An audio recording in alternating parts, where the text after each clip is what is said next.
This film is purely fictional. Please do not imitate it. Your like and subscribe are the motivation for me to update. Chapter 1. The Fortress Plan. Failed. The program was kidnapped. Ding! The game is online. The public beta of Lonely Island is launched. Welcome all players to the island. When the accident happened, Shinkue was still blasting the mine in the game. In the last second, he was holding a bottle of potion to replenish his physical strength, and in the next second, the whole world turned white. Shinkue was confused. What's going on? Is there a bug? She operated the panel and wanted to exit the game, but she couldn't find the exit button. The public beta of Lonely Island has been launched. Welcome all players to the island. The mechanical voice repeated the announcement. Players are connecting. Accompanied by this mechanical voice, the game loading page appeared on the retina. Shinkue reached out to touch the screen, but only touched a void. The game loading page lasted for nearly half an hour. The current situation was like the old movies, where the network was not good, and there was a freeze. The only thing left in the empty white world was the loading page. Shinkue had no choice but to focus on it. There was a progress bar at the bottom of the loading page, crawling slowly but firmly. Currently, it had climbed to 31, and at the end of the progress bar was a number, 47. Shinkue relaxed inexplicably, sat on the ground and raised her head to wait for the progress bar to be full. It was no wonder that Shinkue was calm. She was indeed a little panicked when she couldn't find the exit button, but when she saw the number 47, Shinkue remembered the human fortress plan in the federal news. Since this century, natural disasters have occurred frequently, such as tsunamis, earthquakes, volcanic eruptions, followed by strange climates and species extinction. 30 years ago, federal scientists proposed the doomsday theory at the federal conference. To be honest, the word doomsday appears most often in literary works or film and television works. In the post-era, it has become a commonplace talk. Only in the old era, with the Mayan civilization as a backing, people sincerely expressed their feelings for the end of the world. Worried about it. Therefore, for the citizens of the Federation, this episode at the Federation Conference at most brought the literary and artistic works that had been gathering dust back into people's sight, but did not cause much waves. It was not until the federal government issued the citizens' letter that people knew that the end of the world had really come. The citizens' letter not only announced the arrival of the end of the world, but also announced the Human Fortress Project. In fact, perhaps in order not to cause panic, or for other reasons, the Human Fortress Project was already in the implementation stage long before scientists publicly expressed the concept of the end of the world. As an ordinary citizen, the message I received was, "What? Doomsday? You are kidding. No, you are serious. Oh, the Federation is ready. That's fine, I will follow the Federation's arrangements." After the letter to citizens was issued, it did cause a commotion. But thanks to the Federation's advanced preparations, the chaos was quickly quelled. The dividing mark between the old era and the post-era is the digitization of human consciousness. The so-called Fortress Plan was proposed based on this, which is to digitize the consciousness of all people and put it into the world copy constructed by the Federation's main brain, wait for the extinction era to pass, and then transmit it back to your body. During this period, the human bodies were placed underground in the human fortress built by the Federation. The slow progress bar finally climbed to 47. The latest Human Castle Project willingness registration form has just over 4.7 billion people signing and agreeing. This number was published in various magazines and newspapers, and was praised in various media. This number is called Human Will. Loading completed. Welcome all players to the island. As the electronic sound sounded, the world in front of me changed. The azure sky and the sea were connected. Shinkue was originally sitting in an empty space, but now he seemed to be removed from the layer and thrown on an unfamiliar beach. Shinkue lowered his head and looked at a crab. The fine white sand exuded a warm breath in the sun. The crab looked at Shinkue lazily and crawled to the side slowly. After crawling a few steps, a hand easily picked up the back shell, and the two crab claws waved in vain in the air. Crab +1, detect player harvesting crops. Backpack system activated. It is not much different from other holographic games. Shinkue silently read the backpack, and the crab in his hand disappeared. There was a crab icon in one of the grids of the backpack. Shinkue got up and brushed off the fine sand on his body, and then he noticed a fishing rod at his feet. Survival, fishing rod +1, check players to obtain survival tools. Main task 1. Build a level 1 shelter 23 hours 59 minutes and 59 seconds after the main task is released. The 24-hour countdown begins. The bright red countdown makes people panic. When Shinkue paid attention to the task panel, he saw a chat channel next to it and clicked it. World Channel 3. Family, what's going on? Can anyone who knows tell me about it? I don't know. The Fortress project should upload consciousness to a real-life copy. Where does the game come from? The real-life copy is a copy that is a one-to-one replica of reality. This was mentioned many times at the Human Fortress Project Q&A meeting. In order to allow citizens to adapt to consciousness transmission more quickly, a lot of money was spent on it. Obviously, this is different from the plan. World Channel 3. Wang Yi, the Federation deceived us. Zhang San, no, something must have happened. I participated in the construction of the real-life copy. The manpower, financial resources, and efforts invested in this project are countless. If the Federation just wanted to deceive us, there is no need to spend so much money. We have conducted so many preliminary internal tests without any problems, and we started in advance without any notice. We realize that we are now inexplicably on the island and cannot exit. Is there no one who can come out to explain? No, the prompt sound said that the program was kidnapped. Didn't you hear it? How could someone kidnap a program developed by the federal government? Don't you know how exaggerated the program army they formed for the Fortress project is? Don't you think it's a self-directed show? Shinkue silently peeked at the screen and clicked on the avatar named Zhang San. All avatars were system default sketches, and you could only tell if they were male or female, but no other information could be seen. The world channel was noisy, with people cursing, eager to try, urging everyone to calm down, and asking about the main quest. Shinkue was relatively calm, and she would make the best of it. No matter what problems the Human Fortress plan had, she was here now. In the chat among the players, it was revealed that although everyone was on the island, not everyone started with a fishing rod. Some players' initial survival tools were an axe, some were sickles, and some were hoes. Shinkue didn't see any other valuable information. He was about to close the page, but he saw a post. World Channel 3. Suze, the survival tool I got is a hoe. I dug out a treasure chest with water and food. Let's try it.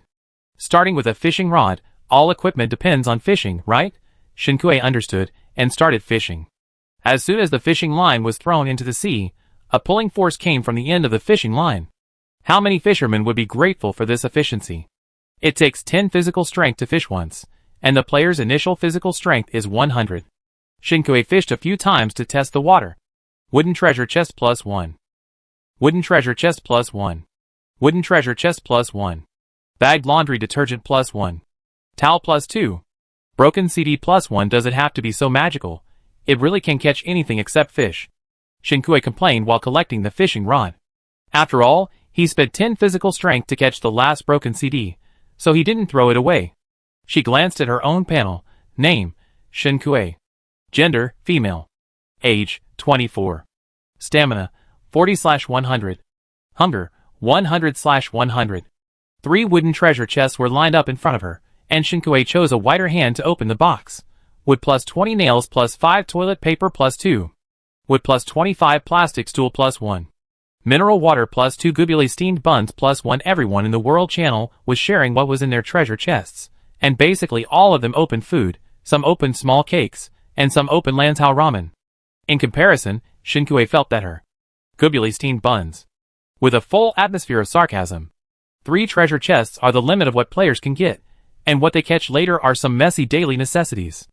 Main Quest 1, Level 1 Shelter, to be built, with 3045.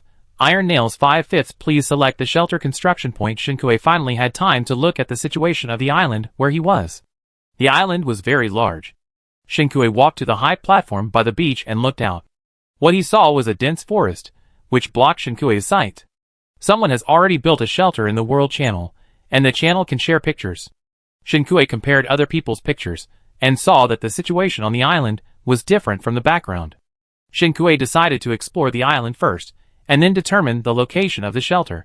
While walking along the beach, he picked up falling coconuts and stones. At the end of the white beach was a high cliff. Shinkue took a detour, and went up the cliff.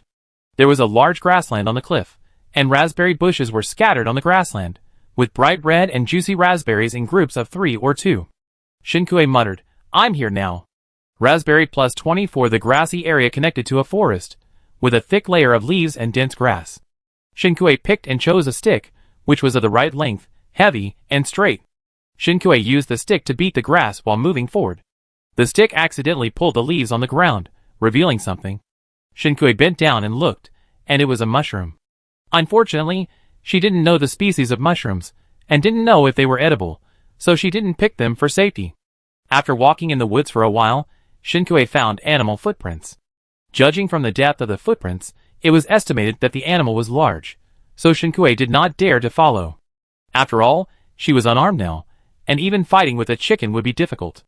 The woods were very large, and Shinkui walked for a long time before getting out, but she did not gain anything.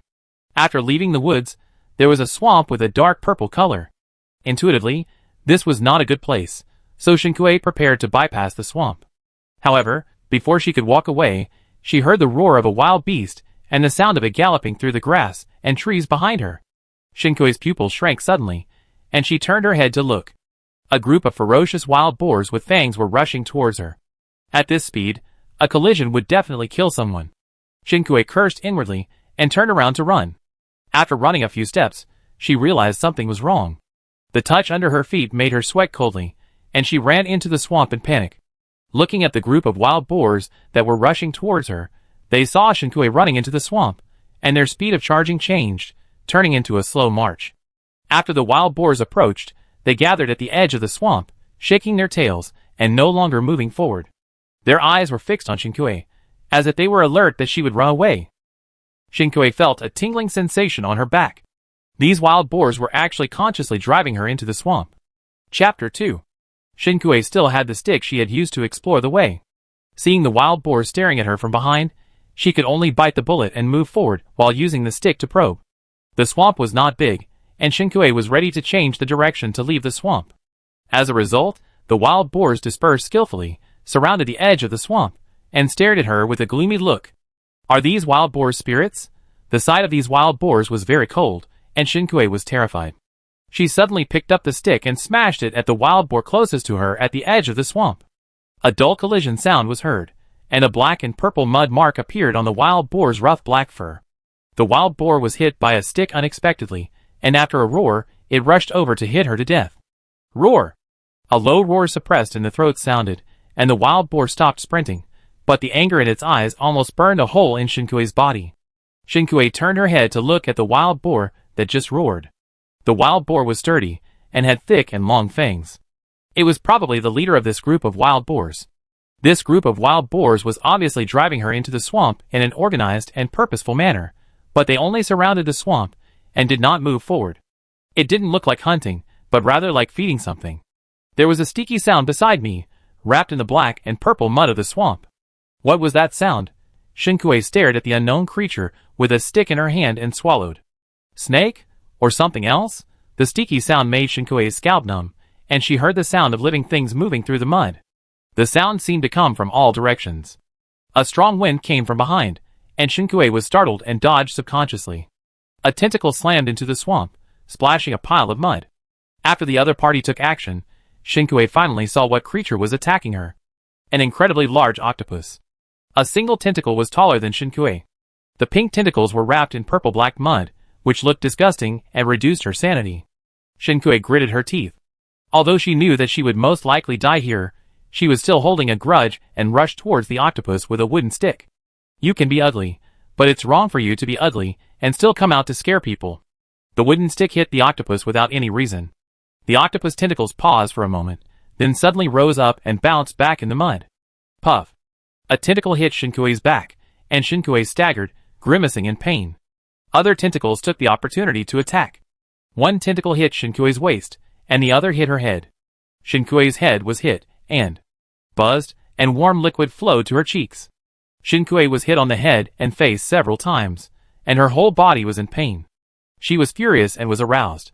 She grabbed a stick and hit a tentacle with all her might. Ignoring everything else, she only focused on the tentacle that hit her head. The tentacle was smashed to pieces by Shinkui's continuous actions, and it lost its attack power. Shinkui kicked the scattered octopus tentacles aside, and changed another tentacle to continue smashing. During this time, Shinkui was also hit by the octopus tentacles. The blood on his head flowed more fiercely, and his bones hurt everywhere. The pain became numb. Shinkui never stopped hitting the tentacles. As the saying goes, the dumb ones are afraid of the hard ones, and the hard ones are afraid of the desperate ones. The octopus has no emotions, but when the man and the monster have no fighting skills, it depends on who is crazier and more desperate. Gritting her teeth and swinging the stick, Shinkue didn't know how many times she hit the octopus, nor how many times she was hit. When she came to her senses, the huge octopus was already lying in the swamp mud, twitching, and several tentacles were smashed to pieces. Blue blood mixed in the purple-black mud. Shinkue staggered to the side of the octopus, and the stick hit it like hail without mercy. The octopus's head was smashed by the stick, and the sound of the explosion rang out, and the wild boars surrounding the edge of the swamp couldn't help but take 2 steps back. Player Shinkue killed the sea-level monster mutant octopus X1, and dropped octopus blood +2, octopus tentacles +21, octopus balls +2, planting skill book +1, red weapon fish pattern knife +1, raincoat +1. Congratulations to player Shinkue for completing the first kill of a sea-level monster. The first kill reward is plantable land +2, wheat seeds +1, desalination device blueprint +1, mineral detector +1, island currency +500. Congratulations to player Shinkue for obtaining the purple title.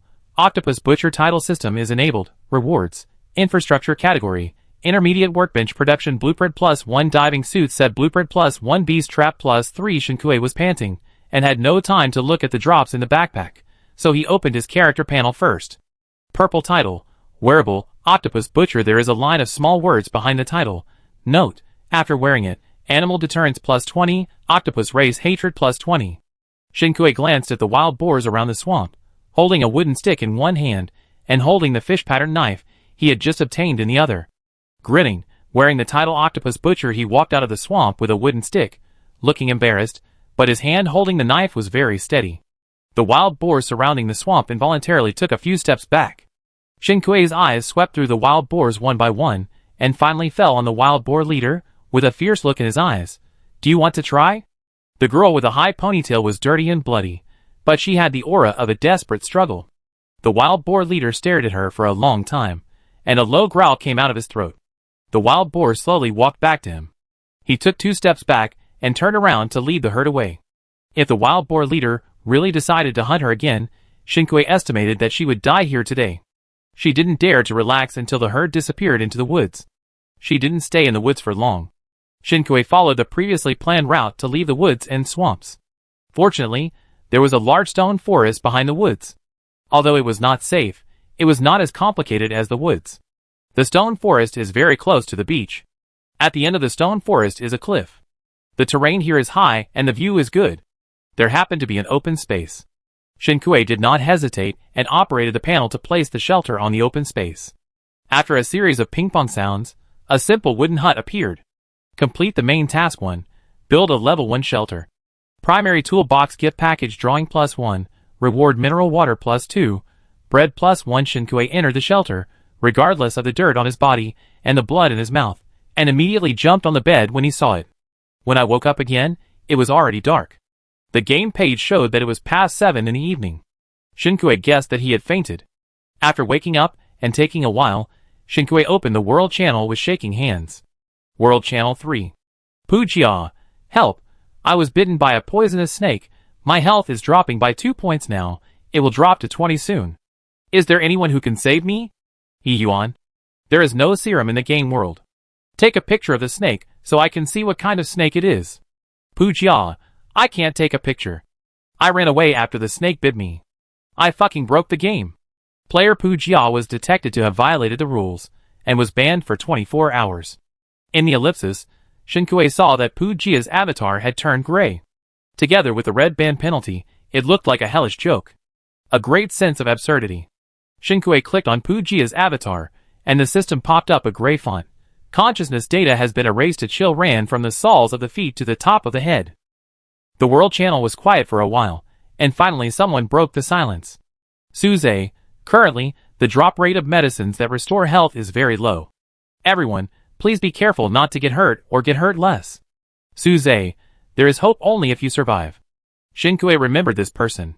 It was him who said in the morning that he could dig out a treasure chest, and let the players try. But this is not the point. Shinkue opened his attribute panel. Name, Shinkue. Purple title, Warren Octopus Butcher. Note, animal deterrence +20, octopus race hatred +20. Gender, female. Physical strength, 40/100. Hunger value, 32/100. I checked it several times, but I didn't see the health bar. I only found an option in a very inconspicuous place. Do you want to hide the title from the players? Shinkue chose yes. She finally confirmed that there was no life points on her character attribute panel. Shinkue climbed up from the bed, with a serious expression. There was no mirror here, so Shinkue touched her head with her hand. The blood from the wound on her head had dried up and stuck to her skin. She felt pain when she made a random expression. But after searching for a long time, she found that the wound on her head had disappeared. There was not even a scar left. Her nasal cavity was not very comfortable, and the bloody smell in her mouth seemed to come back. Shinkue found that even the corners of her mouth and nasal cavity were stained with dried blood. Shinkue rinsed her mouth several times before the blood taste in her mouth dissipated.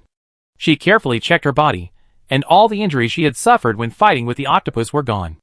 If it weren't for the dried blood on her face and the kill reward in her backpack, she would have thought she was dreaming. As everyone knows, this is a game. In the game, no matter whether it is PvP or PvE, as long as the health bar is visible, it can be killed. But why doesn't she have a health bar? And it didn't disappear suddenly? There was no health bar when she entered the game world, but no one discussed the health bar at that time, so she didn't notice it. Before she entered the game, she was mining in a single-player game. That's right, if there is a bug, it can only be because of this. In that single-player game, her life bar would be shortened every time she died and resurrected. The more she played, the more frustrated she became. Finally, she couldn't help but spend money to buy a cheat in the system, Lossless Resurrection. The effect is the same as the name. Every time she is killed by a monster, she will be resurrected at home without loss. Every time she resurrects, all her health, physical strength and hunger are restored. In this game, although the physical strength and hunger are not restored, the life bar is stuck. So today, I actually fought with the octopus, held on to create a shelter, and then fell dead on the bed and resurrected? Shinkue couldn't help but take a breath. I'm really brave. What are the conditions for lossless resurrection? Near death state plus bed. Is the bed a necessary condition? If you don't die in the bed, can you still be resurrected? If you want to try it, you have to die first. Shinkue temporarily suppressed the desire to explore, and only then realized that he was so hungry that his chest was sticking to his back. No wonder his hands were shaking like this. After taking out the googly buns she caught in the morning and wolfing them down, Shinkue drank 2 gulps of water and felt like she was finally alive. Hunger value plus 30, 50/100. The value was not full, so she ate another serving of octopus balls. 1 bun restores 30 hunger points, and 1 serving of octopus balls restores 40 hunger points. Octopuses are hateful, but octopus balls are really delicious. After getting in a good mood, Shinkue finally had time to take a look at the shelter. The inside of the first level shelter is as simple as the outside. There are several wooden boards laid out to form a bed, and the bed is covered with straw, and a few bricks in the corner of the wall are put together to form a stove. It is extremely simple. Not knowing what it will look like after the upgrade, Shinkue clicks on the panel level 1 shelter the upgrade behind it. Chapter 3. Upgrade conditions not unlocked. Please check again after settlement in the world channel. Shinkue regretfully withdrew her hand and began to sort out the harvested materials. After using the planting skill book, Shinkue lit up the planting skill, primary planting, 50 out of 100, killing an octopus, the planting skill, land and seeds were all given. Isn't this urging her to plant the land quickly? Put 2 pieces of plantable land on the open space next to the shelter. Shinkue clicked on the wheat seeds, and the system popped up a prompt. Cannot be planted, lack of tools. Oh, it makes some sense. Fortunately, she had the toolbox gift package blueprint. No workbench required, tools can be synthesized according to materials. Primary fishing rod, primary axe, primary hoe, primary sickle, primary pickaxe. Primary hoe requires 2 pieces of wood and 1 stone. Shinkue picked up a lot of stones today, and the remaining wood will be enough to make all the tools. Primary fishing rod plus 1, detected holding, survival, fishing rod. Complete the merger with the hoe. Shinkue finally planted the wheat seeds. She didn't have much food left, and only 3 bottles of water. At present, it seems that she can get food through planting. There is also a stove in the shelter. Food can be put aside for now, but the desalination device should be put on the agenda earlier. Water is not only needed to meet the needs of life, but also to grow crops. The maturity period and yield of crops with or without irrigation are very different. It takes 10 glass and 20 refined iron to make a desalination device, and an intermediate workbench is also required. Shinkui took out the intermediate workbench again, showing that 10 refined iron and 20 copper blocks are needed, and a primary workbench is also required. Where is this nesting doll? Finally, there are 500 island coins, and I don't know where to use them. It looks like a bumper harvest today, but in the end, I can't do anything except grow a wheat crop. Seeing that he still had some stamina left, Shinkui came to the beach with his fishing rod and threw out the fishing line. Fishing rod selection. Survival, consumes 10, stamina, normal, consumes 5 durability. Shinkui finally understood what the system prompted to merge the fishing rods. After merging the 2 fishing rods, they only occupy one position, but when fishing, you can choose a survival fishing rod or a normal fishing rod. One consumes stamina, and the other consumes the durability of the fishing rod. Use the survival fishing rod. Primary Destiny Treasure Box, Night Limited, +1 * 3. Shinkui originally thought that players could only get 3 treasure boxes every day, but he didn't expect there would be one at night. And the name of the Fate Treasure Box makes it look more impressive than the wooden treasure box. With 10 points of stamina left, Shinkui cast another line. USB disc damaged, +1. As soon as she caught the fish, Shinkui knew she was done for. Her stamina was completely used up, and the blood red 0 on the character attribute panel kept jumping. The sea seemed to be filled with a long and sad singing voice. Shinkui turned around and left without hesitation. After running out of stamina, her body felt as heavy as if she was carrying 200 kilograms of iron, and she was exhausted. But Shinkui still tried her best to move towards the shelter. The 3-minute journey seemed so far away at this moment. The faint singing on the sea seemed like a few small hooks, hooking her collar and sleeves, trying to pull her to the side of the singer. Huh, sister, I'm straight, no appointment. Shinkui's steps were heavy and slow, but very firm. The faint singing was like a heartbroken woman, gradually becoming sad and mournful. Just listening to it, goosebumps on Shinkui's arms stood up collectively. Countless horror movie precedents told her that if she turned around at this time, she would definitely face off with the beautiful sister. So she didn't look away, and acted as if she was as determined as a man. At least, she reached her destination. It took Shinkui 15 minutes to reach the shelter, which was a 3-minute journey. When she returned to the shelter, she was sweating all over and fell on the bed unconscious. Entering the second day of the game. When she woke up again, Shinkui found that her physical strength column had only recovered to 50 out of 100. So this is the punishment for running out of physical strength yesterday? The wheat seeds that were just planted last night have sprouted green buds today. Thinking of the 3 treasure chests of destiny that he caught last night, Shinkui ate a piece of bread with half a bottle of water and started to open the boxes. Radish seeds +1 toothpaste and toothbrush set +2. Street lamp blueprint +1 nail clipper +1. Shinkui thought happily, I thought the road was too dark last night, so I drew the street lamp blueprint today. I was just worried about washing, and I drew the toothpaste and toothbrush right away. Isn't this all good for me? Shinkui, hee. The 3rd treasure chest of destiny was opened. Before the familiar system notification, a black shadow had already jumped in front of him. Shinkui subconsciously took 2 steps back, and the next second he held the fish pattern knife in his hand to block it. Squeak. The black shadow hit the blade of the fish pattern knife. Kill F-level monster mutant bat X1, bat wings +1. Shinkui, no hee. World Channel 3. Suze. Some players in our channel were eliminated yesterday. In order to increase everyone's survival rate, how about we exchange information here? Many players responded. I agree. We came to this game for no reason. If we can't keep each other together, we won't live long. Chen Fong, I support you. Let me tell you my discovery first. You can catch 3 treasure chests during the day and 3 at night, but the chests you catch at night depend on your luck. If you are unlucky, monsters will appear in the chests. Shinkui, The first thing I will do when I wake up in the future is to check the chat channel. Thinking of the painful lesson last night, Shinkui posted in the chat channel, World Channel 3. Shinkui, never use up your stamina. First, your efficiency will decrease when your stamina is used up. You will need at least 15 minutes to walk a 3-minute distance. Second, if you don't have physical strength, you will be attacked by mental attacks. Third, if your physical strength is exhausted, you can only recover 50% the next day. Boss, have you really tried it yourself to see what happens when your physical strength is exhausted? Shinkui, Yesterday, Boss Suze told us not to use up our physical strength, as it may have bad consequences. Shinkui, Shinkui, I missed it.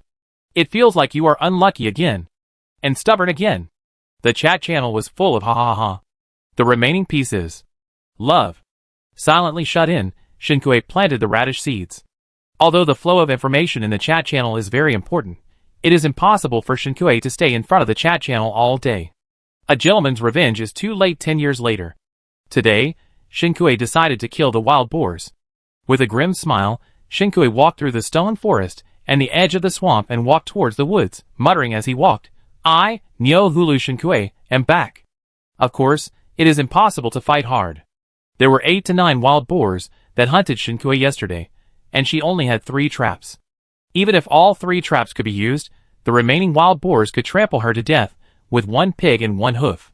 Shinkui returned to the woods and set 3 traps near the footprints he found yesterday. After thinking for a while, he put raspberries as bait. After setting the traps, Shinkui left the center of the woods and started chopping trees with an axe at the edge of the woods. Chopping trees does not consume physical strength, but it consumes the durability of the axe. Each chop reduces the durability by 2 points. It takes 10 swings to chop a tree. Wood plus 21. Wood plus 19. After chopping 5 trees, the durability of the axe reached 0 and disappeared directly from Shinkui's hand. Stones are needed to make a primary axe. Shinkui ran out of stones he picked up yesterday, but there was a stone forest on the island. Shinkui took a primary pickaxe to knock stones in the stone forest. The durability of the 2 primary pickaxes was used up, and Shinkui had 116 more stones in his bag. After replenishing the tools, Shinkui prepared to go fishing for today's treasure chest. Before he reached the beach, the system mechanical electronic sound rang. Countdown ends. The number of survivors in World 0003 is 903541. Mainline Task 2. Build a Level 2 shelter 23 hours 59 minutes and 59 seconds. System Mall is open. Player Trading System is open. Player Private Message Function is open. Friend System is open. Shinkui glanced at the time. It was exactly 12 o'clock noon. The speed at which the chat channel was refreshed made Shinkui dizzy, so he simply studied the System Mall and the Player Trading System first. The System Mall sells a lot of things, and you can find everything you want in the mall, but the trading currency is island coins. A loaf of bread costs 10 island coins, a bottle of water costs 15 island coins, and a skill book costs 2,500. 500 island coins pale in comparison with the high prices. Not to mention the coveted teleportation talismans and substitute dolls in the prop area, and the various knife and sword techniques in the book area. The zeros behind the product prices are longer than Shinkui's life. The player trading system is a bit more complicated. There is no unified currency. It is mainly barter. Players mark what they want and the exchange rate after hanging up the goods. Different players have different needs. It depends on their own consideration whether it is cost effective. Shinkui walked to the beach and fished 3 wooden treasure chests. Nail plus 7 cement plus 1 sanitary napkin plus 2. Wood plus 12 nail plus 4 sandals plus 1. Mineral water plus 1 chopsticks plus 1 cement plus 2. The conditions for upgrading the shelter on the panel are also unlocked. The panel showed that upgrading the shelter to level 2 required 100 wood, 50 stones, 10 nails, and 5 cements. Shinkui still needed 2 cements. Thinking that the system mall had everything, Shinkui took a look. Cement could be sold for 25 island coins in the system mall. There were people selling cement in the player trading system, but some wanted water, and some wanted food. Shinkui was short of supplies, and did not dare to exchange. Refreshing the page, he saw that a player had just put 2 cements on the shelf. The other party wanted 40 stones. Shinkui quickly initiated a transaction. Cement plus 2. Just after the transaction, Shinkui received a new private message. Chin Fong, boss, I remember you. You are the werewolf who used up all his energy last night. Shinkui touched his nose. Shinkui, it's me. Chin Fong, wow, add me as a friend, boss. Shinkui sent a friend request, and the other party agreed in seconds. Shinkui, don't call me boss, just call me Akue. Chin Fong, okay, Akue, then you can call me Fong Fong. Do you have enough cement? If not, I still have more here. Shinkui felt warm in his heart. Shinkui, I have enough. Thank you, Fong Fong. Do you have enough stones? Chin Fong, I have enough too. Some islands in the channel can mine stones, but there is no stone forest or quarry on my island, so I can only exchange with others. Shinkui chatted with Chin Fong while clicking on the shelter upgrade. Complete the main task 2. Build a level 2 shelter. Infrastructure, primary workbench blueprint +1, mineral water +4, bread +2. The task completion efficiency beats 99% of the players, and the reward is lighter +1. Chapter 4. Shinkui raised her eyebrows when the last prompt came out. There are 3 prompts in the game. The first one is the task completion notification, the second one is the general reward, which all players who have completed the task will receive, and the third one is the top student reward, which only some players who have cleared the game first can receive. The novice task is not too difficult. The shelter construction was basically completed through the treasure chest yesterday. She built the shelter very late yesterday, and did not reach the first 1% to complete it. But no one among the people who completed it first mentioned it. Shinkui simply pretended not to know. There were already a group of people eager to try and get ahead. If everyone was ready to get ahead, it would be interesting. When he returned to the shelter had changed from a simple wooden hut to a simple stone house. It was also simple, but it looked much more solid. The shelter enclosed a yard. The small yard surrounded by a wooden fence was half the size of a basketball court. The stove that was originally in the shelter was moved to the small yard. 2 plots of land for planting lay alone in the yard. The shelter was still bare, with some rags on the straw bed made of wooden boards and stones underneath, making it much stronger than before. Although it was a bit shabby, it was a bit like a good life. The primary workbench blueprint required 20 stones and 10 iron ores. Thinking that copper would be needed to upgrade the intermediate workbench later, such a large amount could not be entirely dependent on material exchange. Shinkui took out the mineral detector and prepared to explore the island in detail. As soon as he reached the edge of the woods, Shinkui heard the roar of wild boars from afar. Hearing the sound coming from the direction where she set the trap, Shinkui was delighted and took out her fish-pattern knife and rushed over quickly. As expected, a wild boar stepped on the trap, and only 2 of the 3 traps were left. The 2 wild boars were trapped in the trap and screamed in the same place. The grass next to them was messy, and there were pig hoof footprints all over the ground. The wild boars probably rioted here for a long time before leaving. Shinkui killed the wild boar with a knife. Wild boar meat +8 pig blood +2 wild boar skin +1. Wild boar meat +10 wild boar skin +1 wild boar hair +2. The trap can be recycled and reused, but the durability will decrease. Shinkui retrieved 2 traps, and found that the durability of both of them had dropped by 10 points. The other trap was missing, but there were spots of blood on the road. Shinkui followed the direction of the traces, and walked all the way to the depths of the woods. After half an hour of twists and turns, he saw a cave in the distance. From time to time, he heard the sound of pigs groaning in the cave. Shinkui knew that he must have found the base camp of the wild boars. At the same time, the mineral detector in Shinkui's hand also responded. It showed that the mineral deposit was in the direction of the cave. Shinkui, should I say she was lucky or the wild boars were unlucky? For some reason, the wild boars were hiding in the cave. Shinkui simply used local materials, found a pile of wood and hay, lit it in front of the cave, took off his coat, and drove the thick smoke into the cave. Shinkui saw smoke coming out not far from the mountain, and when he looked over, there was indeed a half-man-high cave entrance. Hearing the roar of the wild boars in the cave, Shinkui knew that the wild boars inside were about to run out. He placed 2 traps at the entrance of the cave, added a handful of firewood to the big cave entrance, and hurried to the entrance of the cave with a fish-pattern knife to wait for the prey. Sure enough, some wild boars ran out of the cave one after another. Wild boar meat +9 wild boar skin +1. Wild boar meat +12 pig blood +2. Wild boar meat +6 wild boar hair +1. After Shinkui killed 4 wild boars that had fallen into the trap, the wild boar herd finally realized something was wrong. After waiting for a long time without any wild boars coming out, Shinkui bent down to look, and ended up bumping into the eyes of the wild boar leader, who was hesitating in the cave. The wild boar leader was dragging a trap on his hooves, and bones could be vaguely seen where he was trapped. So you took it away. Shinkui smiled evilly. You will pay for what you have done sooner or later. When the wild boar leader saw Shinkui, he knew that the wild boars in front of him had met with misfortune, so he ignored the pain and rushed toward Shinkui frantically. Even though Shinkui had made preparations in advance and dodged the impact in time, he still had to retreat a few steps before he could stand firm. Roar ah! While rushing, the wild boar leader stepped on a trap. It roared in pain, and was unable to rush anymore. The whole boar fell to the ground and could not move. Shinkui, ha, God helps me. The remaining wild boars in the cave heard the roar of the wild boar leader and rushed out of the cave toward Shinkui. Shinkue dodged and slashed at him. Wild boar meat plus 10, wild boar skin plus 1, pig blood plus 1. Wild boar meat plus 11, wild boar hair plus 2. The system prompts kept flashing, and the roar of the wild boar leader gradually turned into a whine.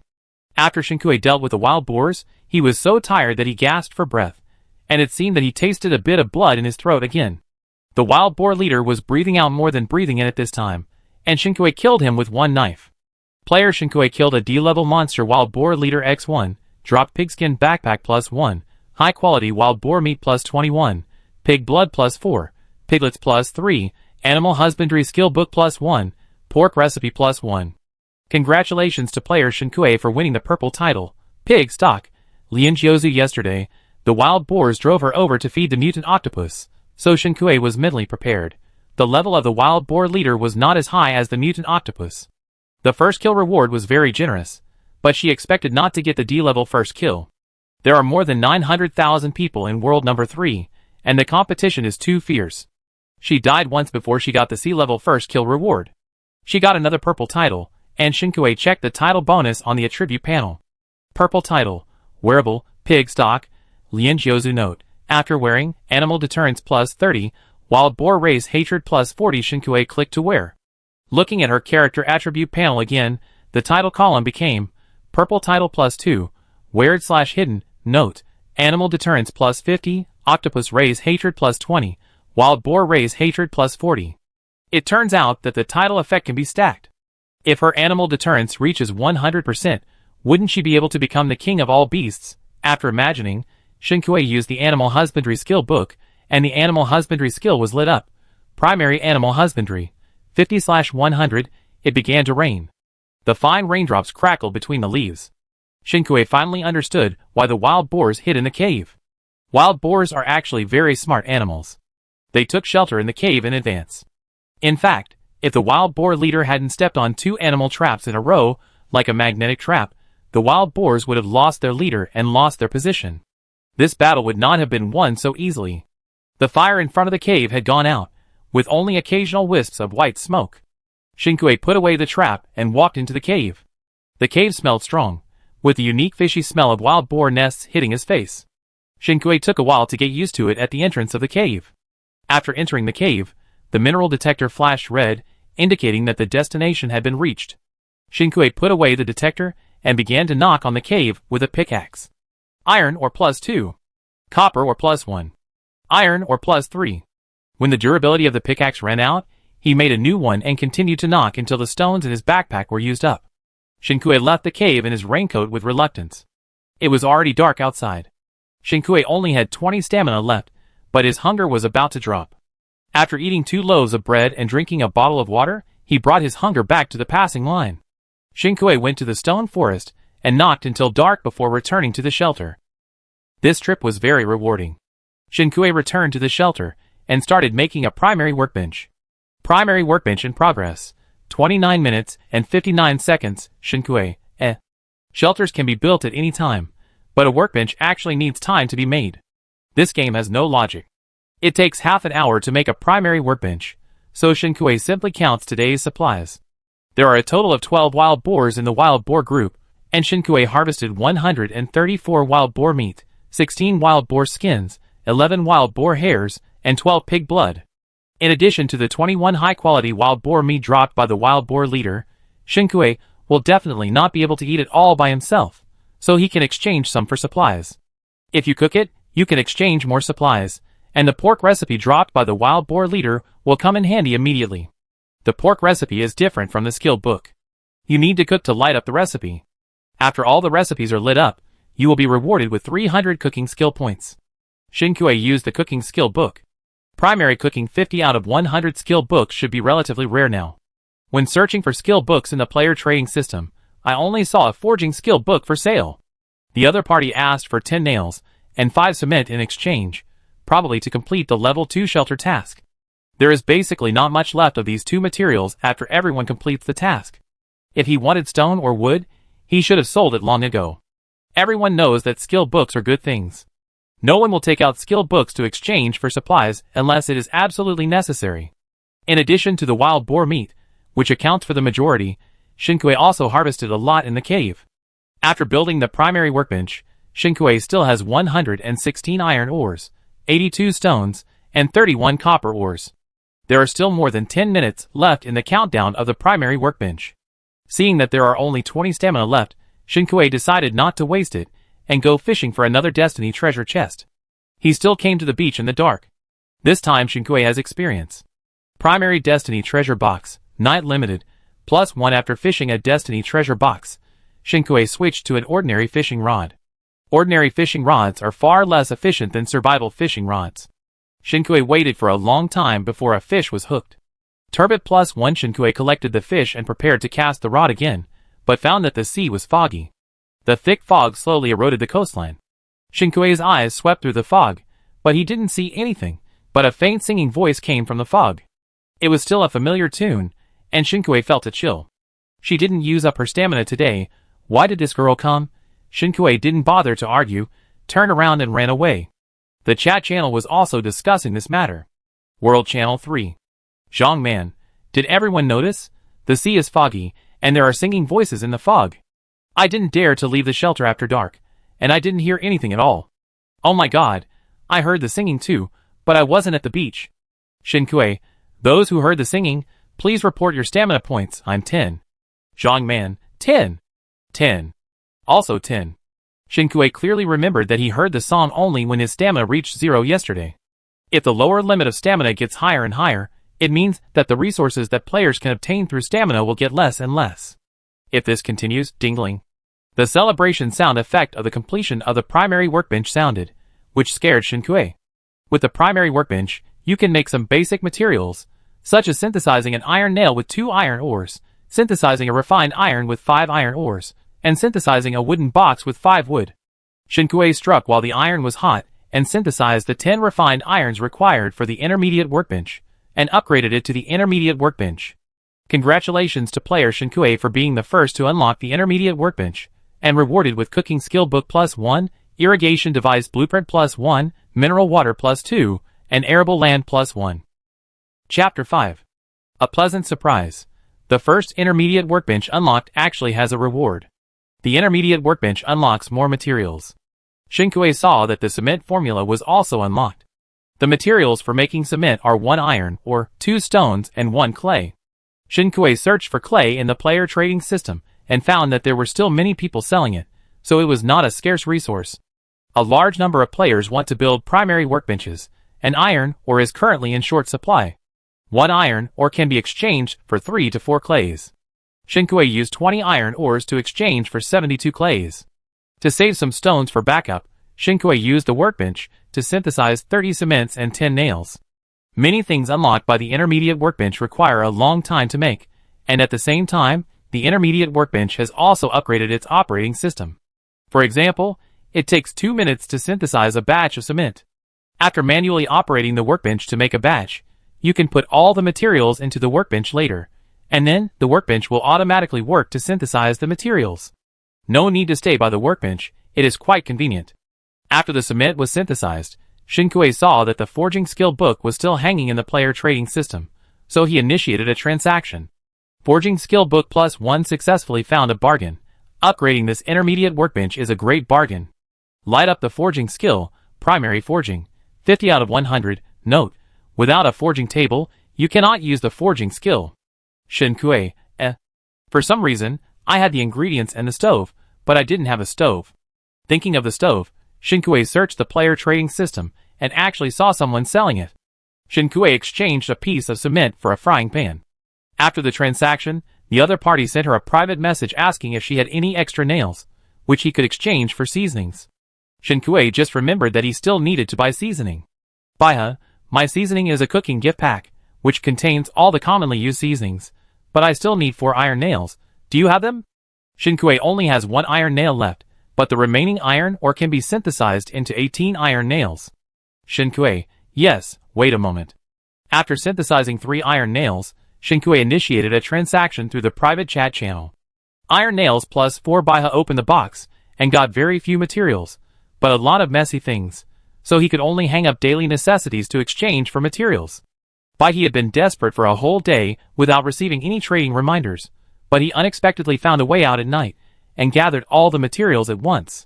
Bai felt that he had found a rich man because he was willing to exchange scarce materials for daily necessities when materials were in short supply. Bai, boss, can you add me as a friend? I caught a lot of things here, all of which can be used. Attached with the picture are a bunch of pictures of miscellaneous items. Although the varieties are varied, they are all neatly arranged on the ground. The other party was silent for a while, and sent a friend request. Bai cheered with his fist in the shelter, and carefully clicked to confirm. Shinkui, are you selling that bag of pig feed? Bai, question mark. Bai, sell. Shinkui didn't choose to go out and start cooking after getting the seasoning, because there was light in the shelter, but the small yard outside the shelter was still dark. The safety of the small yard is definitely not as good as that of the shelter. After all, Shinkui couldn't hear the singing in the shelter, but he could hear it in the yard. When he opened the player trading system, there were indeed fewer people selling mineral water. Knowing that the people who could hear the singing with 10 stamina left today tacitly withdrew the water. If there were no other ways to get fresh water, the mineral water obtained by relying on stamina would become less and less. Shinkui finished the last box of octopus balls and drank half a bottle of mineral water. She knew that even if she used it sparingly, she would not be willing to use it for washing. If she did not increase income, but only cut expenditure, the remaining water would only be enough for her to drink for 3 days. She could not sleep for the time being, so she simply opened the treasure chest of destiny that she had caught. Sport suit +1, Xiaomai +2. Before opening the box, Shinkui was ready with a sword in hand, waiting for something strange to come out of the box, but she did not expect that it was not used at all. Seeing the clean sport suit, Shinkui couldn't help wanting to take a shower. As soon as he had the thought of taking a shower, he would feel itchy instantly. Shinkui immediately became full of energy, clapped his hands and stretched, and continued to work on the desalination device. He prepared a dozen wooden boxes in advance, and used up all the stones in his backpack to make a pickaxe. It was getting late at this time. Shinkui browsed the system mall for a while, and then fell asleep while counting the long zeros behind the prices of the mall products. Entering the 3rd day of the game. The desalination device requires 10 glass and 20 refined iron, so Shinkui ate 2 steamed buns in the morning and went to the mine to knock out the ore. At nearly 11 o'clock, he returned to the shelter with 269 iron ores and 72 copper ores. Iron ore is now a hard currency, so it's not too much. Taking the wooden box prepared yesterday, Shinkui went to the beach to fill it with sand. The reason for preparing wooden boxes to hold sand is that harvesting sand requires a container. Without a container, the sand cannot be put into the backpack, and the amount cannot be calculated. If you force the collection, the system will pop up a prompt, harvest failed, lack of container. The amount of sand in a wooden box is exactly 25 portions of sand. The beach was dug up with potholes, and Shinkui filled the wooden box and harvested a total of 300 portions of sand. After manually making a glass, Shinkui threw all the remaining sand into the intermediate workbench. Working diligently at the workbench, Shinkui took the opportunity to go to the stone forest to chisel stones. While chiseling stones, Shinkui waited for the system prompt sound. Countdown ends. The number of survivors in World 0003 is 673,840. Mainline Task 3. Build a Level 3 shelter. 71 hours 59 minutes and 59 seconds. Player forum function is turned on. Beast Night attack mode is turned on. Home system is turned on. Player group chat function is turned on. The system prompt sounded at 12 o'clock on time. In just one day, the number of survivors dropped sharply by more than 200,000. Shinkui opened the chat channel and scrolled up, and could still see lines of gray fonts. What should I do? I haven't collected enough materials yet. +1. What will happen when the countdown ends? Looking for nails online, really urgent. The countdown ended, and those who were just desperately asking for help in the channel now only had a gray name and avatar. There was also the cold gray font of the system. Consciousness data has been erased. Sympathy for one's own kind. The chat channel was filled with rows of candles. Shinkui pursed his lips, feeling complicated. Fortunately, she was still alive, but also sad for the shocking gray. Because of her health bar, she would not be killed by the beast, but the elimination of these players had nothing to do with the health bar. The system eliminated players who did not complete the main task. Judging from the number of eliminations, it was much more cruel than the beast attack. If Shinkui could not complete the main task, even if she would not be bitten to death by the beast, her consciousness data would be wiped out by the system. She still had to struggle. It was so funny that she could not lie down even if there was a health bar bug. She returned to the shelter, and the workbench had already synthesized 29 glasses. Building a level 3 shelter, 30 tenths glass, 24 20th cement, 51 40th refined iron, 21/300 wood. Tip: insufficient wood. If it was lacking other things, Shinkue might have felt it was difficult, but when she saw that it was lacking wood, Shinkue instantly breathed a sigh of relief. She opened the player trading system and searched for wood.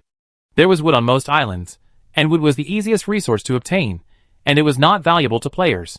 Shinkue quickly bought all the materials and clicked to upgrade.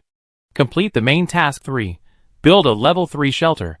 Unlock the bronze treasure chest, infrastructure category, forging table blueprint +1, random weapon blueprint, red, +1, plantable land +3, island currency +400, intermediate toolbox gift package blueprint +1.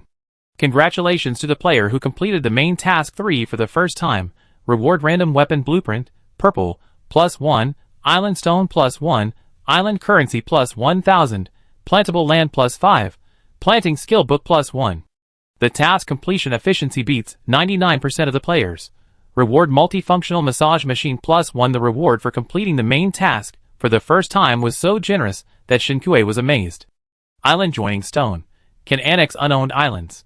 The introduction of the island joining stone is just 7 simple words, but the subsequent game mechanism has a vague direction. Shinkue put down the island joining stone and checked the shelter. After the shelter was upgraded to level 3, the house was completely renewed, from a simple stone house to a neat small bungalow. The area of the yard doubled, the fence changed from a wooden fence to a stone fence, and the gate changed from a wooden fence to an iron gate. The simple wood stove in the yard was changed to a gas stove, and a new bathroom was added. Shinkue put out the 9 plots of land that can be planted in his backpack. The crop seeds in the system mall cost 5 island coins each, but Shinkue resisted the urge to buy them. Many players do not have land that can be planted, nor do they have planting skills, so they will choose to exchange seeds for more urgent resources, so there are many seeds on the player trading system. Shinkue compared the seeds and the exchange requirements one by one, and his eyes were sore. He simply put up 30 wild boar meat and set the exchange requirements to any seed. 1 wild boar meat for 2 seeds. After the hang, Shinkue used the intermediate toolbox gift package blueprint to make intermediate tools for herself. When all the tools were upgraded, Shinkue's hunger value had dropped to 29. She was so hungry that her chest was sticking to her back. She made a fried pork chop according to the pork recipe. There were 10 recipes that needed to be lit up in the pork recipe, but Shinkue had no materials, so she could only make fried pork chops for the time being. Fortunately, the fried pork chops tasted good. 1 fried pork chop increased the hunger value by 70. After eating, the hunger value increased to 99. Shinkue made a few more and put them in her backpack. After entering the game, she was covered in blood and mud. If she didn't clean herself up, Shinkue felt that she would go bad. As soon as the seawater desalination device she had been thinking about was made, Shinkue immediately took a bath with the purified fresh water. After taking a bath, she felt relaxed all over. She changed into a sports suit and relaxed her tense nerves a little. In the player trading system, the 30 wild boar meat she had put up for sale had been sold out. The seeds she received were varied. Shinkue planted all the remaining 9 arable lands with crops. Now that she had fresh water, Shinkue simply made an irrigation device. Use the planting skill book, intermediate planting 0/500. The biggest benefit of upgrading the planting skill is that you can see the countdown to the crops ripening when you look at the crops in the field. After upgrading, Shinkue looked at her arable land again. What she saw was not a countdown, but a beautiful life with vegetables and meat in the future and self-sufficiency. The system panel has a player forum, and in a short time, the forum has opened more than 2,000 posts. Shinkue saw a post titled Level 3 Players Help Each Other became popular. Poster: there are weapon blueprints in the Level 3 rewards of the shelter. It is recommended that players who have not lit up the forging skill points should not waste time on the forging table. They can pool island coins to buy forging skill books, concentrate resources, and divide the work and cooperate. This method has advantages and disadvantages. Without absolute trust, no one dares to entrust their lives to others. Shinkue was glad that she had spent time to light up the forging skill. It was not difficult for her to build a forging table. She decided to complete it alone. However, Qin Fong had shown her kindness before, and Shinkue had spare energy at this time, so she was willing to return the favor. Shinkue, Fong Fong, do you have enough materials for upgrading? If not, I have some here. Qin Fong was surprised at first when she received the private message, and then she was delighted and didn't hesitate. Qin Fong, thank you, Akue, I still need 3 glasses. If you need anything, I will exchange with you. Shinkue sent the glass to her and replied, I don't need it for now, you take it first, and I will tell you when I need it later. Qin Fong felt that if Shinkue was by her side, she would jump up and give her a big hug. Thank you, Akue, love you. Chapter 6. With the Beast Knight raid mode activated, weapons will definitely become a necessity. Before the 3rd level of the shelter, most of the supplies dropped are building materials and daily necessities. Players are probably unarmed before that. Then after the 3rd level, a weapon blueprint is given, but no time is given to prepare. The Beast Knight raid mode is suddenly activated, silently urging players who have not yet upgraded the shelter to catch up. It's like a screening mechanism that eliminates batches of slow runners. After a sudden relaxation, it is difficult for people to get motivated again. But thinking that he was being driven forward by the game, Shinkue gave up the idea of lying on the multi-function massage machine. After leaving the shelter, Shinkue went to the beach to start fishing for treasure chests. Bronze treasure chest +1. Bronze treasure chest +1. Wooden treasure chest +1. Floral water +1. Bag instant noodles +1. Windbreaker jacket +1. Bag salt +1. After unlocking the bronze treasure chest, whether you can catch a bronze treasure chest or a wooden treasure chest depends on luck. Bandage +2, disinfectant alcohol +1, anti-inflammatory medicine +2, antidote +1. Refined iron +5, forging liquid +2. Shampoo set +1, self-heating hot pot +1, socks +1. As soon as the Beast Knight raid started, medicines were opened in the bronze treasure chest that only level 3 players can catch. The logic of this game is simple and crude, and the purpose is clear at a glance. After opening the treasure chest, Shinkue did not waste time, and went to the mine to knock out the ore. After the tools were upgraded to the intermediate level, the efficiency was greatly improved. Shinkue knocked for an afternoon, and there were more than 800 iron ores, more than 200 copper ores, and more than 400 stones in the backpack. The sky darkened. I don't know when the Beast's night attack will start. I have to hurry back to the shelter and synthesize materials to build a forging table. Shinkue's 2 random weapon drawings, the red one is randomly for the bow and arrow type, and the purple one is randomly for the long sword type. According to the description of the drawings, the purple weapon is more powerful than the red weapon. The fish pattern knife she is using is a red weapon. I originally thought that everyone who reached level 3 would have a weapon blueprint. Even if only a limited number of people could light up the forging skill, at least most level 3 players could get weapons for self-defense. Shinkue hadn't noticed before, but when she saw the weapon blueprint materials, she realized that she had underestimated the difficulty this time. In order to forge this bow and arrow blueprint, she needed bamboo and eagle feathers in addition to fine iron. World Channel 3. Shinkue, is there any island with bamboo resources or eagle feathers? Is the boss going to start forging? After forging, can you help me forge it? IQ up. Q+1. Shinkue brushed a few times, and finally a player responded. Suze, there is a bamboo forest on my island. Shinkue applied for a friend. Suze, if you need it, I will collect it for you. In exchange, you can take the forging order and join the queue for me. Shinkue, no problem. After a while, Suze initiated a transaction. Bamboo +10. Shinkue was stunned. She didn't mention how many she wanted. Thank you. Suze, you're welcome. There are wild beasts attacking at night today. The situation is unclear. You should stay in the shelter as much as possible. This guy is pretty nice. There was no eagle feather in the public screen and the player trading system. Shinkue searched for it in the system mall. 1 eagle feather is 20 island coins, which is enough to buy 2 loaves of bread. Gritting his teeth, Shinkue bought 10. There were 1,700 island coins left. Shinkue coveted the broken cloud sword technique in the mall, but this sword technique required 5,000 island coins. Shinkue looked at the price of the materials needed for the purple sword and forced himself to suppress the urge to buy. Weapon forging is very fast, and it can be forged in 5 minutes if all the materials are complete. Forging successful, red weapon, eagle feather bow, 10 arrows, +1, primary forging 60 out of 100. The advantage of the bow is that it can attack from a distance, but the disadvantage is also obvious. The arrow shot need to be recovered. Now I have long range and melee weapons, but I need to take some time to practice archery.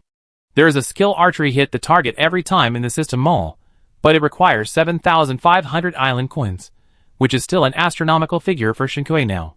Shinkui knew that the reason why she was ahead of others now was due to the health bar bug and the fish pattern knife dropped by the octopus before. She had no outstanding features. Now more and more people have weapons. If she does not further improve her strength, she will be eliminated sooner or later. Shinkui privately chatted with Suze. What are you going to do? Send me the materials and drawings, and the extra bamboo will be the reward.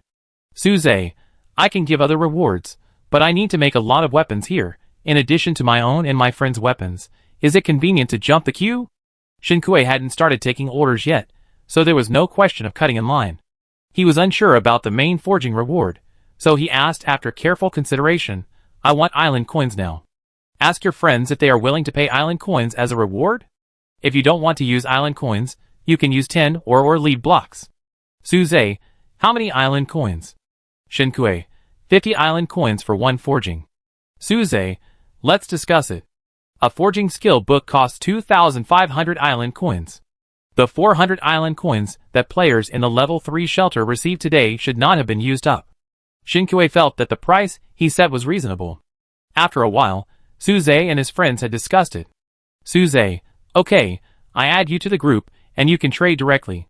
Shinkui thought it was a small group of 3 or 5 people at most, but he didn't expect there were more than 20 people in the group.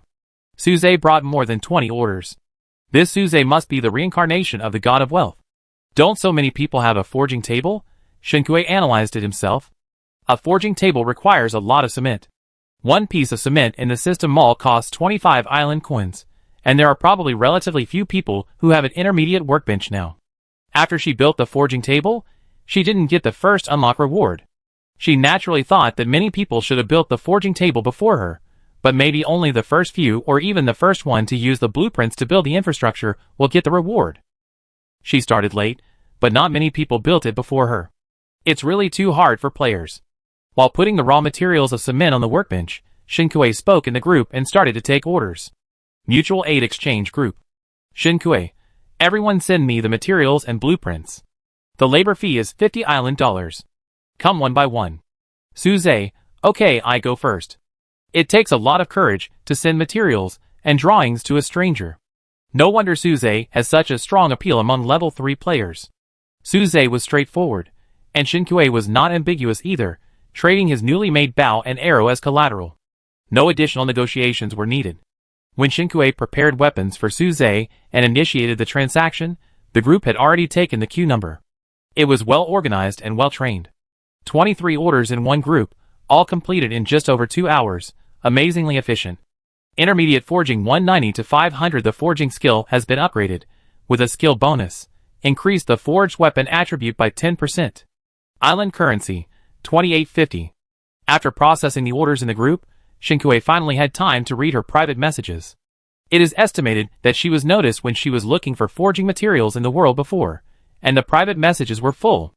Either asking Shinkui if she can forge weapons, or asking what she wants to exchange for forging. The player trading system can only trade items at present, so the efficiency of information communication between the two parties in forging weapons is greatly reduced. Having just experienced the high efficiency of receiving orders, Shinkui didn't want to spend too much time on repeated communication. It was completely dark at this time. Shinkui heard some noises, and cautiously went out with a knife. There was the sound of animals scratching the wall outside the stone wall. The combination of sturdy high walls and iron doors brought endless sense of security in the dark environment. Thinking of the situation of the shelter of level 2 players, Shinkui's face changed. Opening the chat channel, the level 2 players in the world channel were indeed panicking and asking for help. The wooden fence of the level 2 shelter could not resist the beasts. It was still safe to hide in the stone house tonight, but if it was not upgraded to level 3 as soon as possible, the situation would only become more and more difficult. Shinkui put all his glass and cement on the shelves, and set the exchange items to 2 times the basic materials. As expected, the cement has been sold out after it was put on the shelves, and it was quickly sold out. The working speed of an intermediate workbench can't keep up with the speed of orders. It would be great if 2 workbenches could operate at the same time, but unfortunately, the construction of the workbench is different from other drawings. It belongs to infrastructure and cannot be mass-produced. However, the glass orders are consumed very slowly, and many private messages ask if they can be exchanged with other things. There are still a few people who specialize in collecting sand. Shinkue posted 2 posts on the forum.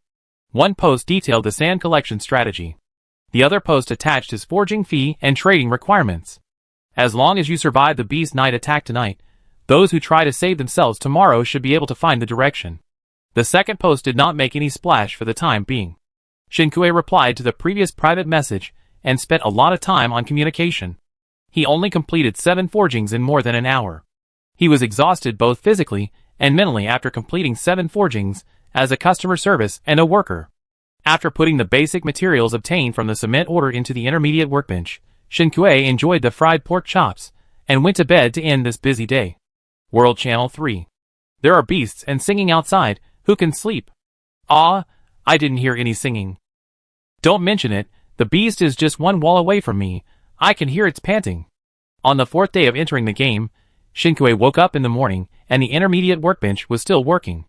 Shinkue put the 267 pieces of cement he synthesized on the order. Although she had calculated how long she could eat pork every day, she was actually a little tired of it after eating 2 meals in a row. After enduring the boredom and eating another meal of fried pork chops, Shinkue left the shelter and went to the beach to fish for treasure chests. Bronze treasure chest +1. Bronze treasure chest +1. Bronze treasure chest +1. Plastic bucket +1. Plush teddy bear +1. Sun hat +1. I was lucky today, and all 3 were bronze treasure chests. Although the things she caught later were average, it did not affect her good mood. Povidone iodine +1 box of medical cotton swabs +1 painkiller +1. Tableware gift box +1 high-end liquor +1.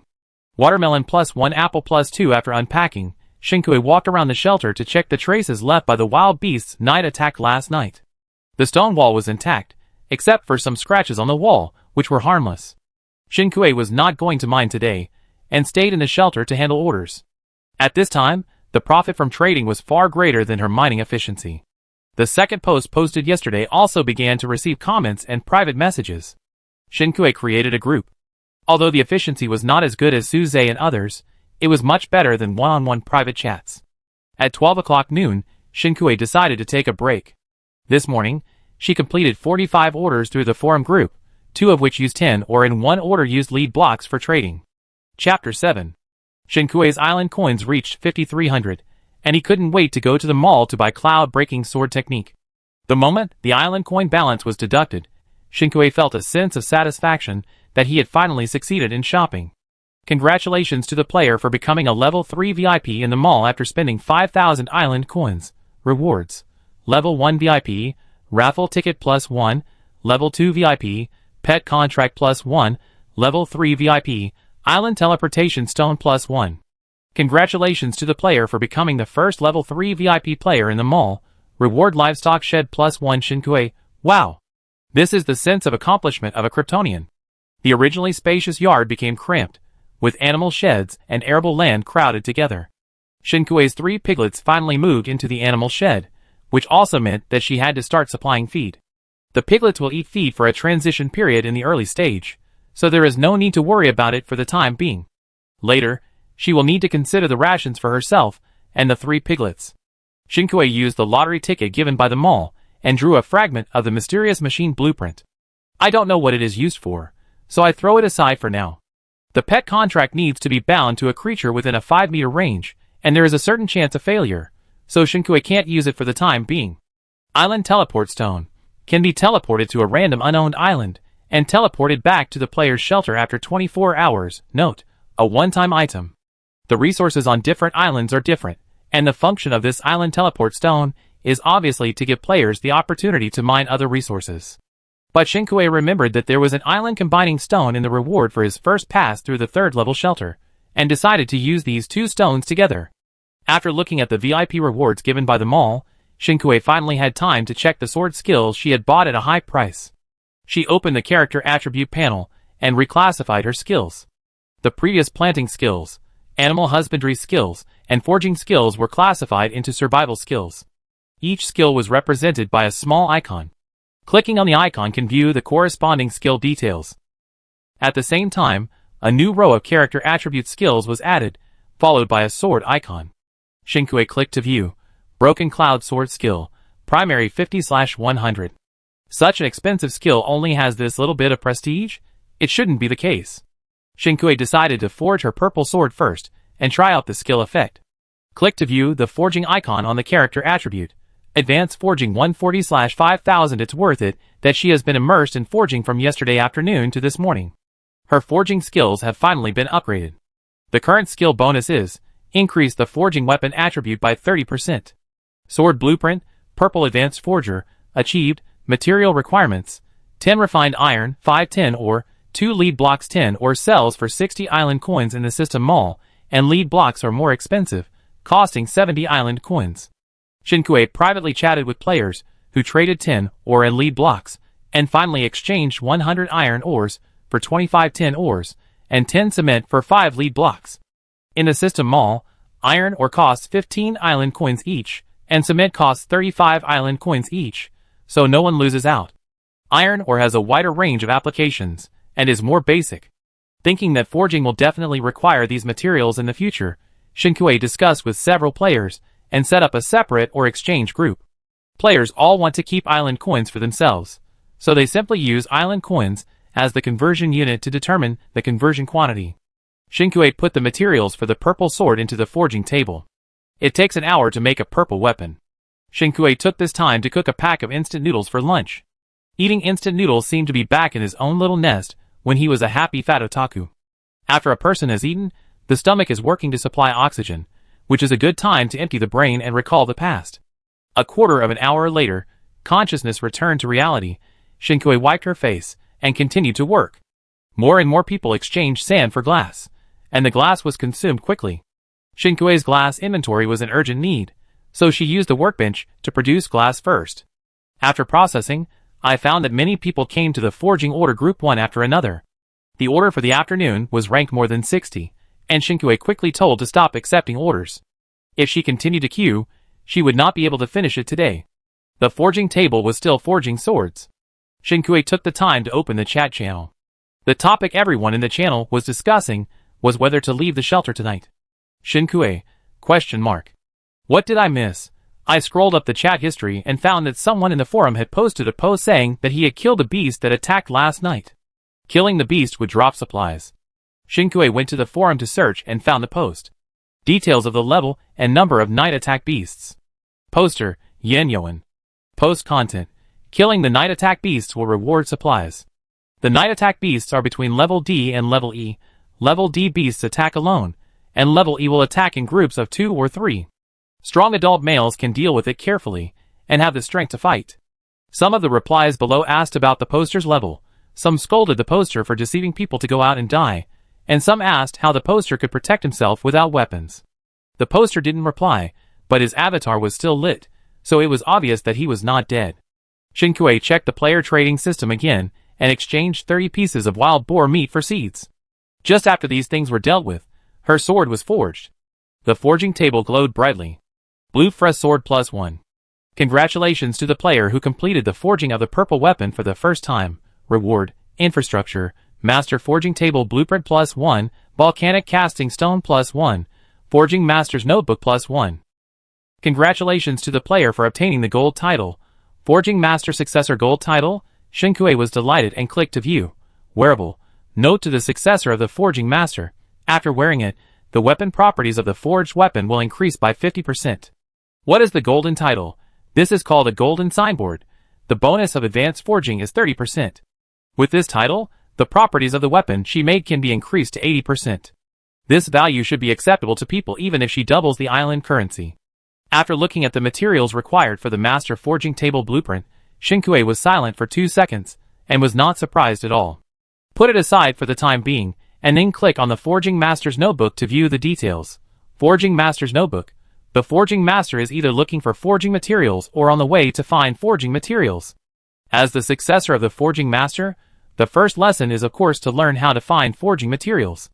When exploring, remember to bring a notebook. It will tell you where the forging materials are. Usage cooldown. 72 hours. This notebook function is a bit amazing. Although there is a 72-hour cooldown, the notebook automatically draws maps plus marks forging materials, which can save players a lot of time. This Forging Master seems to be quite generous. Shinkui is a little curious about what rewards the first person to unlock the forging table, and the first person to forge a red weapon will get. Shinkui picked up the Qingxuang sword. The hard and cold touch in her hand made Shinkui feel at ease, and instantly confident. I don't know if this confidence comes from the sword or the swordsmanship, or both. The newly acquired Qingxuang sword emits a cold light when it is swung in her hand. It is very sharp. The swords in the hands of swordsmen in martial arts novels are like this. Shinkui cherished the Qingxuang sword for a while, before starting to forge the afternoon orders.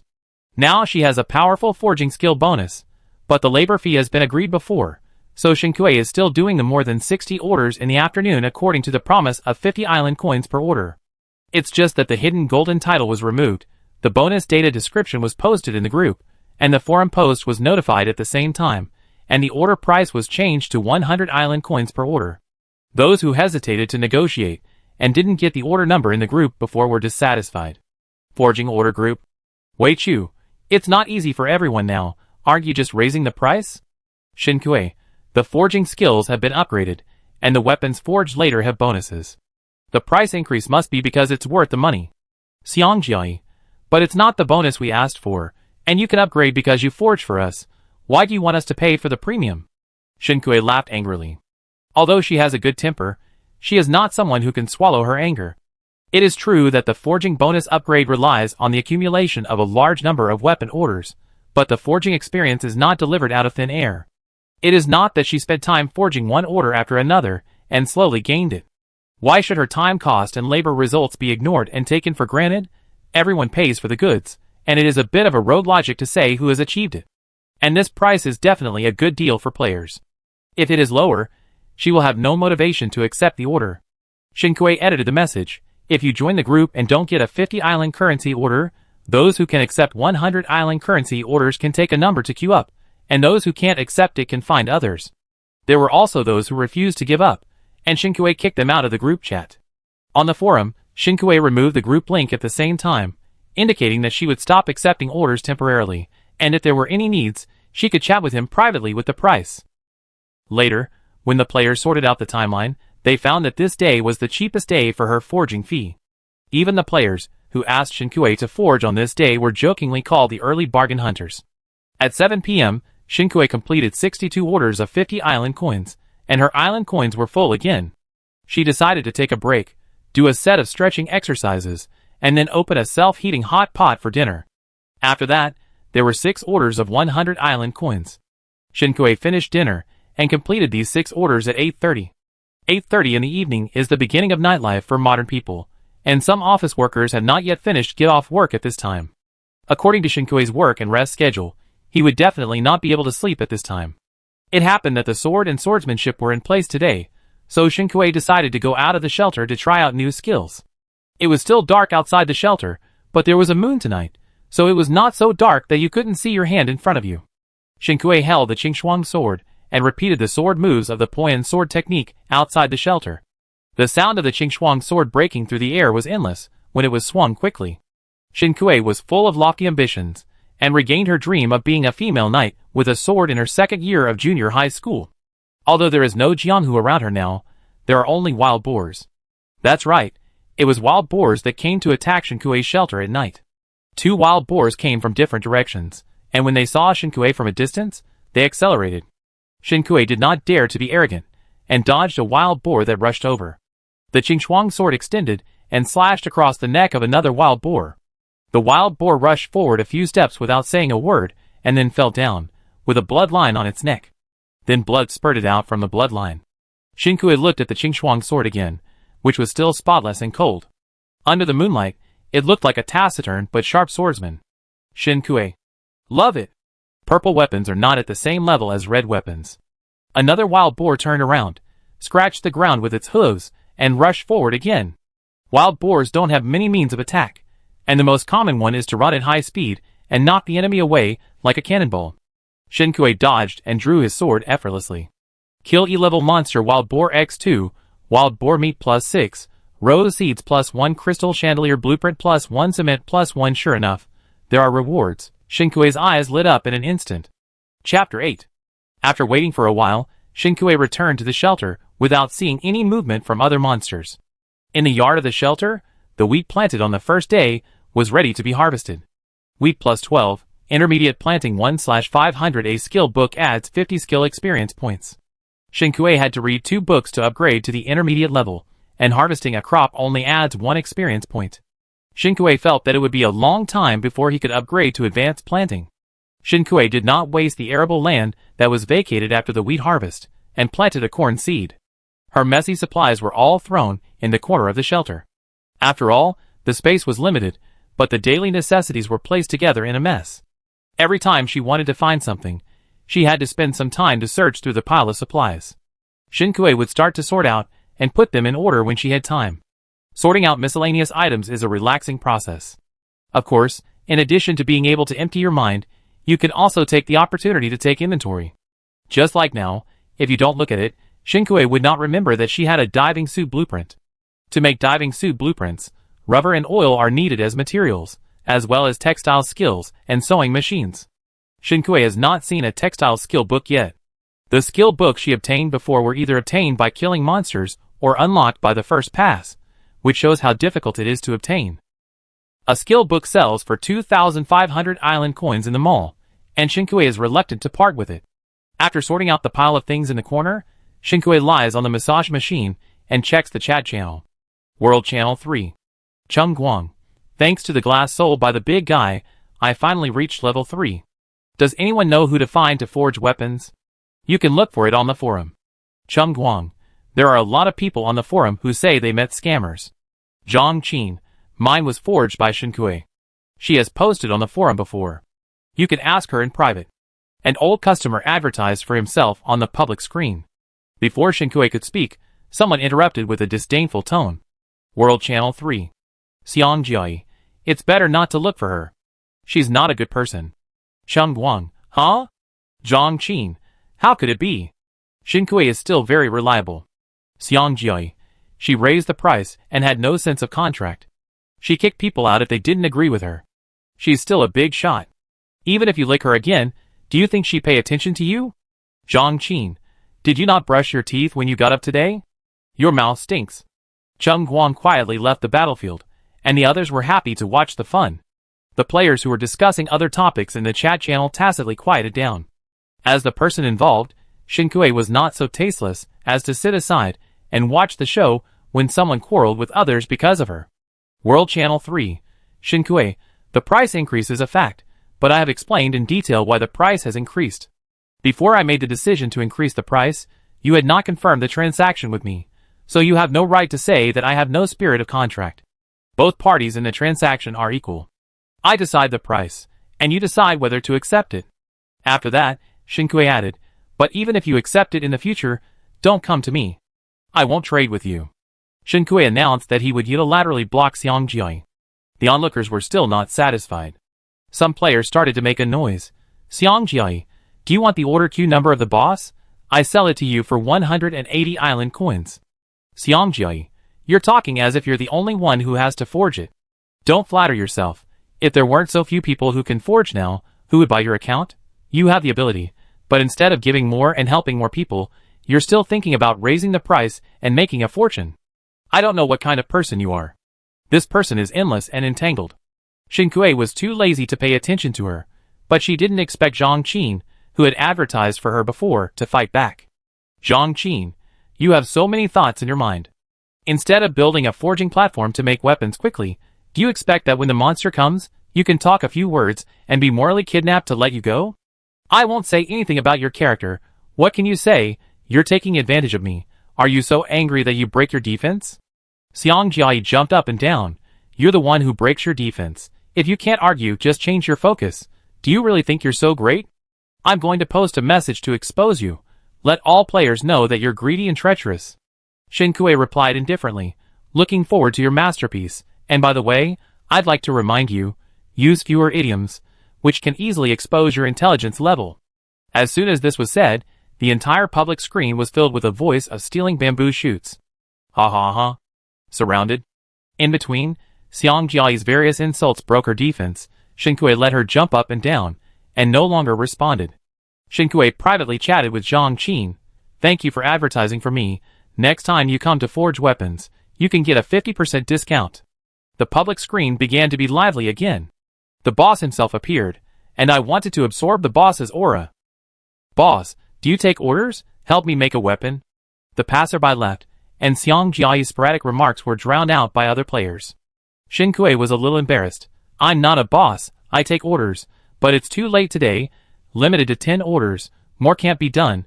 Everyone who needs it can privately chat with the price." She also has a lot of things to do, and can't stay in front of the forging table all the time. It is indeed convenient to receive orders through group chat, but it is easy to get orders too fast. Xin Kuei decided to control the number of orders by herself, so that she can be more flexible. But what she didn't expect was that the price the person who chatted with her privately actually brought was quite high. Her original intention of asking the person with the price to chat privately was to avoid meaningless bargaining and pulling the price, but she didn't expect it to turn into a bidding. Xin Kuei, Then she won't be polite. After issuing 10 number plates, Xin Kuei's forging table started to operate again. Halfway through, a wave of monsters attacked. Xin Kuei went out to kill the monsters, and came back to continue forging. During the private chat, Xin Kuei found a familiar name, Yen Yuan. Yen Yuan, 200 island coins, 10 places are there? In fact, there were no more, but Xin Kuei was a little curious about him. Xin Kuei, sure, but you have to wait a while. I will do it for you after the previous one is finished. Yen Yuan, okay.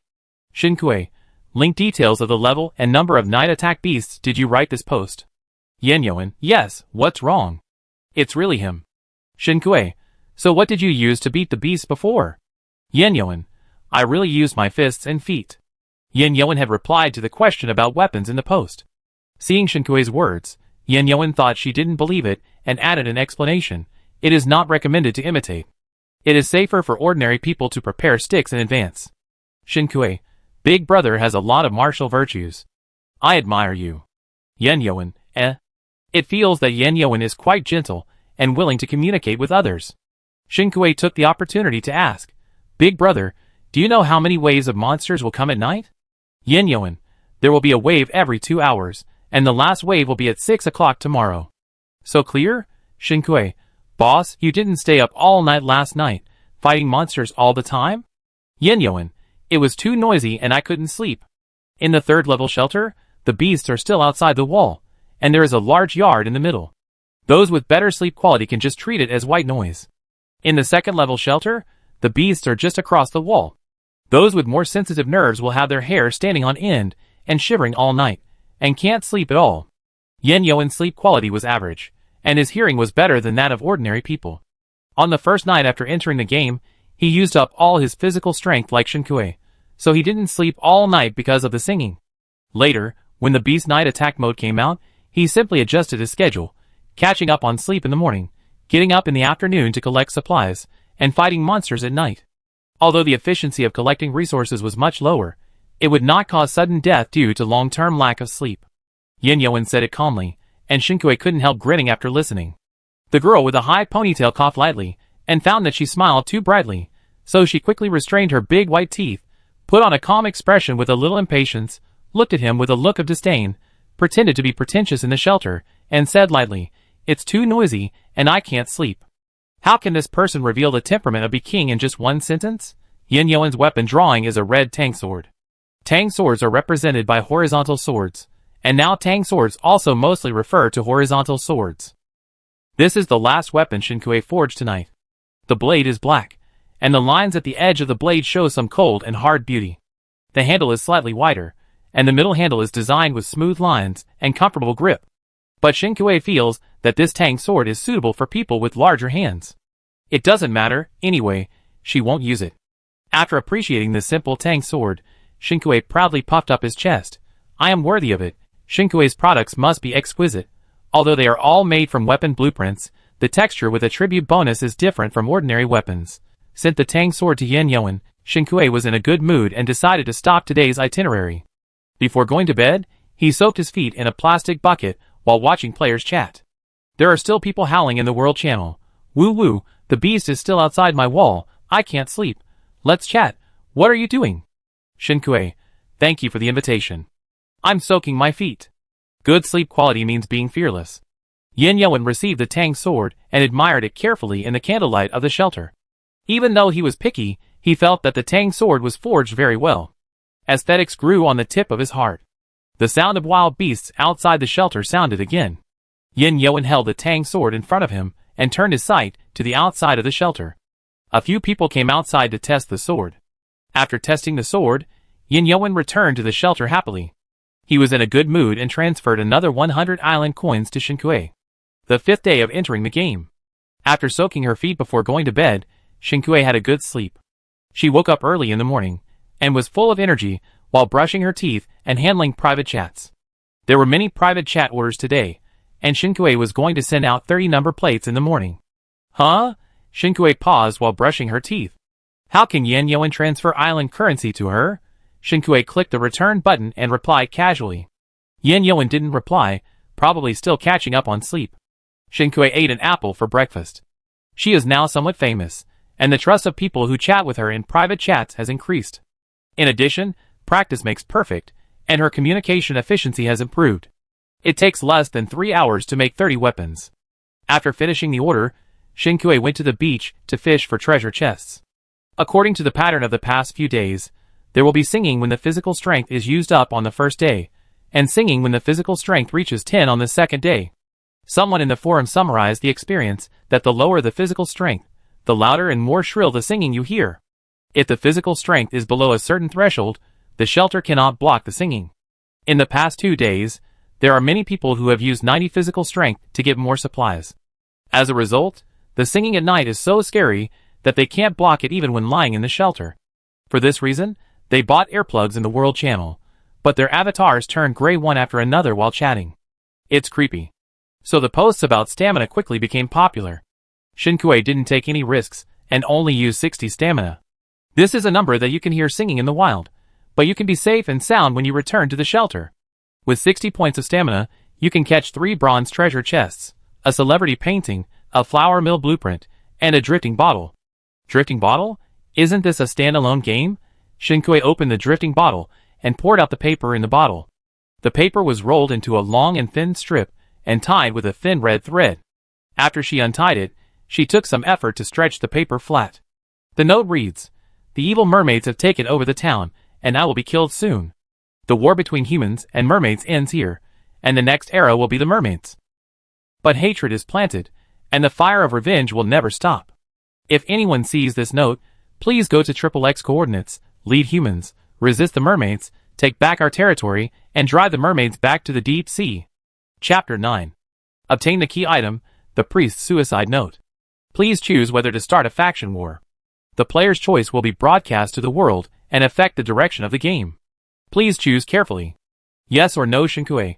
Question mark. Xinkui, shock, this is not it. Isn't it too arbitrary to leave such an important decision to one person? The faction war is undoubtedly the war between mermaids and humans. In fact, there is a background. If the daily physical strength growth threshold after entering this game is a hint to the player, the song in the mist can be said to be a clear indication. This is another sense. The living space of human beings is being squeezed. When the squeeze reaches the limit, the next step for players will only be a more severe living environment. Escape is not a solution to the problem, and humans and mermaids will have a war sooner or later. In this case, why does the game let her make a choice? Xinkui thought for a long time, and an answer came to her mind. Initiative. Xinkui reached out and clicked. Yes. Mermaids are rampant, and their minions are rampant. Humans are heading towards extinction in darkness and fear.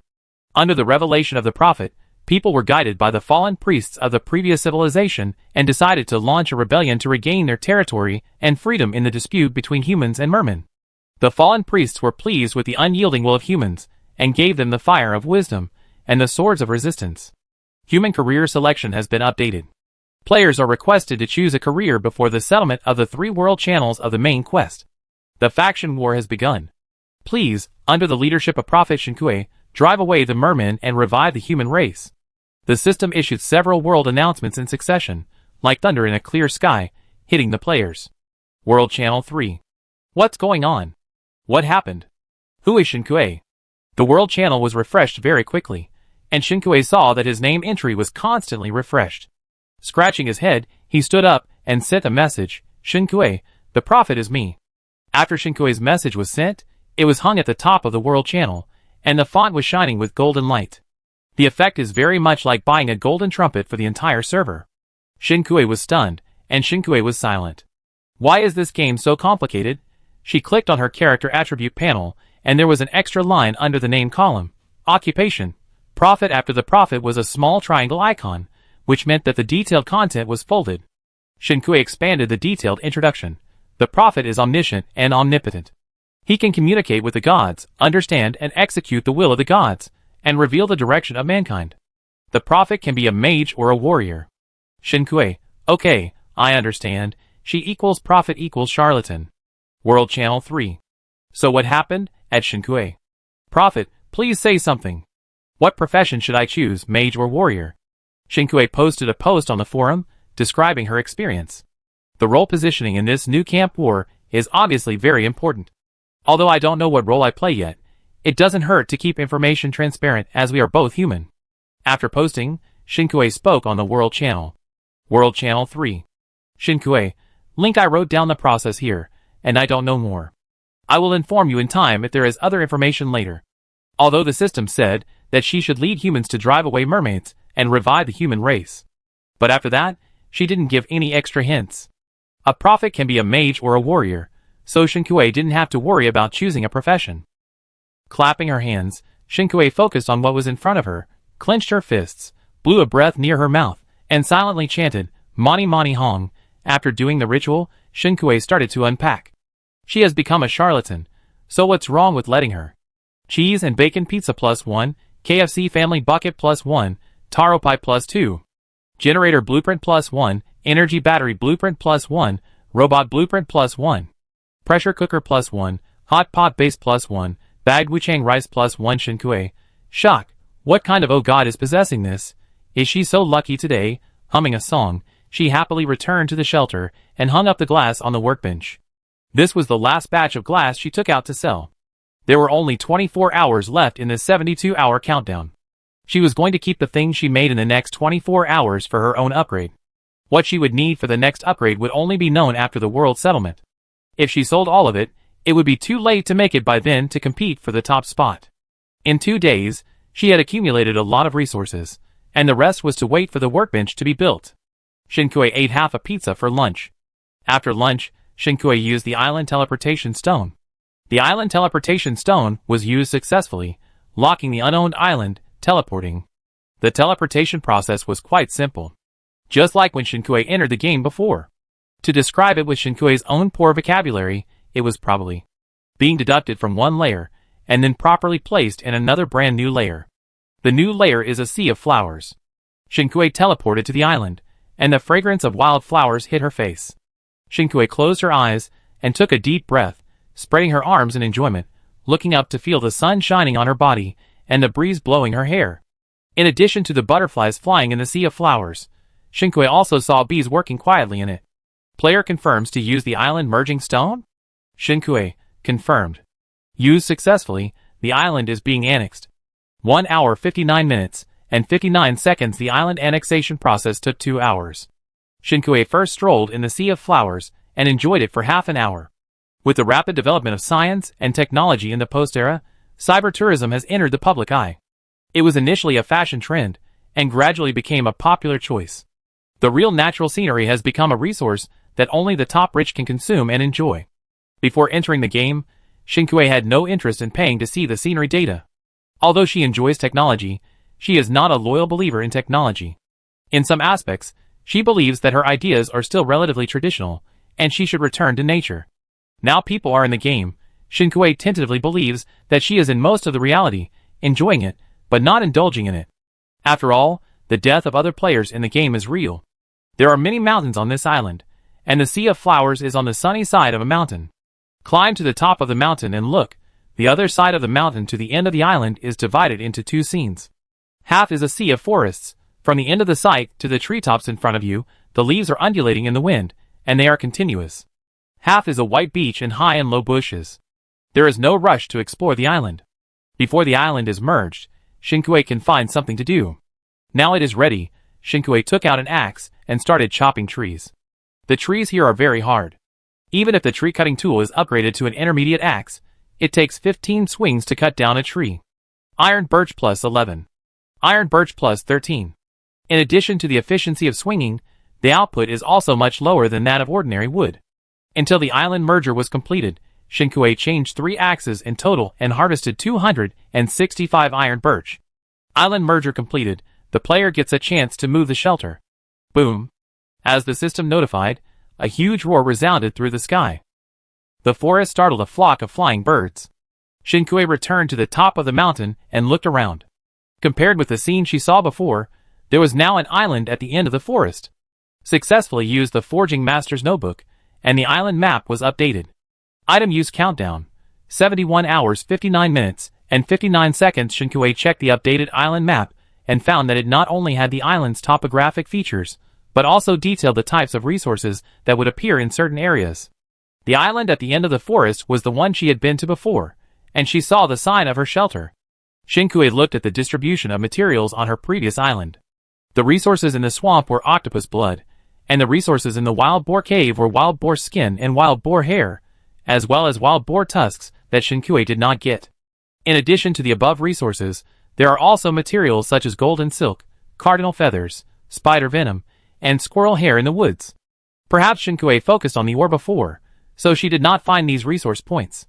There are many materials on the newly merged island today. Shinkui compared the positions, and saw that the closest to her was the bee sting. Bee stings are also forging materials. Shinkui was speechless and followed the marked point on the map. After arriving at the marked point, Shinkui looked around and saw a huge beehive hanging upside down on a branch. Wow! Shinkui opened the player trading center and searched for mudwort. Seeing that there were really players selling it, she happily exchanged it for 10 pounds of mudwort. She didn't have a special bee-proof suit, so she was fully armed with long sleeves and long pants, a hat, a headscarf and gloves, without exposing any skin. Shinkui lit the mugwort, and used the mugwort smoke to drive away the bees in the hive. Normally, it takes 2 or 3 people to harvest honey, but Shinkui was alone, so he bought a large plastic sheet and spread it on the ground, and placed a pot under the beehive. When Shinkui saw that the arrangement was almost done, he climbed up the tree to cut the beehive. The color of the beehive was golden with a hint of red. With a slight cut, clear and thick honey flowed out of the beehive, staining Shinkui's hands. If some of the beehive is left for the bees, they will return to the beehive to continue working and produce a steady stream of honey, so Shinkui only cut off 70% of the beehive and stopped. After getting down from the tree, Shinkui cleaned up the plastic sheet under the tree and the honey in the pot. There were more than 5 kilograms. Wild honey has many uses, and the most well-known one is that it can moisten the lungs, relieve coughs, and promote digestion. People with poor sleep can improve their sleep by drinking a cup of honey water before going to bed. Wild honey is a good thing, and it is not a pity if the bee stings are not caught. When there are beehives and bee nets in the future, there will be as many bee stings as you want. After cleaning up, Shinkui looked at the map again and saw a bear claw material point on the hillside. It was expected that there should be a bear's nest. Shinkui. I'm here now. Shinkui identified the direction, picked up the equipment for collecting honey, and went to the hillside with a sword. Chapter 10. Unlike the wild boar's den, the bear's den is very clean. Shinkui observed carefully for a while, and confirmed that there were only 2 bear cubs in the bear's den.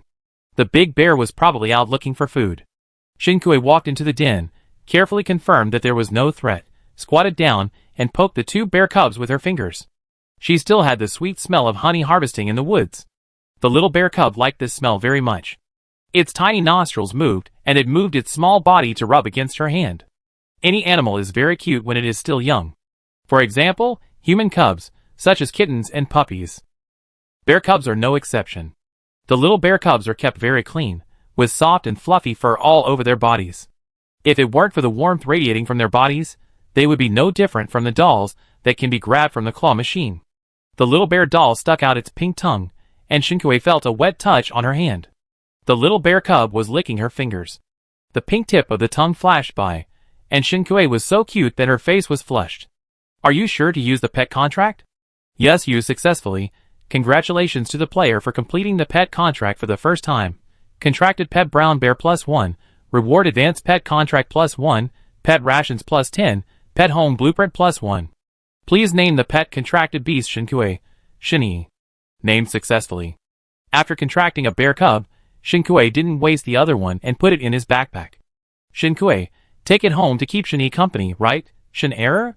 Shin'er was put into the backpack without knowing it, and he had no idea that he was kidnapped. Shinkui kidnapped 2 little bears, clapped his hands contentedly, and left the beast's den. Further down there was a sulfur mine. As I said, I'm here now. Shinkui was going to dig some sulfur. Following the location marked on the map, the trees gradually became sparse. The moisture in the air became thicker, and Shinkui smelled the smell in the air. Raising his eyebrows, he quickened his pace with some anticipation. Continuing forward, the concentration of water vapor has condensed into water vapor in the air, and the site is a patch of moist mist. It's like a fairyland. Shinkui walked to the destination. The smell of sulfur diffused in the air, and the milky white pool exuded heat. It's actually a hot spring. Shinkui cheered, immediately stripped clean, and ran into the hot spring. He found a flat place in the hot spring, and sat down. The warm spring water made Shinkui close his eyes, and sighed with satisfaction. Dry soaking is definitely impossible. Shinkui took out an apple, and ate it to replenish his hunger while browsing the forum and watching other players chat. The nerves and muscles that had been tense for days were softened by the hot spring water. Shinkui felt that his heart was light, and his mind seemed to fly to the clouds. This is life. World Channel 3. Jiangqing, family, the water is out. Is there anyone who can provide some water? Everyone is short of water now. How can there be extra water? Water is sold in the system mall. Jiangqing, I've run out of island currency. Take a look at the forum experience post. A big guy posted a post that teaches how to filter seawater to get fresh water. Shinkui opened the forum, and went to find the post mentioned in the chat channel. The post really detailed how to convert seawater into fresh water, and there was even more than one. The simplest distillation method takes into account the current situation of the vast majority of players. From the equipment required to the difficulty of execution, it is very simple and feasible. There are indeed hidden talents in the player team. The poster's name was Xiao Yue, which sounded familiar, but Shinkui couldn't remember where he had heard it before. The chat channel was still going on, and someone sent the link to the post to the World Channel. World Channel 3. Zhou Jing, link at Jiangqing, follow the instructions above. Jiangqing, it's too complicated, I don't understand. Can anyone who can make it give me some support? Zhou Jing, The enthusiastic player seemed a little speechless, and no longer paid attention to the player who asked for help. Shinkui looked at the string of ellipses in the chat channel, and couldn't help laughing. No matter what the environment, there are always people who are unwilling to use their brains, and can only ask for help. But now everyone is facing the pressure of survival. Why should I accommodate your laziness, when I have no relatives or friends? Shinkui finished eating the apple, took out the seeds from the apple core, and threw them into the bag, and threw the remaining apple core out of the hot spring pool. A gust of wind blew, and Shinkui stood up with goosebumps. The whole goosebumps stood up, and it took a long time to calm down. Shinkui felt something was wrong. He turned his neck stiffly, and looked at the high platform behind him. He was facing a pair of eyes that were ready to eat anyone. A pair of eyes belonging to a wild beast, with wildness and animal cunning in them. These eyes were locked on Shinkui, as if as long as Shinkui made any move, the owner of the eyes, a brown bear, would immediately jump up, bite off her neck, and kill her with one blow. Shinkui swallowed his saliva, stood up silently, and took 2 steps back. With a turn of his wrist, the Qingxuang sword was already in his hand. As soon as she moved, the brown bear pounced down. Its huge body fell into the hot spring pool, splashing huge water. Shinkui was knocked down by a claw into the hot spring, and felt a sharp pain in her shoulder. Shinkui turned her head, and saw that her bare shoulder was covered with blood, and the red color spread in the milky white hot spring water. It hurts. The brown bear twisted its body in the hot spring and attacked again. Now was not the time to check the wound. Shinkui staggered to her feet and pulled away. As soon as she stood out of the hot spring, she couldn't help but shiver. Being naked made her feel cold and uncomfortable. Shinkui took 2 steps back from the brown bear, smiled bitterly, and said in a trembling voice, "Big sister, do you have to sneak attack me when I am most vulnerable?" Shinkui's long hair was wet by the hot spring water, and stuck to her shoulders and chest. This did not bring her any warmth. On the contrary, when the wind blew, it aroused waves of cold. Shinkui shivered involuntarily, and looked a little pitiful. Big Sister Brown Bear was unmoved. Big Sister Brown Bear had a heart of stone. Roar. A shadow flashed, and the brown bear swung its claws again to grab Shinkui. Because it landed in the hot spring, the brown bear's hair was wet, and when it swung its claws, the water on the hair splashed all over Shinkue's face.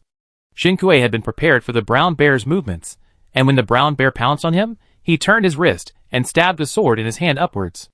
The end of the sword felt the touch of stabbing the target, but at the same time, he was blinded by the water droplets splashing in front of him. Bang!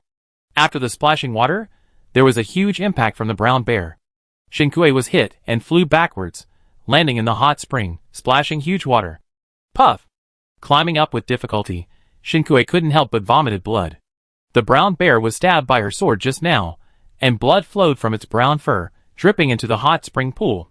The brown bear felt pain and became more ferocious, waving its claws again and rushing over. Shinkue didn't bother to check her own injuries, and quickly dodged, and swung the sword again, slashing at the brown bear's paw. Ah, roar! The cold light of the sword flashed, and the brown bear's paw was cut off in the hot spring behind the sword. The hot spring was dyed bloody by the bear's blood. The brown bear roared in pain, and could no longer maintain its body shape, and fell into the hot spring. Shinkue dared not wait and see, and took advantage of its illness to kill it. He quickly stepped forward, and killed the brown bear, with a Qingxuang sword. Player Shinkue killed a B-level monster brown bear X1, and dropped bear meat plus 22, bear paws plus 4, brown bear fur plus 6, bear gall plus 1, bear claws plus 2, sea converter blueprint plus 1, fishing boat blueprint plus 1, cooking skill book plus 1. Congratulations to player Shinkue for completing the first kill of a B-level monster. The first kill reward is plantable land plus 5, greenhouse blueprint plus 1, advanced workbench blueprint plus 1, island currency plus 1000, beehive blueprint plus 1, island teleportation stone plus 1. The risk is proportional to the benefit. This brown bear is higher level than the mutant octopus. Shinkue thought, it is indeed a B-level monster, so difficult to deal with. If it weren't for the powerful Qingxuang sword in her hand, she would not have been able to get this first kill. Shinkue walked out of the hot spring, and took out her clothes to put on. No longer running naked, Shinkue breathed a sigh of relief. Her body seemed to have come back to its senses, and the injury she had just suffered had a real feeling. Her shoulder was bloody, and numb with pain, and her internal organs seemed to have shifted in the previous battle. She had just vomited blood, so she must have suffered internal injuries. Shinkue didn't have the energy to follow the map to find materials. After confirming the direction of the shelter, she supported herself with the Qingxuang sword and used the sword as a pestle to prepare to return to the shelter. After walking a few steps, Shinkue vomited blood again. She didn't know that her head was covered with fine sweat and her face was pale and ugly because of the vomiting blood. There was a little blood on her lips, which became the only bright color on her face. Shinkue guessed her own situation. She had severe abdominal pain and a slight bloating feeling. It was possible that her internal organs were damaged and bleeding. She adjusted her breathing and rested for a long time. When she had some strength, she continued to move. There was still no life bar on the character attribute panel. Shinkue walked and thought. Was it true that she could be resurrected without damage without a life bar? Could it be that it was just a dream? In fact, she didn't have a plug-in. Like other players, she could get hurt and die. After all, she returned to the shelter very quickly last time and fainted on the bed. When she woke up, her wounds were healed. There was no sense of reality. Now she really felt that her life was in danger. Or maybe she was also in danger at the beginning, but the powerful self-protection mechanism of human beings made her dilute the feeling at that time. She could no longer get the answer, because she lived in the present, and could only see the blackness in front of her eyes. She was sure that her internal organs were injured. In the post-era, medical technology was advanced, and if her injuries were in reality, she could be cured by surgery. But now she was in a game of survival on a deserted island. There are more than 600,000 people in this world, but she is the only one on this huge desert island. There are no doctors, no surgeries, and no treatment chambers. If there is no so-called lossless resurrection, she will die soon. Walking back to the shelter with difficulty, she wanted to avoid thinking about the long road back to the shelter, which seemed endless at this moment. As a result, she couldn't help but keep replaying the wound on her head that disappeared that day. A voice was talking to her, asking her, "Is it true? Did what happened that day really exist? Does she really have a plug-in for lossless resurrection?" Shinkue was a little dazed. Yes, or no, all her strength was used to command her legs to move, and she really had no spare energy to recall and think about this problem. Chapter 11. Before the sky darkened, Shinkue finally crossed half of the map and returned to the shelter. Life is sometimes so fragile that it can be easily beaten, and sometimes it is so strong that it is like a miracle. As Shinkue walked, she gradually felt no pain. Perhaps it was because of the increased secretion of adrenaline and the endogenous analgesic substances that blocked her perception of pain. Or maybe it was because she kept telling herself that now was not the time to feel pain, which caused her survival instinct to unconsciously block the feeling of pain. Shinkue didn't know which one it was, or maybe none of them. Anyway, she held the Qingxuang sword and finally reached her destination. I'm really brave. Shinkue couldn't help but smile when she saw the shelter. As soon as the smile appeared, her throat felt sweet, and she vomited blood again. The vomited blood contained blood clots. Shinkue's eyes went dark, and she fell forward. Shinkue, she hasn't climbed onto the bed yet. If she fails to revive because of this, she will be wronged until the snow falls in June. Yin Yoan woke up at 4 o'clock in the afternoon and saw the 100 island coins that were returned, and the other parties?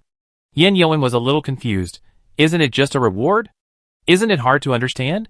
He replied in private, I am very satisfied with the Tangdao. No need to refuse. We will cooperate next time. In a blink of an eye, he saw familiar names and words such as prophet and mermaid on the world channel. Yin Yoan, ? Just woke up from a nap. What happened again? After going to the forum to get information to make up for the lessons, Yin Yoan realized that while he was catching up on his sleep, his newly certified forging master had done something big. At the same time, Yin Yoan noticed that there was an extra career choice on his panel. Please choose your career, mage or warrior. Mage, long-range attack career, high attack and low defense, dependent on spirit and magic points. Professional bonus, choose 2 out of 3 spell attack/spell treatment/spell defense. Spell strength is random. Warrior, close combat career with high defense resistance, dependent on equipment and weapons. Professional bonus, attack power increased by 50%, defense power increased by 50%. Yin Yoan didn't even hesitate and directly chose the warrior. After he entered the game, he found that all random events were not friendly to him. Other players said that people like him were called non-Africans. It was already dark. Yin Yoan stopped chopping trees, thinking that he had not done something. He finally noticed that Shinkue did not reply to him, nor did he accept the island currency he sent. He clicked to view the private chat. The system had a red function. Yin Yoan only then found that the private chat page was still unread. Yin Yoan frowned. Something was wrong. More than 3 hours had passed since he sent the message. Even if he couldn't get away for some reason, it wouldn't take so long to finish it. The other party's avatar was on, and it didn't look like he was in trouble. It was puzzling. Yin Yoan, are you okay? Still unread, no reply. There were sounds of branches breaking and animals running in the distance, and a large animal was approaching. Yin Yoan temporarily gave up asking, focused on what was in front of him, holding the Tang sword and preparing to fight. Shinkue was fine. She was woken up by the singing. When she woke up, Shinkue looked at the time. It was 8:11 p.m. She fell to the ground about 10 meters away from the shelter, and her posture was the same as before she fainted. Shinkue turned over in a trance. The sky was full of stars. It was hard to see stars in the post-era, let alone such a large starry sky. It was so beautiful that it was almost fake. It was fake. The questions she had been worried about before now had answers. Shinkue got up and covered her chest with her palms. The heart under her palms was beating healthily. After brushing off the dust on her body, Shinkue took another look at the starry sky and walked towards the shelter. Back in the shelter again, she could see the dark spot on her shoulder under the light. This was the mark left by the blood.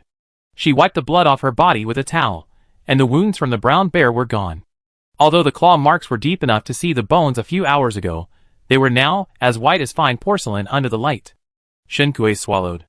The rusty taste between her lips and tongue made her frown.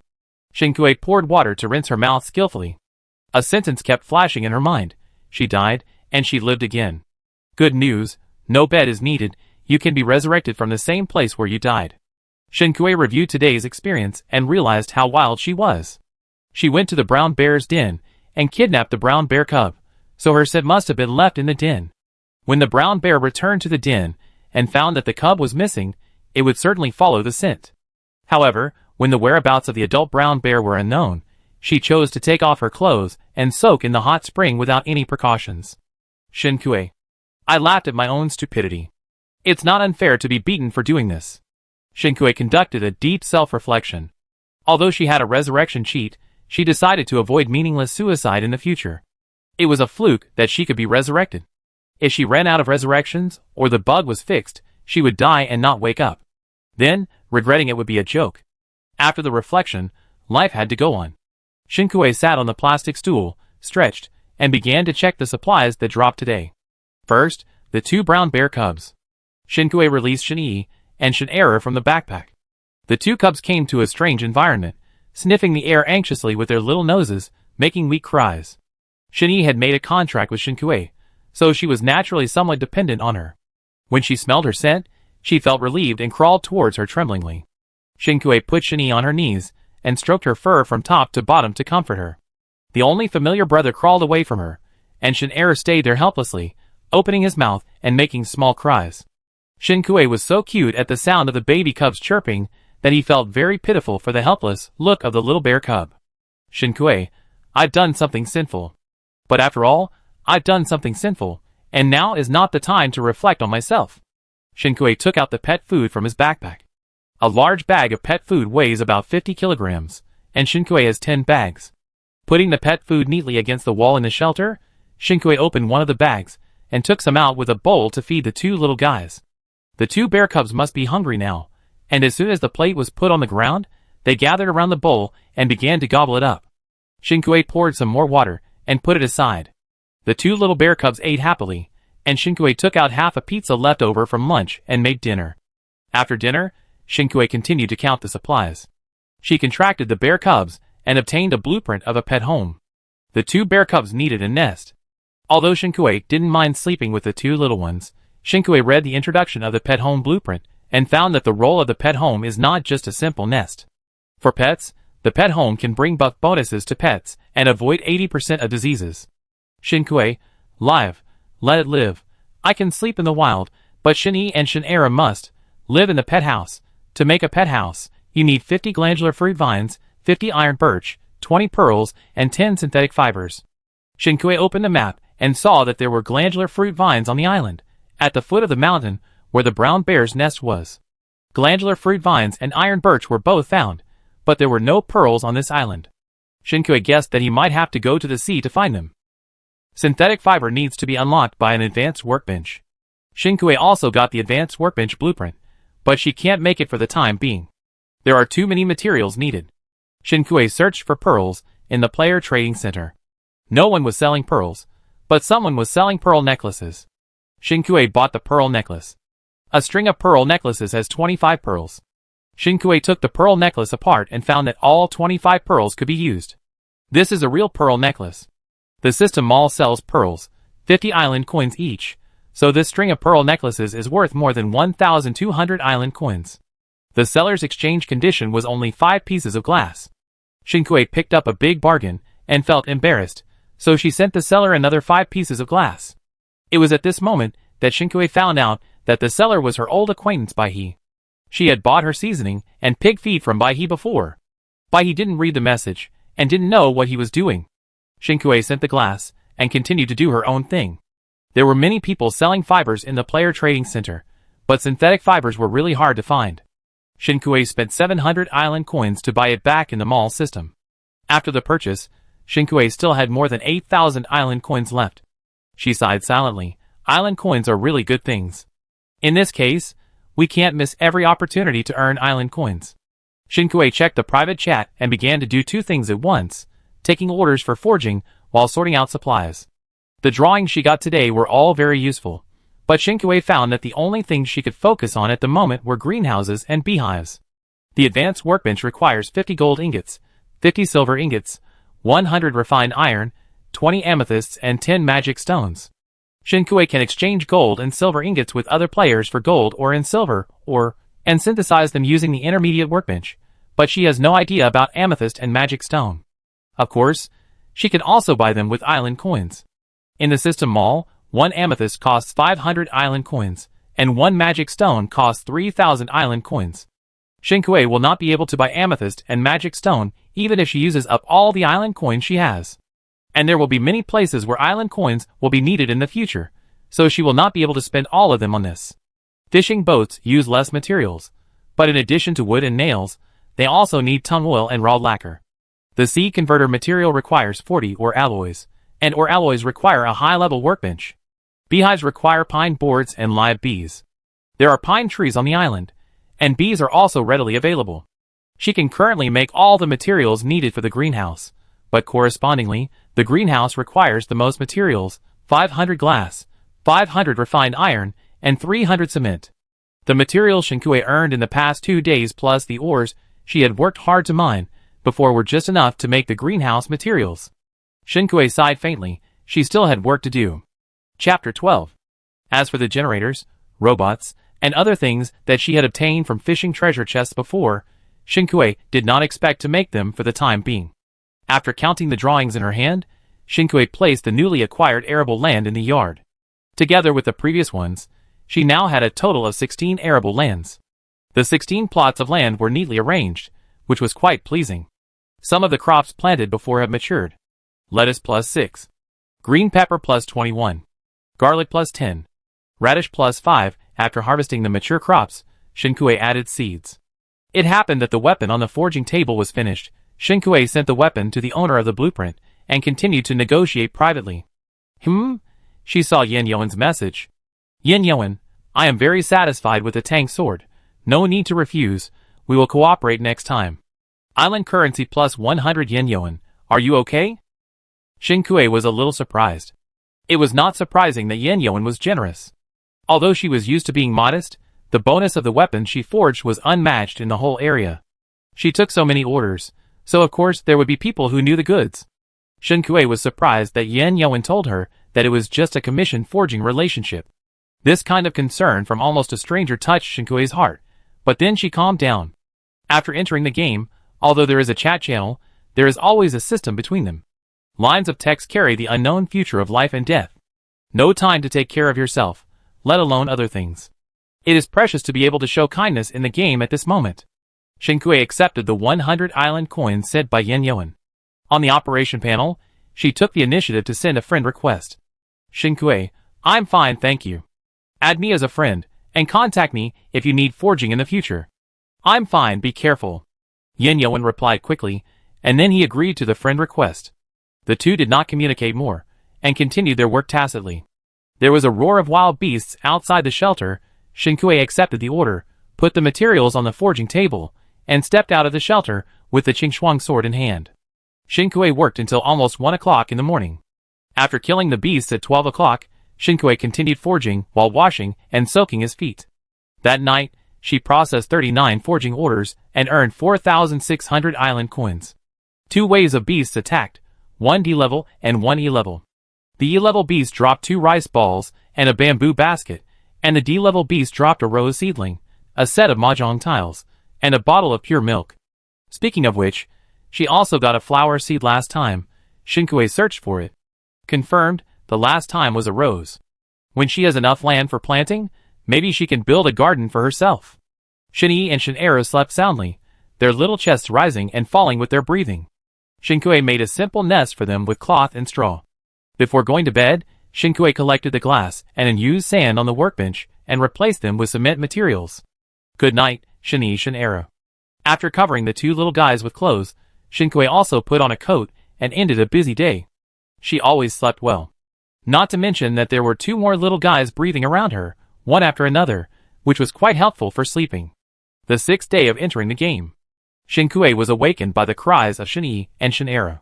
Opening his eyes, Shinkue opened the system panel, and it was already 8 o'clock in the morning. The 2 little guys were probably familiar with the shelter, and were having fun. The simple nest built by Shinkue was torn to pieces, and straw and cloth were scattered in every corner of the shelter. So cute, Shinkue squatted down with a toothbrush in his mouth, and tickled Shinyi and Shinera's chins with 2 fingers in turn.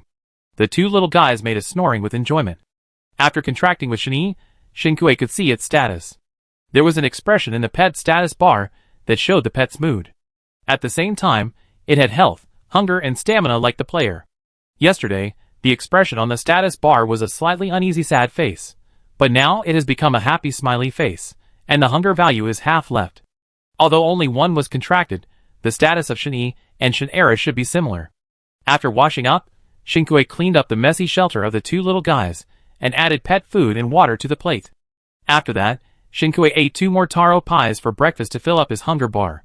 Fortunately, the animal shed has an automatic feeding function. As long as there is feed in the feeder, the animals in the animal shed can be fed 3 meals a day on time, and in the right amount. Otherwise, Shinkui would have to rush back every day to feed the pigs, and would have to worry about going out to mine. In general, the animal shed is really worry-free. Shinkui left the shelter with satisfaction, and went to the beach to use up 50 physical points first. Bronze treasure box +1.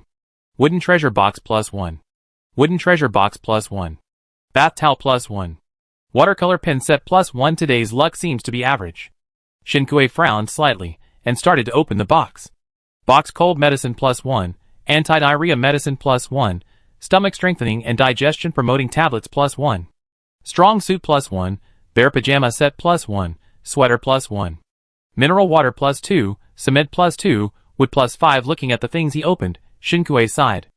After the feeling of luck when he opened the box yesterday, he suddenly looked down on ordinary material boxes. No wonder it is said that it is easy to go from frugality to luxury, but it is difficult to go from luxury to frugality. After opening the box, Shinkui went to the glandular fruit vine marked point on the map. The glandular fruit vine is in the shrub area at the foot of the mountain. Shinkui pulled out a whole piece of glandular fruit vine trees, and got more than 120 glandular fruit vines. The adenocarpus vine has a nickname, called bird-catching tree. To be honest, Shinkui was quite surprised that this material was needed for a pet home. No matter how you look at it, the adenocarpus vine should be used to make bird traps. Or something like that, right? If her pet was a bird, wouldn't it be very shady to use the adenocarpus vine as a pet home? Shinkui was amused by her own thoughts. It was a little after 10 o'clock when she finished harvesting the adenocarpus vine. Shinkui went to the pinewood marking point, took out an axe, and started chopping trees. Pinewood is less hard than iron birch, but the yield is higher. In the same 2 hours, Shinkui harvested 426 pine woods, which is nearly 50% more than iron birch. A beehive requires 15 pine logs. If she only wants to make beehives, these pine logs are more than enough. Maybe she will need them somewhere else later. It is always good to cut more and keep them. Even if she can't use them herself, she can sell them and exchange them for other resources. No matter how she mines, resources are always insufficient.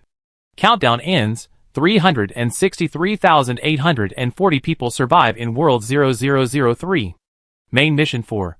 Build a level 4 shelter. Build a free arc 359:59:59. Player contribution ranking. World ranking open. Player guild mode open. Friend visit function open. World 0003 survivors rank 71st in the world ranking. Reward all 0003 players with intermediate workbench blueprint +1. World 0003 player contribution ranking update. First place. Shinkui, contribution value 269,316. Second place. Xiaoyue, contribution value 112545. Contribution value rewards will be distributed to the system mailbox. Players should check it. World 0003 faction war opens. Limited. Human faction occupation bonus update. Library borrowing function opens. Martial arts training ground opens. This update contains a lot of information. After the update, the system panel has a ranking list, a total of 2 lists. One is the world list, as the system broadcast said, sorted by the number of survivors, a total of 5,000 worlds, and the number of survivors in each world at the time of settlement can be checked through the list. The other is the player list, which has only 10 places, ranked by contribution value. Shinkui, as the player with the highest contribution value, leads by a huge margin. Shinkui guessed that this was probably related to her starting the camp war. Whether this is the case or not is not yet verifiable. The system gives the player's contribution value, but does not explain the source of the contribution value. Xiaoyue, who has the second highest contribution value, is the person who published the method of desalinating seawater. Shinkui remembered why she felt that this person's name sounded familiar. Xiaoyue is a resident host of a wilderness survival program. Although she is a petite girl, she is very good at finding props to make survival tools, and finding food in the wild. Shinkui went to the forum to search for posts posted by Xiaoyue, and found that in addition to the method of filtering fresh water, she also posted many other posts. For example, teach you how to use the resources around you to make traps, teach you how to judge whether the mushrooms you encounter are edible, how to judge whether a snake is poisonous. For Shinkui, these posts posted by Xiaoyue are quite valuable for learning. Unfortunately, Shinkue does not have time to read them carefully now, otherwise he would definitely study them carefully. There is another acquaintance among the top 10 players on the list, Suze. Suze ranked 6th. Shinkue searched his name on the forum and found that he had only posted one post, which was a summary of the game's information. For example, the first day's instruction on not to exhaust one's stamina, the materials required for various drawings updated later, and even a list of players who can forge. Shinkue. Is this guy the know-it-all in the game of Solitary Island? Shinkue's first place contribution value reward is a piece of island joining stone, 10 pieces of arable land, a skill book of one's choice, and a diving suit. You can choose one skill book from the 7 skill books of cooking, planting, forging, animal husbandry, weaving, gathering, and alchemy. Shinkue chose the weaving skill. She wanted the weaving skill before, because the diving suit said blueprint in her hand requires the weaving skill to make it, but unfortunately the system mall costs 2,500 island coins per book. This time the system rewarded a diving suit. If the diving suit is not made of materials that are easily damaged, it will be enough for Shinkue to use herself. If she can find the diving suit materials and make the diving suit, she can also sell it to other players. Use the textile skill book, primary textile 50/100 Shinkue. Save 2,500 island coins, saving is earning. This time, the main task is not only to upgrade the shelter, but also to build the freedom arc. Shinkue first checked the materials for the level 4 shelter, and found that the quantity required this time was not at the same level as when upgrading to level 3. Chapter 13. 200 cements, 300 glasses, and 500 refined irons. She never expected that she had prepared cement and glass, but was stuck on refined iron. One piece of refined iron requires 5 iron ores to synthesize. Fortunately, refined iron synthesis does not require waiting like glass and cement. Everyone is busy upgrading the intermediate workbench, and refined iron is in short supply. Shinkue looked at the exchange rate of refined iron in the player trading center, and felt that it was not cost-effective. Therefore, Shinkue decided to dig iron ore by herself and make refined iron. After returning to the shelter, she sorted the materials she had harvested in the morning, put the 10 new plots of land for planting into the yard, and added seeds. Once these 10 plots of land for planting were laid out, there was no more extra space in the yard. At the same time, the irrigation device was not enough, and the range of watering could not cover all the land. So Shinkue made another irrigation device and installed it. After installing the irrigation device, she took out the materials she had collected with great effort and put them on the workbench, and began to make a pet home. It takes 10 hours to make a pet home, and the workbench began to work diligently. Shinkue gave Shin-E and Shin-Era plenty of feed and water, and she carried the bucket herself and ate lunch while on the road. She didn't have the energy to study the system updates. The most important thing now was to quickly upgrade to level 4. There were too many materials needed for the upgrade, and no one could gather them now. If she worked faster, she might even get the first pass reward. Shinkue worked in the mine until 8 o'clock in the evening. When the singing started, the iron ore in her backpack reached 854. But this was far from enough. Shinkue hesitated for a while, and did not return to the shelter. It was already dark. Shinkue spent 100 island coins to buy a mining lamp in the system mall, and put it in the mine cave, and continued to work. At 10 o'clock in the evening, the sound of wild beasts running came. Shinkue stopped and looked cautiously in the direction of the cave entrance. This is the time when wild beasts attack the shelter at night. She was not in the shelter today. It seems that the wild beasts will chase to the mine cave. Shinkue turned his wrist and replaced the pickaxe in his hand with a Qingchuan sword. Not long after, several coyotes came to the cave entrance with drooling. Shinkue was guarding the cave entrance. The natural geographical advantage allowed Shinkue to easily kill more than a dozen wild boars in the past, and now he could also deal with this small group of coyotes. Shinkue, the advantage is mine. Coyotes are animals that prefer to act alone. They hunt in groups, and do not have a clear social division of labor like wild boars. Shinkue ended the battle in 10 minutes. Wolf meat +7, wolf teeth +2, hand grab pancakes +3, lambs +1. Shinkue didn't understand. She had killed the wild boar leader before and got piglets, so why did she get lambs when she killed a wolf? After killing the wolves, Shinkue put away the Qingchuan sword and continued to mine. After digging for a while, he heard some unusual noises. The noise was very small, mixed in with the singing, and it was difficult to detect. Shinkue paused while mining and opened the system panel to take a look. 2305. Hiss. Shinkue turned around with the sword in his hand, and saw a black snake swimming towards him under the dim light of the mine. Shinkue was afraid of snakes. In addition to snakes, Shinkue was also afraid of most invertebrates. Seeing some invertebrates would give Shinkue goosebumps all over his body. The black snake stopped half a meter away from her, with its head raised. It was gathering strength. Shinkue gritted his teeth and swung his sword, the man and the snake moving almost at the same time. The snake's movements were agile, but they couldn't be faster than the sword. The black snake died on the spot. Before she could breathe a sigh of relief, Shinkue looked up and saw the scene at the entrance of the cave, and her pupil shrank. A dense group of snakes crawled in from the entrance of the cave. Like moths chasing a candle flame, they moved forward without hesitation towards where Shinkue was. This scene was too cruel for someone who was afraid of snakes. Shinkue shuddered, took a deep breath, and gritted his teeth to swing Qingxuang to attack. Snakes are not more difficult to deal with than wolves, but the psychological impact they bring is completely different. After killing the snakes, Shinkue felt numb all over his head, and couldn't calm down for a long time. Snake meat plus 16, snake gall plus 7, iron or plus 51, silver or plus 5. It's a loss. I lost money on the mining lamp that cost 100 island coins. After packing up in a hurry, Shinkue left the mine and rushed back to the shelter. At this time, the World Channel also exploded. World Channel 3. Veer, oh my god, a snake has crawled into the yard. Suze, now that there are professional bonuses, you can try to kill monsters. The strength of the beasts that attack the shelter at night is increasing. It is recommended to improve their strength as soon as possible. But I'm scared. I've told you the truth. It's up to you whether you listen or not. We are all the same. Who wouldn't be scared? Yin Yoan, warriors and mages who have chosen spell attacks can try it. If you are really scared, hide in the shelter at night, and use the martial arts training ground. Although there are no supplies dropped, there is no danger. My family is also in World 03. I am using the visiting function to stay with my family. It is safer for two people to be together. The visiting function has a 3-day cooldown period.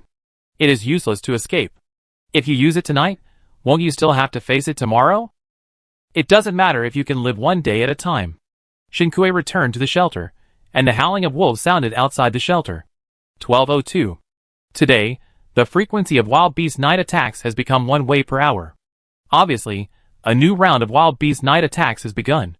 Shinkue, as long as it's not a snake, it's fine. After opening the iron gate, the wolves that were blocking the gate outside the yard rushed into the yard in an instant.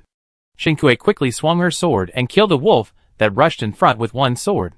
Seeing this, the other wolves all took 2 steps back, bent their front paws, and leaned over. This is a posture ready to attack at any time.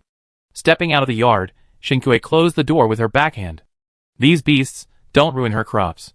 This wave of wolves is different from the coyotes that attacked her in the mine before. They understand the importance of teamwork. 2 of them attracted Shinkue's attention from the front, and the other attacked from the side. The rest of the wolves were responsible for surrounding and waiting for the opportunity to move. They cooperated very well. Shinkue did not dare to be careless. He always paid some attention to the wolf on the side. When the other party attacked silently, he slashed at it first. He took advantage of the fact that the 2 wolves in front had not reacted yet, and sent them home with one sword. The teamwork of the wolf pack was still a bit threatening to her. After the team was broken up, the difficulty was just cutting melons and vegetables. Wolf meat plus 12, wolf teeth plus 5, lamb plus 1, tissue paper plus 2, garbage bag plus 1. Another lamb came. Shinkue was worried. When raising pigs, she was still worried about where to get food for the pigs after the feed was eaten. How to raise these 2 lambs? Back at the shelter, the pet home is ready. The workbench finally gets a rest. Shini and Shinera leaned against the foot of the bed and slept soundly. Shinkue cleaned the shelter first. The pet home has automatic feeding and cleaning functions. Thinking that this is the last time to clean the 2 little guys, my heart softened. After cleaning, Shinkue clicked on the workbench and recycled the pet home. Please select the location to place the pet home. It cannot be placed here. Please reselect. Shinkue. TSK. The yard was full of land that could be planted, so Shinkue moved a few pieces and placed them outside the yard. Finally, a place was made for the pet home. Placement successful. Please name the pet home. Oh, can you change the name? Name. Booty Bears. After Shinkue changed the name, the more she thought about it, the better the name was. After putting Shini and Shinero into the pet home, she checked the system panel. 047. It was late, and there was no time to soak her feet today. Shinkue went straight to bed, and set an alarm for 6 o'clock to end a busy day. The last wave of beasts attacked at 6 o'clock. When Shinkue was woken up by the alarm clock and opened the door, after washing up, a stone flew in from outside the yard. The stone hit the wall and bounced back to land on the crops, knocking off a few leaves of the corn vines that had not yet grown up. Shinkue? Shinkue opened the door, and found that 7 or 8 monkeys were throwing stones into her yard. Most of the stones were blocked by the high wall. Occasionally, there would be stones thrown higher, and thrown in from the top of the wall, causing damage to the crops in the yard. Looking at the several plots of arable land outside the yard that had been removed last night, the crops on them had been pulled out, and the dead crops were torn and thrown on the ground. Seeing the gate open, several monkeys stopped throwing stones, jumped and dispersed, baring their teeth at Shinkue provocatively. Shinkue, hardened, fists are hardened, holding the Qingxuang sword, Shinkue rushed towards the monkeys with fierce eyes. Ah! This group of monkeys was different from the wild beasts before.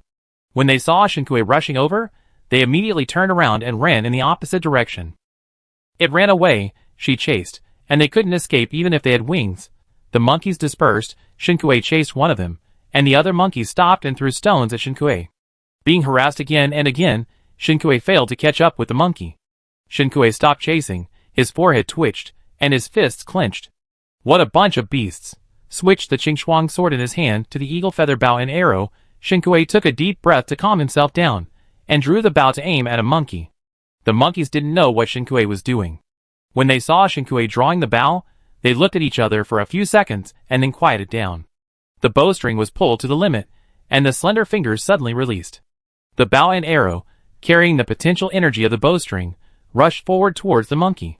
The arrow was coming fiercely, and the projection in the monkey's pupils became clearer and clearer, so clear that the pattern on the arrow could be gradually seen. The arrowhead reflected the light of the morning glow, and the monkey's eyes closed reflexively under this light. When he opened his eyes again, he only saw a section of the arrow tail disappearing from his sight. The other monkeys followed the trace of the arrow, and saw that the arrow broke through the air, drew a sharp trajectory arc in the air, and then swept past the monkey, and deeply sank into the ground behind it. The tail of the arrow was half exposed in the air, and finally trembled in vain. The monkeys were quiet for a moment, then bared their teeth and jumped. The monkeys made a sound of yaya, and matched their jumping movements, with a taunt value max. Shinkue, Seeing that Shinkue was not a threat, the monkeys attacked again, and large and small stones came. Shinkue dodged the dense stone attack in a panic. If her emotions had numerical values, it should be anger value plus 10, anger value plus 10, anger value plus 10. Uncle can tolerate it, but Aunt can't. Player, confirmed to purchase archery 100% hit. Purchase successful, island currency minus 7,500, balance 5,200. Skills are automatically equipped. Chapter 14. Do you think I would say, if you mess with me, you be messing with cotton? Shinkue, I never get angry, mess with me, you're dead. Raised the bow and arrow again, pulled the bowstring and aimed at the monkey. The monkeys didn't care, but the monkey being targeted had a bad premonition, grinning and baring his teeth and roaring at Shinkue. Swish. The sound of the arrow breaking through the air was not loud, but the speed was amazing. The arrow was released from Shinkue's hand, and disappeared from its sight the next second. The difference, this time, was that its body was pierced by a huge force. At the same time, a sharp pain came from the throat. The monkey that was pierced backwards finally saw the tail feather of the disappeared arrow again. The tail feather that reappeared trembled in the air. The half of the arrow was sunk into the soil before, but this time it was inserted into its neck. The monkey died on the spot, and the body turned into a data stream and dissipated in the air. The arrow lost its support and fell to the ground. Ah! The death of their companions made them feel threatened, and the monkeys became chaotic. Some chose to continue throwing stones, and some ran in the opposite direction. Shinkue snorted, and put an arrow on the bow again. Swish! Swish! Swish! The sound of breaking through the air continued. The figures of running monkeys disappeared into the air. Player kills D-level monster Violent Monkey X7, Black Forest Cake plus 3, Antique Vase plus 1, Grape Seedling plus 1, Silk Mask plus 4, Hand Cream plus 1. Shinkue pulled out the first arrow that sank into the mud, and after collecting the arrows, she sighed. She bought it quickly, but she felt the pain after buying it. 7,500 island coins. Shinkui ate a hand-grabbed pancake for breakfast on the way to the mine. She got up early today just to go to the mine early. She mined until 11 o'clock yesterday and harvested 1046 iron ores and 366 copper ores. At this efficiency, 500 refined iron should be collected today. Shinkui hummed a song and walked briskly towards the mine. Huh? What sound? Shinkui heard the movement in the mine before entering the mine. Could it be the wild beasts that attacked at night? Shinkui frowned. Speaking of which, where did the wild beasts that attacked at night and were not dealt with go? Another sound came from the mine cave. Shinkui walked into the mine cave with a sword. In the cave, there were 6 wild boars lying together. Among them, there was a wild boar leader. Shinkui? The wild boar group refreshed. This wild boar group was unlucky, so the resource refresh point fell in the mine cave. Maybe Shinkui wore the title of Pig, Stock, 9 clans, and the wild boars that were still sleeping in the mine cave were attracted by the hatred value and woke up with a grunt. Shinkui sneered. Brown bear attacked me when I was most vulnerable, so don't blame me for not following martial ethics. Those who follow martial ethics are all dead. Wild boar meat plus 20, pig blood plus 3, wild boar skin plus 4, bagged spicy strips plus 2, cucumber flavored potato chips plus 1. After cleaning up the original residence, Shinkui started mining. The chat channel was still lively today, and many players made intermediate workbenches today. Therefore, some players began to choose to build forging tables. World Channel 3. Jones Song. It's useless to build a forging table without forging skills. It's better to invest resources in building a shelter. Now that the forging table is built, will the forging skill be far behind? Chin Fong. I also think that building a forging table at this time is not cost-effective. In the forum, Mr. Suze has compiled a list of forging players. You can send a private message to queue up and use your energy on the main task. You are not a forging player. In order to reduce competitors, you want everyone not to build a forging table so that you can attract business? Don't be ungrateful. Listen to someone's suggestions if you are willing to listen, and shut up if you can't give constructive opinions. You only know how to maliciously speculate about others every day. If you have the ability, don't ask for advice from the big guys. A new round of quarrels broke out in the chat channel. Of course Shinkui was not aware of it. She started mining at 7 a.m. and continued until noon, taking out the family bucket left over from yesterday for lunch. After a quick meal, Shinkui continued mining, not paying attention to the game page at all. At 4 p.m., Shinkui took a look in her backpack, and the iron ore finally accumulated to 2631. Shinkui returned to the shelter and synthesized the iron ore into refined iron. The materials for the 4th level shelter were collected. Shinkui clicks on the shelter upgrade. Level 4 shelter completed. Fish pond unlocked. Infrastructure. Alchemy table blueprint. Reward island teleportation stone plus 1. Team card plus 1. Fountain landscaping plus 1. Forging fluid plus 2. Advanced toolbox gift package blueprint plus 1. Shinkui waited for a long time, but didn't hear the first unlocked reward. Shinkui.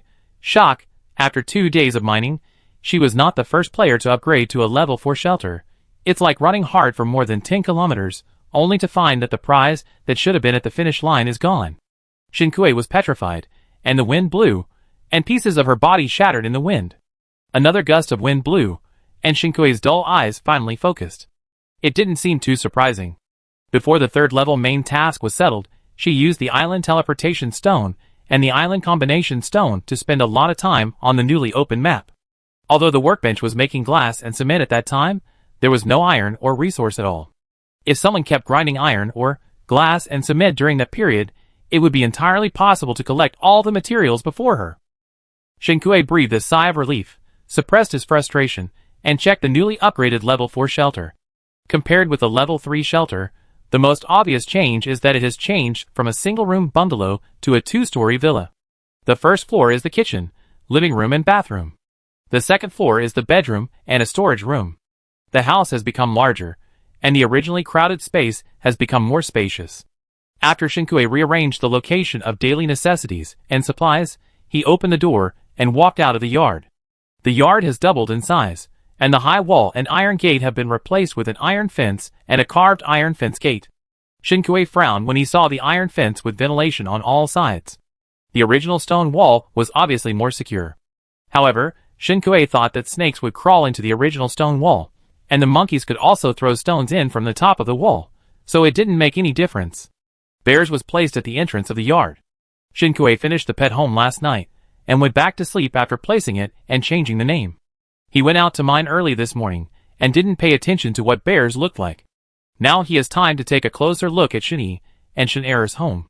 The wooden hut has a sloped roof, vines climbing on the walls, and the wooden carved doorplate is engraved with the words bears in round fonts. The overall look is warm and cute. Shinkui opened the door of bears, and the 2 bear cubs who were suffocated finally came out. Shin'e bumped her trouser leg with resentment. "If you don't let us out, we will be angry." Shin'e bumped Shinkui with her head. Shin'era grunted twice, as if responding. Shinkui, shocked. "Shin'e is talking." Shinkui's pupils trembled. "Shin'e, when did you learn to talk?" Shin'e tilted his head. "I have always been able to talk."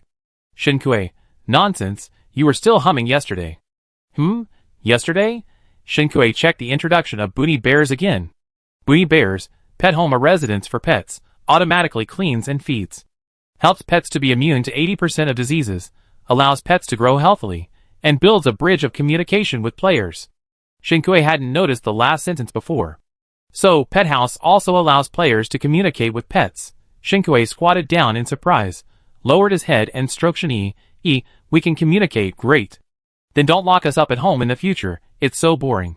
Shinkui turned his head and coughed lightly with guilt. "I won't do that in the future.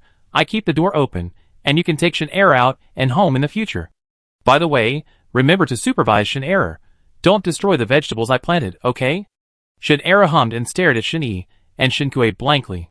The former nodded obediently. "Got it." Shin'e looked up and gestured to Shinkui, and took Shin'era to play in the yard.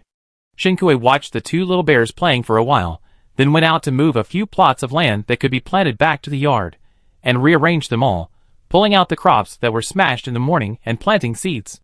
In addition to the few plots of land outside, this group of monkeys destroyed 8 ungrown crops. If he hadn't taken revenge on the spot, Shinkui would probably be so angry that his liver would hurt. Previously, the courtyard was so crowded that only one way in and out remained, but now it was quite empty. Shinkui placed the fountain landscape she had just obtained in front of the house.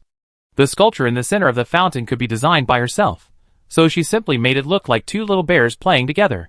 The livestock shed stood abruptly in the middle of the courtyard after the upgrade, and Shinkui naturally would not leave it alone. She moved the livestock shed to a position near the iron fence, and put 2 lambs in it. She had no feed for the sheep, but now she knew how to solve this problem. Please choose the location of the shelter. Placement successful. Shinkui used the island stone before, and got a chance to move the shelter. Coincidentally, there was a large grassland on her island.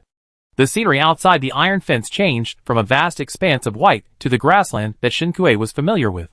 The grassland was on the cliff, and its height was about the same as the empty space before. Shinkui opened the animal shed, and drove the lambs to the grassland outside the shelter. Seeing the 2 lambs eating grass obediently, Shinkui returned to the shelter to prepare food. She had collected some green peppers before, which could be used to make green pepper and pork shreds, brightening up the pork recipe. She hadn't had a proper meal for a long time, and she happened to have caught a bag of wuchang rice before. Shinkui hummed a song and cooked dinner in the new kitchen of the level 4 shelter. A bowl of white rice, and a plate of stir-fried pork with green peppers. Such a dull meal before entering the game, but now it is quite precious. Shinkui took a photo before eating, and sent it to the chat channel. World Channel 3. Shinkui, photo. Vocal, what's your intention in posting photos at mealtime? Give me a bite, don't force me to kneel down and beg you. Boss, I haven't had stir-fried pork with green pepper since I was a child. Cry. Shinkui was amused, and in a blink of an eye, he found a new friend message reminder. Yenyoan, do you have extra stir-fried pork with green pepper and rice? Sell me some. Chapter 15. After entering the game, Yenyoan didn't get much food from the treasure chest. He killed a lot of monsters, but most of the food dropped was raw food and upgrade materials. To cook raw food, you need to light up the cooking skill. Unfortunately, Yenyoan didn't light up the cooking skill. If he were an ordinary person, his luck would have been over. But Yenyoan managed to store a lot of supplies for himself by killing a lot of monsters. Until now, his food was exchanged for raw food and supplies from other players. Shinkui had sold upgrade materials, forging services, and had also exchanged wild boar meat for seeds. Yenyoan's message gave her the idea of making food to exchange for supplies. But now it was just a meal for a friend. Shinkui didn't lack these supplies, so she just shared half of the food and sent it to him. Shinkui, no need to buy, it's normal for friends to treat each other to a meal. Yin Yoan was not a person who liked to take advantage, so he sent Shinkui 15 iron ores. Yin Yoan, there's no reason to let a friend suffer a loss. Seeing Yin Yoan's insistence, Shinkui accepted the iron ore. I have a lot of ingredients, but I don't have cooking skills, so I won't use them anyway, so I just give them to you. Shinkui, huh? Yin Yoan, I have to spend time to trade every time, so just consider it as you helping me. In fact, it doesn't take much time to trade, but he doesn't care about the materials that can be exchanged for those ingredients, and Shinkui's words just now, friends, touched him a little. Yin Yoan has no friends in the 03 world. His name is not common, and there are not many people with the same name. It takes a bit of effort to find a common name among hundreds of thousands of people, but it is very easy to find someone with an uncommon name. He is sure that if he has friends in the 0003 world, they will definitely contact him, but he has not received any private messages from friends since he entered the game. This is the first time that the word friend has entered his field of vision since he entered the game. Shinkui didn't know that Yin Yoan had thought so much in such a short time. She was just surprised at this time. There is such a good thing? She just wanted to make food to exchange supplies, and someone immediately sent the ingredients. Shinkui, I'd be rude to refuse. In return, I take care of your 3 meals in the future. Yin Yoan, is there such a good thing? Both of them were quite satisfied with the result. After dinner, Yin Yoan handed over the ingredients, along with the clean dishes. Shinkui took a look at them. Yin Yoan's ingredients were mostly meat. Shinkui had killed monsters before, and Yin Yoan had the same experience. But his ingredients were so many that it was dazzling. Basically, there were common and uncommon ones: chicken, duck, goose, beef, mutton, quail, crocodile, and even crayfish. Shinkui was amazed. Shinkui, what have you been through, my friend? Yin Yoan didn't understand what Shinkui meant, and replied, I sold the previous ingredients. If I don't put them in my backpack, they will go bad. If I keep them in my backpack, it will take up a lot of space. Shinkui, your island has too many species. Yin Yoan, indeed, there are many mutant animal spawning points on my island. You can tell me what kind of meat you need next time, and I will go to spawn it. What level are the monsters on your island? Yin Yoan, I haven't finished exploring yet. The areas I have explored so far are all D level. After the beasts attacked at night, sea level appeared. Shinkui completed the island exploration on the first day he arrived on the island, so he couldn't understand why Yin Yoan hadn't finished exploring the island after so many days. Shinkui, how big is your island? Yin Yoan, it's very big. I haven't explored it yet, so I don't know how big it is. Even if you use the island stone to annex an island, the island where Shinkui is located is not very big. She originally thought that even if everyone's islands had different supplies, the island areas should be similar. Unexpectedly, some people's islands could not be explored in a week. Shinkui, do you mind if I visit your island? Yin Yoan, no, come over. The visit function was very popular after it was released. Each player can receive up to 2 players to visit at the same time. The visit time limit is 10 hours, and the visit island cooldown period is 72 hours. Friends and relatives who are lucky enough to be assigned to the same world channel can reunite with this function. Of course, there are also many players who are smart and have opened up a business track for the visiting function, selling visiting quotas. The resources between islands are different, and visitors can exploit resources on the islands they visit. Many visiting posts have sprung up on the forum, listing the resources on their own islands in detail, and players with needs can make deals here.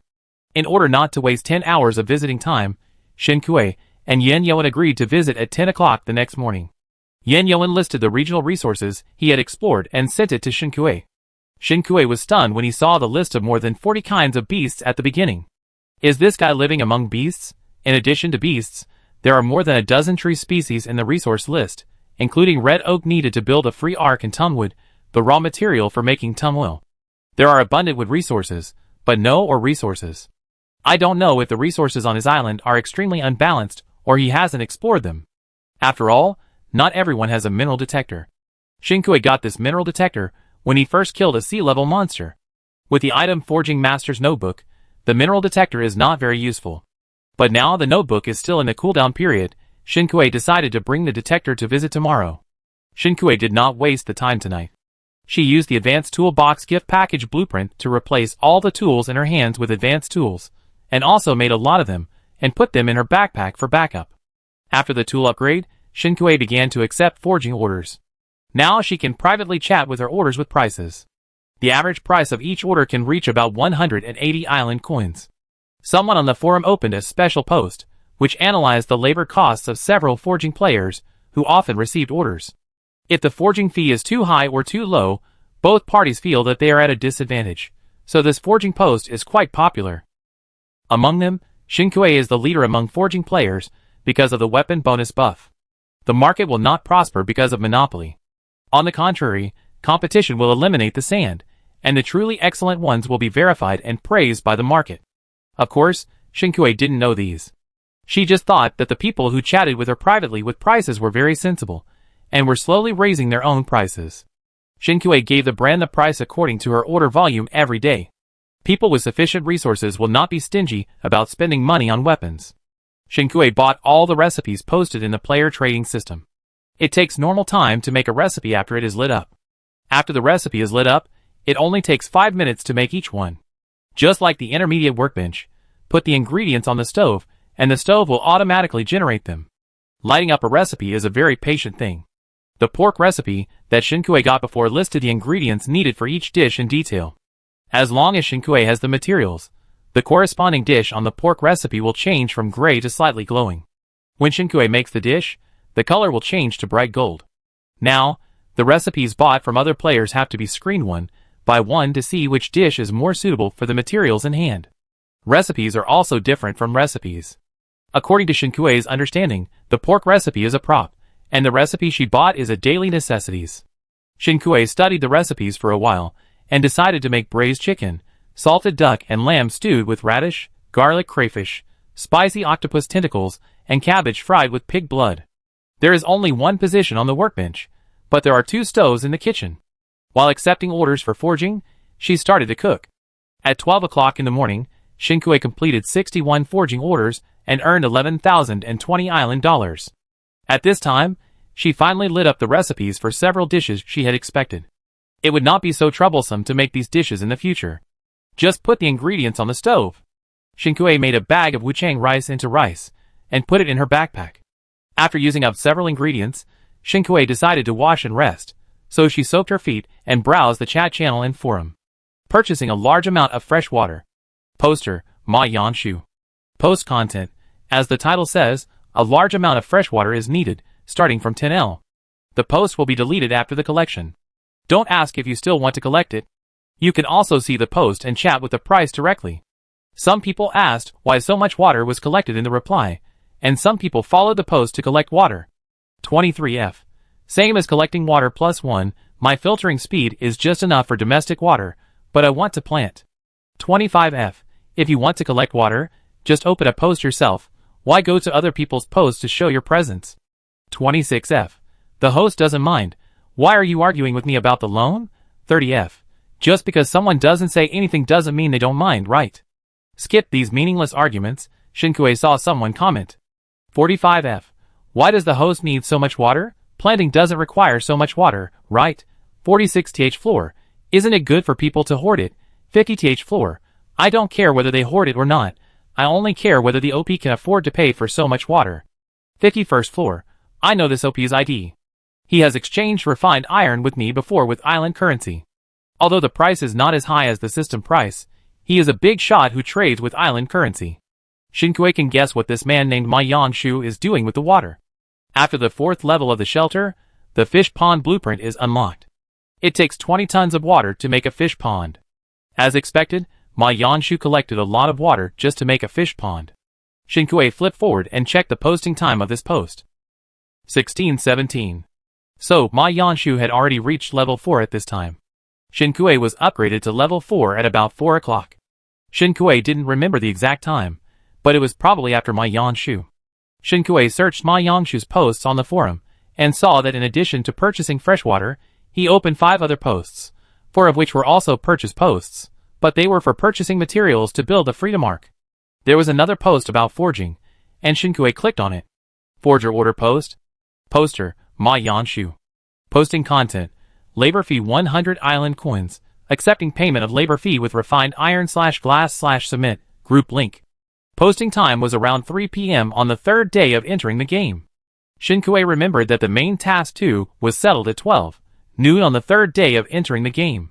If we work backwards, that means Ma Yanshu completed the third level upgrade of the shelter at 3 p.m. that day. Then this person is definitely a top player. Maybe he is the first to upgrade to the 4th level shelter and get the reward.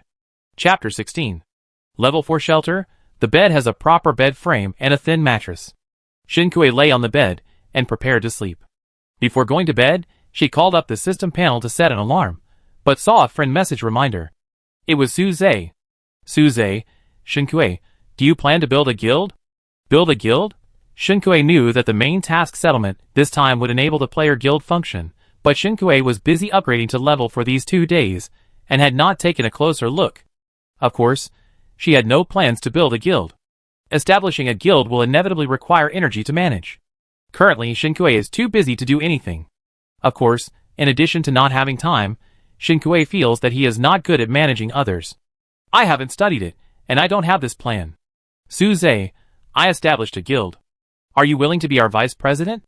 Shinkue, vice president? Suze, yes, many people should have contacted you from yesterday to today to invite you to join the guild. If you want to establish your own guild, forget it. If you don't plan to establish a guild, I would like to invite you to our guild. If you are willing to participate in management, that would be better. If you don't want to participate in management, it's fine. Just put your name on it. When Shinkue was processing private chat orders today, there were indeed some private chats asking her if the guild was recruiting, or asking if she was willing to build a guild together. Shinkue was busy cooking and forging, and did not reply. In order to improve efficiency, Shinkue even blocked a lot of messages with guild as a blocked word. Having dealt with Suze before, Shinkue felt that Suze was more reliable, so when Suze mentioned the guild, Shinkue seriously considered it. What does it take to be a vice president? What are the corresponding benefits? Suze, the role of the guild is to promote division of labor, but your existence is more symbolic to the guild. After all, you are the only prophet in the 0003 world, and the number 1 in the contribution ranking. The nominal president has a fixed salary. If you have spare time, you can do forging. The guild will arrange an order assistant for you. The order amount is determined by you, and no commission is required. In addition, your fixed salary includes contribution points. The resources in the guild warehouse can be exchanged for contribution points, which is shared by guild members. In addition to this, guild members can also purchase resources and services provided by each other first. Shinkue was somewhat tempted. These conditions were indeed very sincere. If she became the vice president, she would just use her own name, but would not actually participate in the management of the guild. Basically, she would just be a mascot. Shinkue, okay, I think about it, and give you an answer, okay? Suze, of course, you can tell me if you have any concerns later. Although it feels like a polite remark now, I really look forward to working with you. Suze's words and deeds always make people feel like spring breeze. Shinkue closed the system panel, stretched, and lay on the bed. It seemed that she had forgotten something. What did she not do? Shinkue pondered. The orders she received were processed, and tomorrow's 3 meals were prepared. Tomorrow she would go to Yanyoan Island. There were so many animals on his island, so she could. Shinkue, shock. Shinkue jumped up from the bed and woke up instantly. She jumped off the bed and hurried downstairs in her slippers. Her 2 lambs were still outside, and the door of the shelter was not closed.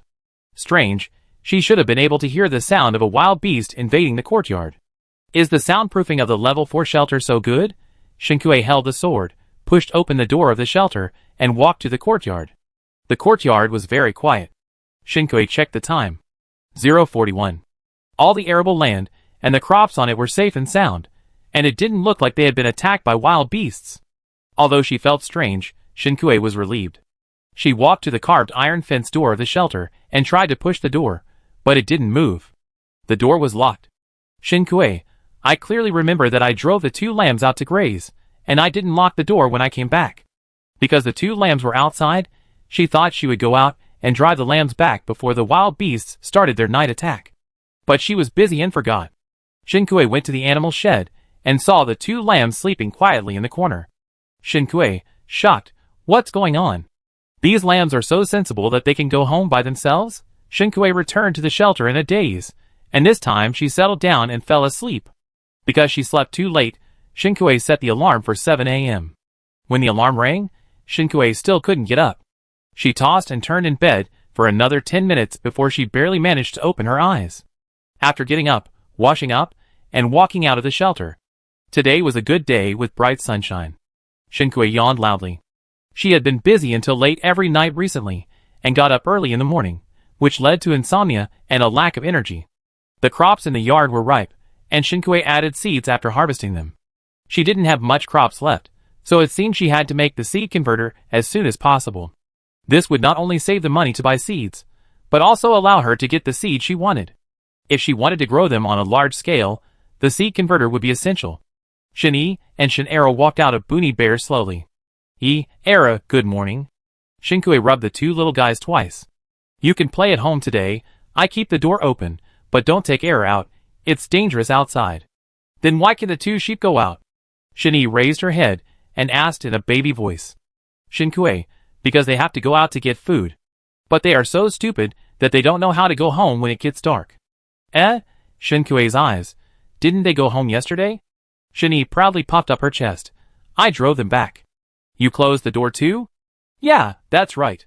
Shinkui, shock. Shepherd bear. Shinkui looked Shin-E up and down, wondering how such a small bear could drive the sheep back.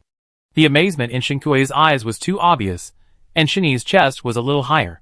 Are they going out today too? Then I help you drive them back after dark. Shinkui raised his index finger and shook it, showing a black-hearted boss smile to the innocent little bear cub. No, not today, but every day from now on. From now on, help me drive them back home every day after dark, and don't let them destroy the vegetables I grow. Shin-E tilted his head in confusion. Shinkui touched its little head. Work for me. You can eat honey every day. I won't treat you badly. In Shin-E's meager bear life memory, he didn't know what honey was. Although when he first met Shinkui, he was tempted by the taste of honey. Shinkui took out the honey, scooped a spoonful, and put it on a plate in front of the two little bears. Eat my honey, then you will work for me in the future, okay? Sure. Shin-Era and Shin-E put their heads together on the plate, and Shin-Era hummed. Shinkui chuckled. I assume that you both agreed. Opening the door of the animal shed and driving the sheep to the pasture, Shinkui ate a hand-grabbed pancake for breakfast, and then processed 23 weapon forgings, and the time came to the agreed 10 o'clock. The player initiated a visit application, waiting for the island owner to confirm. The island owner accepted the visit application, and will be transferred soon. The screen flashed, and the scene in front of Shinkui disappeared and reorganized. Ding dong. The doorbell rang in her ears, and Shinkui blinked. This visiting function is full of ritual. The high iron gate of the third-level shelter blocked the view inside and outside the wall. Shinkui only heard steady, but fast footsteps coming from inside the door. Creaky. The iron door was opened from the inside. The person who opened the door was tall and slender, wearing a basic black hooded sweatshirt. It's not that Shinkui wanted to see it on purpose, but the height of her sight was at the same level as the neck of the person who came to open the door, so her eyes naturally fell on the exposed skin of the other person's neck. Yen-Yoan has very fair skin. Shinkui therefore saw the small mole on his Adam's apple clearly. In Shinkui's eyes, the other person's Adam's apple slid up and down. The small mole moved with the Adam's apple. Shinkui coughed lightly, looked away, and took a step back. Good morning. Nice to meet you. I'm Shinkui. Good morning. Shinkui. The handsome man repeated her name, hiding the surprise on his face, and stepped aside to let Shinkui enter the courtyard. I'm Yen-Yoan. Shinkui entered the courtyard and looked around. In addition to the intermediate workbench and several plots of land for planting, Yen-Yoan's courtyard also had a wooden table and 2 chairs, one wooden and one plastic. It was a good thing that Yen-Yoan could put together these furniture for entertaining guests. Why didn't you plant anything? Don't you have planting skills? Shinkui pointed to the empty plots, and turned to ask Yen-Yoan. Yes, but planting requires a lot of water. Yen-Yoan's tone was flat. The two walked side by side. Due to the height difference, he could only see a strand of hair on Shinkui's head, and didn't notice her sympathetic expression. I make you a desalination machine when I get back, as a souvenir? After a long while without a response, Shinkui turned to look at Yen-Yoan. The hair jumped twice in the air with the movement. Shinkui looked up and saw Yen-Yoan seem to be in a daze, with her eyes fixed on her. Head? Shinkui raised his arm and covered the hair with his palm. What's wrong? Yin Yoan, nothing. Oh, I forgot to give you breakfast. Have you had it? I don't have the habit of eating breakfast. Then will she provide 2 meals or 3 meals in the future? This question flashed through Shinkue's mind. She spoke, of course, not asking about 2 or 3 meals. What resources do you need to upgrade to level 4? Yin Yoan, we still need some cement, which should be gathered today. Shinkue nodded. That's good, let's eat something to fill our stomachs first, and I trouble you to take me to the Paulownia and Red Oak resource points later. Yin Yoan, are you going to make a free arc? Yes, there are too many demands for Red Oak and Paulownia, and it is difficult to collect them through trading alone.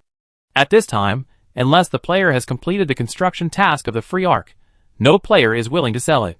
The price of buying it with the system island currency is astronomical. Shinkue needs about a week to earn enough island currency just by forging. I wonder how much I can cut in 10 hours. The girl muttered in a low voice, her index finger bent to her lips, her eyes drooping, and she fell into deep thought. Yin Yoan's eyes circled around the hair that was drooping after being pressed. They met again here, but the other party did not recognize him. With a downward arc at the corner of his mouth, he led Shinkue to sit down at the wooden table and handed him a cup of tea. Let's eat first. Chapter 17. This is the first cup of tea I drank after entering the game. Shinkue sighed while holding the teacup. Yin Yoan took a sip of the tea. The tea leaves were dropped by him when he killed monsters. Because he had the habit of drinking tea, he kept them. Once you enter the game, all habits and hobbies that are not related to survival are abandoned by default. Shinkue thought of someone posting in the forum asking to buy cigarettes and alcohol, and shook his head in disagreement. Not necessarily. Humans will never give up the pursuit of quality of life and seek spiritual comfort. Even when talking about deep topics, Shinkue's hair was still standing up obediently. Yin Yoan stroked the base of his finger again.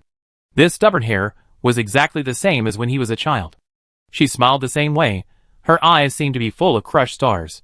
The only difference was that she seemed to have a much better temper now, not as arrogant and violent as when she was a child.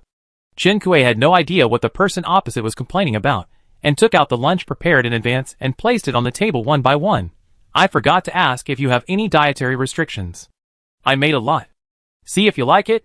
As she moved, the table was filled with plates one by one. The dishes just taken out of the backpack were still steaming, and the aroma filled the air. Yin Yoan retracted his gaze and stopped her. I can eat anything, I'm not picky, you take these back first. Shinkue, it's okay, we may not be able to eat dinner together, so I give you dinner first. The young man paused in his refusal, and accepted it silently. After finishing lunch early, Shinkue went out with Yin Yoan, and headed to the Red Oak resource point on his island. Yin Yoan's island seemed to be in a human-restricted area in the primeval forest. The treetops that blocked the sun blocked the light, and the tall and thick tree trunks rose from the dim forest. Unknown vines wrapped around the branches, and occasionally hung down from the high branches. Shinkue, are there many snakes on your island? Her voice was a little difficult, and Yin Yoan lowered his eyes, and saw her slightly stiff back. Yeah. The hanging heart finally died. Shinkue sighed, and walked more carefully, distinguishing whether it was a vine or a snake hanging above her head while walking, and she fell behind Yin Yoan unconsciously. The man walking in front of her walked steadily, with a focused look, and his eyes wandered among the grass and trees. The shoulder in front of her gave Shinkue a sense of security, and she breathed a sigh of relief, and her stiff body relaxed a little. After walking in the dense forest for a while, Yin Yoan paused and raised his hand to signal Shinkue to wait. Shinkue tightened his fingers on the hilt of the sword and scanned the surrounding environment vigilantly. A shadow flashed, and Yin Yoan disappeared from sight. Shinkue turned his head to look for him, and saw him kick a tree trunk, and then use the force to lightly jump above a bush. His slender and bony hand held a black tang sword, and the handle of the tang sword turned in his hand, and the blade passed at an oblique angle. All the movements were done in one go, and could even be said to be understated. The bush was trimmed flat by the knife. The snake body, which was broken into 2 pieces, fell to the ground with the trimmed branches and leaves, and each rolled and squirmed at one end, and finally stopped moving. Yin Yoan looked at Shinkue. You can come over now. Shinkue walked forward to the edge of the bushes, and took a look at the snake. Sea-level monster. Yin Yoan pointed at the 2 pieces of the snake, and looked at Shinkue. Currently, the highest level monster on my island is sea level. It's not difficult to deal with it if you are careful. Don't be afraid. His tone is always steady and calm, as if he always has a sure win, and will not be shaken by anything. Chen-Kuei remembered the sentence at the beginning. It's too noisy and I can't sleep. I don't know what his expression and tone should be when he said this. Chen-Kuei coughed lightly to hold back his smile. Yeah, I get it. Yin Yoan had no idea what this person was planning in his mind, and continued to walk in front to lead the way. In ancient times, human ancestors were vigilant and fearful of snakes for a long time, so that fear of snakes became an instinct, and was engraved into their genes. Even if we can protect ourselves from being hurt by snakes now, the instinct of fear still affects you, but this is only a genetic effect, and the fear emotion can be reduced through psychological suggestion or desensitization. Yin Yoan still spoke in that calm and steady tone, and his voice was pleasant. If he wasn't in the game, Chen-Kuei would have thought he was listening to a popular science channel. So, don't be afraid of snakes. After hearing the last sentence, Chen-Kuei realized that this person was comforting her. Chen-Kuei smiled inexplicably, and changed the subject. You are very skilled. Have you practiced? Yes, I practiced martial arts in a martial arts hall for many years. Chen-Kuei knew martial arts halls. They were very popular for a long time in the old days, and even divided into many schools. In the later era, there are also some people who want to revive martial arts. They admire the martial arts of a certain period in the old era, so there are many film and television and literary works. Under the influence of these literary works, even Chen-Kuei fantasized about being a knight who hides his identity when he was young. Yin Yoan felt that he was poked on the back, and turned around to see the eyes of the person behind him bright. Yin Yoan, what? Chen-Kuei raised his head slightly. His hair was full of energy, and he was full of curiosity. Then you must have practiced that kind. In Yin Yoan's inquiring eyes, Chen-Kuei remembered the term, that kind, called martial arts secrets. Yin Yoan and Chen-Kuei stared at each other for 5 seconds. In the end, he was the first to admit defeat, looking up at the treetops in the distance, and covering his lips with a fist. Chen-Kuei thought she seemed to hear a faint laugh. Would Yin Yoan laugh secretly? Chen-Kuei was unsure, and glanced at him again. In Chen-Kuei's increasingly strong sight, Yin Yoan put down his hand, and tried to suppress the arc of his mouth, but the faint smile in his eyes did not dissipate, and his handsome features relaxed. He coughed lightly, and replied to Chen-Kuei, there is no martial arts secret book. I went to a formal martial arts school. Chen-Kuei was really puzzled. If there is a martial arts secret book, it is not a formal martial arts school?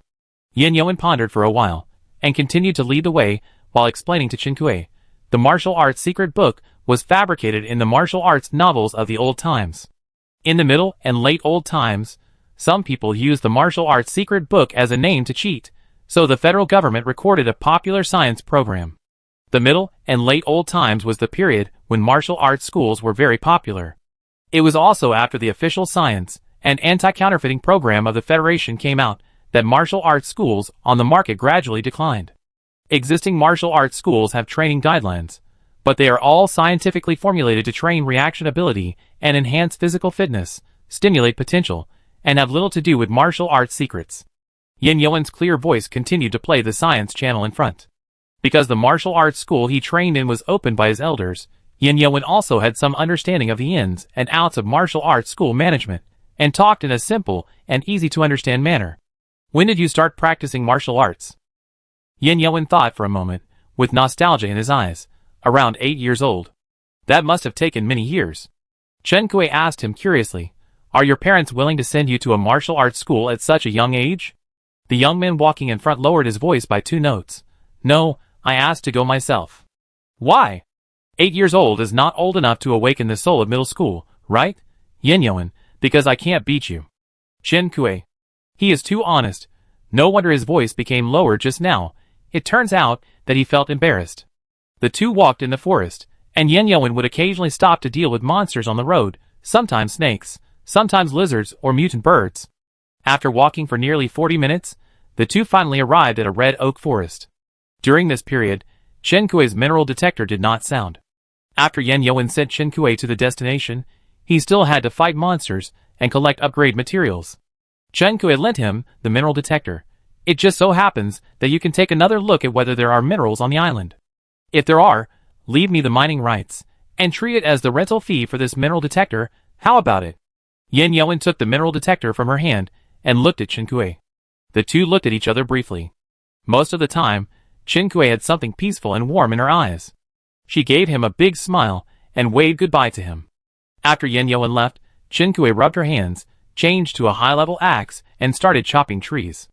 The hardness of red oak is between ordinary tree species and iron birch, but the amount of red oak dropped is a little more than that of ordinary tree species. Red oak plus 27. Red oak plus 26.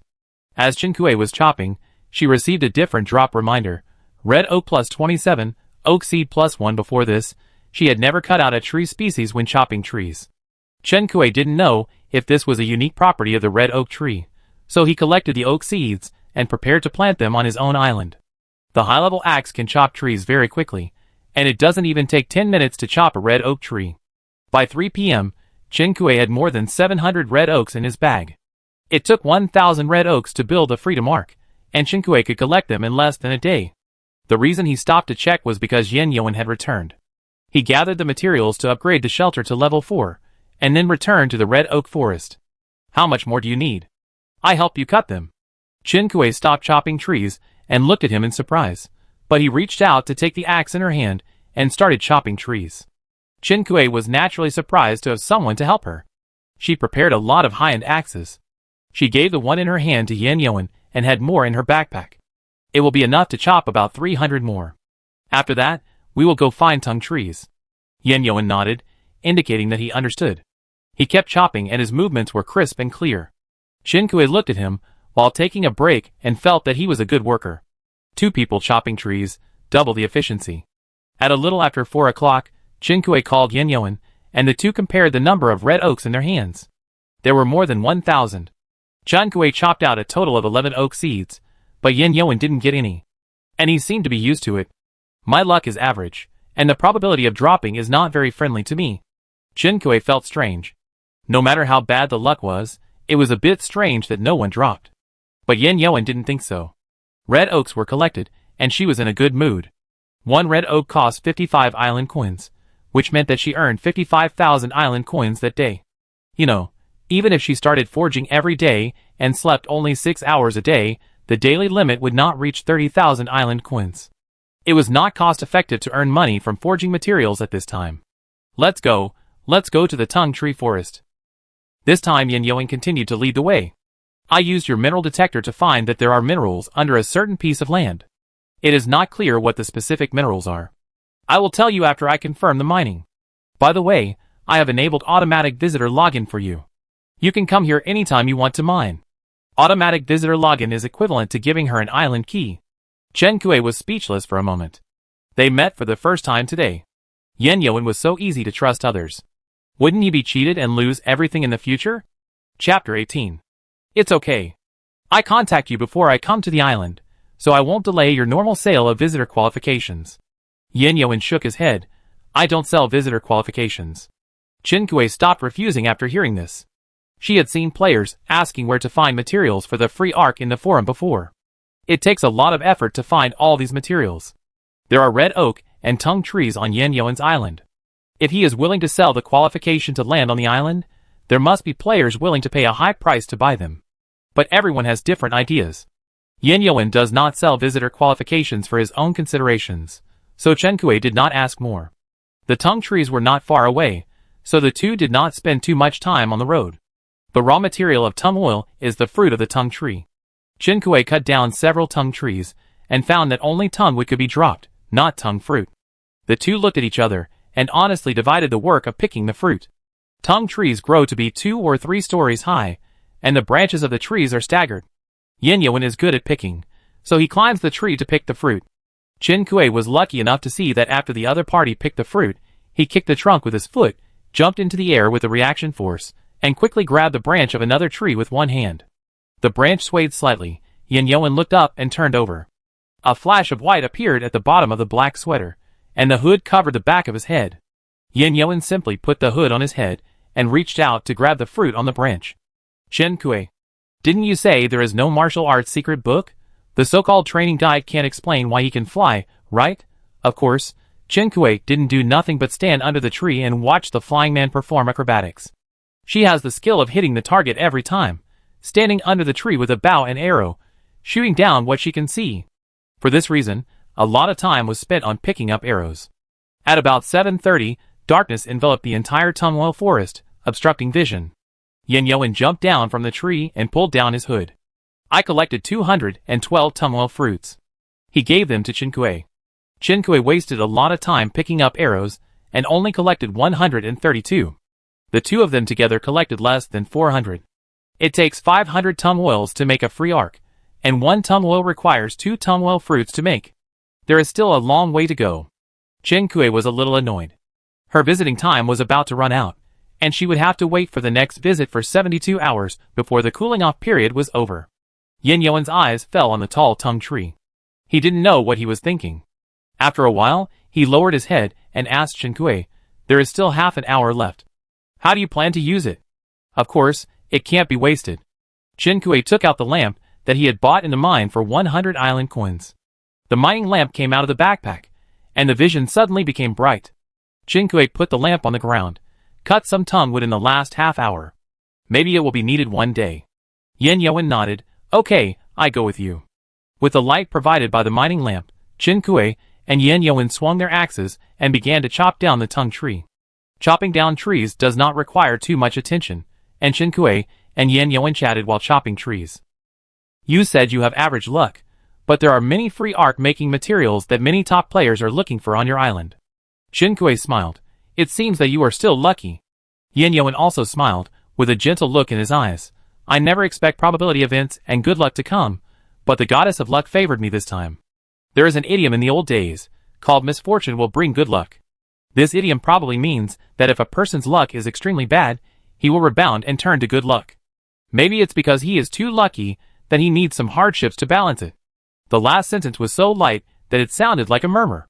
Chinkue didn't hear it. She just felt that luck was indeed a very mysterious thing. There were not many beasts on the road that Yin Yuan took Chinkue to walk today, but from the list of beasts he listed, it was not difficult to see that his island was a huge beast's nest. Because Yin Yuan is strong in martial arts, he can live like a fish in water on such an island. Even if the treasure chest has few supplies, he can make up for it by killing a lot of monsters.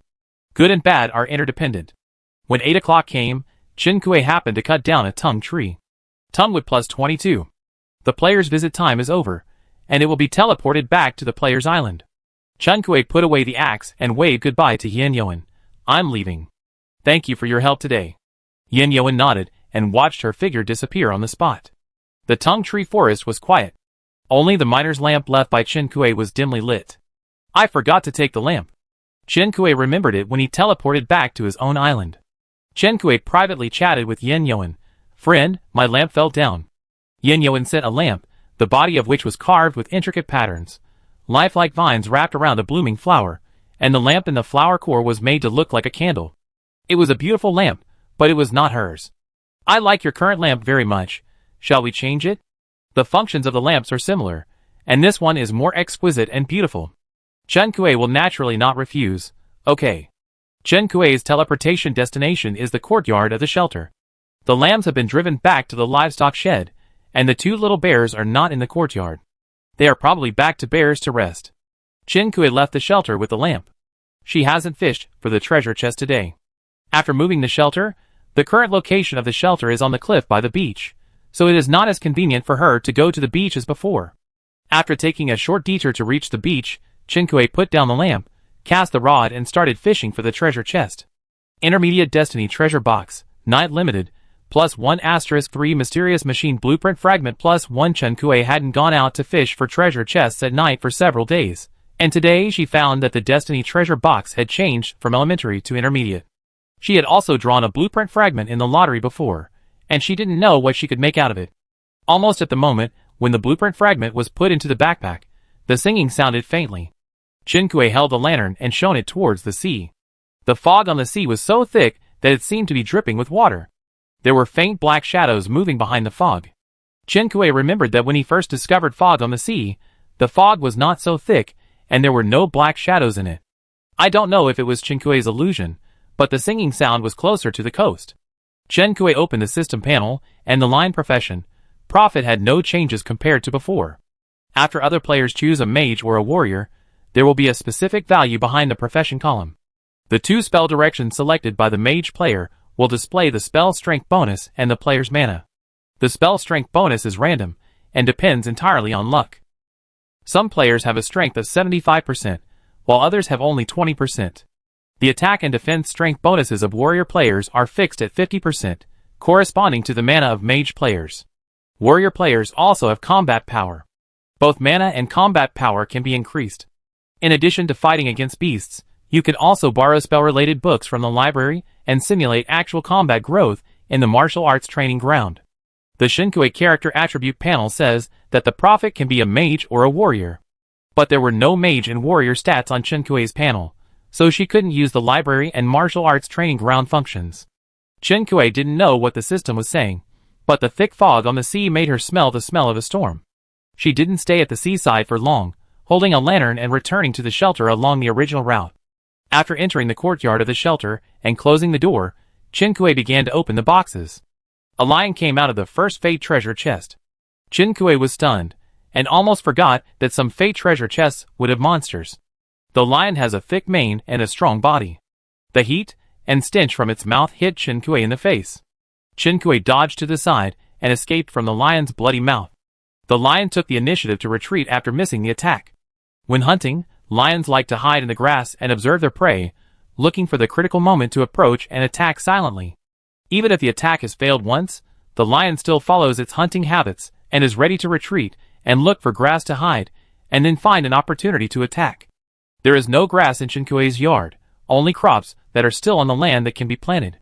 Shinkui, shock, her poor and helpless crops. Shinkui narrowed his eyes instantly, and with the determination not to let the lion get close to the arable land, he took out his bow and arrow, drew the bow and arrow. Swish! The running lion was shot by an arrow, and shook his body in pain, trying to shake off the arrow stuck in his body. At the same time, it kept running towards the crops. It didn't die even after being shot by an arrow. Shinkui was surprised, and drew the bow and shot the second arrow again. The second arrow pierced the lion's neck with a momentum as powerful as a bamboo, and the lion let out a deafening roar, but still did not die. Seeing the lion getting closer and closer to the crops, Shinkui didn't dare to delay and continued to shoot the third arrow, the fourth arrow. Until the seventh arrow was shot, the lion finally fell to the ground. The place where it fell was less than 1 meter away from the crops. The lion fell to the ground, but was still gasping for breath. Shinkui changed to Qingshuang's sword and walked over to give the lion a quick death. Player Shinkui killed the B-level monster Southwest African Lion X1, and dropped Peg Growth Ball +1, Prop Ornament Stone Lion +2, Venison +6, Bathtub +1, Blanket +1, Forging Skill Book +1, Prop Lion King's Teachings +1. Congratulations to the player for winning the purple title. Unboxing gift. B. Shinkui hasn't won a title for a long time, so his first reaction is to look at the title first. There are all kinds of strange titles in the system, but generally speaking, titles are unique. Opening a box and getting a gift. Shinkui is very familiar with this title. Shinkui searched in her mind and finally remembered that Shinfang in her friend list also had this title, but Shinfang's title had AD in the brackets. Shinkui privately chatted with Shinfang. Fang, what is the bonus of your opening box and getting a gift? Shinfang replied quickly, my title is useless. It increases the probability of opening a D-level monster. Shinkui clicked on her title introduction. When wearing it, open the Fate treasure box, and the probability of B-level monsters appearing increases by 30%. The bonus direction is similar. Shinkui, Fang, when did you get this title? Chapter 19. Shinfang still remembers it clearly, and is still terrified. It was the first night I entered the game. I fished out the first treasure chest of destiny. I thought I had caught something good, but when I opened the treasure chest, a platypus jumped out and chased me and bit me.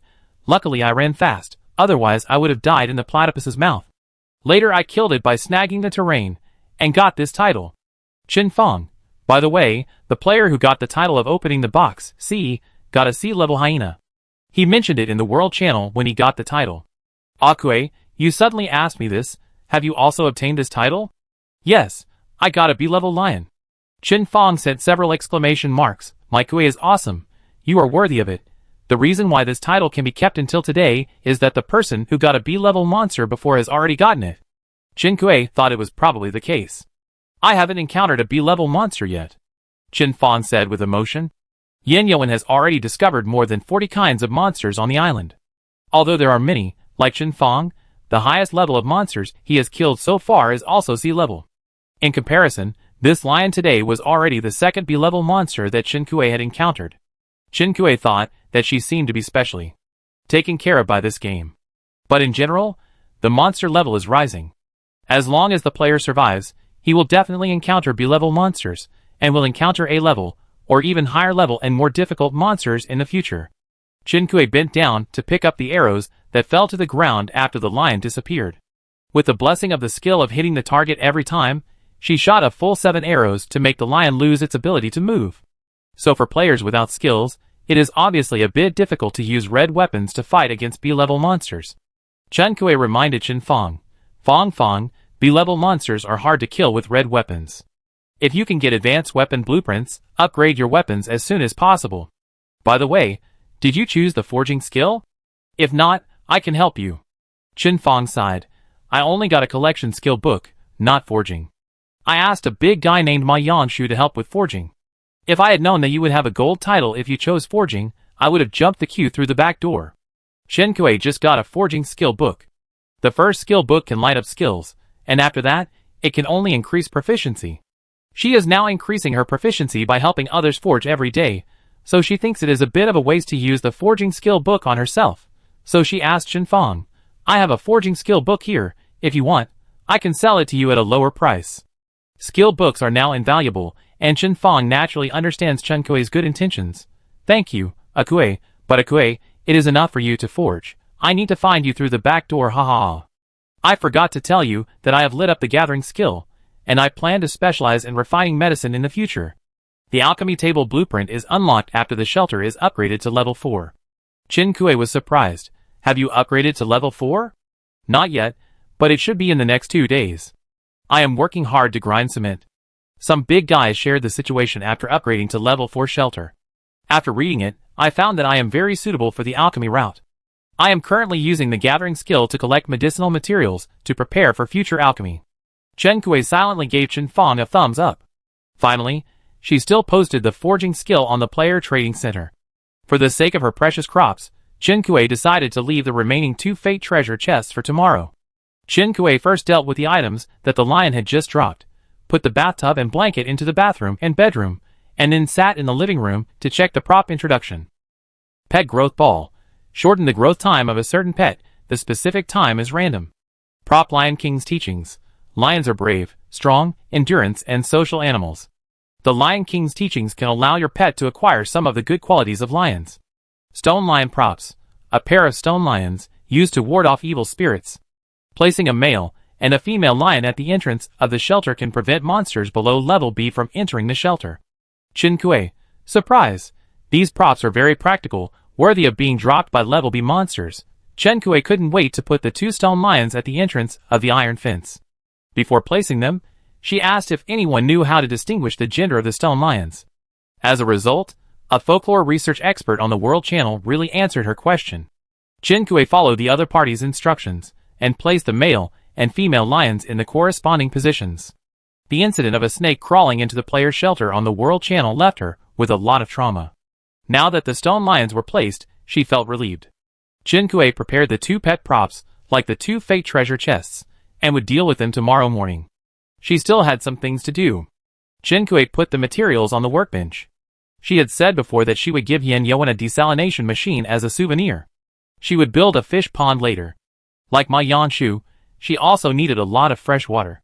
But she was luckier than Ma Yanshu. She had the blueprints of the desalination machine, and could make a lot of desalination machines to get a steady supply of fresh water. It is more efficient and cheaper than purchasing fresh water. The workbench started to operate, and Kue opened the private chat to accept the forging order. At this time, the surviving players have basically forged their weapons, and the players who have not yet forged their weapons have few resources, so they will be more careful when using island coins. The number of Kue's private chat orders has dropped sharply. The way to earn island coins by forging has temporarily reached a bottleneck. Unless Kue is willing to lower the forging unit price to the same level as when he first started accepting forging orders, and take the route of small profits but quick turnover, otherwise the orders will only become fewer and fewer. But Kue thought about it, and was reluctant to do so.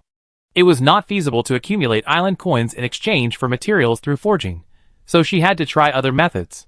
Kue understood that there would definitely be a wave of players upgrading their weapons later. Instead of reducing the labor cost now, she might as well focus on other things and wait for the next forging peak. If you ask what players lack the most right now, it is undoubtedly fresh water. Chen Kui realized the freedom of bathing with the help of the water freshener, but many players relied on the distillation method taught on the forum to get the scarce fresh water, and were reluctant to use more every day. Thinking of the almighty System Mall, Chen Kui opened the panel. The System Mall really sells solar seawater purifiers, which are even dozens of times more powerful than the one in Chen Kui's hand, but correspondingly, the price is also very expensive. A solar seawater purifier requires 50,000 island coins. Now most players find it difficult to come up with 500, let alone 50,000. In addition, most players have mastered the method of self-made desalination of seawater.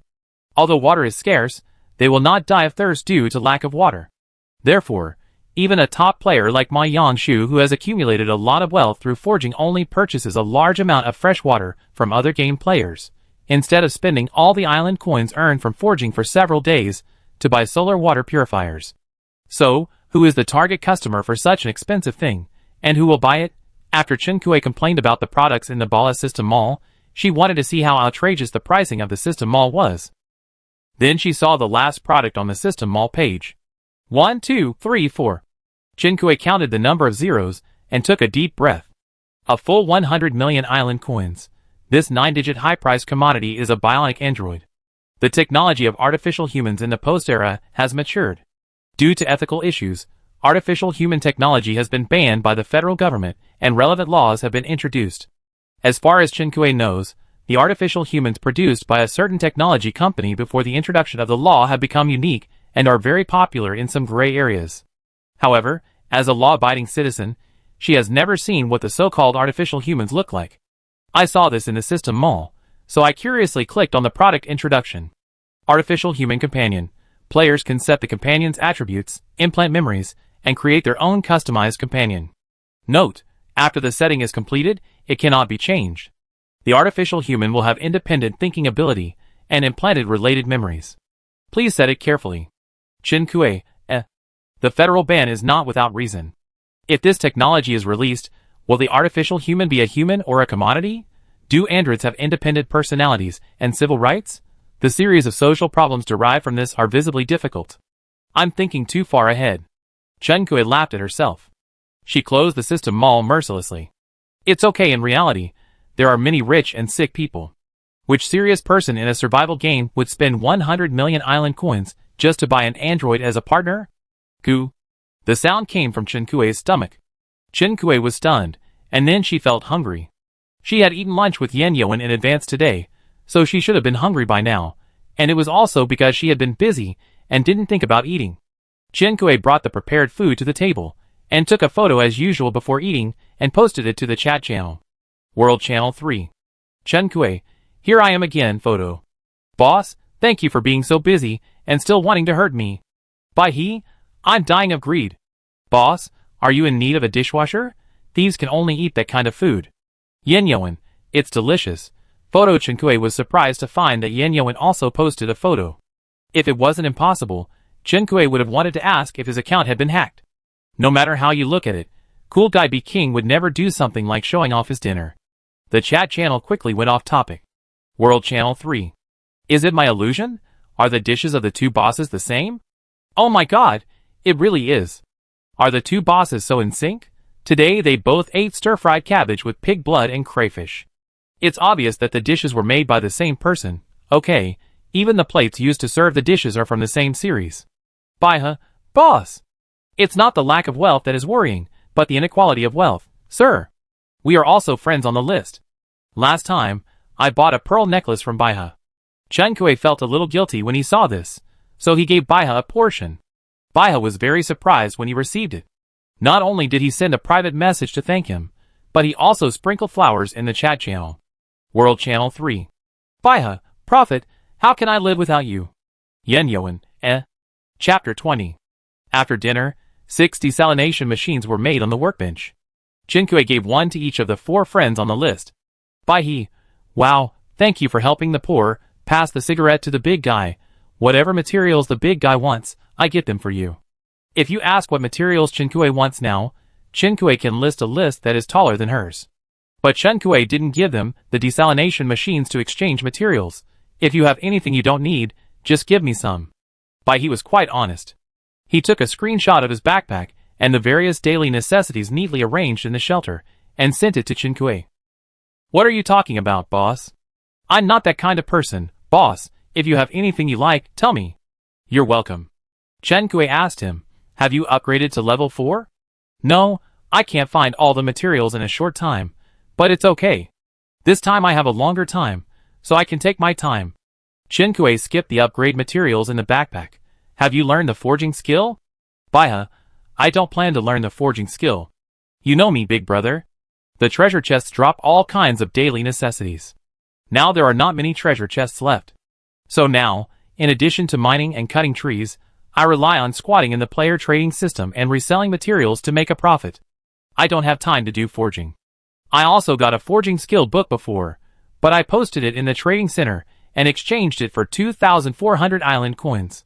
The skill book sells for 2,500 in the system mall. Baihe sells it cheaper than the system mall, so naturally someone will pay for it. Chen Kuei understood what Baihe said. Then give me 2 forging liquids. Oh, my shelter is too empty. How about giving me this solid wood coffee table and single sofa? Chen Kuei has a total of 4 forging liquids. So far, she has not seen any drawings that require forging liquids. But Chen Kuei thinks that forging liquids should be a rare material for forging players, because 2 of her forging liquids were given when the shelter was upgraded to level 4, so they must be good things. As for the solid wood coffee table and single sofa, they are just extras. The 3rd level shelter couldn't hold all the items, so Baihe had to reserve 2 backpack slots for them. A 4th level player wouldn't spend time and energy looking for furniture to decorate the shelter. Baihe was relieved that Chen Kuei had picked up such a worthless item. Then he felt that the value of this item was not as good as the desalination device. Boss, do you only want this? I'm embarrassed for you to do this. It doesn't matter, you keep the materials for yourself. The beast level is increasing, so you should upgrade as soon as possible. Baihe took a funny picture of bending his fingers to thank, and then sent the forging liquid, sofa, and coffee table to Chen Kuei, and some other things. Boss, you will definitely use these. Chen Kuei raised his eyebrows and took a look. Wow! Chen Kuei exclaimed, so many seasonings. There are common and uncommon ones, with a full range of varieties. She had never even heard of the names of some of the uncommon ones.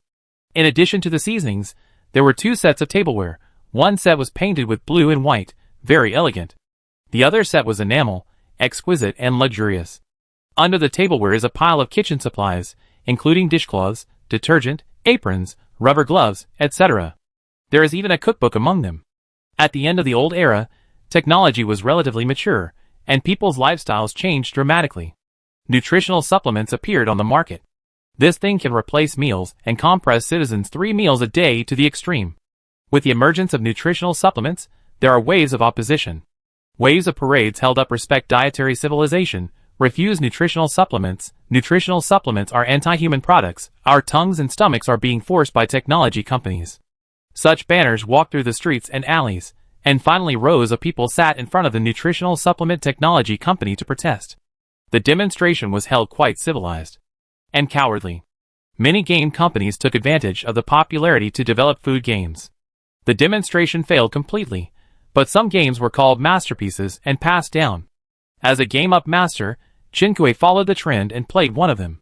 This is also the reason why she can light up the recipes so skillfully now. Thank you, I can use them all. Chen Kuei happily accepted them and put them in the shelter one by one. After receiving the desalination device, Chen Fang also sent a message. Ah, Kuei, how can you be so nice? I want to hug you and spit around 100 times and kiss your face. Chen Fang was as energetic as ever.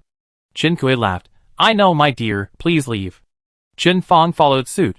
Long live his majesty.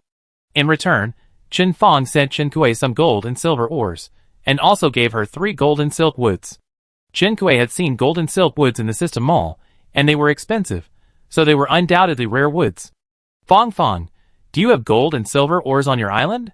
Chen Fang, yes, gold and silver ores in the system mall are much more expensive than iron ores, but I don't know what to use them for now, and I haven't seen any players discuss it, so I haven't mined them on a large scale. This is because no player is ready to make an advanced workbench. Chen Kuei's advanced workbench blueprint was obtained by completing the first kill of a B-level monster. Other players may not have it at present. Chen Kui, you will use it to make an advanced workbench in the future. Fong Fong, can you leave me a spot to go to the island in a few days? I want to come to your island to mine gold and silver ores. Shin Fong chuckled. Kui, what are you talking about? If you want to come over, just tell me anytime. After receiving the desalination device, Yin Yuan thanked Chen Kui seriously. You're welcome. I didn't bring you anything when I landed on the island today, so I make up for it now.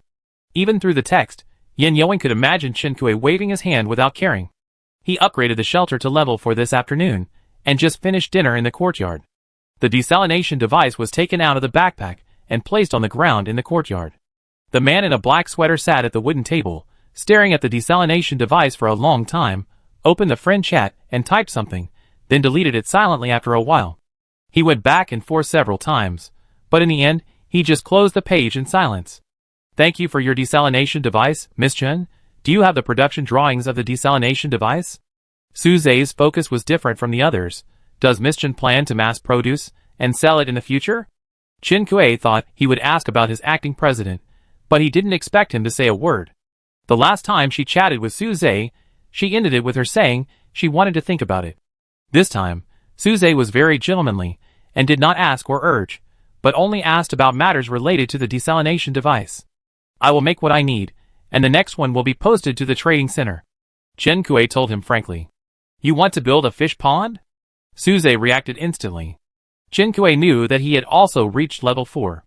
Are you going to build a fish pond? Su Zhe, at present, I want to focus on finding materials for the free arc and guild management, and the fish pond can be put aside for later. I want to discuss a deal with you. When you sell the desalination device, the materials or island currency you need will be 20% more than what my guild needs. Can you supply our order first? Su Zhe came to discuss cooperation with his guild. Chen Kui had not yet decided whether to join the guild, so Su Zhe only discussed the deal and did not bring up anything else. Chen Kui had not yet considered the pricing of the desalination device, but during the negotiation, it was clear that Su Zhe's guild strength should not be underestimated.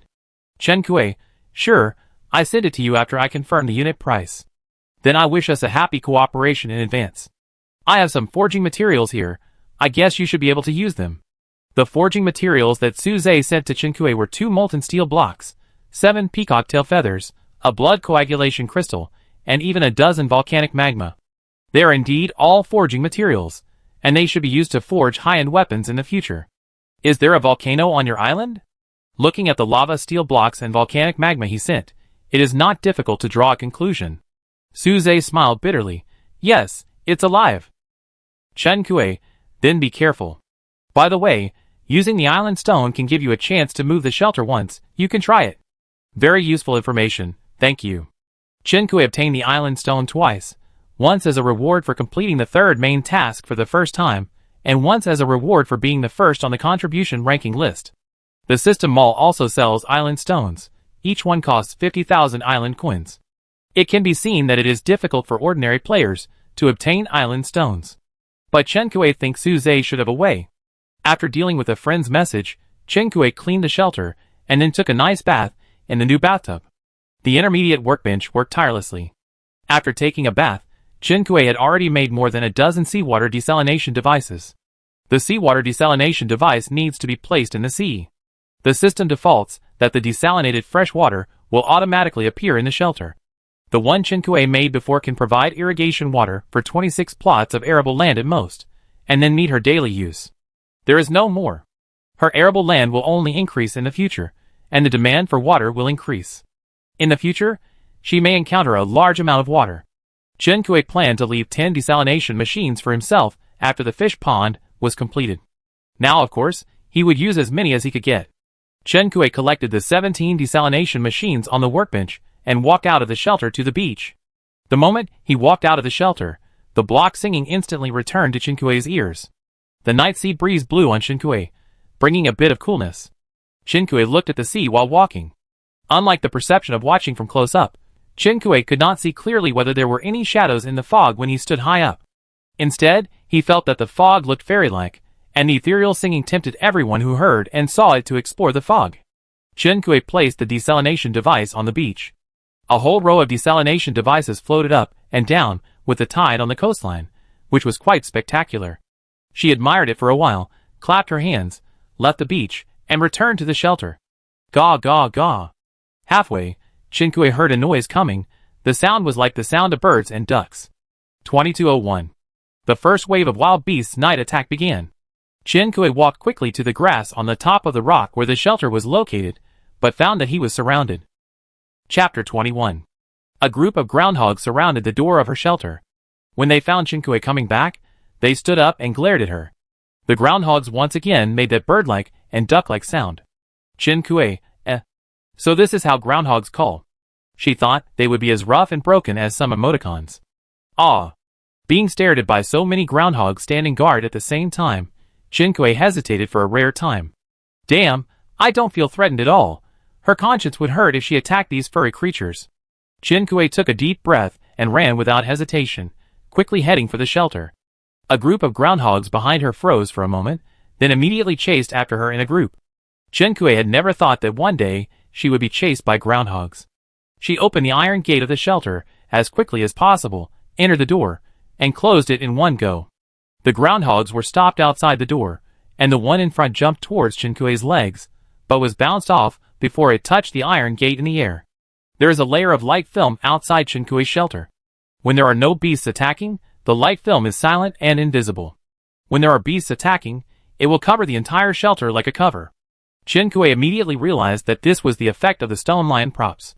The groundhogs blocked outside the door by the props surrounded Chinkue's shelter, and began to hit the light film one after another.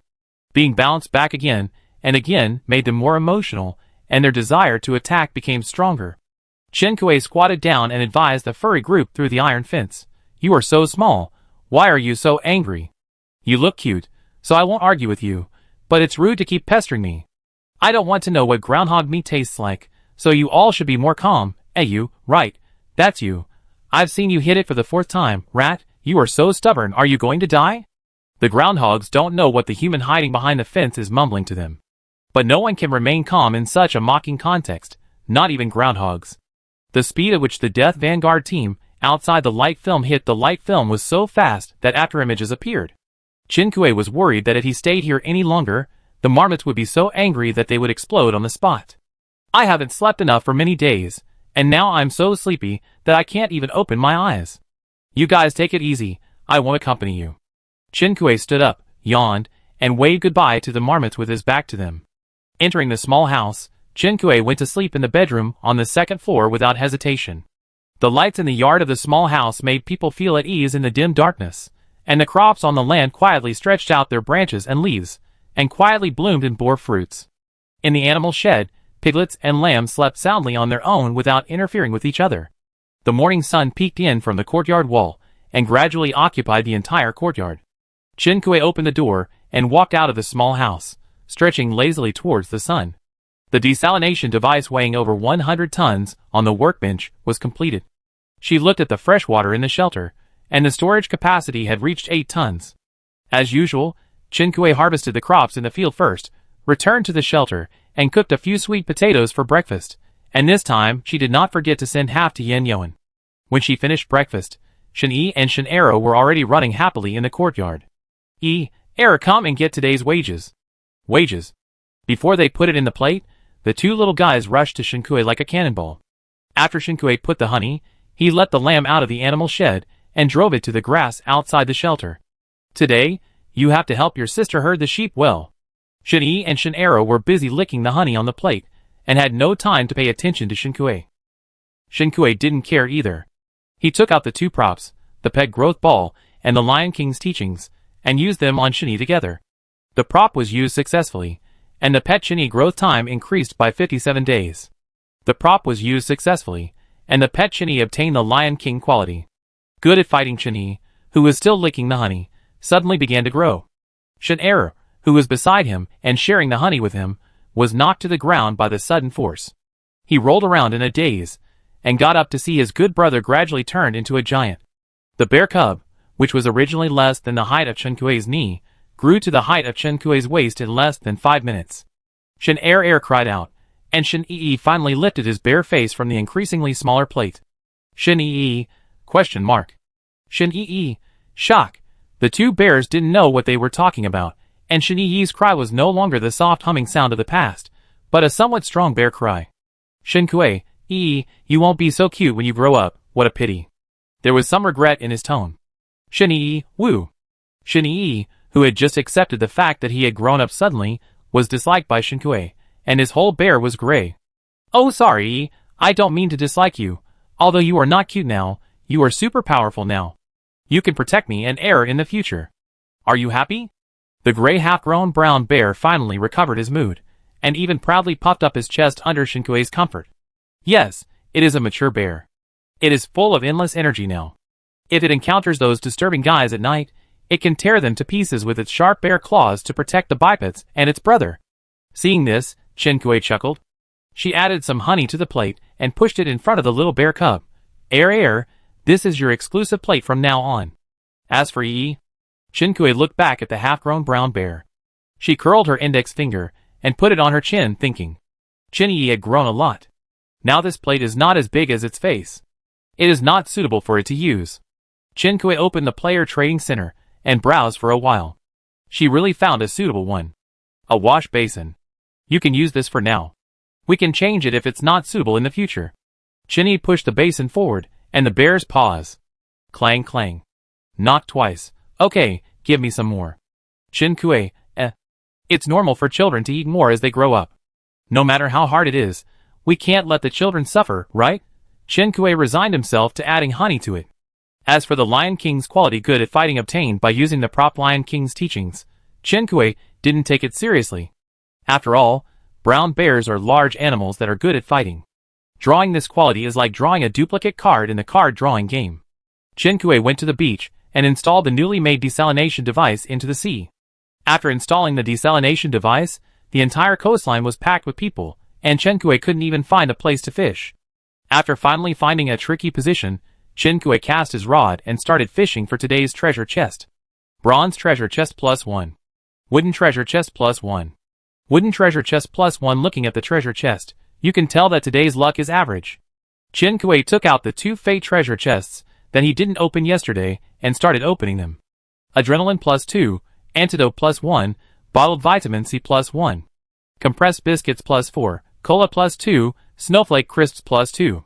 Fashion Week Magazine +1, Celebrity Gossip Magazine +1, Singer Fan Wenla's autograph photo +1. Shen Kui held two colorful magazines and the autograph photo, his eyes dull and doubting his life.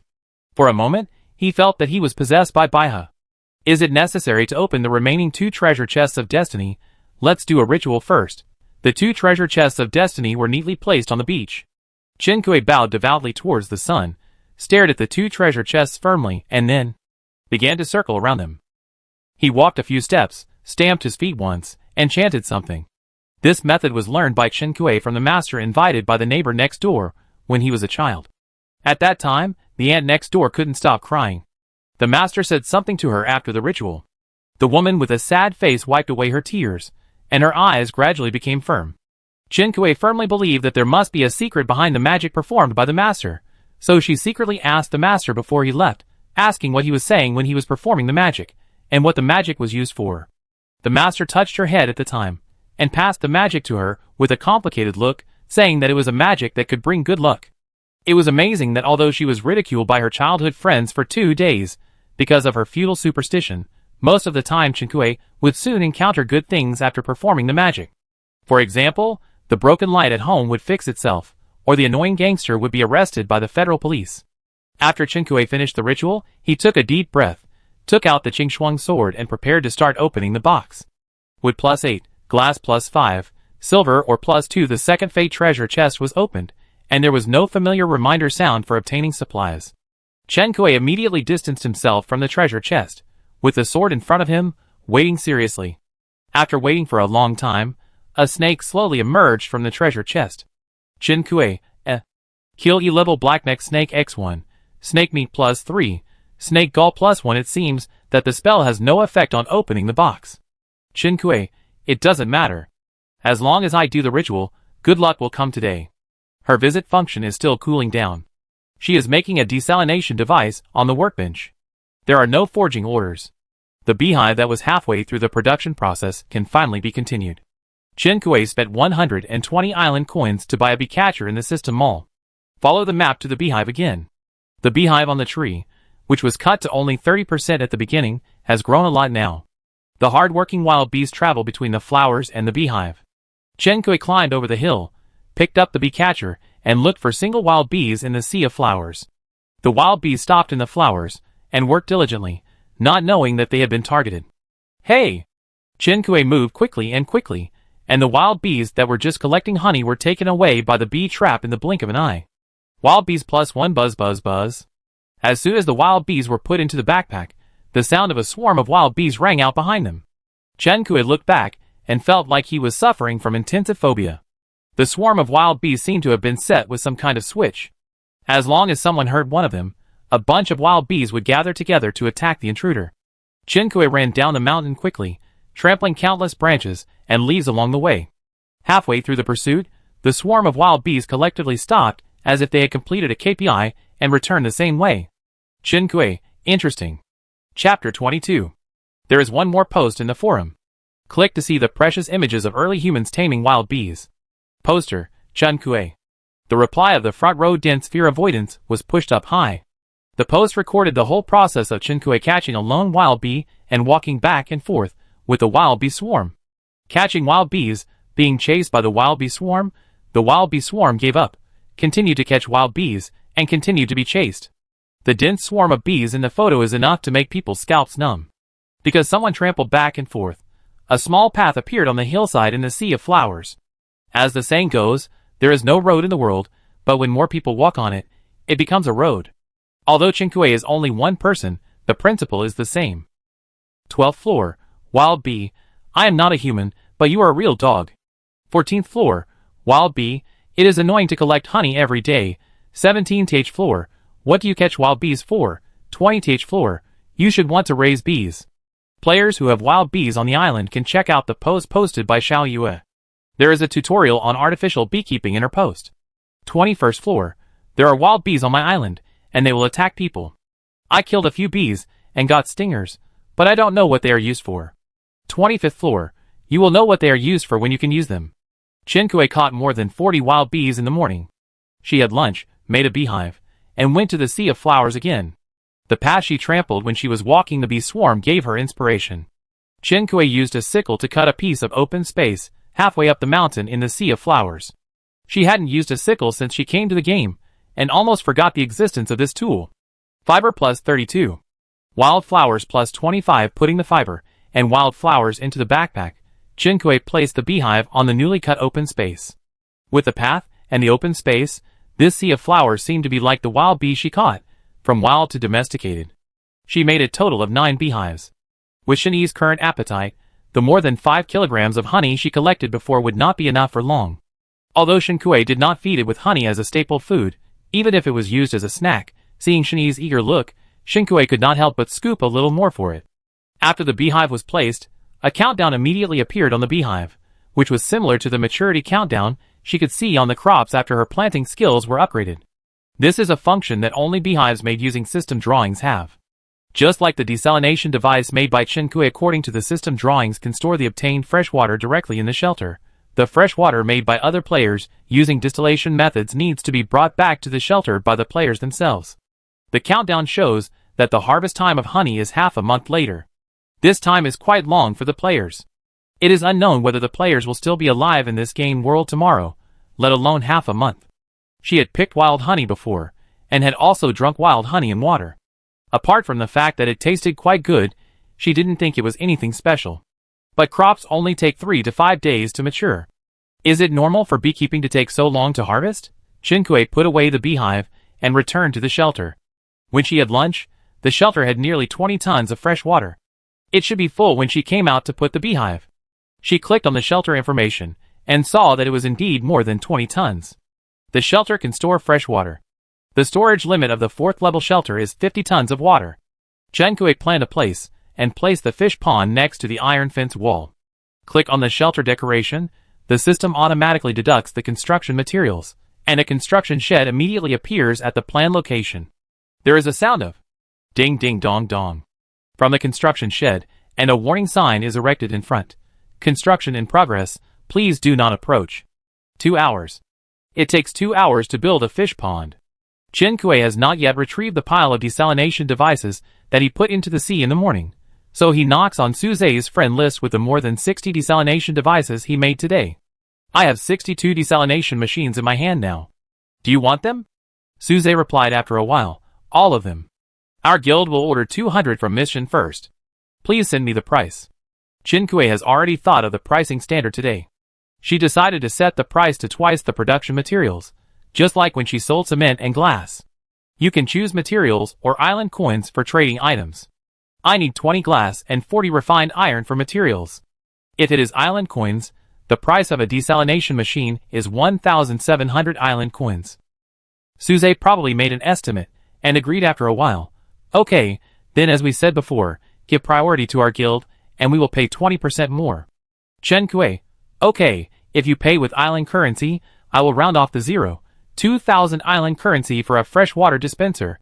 Because in comparison, she would rather the other party pay with island currency. Suzai sighed.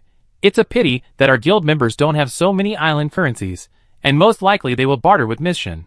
Mission, I packed the materials and put them in the trading center.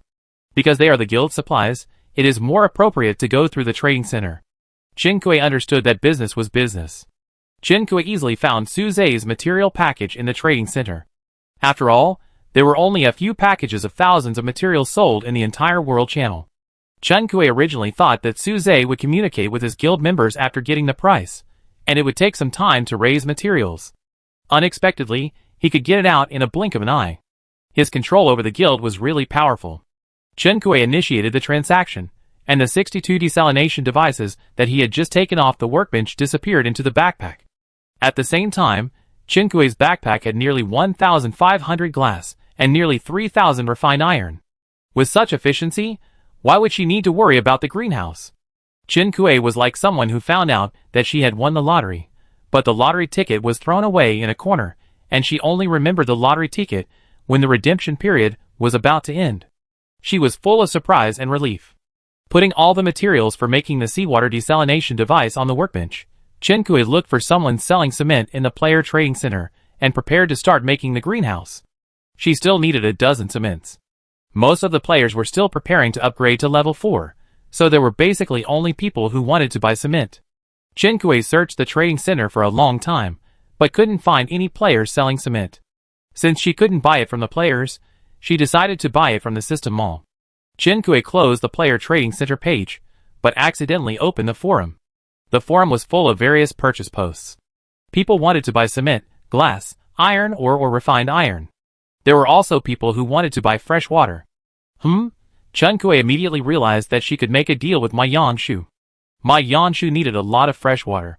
It happened that she didn't have much else now, but fresh water was enough. Chen Kui privately chatted with Ma Yangshu. 1 ton of water for 50 cements, do you want to trade? Ma Yangshu was a man of few words. 20. No, too little. 40. 30. Chen Kui, Finally, both sides took a step back and decided to exchange 35 cements for 1 ton of water. Chen Kui had enough fresh water, but Ma Yangshu didn't have that much cement in stock. He first exchanged 7 tons of water with Chen Kui. Did you buy a solar water purifier? No, I can't afford 50,000 island coins. She only has a little over 20,000 in her hand now. Where do you get your fresh water from? Chen Kui thought of the batch of seawater desalination machines sold to Suzai Guild, and knew that Ma Yangshu would know it sooner or later, so he didn't hide it. I have the blueprints of the seawater desalination machine, but the efficiency is not as high as the solar water purifier. Ma Yangshu hesitated. How much fresh water can be produced in a day? The efficiency of a desalination machine is about half a ton a day.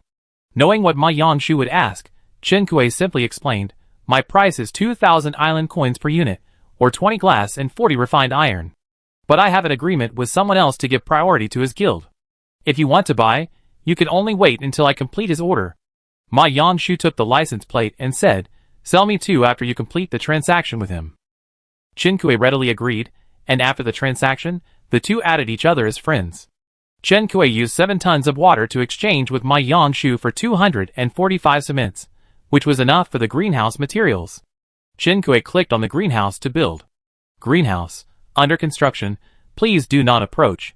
2 hours. It was the familiar construction shed and the 2-hour countdown. Chinkui glanced at the time. It was almost 2 o'clock in the afternoon.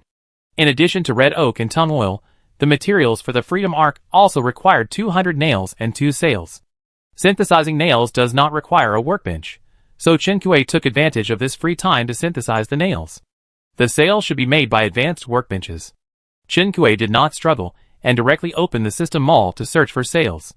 Sails, one of the building materials of the Freedom Arc.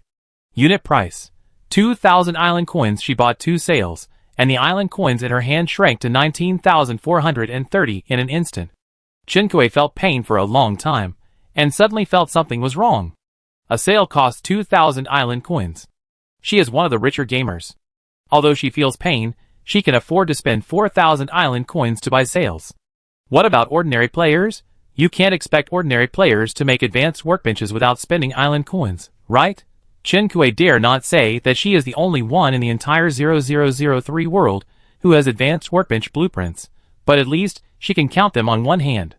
So what is the purpose of the game system issuing this task that is almost impossible for ordinary players to complete? She pondered for a while, but couldn't figure it out. When the enemy comes, the general will stop it, and when the water comes, the earth will cover it. It's useless to think too much now.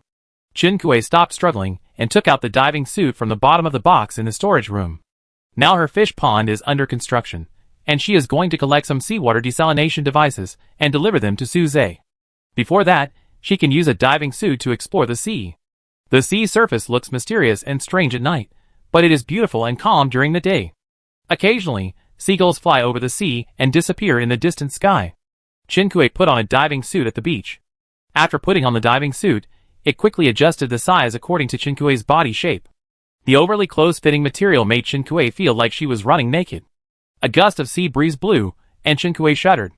She quickly got into the water. Chapter 23. Chinkui swam away from the beach, and the sea gradually submerged her. The sea was calm on the surface, but it was very lively under the sea. A group of small yellow croakers swam past Chinkui leisurely, and then stopped curiously to swim around her twice, not afraid of people at all. Chinkui drove them away twice, but both times they swam back after a while. This group of small yellow croakers seemed to have met a scientist with rare samples, and they were reluctant to leave for a long time. If Chinkui had a fishing net in his hand, he would definitely let these innocent little yellow croakers experience the sinister human heart and the complexity of society. After staring at them for a while, Chinkui surrendered and dived deeper.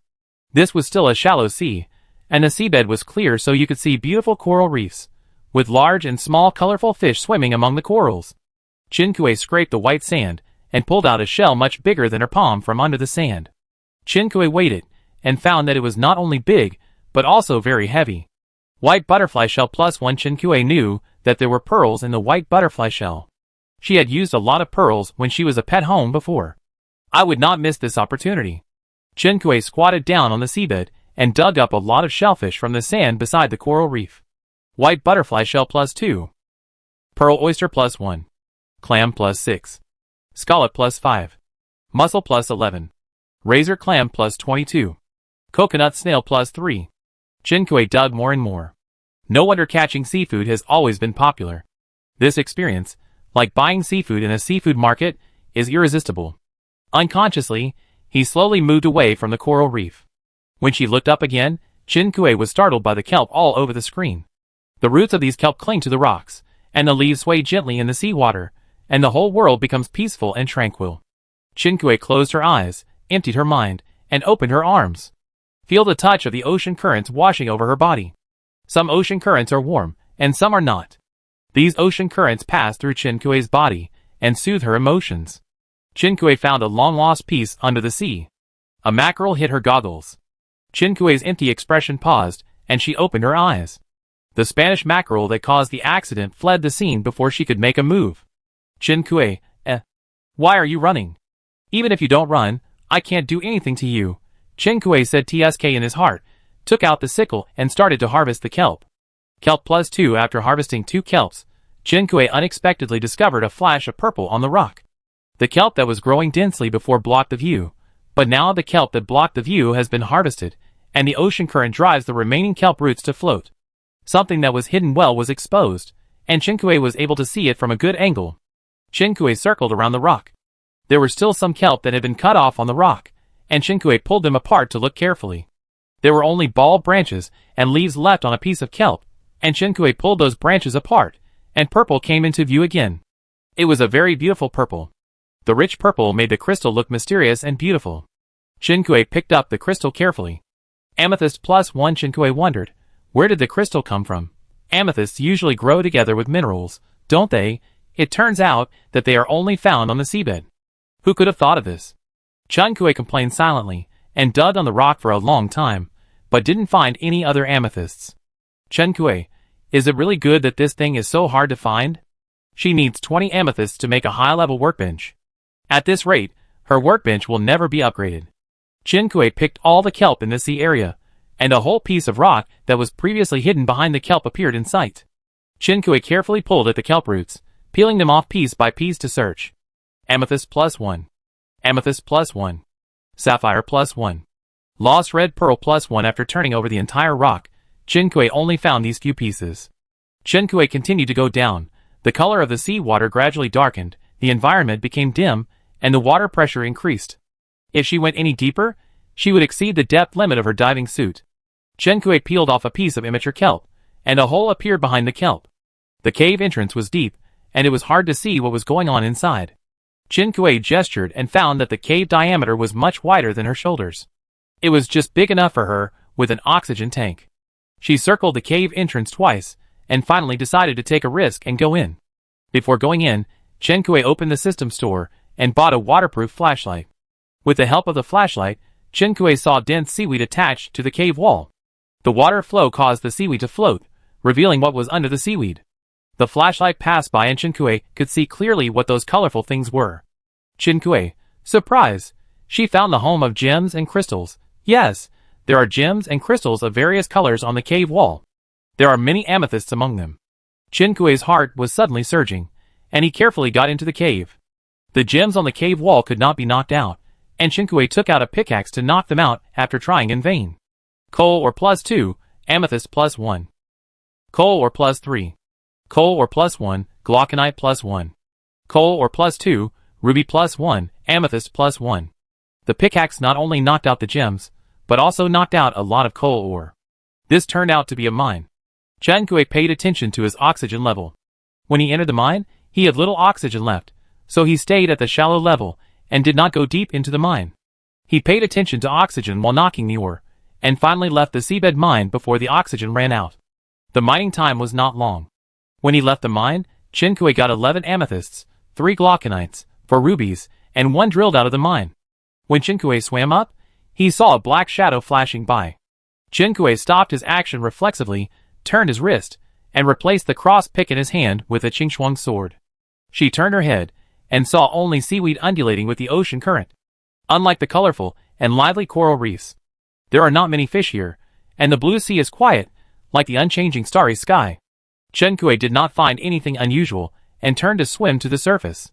She had a plug-in for resurrection on the spot, but she didn't know if she would fall into an infinite death loop if she ran out of oxygen and died in the deep sea. Chinkui recovered 110 desalination devices installed on the sea surface, leaving herself with more than 20. After recycling, Chinkui returned to the shelter. At this time, the fish pond and greenhouse had been completed. The construction shed stood quietly like a gift box waiting to be opened. Chinkui clicked on the completion acceptance. Fish pond +1, unlock bait making recipe, wooden bridge construction drawing +1, reward base fry +10, cushion fry +10, carp fry +10, water grass seeds +6, unlock water area, home rating +20. Congratulations to the player for being the first to complete the construction of the fish pond. Reward lotus root seedlings +5, pavilion drawing +1, ice machine +1. What is the home rating? This was the first time Chinkui heard of this thing. She checked the shelter and found that her level 4 shelter had an additional suffix of score, 20. Home score, the degree of home construction. Unlocking different functional areas of the home can increase the score. Homes, including islands, with a score of 100 can be merged. Merger limit, 7, cannot be increased, and the merger cannot be changed or revoked. In other words, in the later stages of this game, players can form teams in a real sense. From the visiting function to the merging function, The game's intention to encourage players to form a group is obvious. Qinkui doesn't have many friends, and the one she cares about most is her only childhood playmate. With his arrogant and bad behavior, it is unknown whether he is dead or alive now. If she can contact him in the game, she will definitely choose to team up with him. Therefore, she can't miss the opportunity to increase her home score. Qinkui planted water grass seeds and lotus seedlings. Throw the fish seedlings into the fish pond together.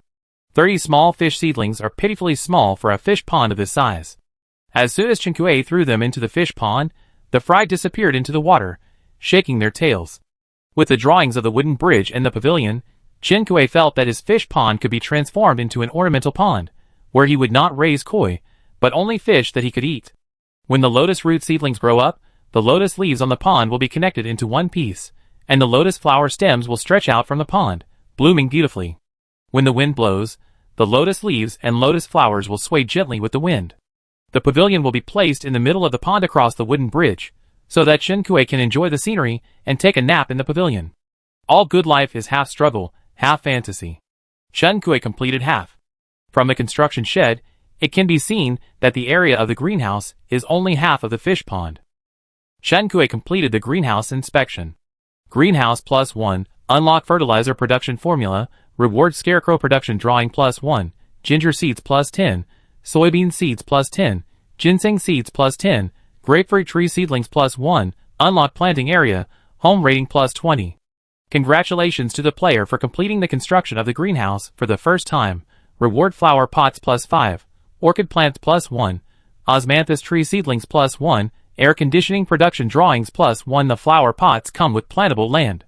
Qinkui had obtained some flower seeds before, and was thinking about planting them when there was more land for planting in the future. These flower pots came just in time. Qinkui placed a flower pot next to the iron fence, and planted rose seeds in this flower pot. The other flower pots were placed not far from the entrance to the courtyard, and all the flower seeds in hand were planted. I don't know what the flowers in this game are used for. Qinkui didn't have any expectations, and after planting them, they were just for viewing.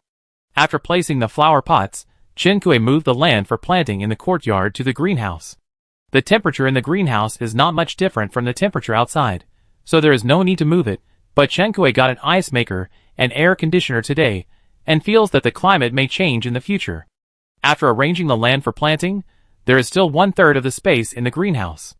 Qinkui is not worried about the greenhouse space problem, because the greenhouse drawings are not basic, and this greenhouse can be filled up and another one can be built. It's a pity that she can only operate her own shelter, otherwise she can even go to other islands to help build it. After collecting the seawater desalination device on the workbench, Suze's order was finally completed. Suze received a private message from Qinkui and sent a surprised expression, then quickly put the materials for the subsequent delivery order into the trading center.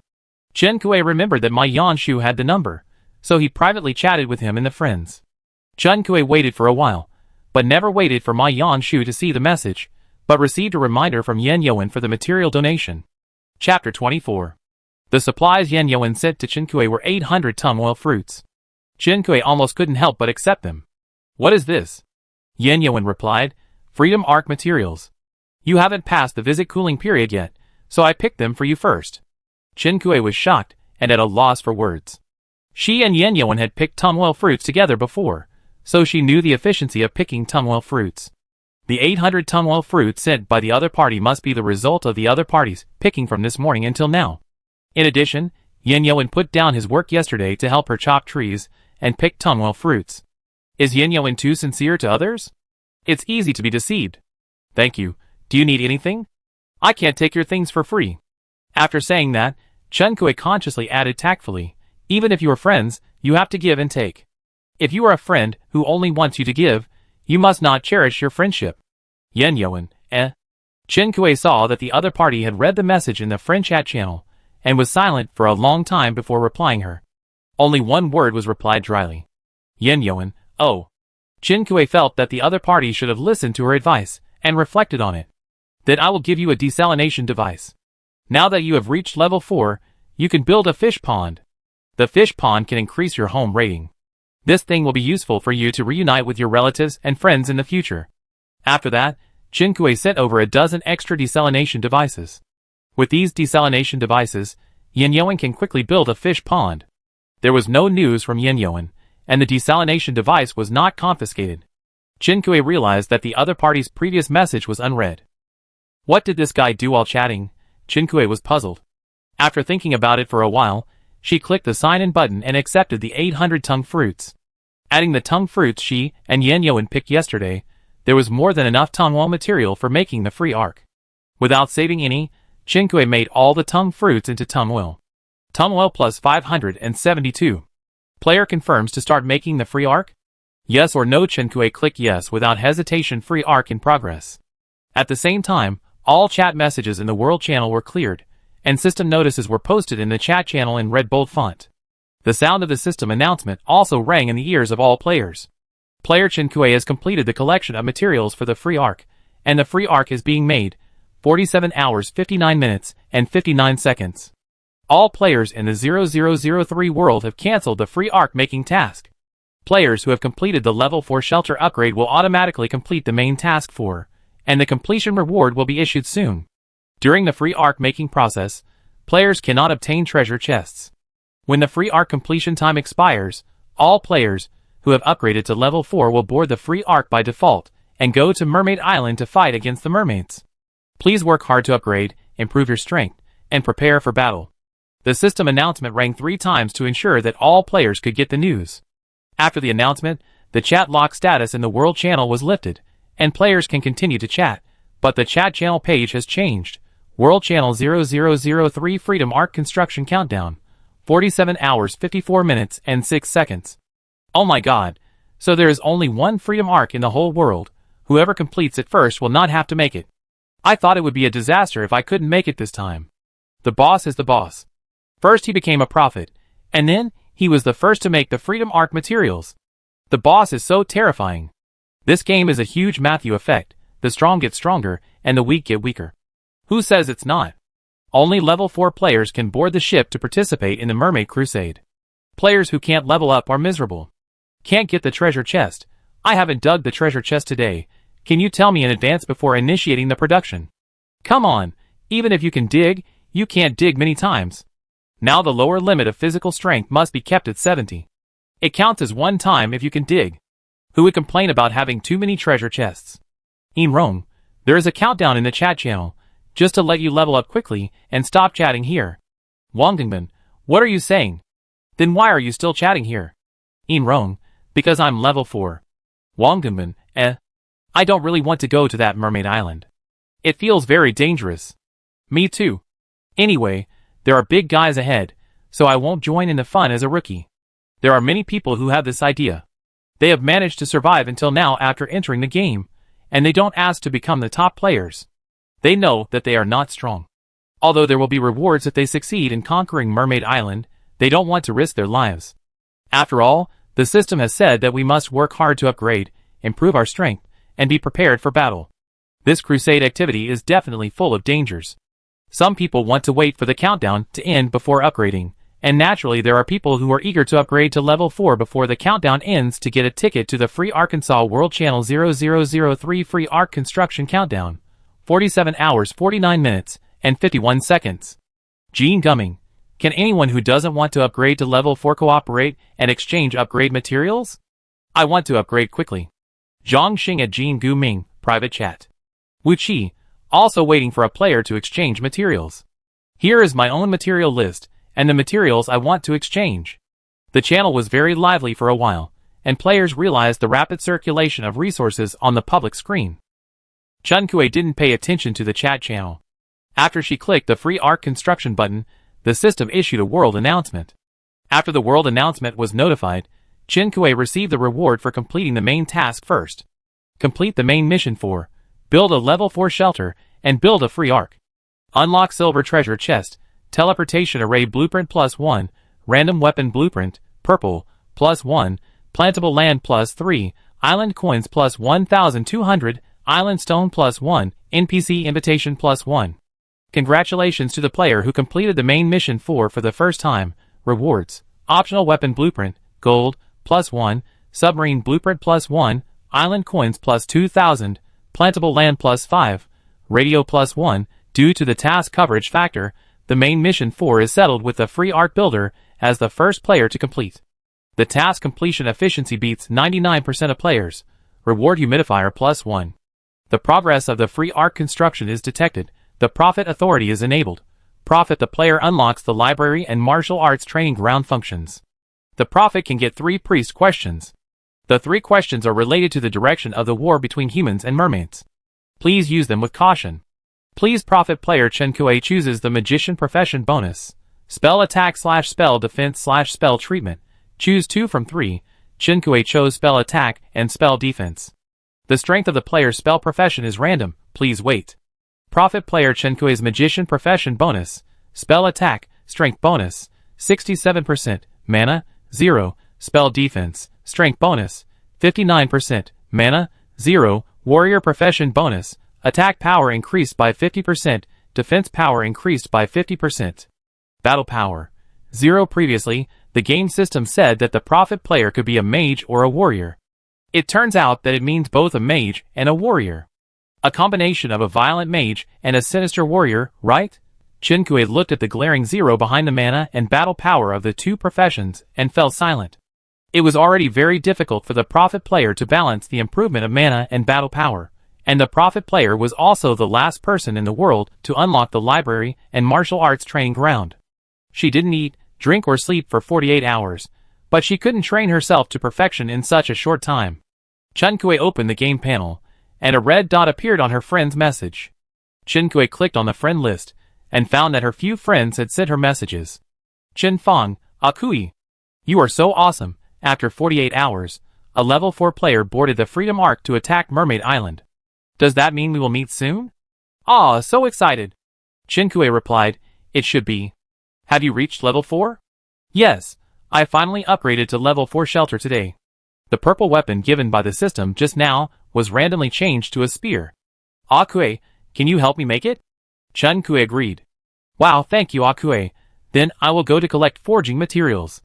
I will send them to you when I have them all. Chen Kuei, okay. But he also sent a message to Chen Kuei. Boss, you are really awesome.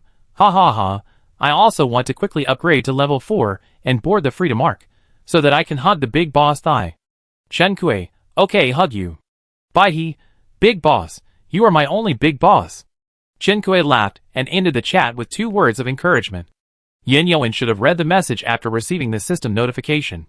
The seawater desalination device sent by Chen Kuei was signed for. Yin Yuan, the subsequent faction war will be very dangerous. You should improve your strength as soon as possible in the next 2 days. Chen Kuei, okay, do you choose a mage or a warrior? Is there any strategy to improve strength? Yin Yuan, I chose the warrior. I don't know how to improve the mage. If there are monsters on your island, if your strength allows, it is best to improve the combat value by killing monsters. In addition to the problem of material drops, it can also improve faster. Yin Yuan felt a little regretful. There were many monsters on his island, but unfortunately Chen Kuei was in the visiting cooling period and couldn't come. The calculation of combat value starts from the unlocking of the profession, otherwise Chen Kuei's current combat value should not be low. Although there are not many monsters on her island, the quality wins. There are not only sea-level monsters, but also B-level monsters. Monsters can be refreshed. Chen Kuei plans to go to the monster refresh points later. Suze also sent a congratulatory message to Chen Kuei. Congratulations. The players in our guild should be able to upgrade to level 4 before the faction war begins. I will trouble the Prophet to take care of the Mermaid Island. The polite words were mixed with some exposure of the strength of his own guild. It can be seen that Suze is very active in winning her over to become the vice president. Since she couldn't make it clear, she hinted at it. Chen Kuei said a few polite words to him. The last one was Ma Yanshu. He finally saw the message sent by Chen Kuei and took away 2 seawater desalination devices at the trading center with 4,000 island coins. Chen Kuei, he is such a hard worker. He is so rich. After a while, she realized that the price she negotiated with Suzagong was only 2,000 island coins. Others didn't need so much. Chen Kuei, it's over. I have become a profiteer. Chapter 25. After the system announcement was released, Ma Yanshu sent a message to Chen Kuei. Did you get the first pass reward for the level 4 main mission? Chen Kuei, yes. As Chen Kuei had guessed before, Ma Yanshu was the first person to build a level 4 shelter. By accepting forging orders non-stop, He accumulated a lot of resources before the settlement of the main mission 3. After the release of the main mission 4, Ma Yanshu made up for the missing resources as quickly as possible, even spending a lot of island coins. What Chen Kuei didn't know was that they both upgraded to the level 4 shelter on the same day, but Ma Yanshu was nearly 4 hours earlier than her. The first player to complete the construction of a level 4 shelter received a generous reward, including a lot of island coins and forging materials, but the most valuable one was a thin booklet called Shelter User Guide. This booklet introduced the upgrade direction of the shelter and the resistance effect of each level of shelter against monsters, etc. Ma Yanshu learned about the role of the home rating in the Shelter User Guide. Therefore, even though Ma Yanshu had no interest in raising fish, he decided to unlock the water area and get the 20 ratings. After the system released the player from the task of making the free arc, it issued the rewards for completing the main quest. Ma Yanshu only received the completion reward and the 99% efficiency reward. He didn't wait for the first main quest reward, so he roughly guessed that the reward was taken by Chen Kuei. Although he was the first person to complete the shelter upgrade, the right to interpret the game belongs to the system, and he really couldn't make the free arc. He brushed enough red oak on a player's island through a visiting post. If he wanted to collect all the materials, he could only wait until the cooling period was over before visiting the island. There is no tongue fruit for sale in the player trading system. To buy 1,000 tongue fruits in the system mall, more than 30,000 island coins are needed. He used the island coins he had hoarded to buy supplies to upgrade the level 4 shelter, and now he really can't take them out. Ma Yanshu was a little unwilling to take away the reward for the first pass of the level 4 main task, but he was mostly admiring. Ma Yanshu, exchange of information? The resources obtained by the top players may not be as clearly written as the shelter user guide he obtained. Information. 2 words, but from some specific rewards, we can also make some guesses about the future development of the game. Chen Kuei, it's just a guess, not necessarily accurate. Chen Kuei felt that according to her superficial understanding of Ma Yanshu must have accurate information when he came to her to exchange information, so she had to take a precautionary measure first. Ma Yanshu, okay, I go first. To get all the shelter home scores, you need to unlock 5 functional areas, namely water area, planting area, breeding area, leisure area, and work area. Chen Kuei has unlocked the water area and the planting area. She has a livestock shed, but not the breeding area. What conditions need to be met to unlock the breeding area? Ma Yanshu flipped through the booklet in his hand. Build livestock sheds and poultry houses. Chen Kuei understood and reciprocated. I guess the climate in this game will change. It should be getting hotter. Your information is very valuable. I will give you one. If you reach the master level in a certain skill and are equipped with the corresponding master level tools, you can unlock the work area. In other words, Chen Kuei is now a senior blacksmith. She needs to reach the master level of blacksmith and have a master level workbench to unlock the work area. Chen Kuei checked her forging skills. Advanced Forging 3250/5000, she had the blueprint for the master forging table, but she hadn't found the materials yet. In short, she had a direction to unlock the work area, and Chen Kuei was in a good mood. How do I unlock the leisure area? Ma Yanshu, this is another value. Come and exchange it if you have other information. Chen Kuei, okay. After exchanging information with Ma Yanshu, Chen Kuei finally calmed down to organize the materials rewarded by the system. First, the teleportation array blueprint. Since it is not an infrastructure, as long as the materials are sufficient, Chen Kuei can make an unlimited number of them. Teleportation array. It works on the player's island. It is invalid beyond the player's island range. Usage guide. Players can set up multiple teleportation arrays and select the destination when teleporting. Note: the teleportation array can only be used by players on the island. The biggest function of this thing should be to save travel time. It is very useful for players with large islands and scattered resources. Chen Kuei checked the resources needed for the teleportation array and found that it needed lizard blood, magic stones, and several kinds of gems. The rubies and sea greens that Chen Kuei dug from the sea were among them. In addition, obsidian, emerald, and citron were needed. For the time being, the teleportation array can only be made after the advanced workbench is completed, because both require the use of magic stones.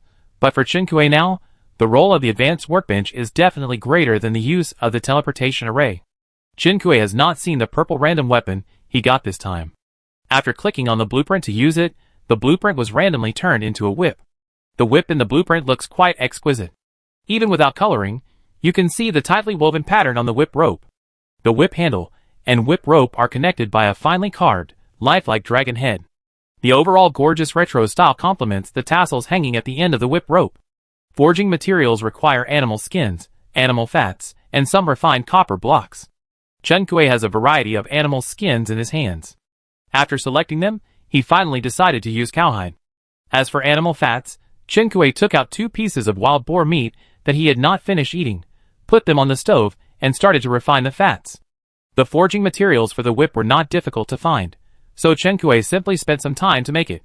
She didn't know how to use the whip, but she could sell it after making it. Of course, weapons were also sold in the system mall, but the price was very expensive. The red weapon alone sold for 5,000 island coins, and the purple weapon sold for 15,000 island coins, which was not affordable for ordinary people.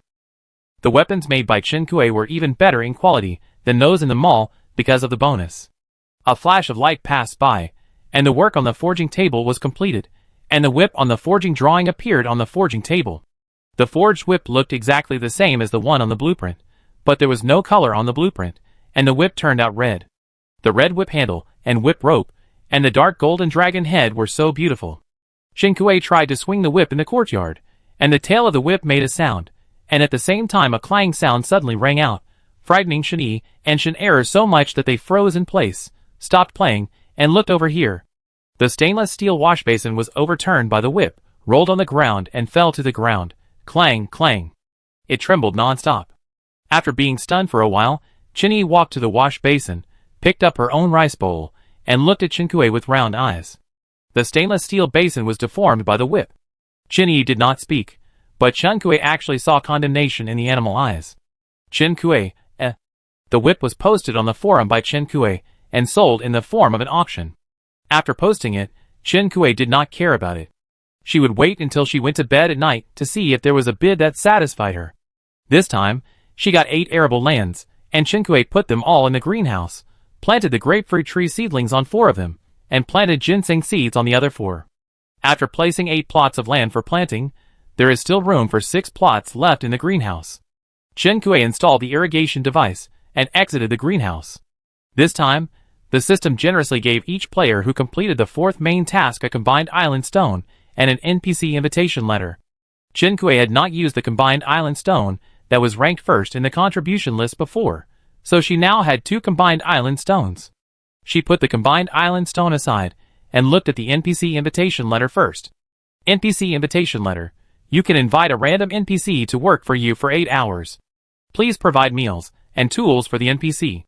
The quality of the meals will affect the NPC's mood and work efficiency. Chen-Kuei, this is not an invitation card, it is clearly a hiring card.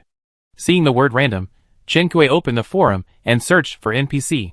Sure enough, he saw that some players had posted related posts. Post 1. Family members, it's really good to hire an NPC. He will chop with an axe and have endless brute force. Post 2. Complaining about an NPC named Lucy, who is now staring at me in the shelter. She said she is a professional gardener. Post 3. Save me. My NPC is so handsome. Mom, I'm in love again. Inviting an NPC seems to be very mysterious. Chen-Kuei thought about it, and decided to put this invitation card aside for a while, and use it when she is lucky. Then, there is the golden weapon of her first pass reward. Chen-Kuei hesitated for a while between the self-selected bow and the self-selected long sword, and decided to choose the bow. To make a golden weapon, the forging skill needs to reach the master level, and the master forging table is also required. Even if she has all the materials now, she can't forge this golden bow for the time being, not to mention that the materials required for this bow are quite mysterious. What is the glory of the sun, the essence of the moon, the fat bones and muscles? Chen-Kuei searched for these materials in the system mall, and found that they were all in units of 10,000. Chen-Kuei couldn't afford to buy accessories even if she spent all her money. I dare not imagine how powerful this bow and arrow will be.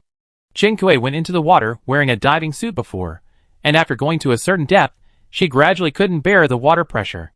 If she could make a submarine, she could dive deeper into the ocean to explore, and the production of submarines could also be put on the agenda.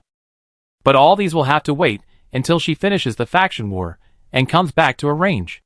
Now she is tinkering with the last thing in her hand. Radio, welcome to listen to GD channel.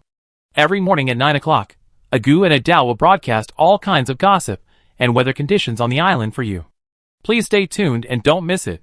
So the a gu and a dao in the radio are also NPCs. Why do these NPCs suddenly appear more frequently after the player reaches level 4? Before this, where did these NPCs live? Chinkue put the radio on the coffee table in the living room and set an alarm for himself at 8:50 every day in order not to miss it. Chapter 26. It was getting dark, and after finishing a series of trivial tasks, it was already 7 o'clock in the evening. Chinkue would naturally not go out at this time. It takes an hour to forge a purple weapon. Now the players who accept purple weapon forging orders are basically charged around 600 per order. Chinkue increased the price by 20% from 600 to 720 island coins per order.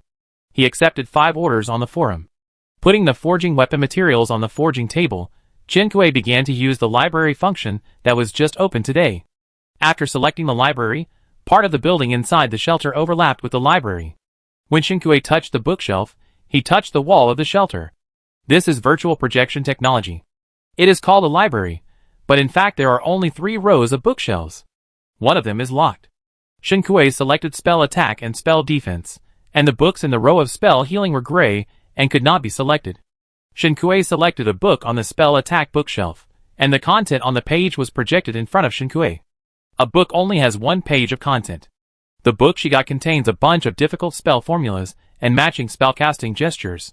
The formula is about 300 words, and there are 7 spellcasting gestures.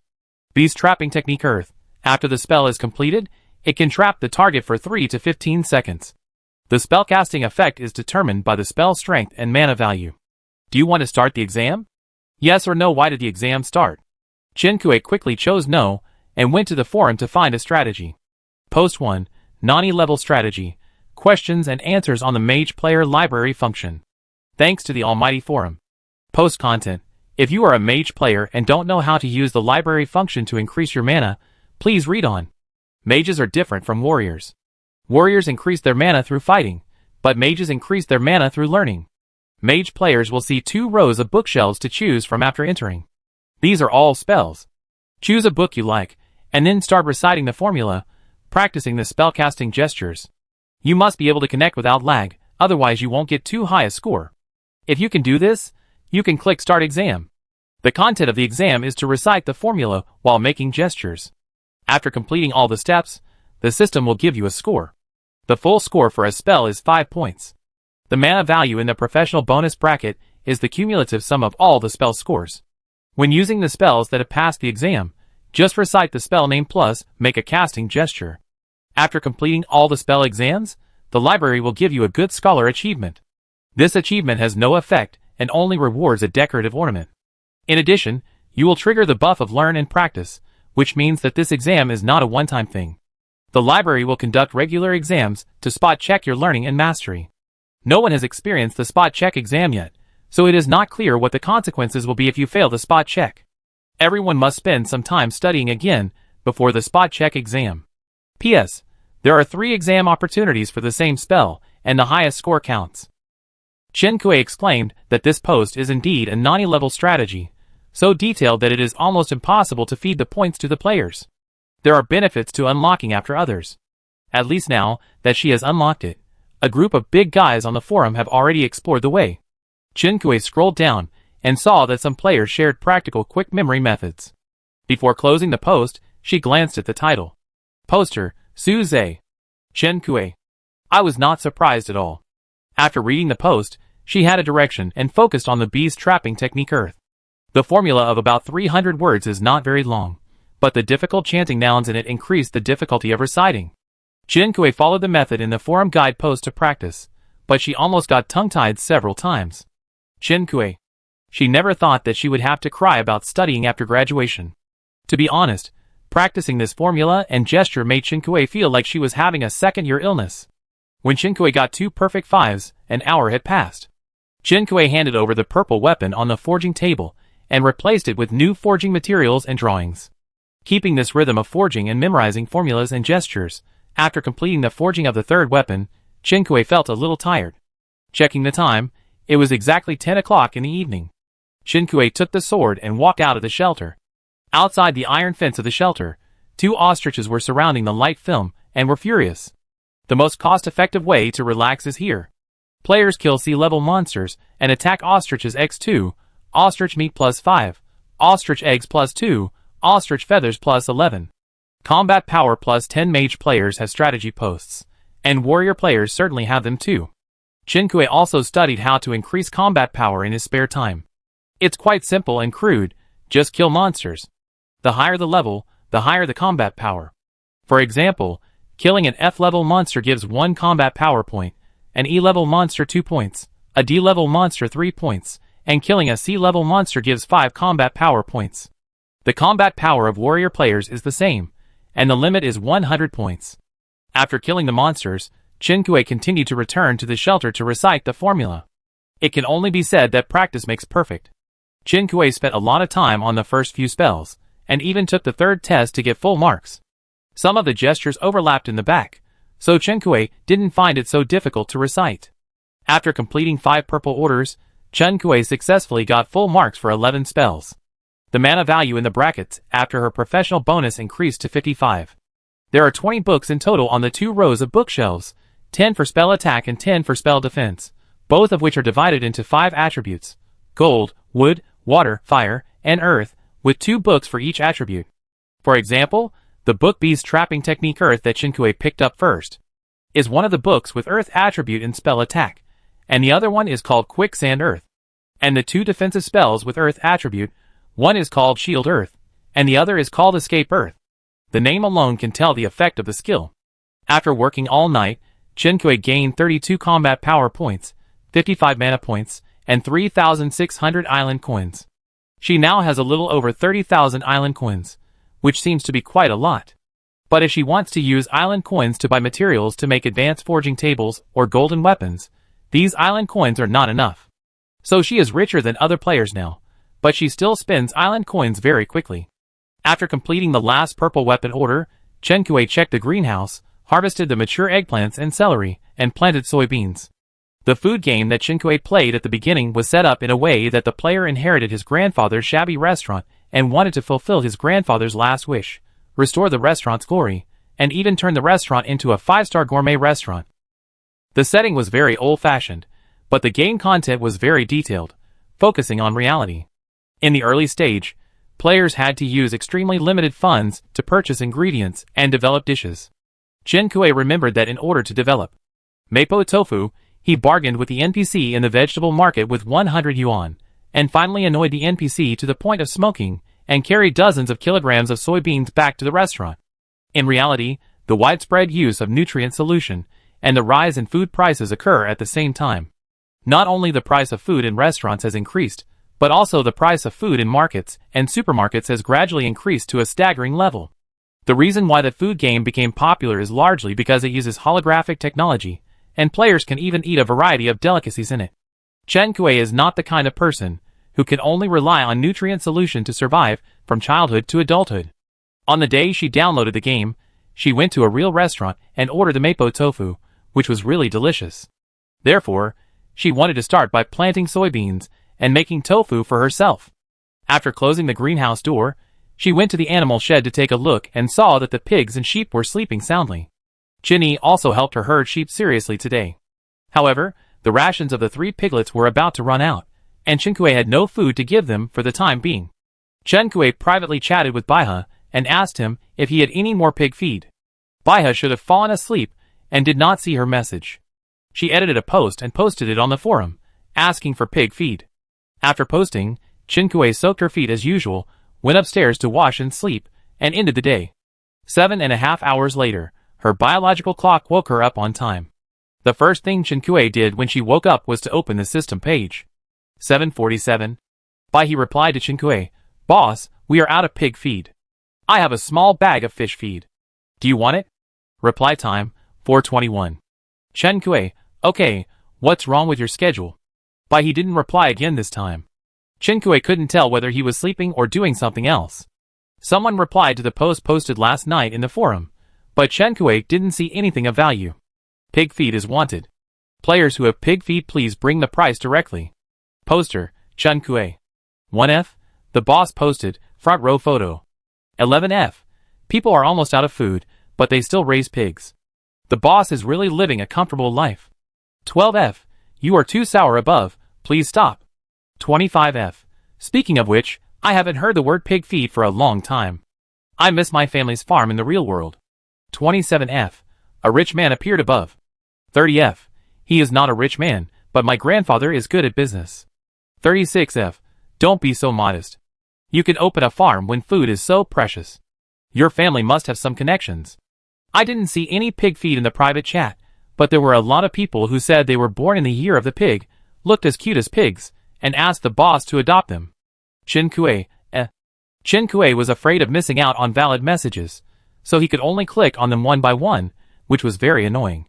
Fortunately, Chen Kuei finally found the keyword blocking function, and set up a blocking interception for the stranger private chat function, and set the blocked words to the words that appeared frequently in this pile of garbage private chats. The endless private chat page was instantly reduced by half. When Chen Kuei posted a forging thread before, although there were some players with strange thinking who privately asked Chen Kuei to help forge for free, saying things like I will definitely reward you handsomely when you become rich in the future, and you will protect her in the game in the future, but it was not so exaggerated. So where did these people come from? Chen Kuei frowned and searched for his name in the forum. Chapter 27. Hot Post 1. This player named Chen Kuei is the number one in our channel, right? Does anyone know her? Chen Kuei clicked on the post, but she didn't recognize the name of the poster. Post content. As the title says, I was very curious when the system announced the number one in the contribution list last time, because I didn't see any strategy posts or experience sharing when searching for the name Chen Kuei. Other people on the contribution list can be found in people sharing posts. This time, this player was the first to make the materials for the free Arkansas. I couldn't help but post a question. Does anyone know why she is so awesome? Is there anything we can learn from her experience? 1F. Put your butt down, same question. 2F. +1 for gently placing your buttocks. 3F. You overlooked one point. She is still our only prophet, the most important role in the faction war. 7F. I know this. She has posted a post to explain it, because when fishing for a treasure chest in the sea, she caught a drifting bottle, which is the key prop to start the faction war. 8F. What post? How come I don't know? 9F. I can't find it for the time being. You can go to the forum and search for keywords. 10th floor. Anyway, it's just luck. 13th floor. I don't think it's just luck. There are a lot of lucky people in this game, but many of the lucky people's avatars have been grayed out hundreds of years ago. 20th floor. That only shows that they are not lucky enough. 22nd floor. Anyway, I think she must have something outstanding. 26th floor. Well, I don't know much, but I should know more than you. My red weapon was forged by Chen Kuei. She was one of the first forgers. I witnessed her forging fee increase from 50 island coins to 100, and then to higher. According to my observation, she should be forging red weapons now at least 150 or 16 island coins. Of course it may be higher. If you can find her, you can see a golden title on her homepage. The only gold title for forging in the world. I'm going to level 4 right now, and I'm going to ask her to help me forge a new purple weapon. 30th floor. So the earliest forging players are now big guys that are out of reach. 34th floor. Most of them are. For example, everyone knows big guy Ma Yangshu, right? He is one of the earliest forging players, and he is a super hard worker.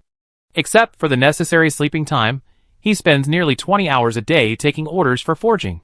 Now he is definitely one of the players with the best resources in this game. 37th floor. I agree with this point. My red weapon was forged by Ma Yangshu.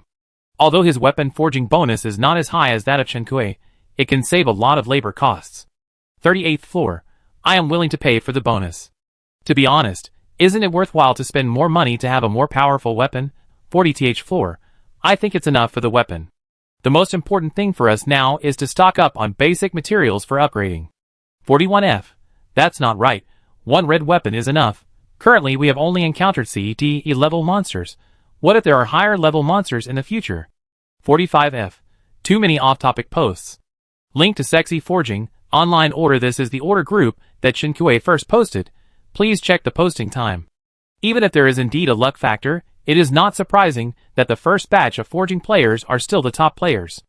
Also, although his order taking time is not as long as that of Ma Yangshu, he is also taking sporadic orders intermittently, and it can be seen that he is using his spare time to do forging. Do you think people are sleeping at other times? 48th floor. To sum up, Whether you are lucky or not, you are done for by hard work. 50th floor. Yes, luck may deceive you, but diligence will not. 55th floor. What a bowl of poisonous chicken soup. Shinkui actually read the whole post. In fact, there is a sentence in the post that Shinkui agrees with. She is indeed lucky. There are many lucky people in this game, but they are not as lucky as Shinkui. At least they did not get a health bar plug-in like Shinkui. In addition to the first hot post, there are many more posts with her name. Shinkui guessed that there must be some caring people who attached the link to her post so that more people can find her accurately through the poster. Shinkui. Okay, now she knows why there are so many spam private chats. Since players can edit the content of the post, why can't they delete the post themselves? Shinkui gnashed her teeth and was furious. During the time Shinkui was reading the post, her private chats had a lot of spam greetings and self-recommendation letters. Shinkui felt a headache and simply closed the game page. She went downstairs to take out her breakfast today and sent a copy to Yin Yoan. The coffee table in the living room downstairs is now her dining table. It is usually a formal coffee table. Shinkui also found an antique vase and put it on the coffee table. The vase contains a bouquet of flowers she harvested from the sea of flowers. After breakfast, Shinkui walked out of the yard, stretched, and breathed in fresh air. Shini and Shin'ero were still full of energy and had fun in the yard early in the morning. After Shini grew up, the game of the two bears jumping on each other changed to Shin'ero chasing Shini. Shini ran fast with a bad intention and rolled on the ground happily when he saw that Shin'ero was far away from catching up. After catching up, Shin'ero climbed onto his head with his teeth bared and bit his ear. Stop playing, come and get your wages. Shinkui shouted, and Shini immediately climbed up, and Shin'ero, who was holding his ear, was thrown to the ground by the sudden movement. He didn't have time to bite again. Shin'ero realized what Shinkui said, and immediately ran toward Shinkui with his short legs. Shini held the basin he had hidden in his mouth. After the basin was hit by Shinkui, when he was testing the whip last night, Shini hid it. And since then, he never let it appear in front of Shinkui except at mealtime. Shinkui scooped today's honey into the two bears eating utensils. From today on, in addition to the 2 lambs, you also need to drive back the 3 piglets. Shini hummed, which meant got it. Shinkui stroked the bear's head with satisfaction, opened the door of the animal shed and the shelter, and drove the lambs and piglets out of the shelter. The lamb followed obediently out of the shelter and headed for the grassland. The 3 piglets were inexperienced, so they fled in panic after being driven out of the shelter by Shinkui. Fortunately, the 3 piglets did not run too far after leaving the shelter, and their range of activities did not exceed the grassland. Shinkui looked at the door of the shelter for a while before turning back. She was going to pass all the magic exams in the library today. The Freedom Arc will be completed tomorrow afternoon, and Shinkui must raise her mana and combat power to the highest level before tomorrow. After learning spells, mages need to take regular tests, and warriors also need to kill monsters to maintain their combat power. The 32 combat power points that Shinkui gained from killing monsters last night were reduced to 27 today. If she does not gain combat power today, this value will become 22 tomorrow. This mechanism gives Shinkui a strong sense of déjà vu. Like the rising lower limit of physical strength, although the manifestations are different, they are both silently urging players. One tells players that danger is getting closer, and the other reminds players to keep learning and fighting without interruption. Back at the shelter, the 2 bears were still licking honey. Shinkui sprinkled a handful of fish food into the fish pond, and then went around the greenhouse. There were no mature crops in the greenhouse. Shinkui came here to see if there were any omissions in the installation position of the irrigator. Last night, a new batch of arable land was added, but no irrigators were added. If the arable land is not irrigated, she needs to adjust the placement of the land or increase the number of irrigators. After entering the greenhouse, Shinkui observed the color of the soil and found that there were indeed a few plots of land that were not moist after irrigation. She took out a water bottle from her backpack, irrigated manually, and then readjusted the position of these plots of arable land. After roughly noting down the next time the crops mature, Shinkui returned to the living room of the small house to prepare for the magic exam while forging. She opened the system panel and was originally planning to find the forging order from the long pile of garbage private chats, but she didn't expect to see a friend message first. The message came from Suze. Miss Chen, there are a lot of posts on the forum these 2 days. I wonder if you are affected. Shinkui. This Suze is really amazing. Just as you thought, I am now very tempted by the vice president's proposal. Can your guild arrange someone to help me screen private chat messages? Suze, of course, I will arrange an order assistant for you. You post a message and the guild will help you. After that, all forging business will be conveyed by the order assistant. This method is indeed good, but every player in this game has the pressure of survival. Is there anyone willing to be an order assistant to help others deal with such trivial matters? Don't worry about this. I have said before that the role of the guild is to promote division of labor. The guild will pay the order assistant. There will be many people who want to be an order assistant. Chen Kui, okay, it would be impolite if you refuse again. What procedures are required to become the vice president? Suze, I will send you an invitation, and then the guild will post a message with you. You can put the link to the message on the system homepage. Put the contact information of the order-taking assistant in the message, and those who really want to find you forging can place an order through the order-taking assistant. Chen Kui agreed readily. Suze's invitation to join the guild was sent immediately. Player Suze invites you to join the Qiushuixinghe Guild. Do you agree? Yes. You are awarded the position of vice president of the Qiushuixinghe Guild by player Suze. Player joining the guild is detected, and the guild channel is unlocked at the same time. All members of the Qiushuixinghe Guild received a system announcement. Player Chen Kui joins the guild. Player Chen Kui becomes the vice president of the guild. Qiushuixinghe 302 Chen Fong, shock. Chen Fong, Akui? Tang Tang, oh my god, the president brought us a big boss. Huang Buheng, I'm actually in the same guild as big boss Chen Kui. I'm so excited. I have to run downstairs twice. The people in the guild are very enthusiastic. Qiushuixinghe 302, President Suze, yes, we have a big boss. President Suze, welcome Chen Kui to join us. She has a lot of daily affairs. She only serves as the vice president and does not participate in the management of the guild. That's right, Chen Kui felt that she was not good at management, and she didn't want to spend too much time on guild management. Therefore, in the plan given by Suze, she chose to be a figurehead and not participate in most of the guild's management activities. In fact, even if Chen Kui only wanted to be a figurehead, there would be countless guilds that would extend olive branches to her. She chose Qiushuixinghe Guild because she was impressed by the ability of the president Suze. Chapter 28. Chen Kui greeted the other members of the guild and quickly opened the friend message. The messages sent by Chen Fong to her had filled up the entire screen. Seeing the exclamation marks all over the screen, Chen Kui knew how surprised and happy Chen Fong was. Chen Kui, I didn't expect that you and Suze were in the same guild. Chen Fong was shocked. What, didn't I tell you? Chen Kui was sure. You didn't? Well, if I had known you would join the guild, I would have whispered in your ear every day to get you to come earlier. Chen Kui was indeed not planning to join the guild at first. But Suze's conditions were too tempting. Like Chen Kui's initial thoughts, not all players will choose to join the guild. Some lone rangers do not want to be restricted and prefer to fight alone and develop freely. Chen Fong discussed with Chen Kui, which known top players in the game have not yet joined the guild. Chen Fong, Xiao Yue is excluded. She has a group of die-hard fans. When the guild function was opened, her guild was just established, and the number of people who signed up for membership was immediately full. The appeal is amazing. Do the 10 players on the contribution list have guilds now? The big guys may not be on the contribution list, but they must be big guys on the ranking list. She is busy mining and cutting trees every day, and she is not as well informed as Chen Fong. Now she is listening to Chen Fong's gossip with relish. The 7th and 10th have not joined the guild yet. One of them is a doctor, and the other is a forger. They seem to be more independent, and don't want to join the guild. Chen Kui is curious. Doctor? Yes, and he is from a family of traditional Chinese medicine that is rarely passed down now. We didn't have medicine in the early stage. He posted a message to teach players to identify some life-saving herbs and wound treatment methods. Chen Kui, there are indeed many talented people in the player team.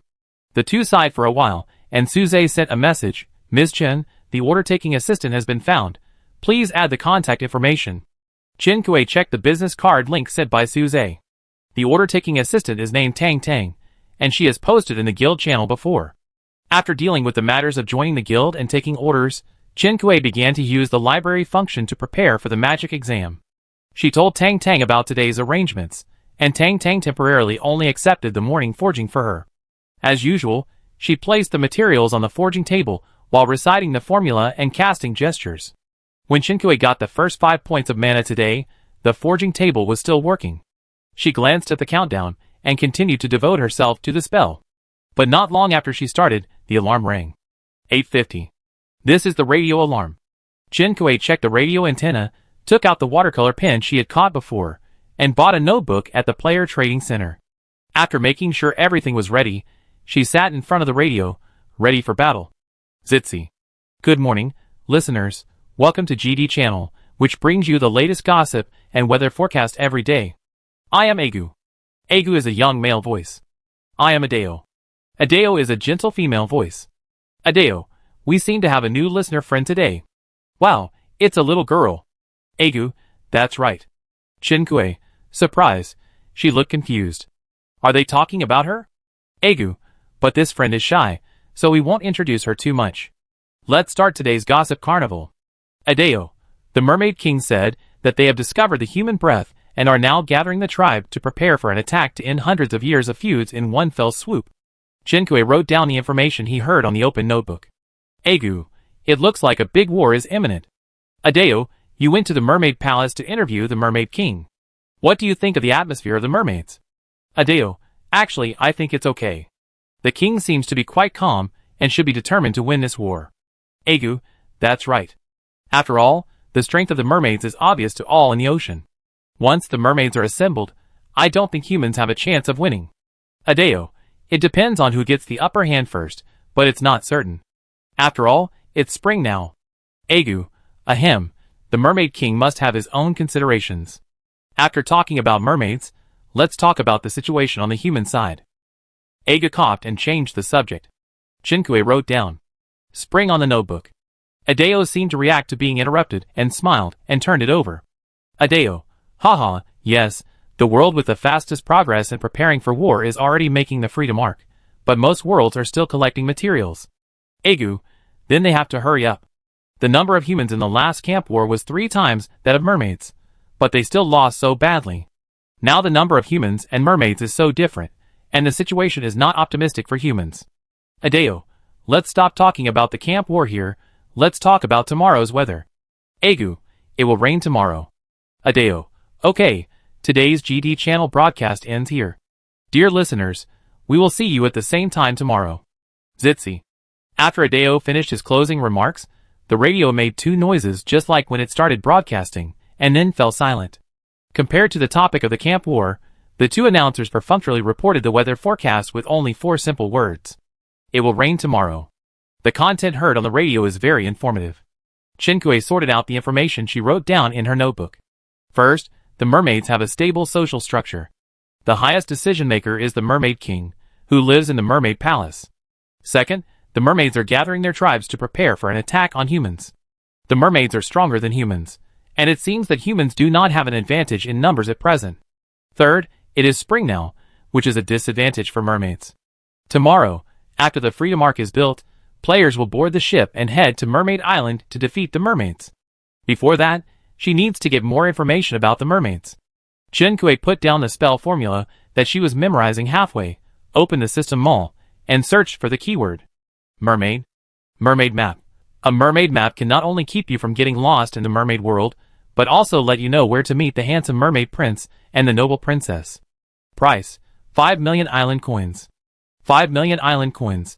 Jinkui never dared to dream that there would be so many zeros in her balance.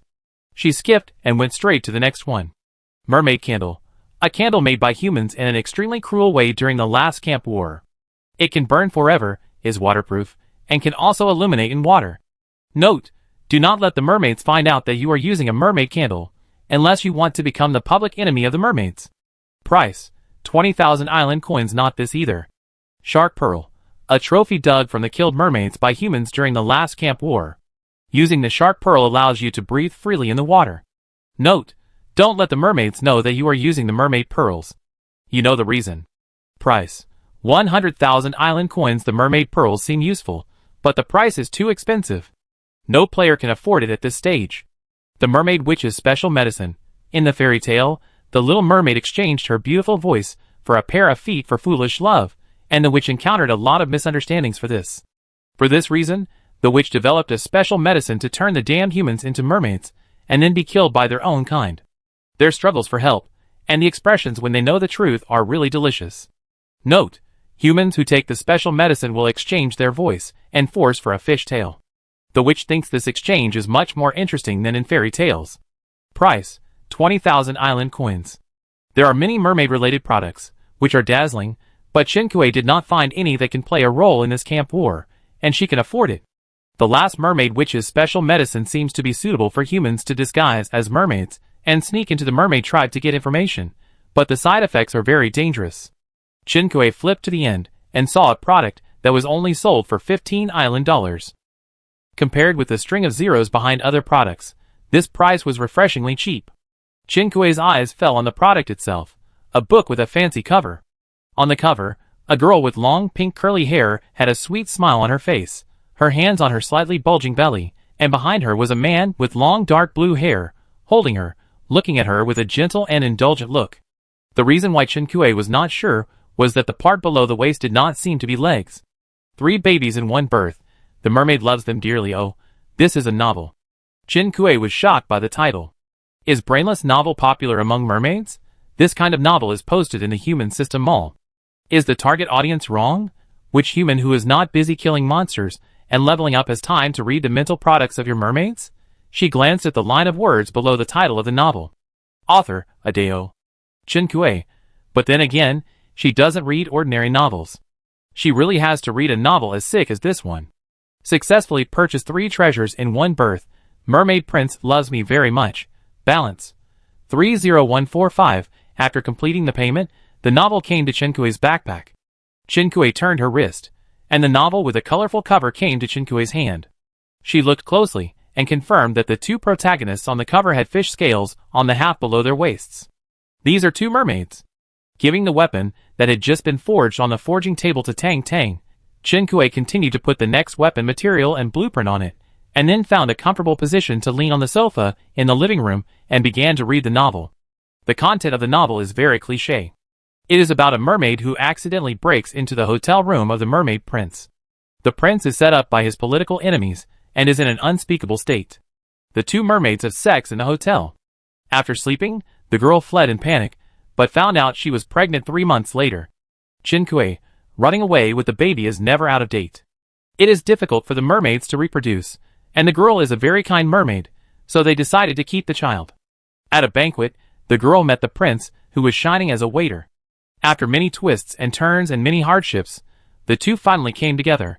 The girl became the mermaid princess and gave birth to 3 smart and cute mermaid cubs from her belly.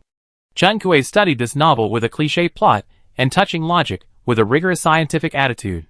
Chapter 29. In fact, it is not without gain. There are 2 very interesting plots in this book: 3 babies in one berth. His Majesty the Mermaid loves me. When the hero and the heroine met for the first time, the hero was framed by his political enemy and ate a certain plant, which caused the hero to enter the estrus period. Under the effect of the estrus period, the whole fish became violent and irrational. If the estrus state cannot be relieved, it will attack indiscriminately and then fall into a long period of weakness. Except this time, in the later part of the plot, after the hero and heroine reunited, a political enemy wanted to repeat the same trick, but the clever heroine found out that it was wrong and caught the fish and the stolen goods on the spot. A bottle of green juice was found from the villain mermaid. The same plant was used twice. The name of the plant is Mita grass, and Chinkue had never heard of this plant before. As usual, she searched for Mita grass in the mall first. The fact that it can be found in the mall proves that this plant does exist in the game world. Mita grass is expensive, and one plant sells for 6,000 island coins. The mall also sells Mita grass seeds, which are much cheaper than mature grass. One Mita grass seed costs 200 island coins. Chinkue bought one and walked into the greenhouse. The target object cannot be planted. Chinkue? ? This was the first time she encountered this situation. Thinking of the lotus root seedling she had obtained before, Chinkue tried it again by the fish pond. The target object cannot be planted. So where should the seed be planted? She opened the world channel to ask other players about Mita grass, but others said they had never seen it. This included players with the gathering skill. The primary gathering skill allows the player to automatically see the name of the plant in front of their eyes when gathering. If ordinary players say no, it is possible that they missed it because they did not recognize it. If the collecting players say no, it means that this plant does not grow on their island. It is possible that this plant is very rare and picky about the growing environment. There may not be 1 in 10 islands. Or this plant cannot grow on land or in fresh water? She went to the beach and tried again. The target object cannot be planted. Chinkue was really confused this time. It cannot be planted in fresh water, greenhouse, or sea. What's wrong? Is there no water you like? She was not sure whether the effect of meta grass was fabricated by the author of 1 Fetus, 3 Treasures, or a game setting. But there was no real meta grass for her now. 1 meta grass cost 6,000. Chinkue had to deal with the mermaid army, so a few pieces were definitely not enough. Besides, it was still unknown whether meta grass was really useful, so Chinkue did not waste island coins on it. Thinking of this, Chinkue threw the colorful novel aside and continued to pick up the spell formula to recite. The current plan is to improve strength as soon as possible. Chinkue was exempted from the order screening and negotiation process, and only needed to take over the production drawings and materials from Tang Tang. All her energy was focused on the magic exam. When she got full marks in all the magic exams, and her mana reached the full value of 100, it was just past 12 o'clock. This is the advantage of having an assistant in the guild. Chinkue forged 4 orders in the morning and earned 2,880 island coins. Not enough to buy half a grass. Chinkue still had the food she had made before, so she didn't have to spend time cooking now. She served a bowl of rice, took out 2 dishes, and sent one to Yenyoan. Chinkue, have you refreshed your combat power? Yes, I am mining now. The ore vein Yenyoan found on the island before was copper ore. After Yenyoan refreshed his combat power, he no longer had to complete the task of making a free arc. Now, except for the fixed time of spawning monsters every day, he has been staying in the mine to mine. Have you joined the guild? Yenyoan browsed Chinkue's homepage and found a link for accepting orders from the guild. Yes, are you not going to join the guild? I don't want to join. Chinkue was not surprised. There are many people who like to be alone. The two chatted for a while and finished lunch. Chinkue packed up and went out. At present, she had to solve the problem of her combat power, and the acquisition of other resources could be put aside for the time being.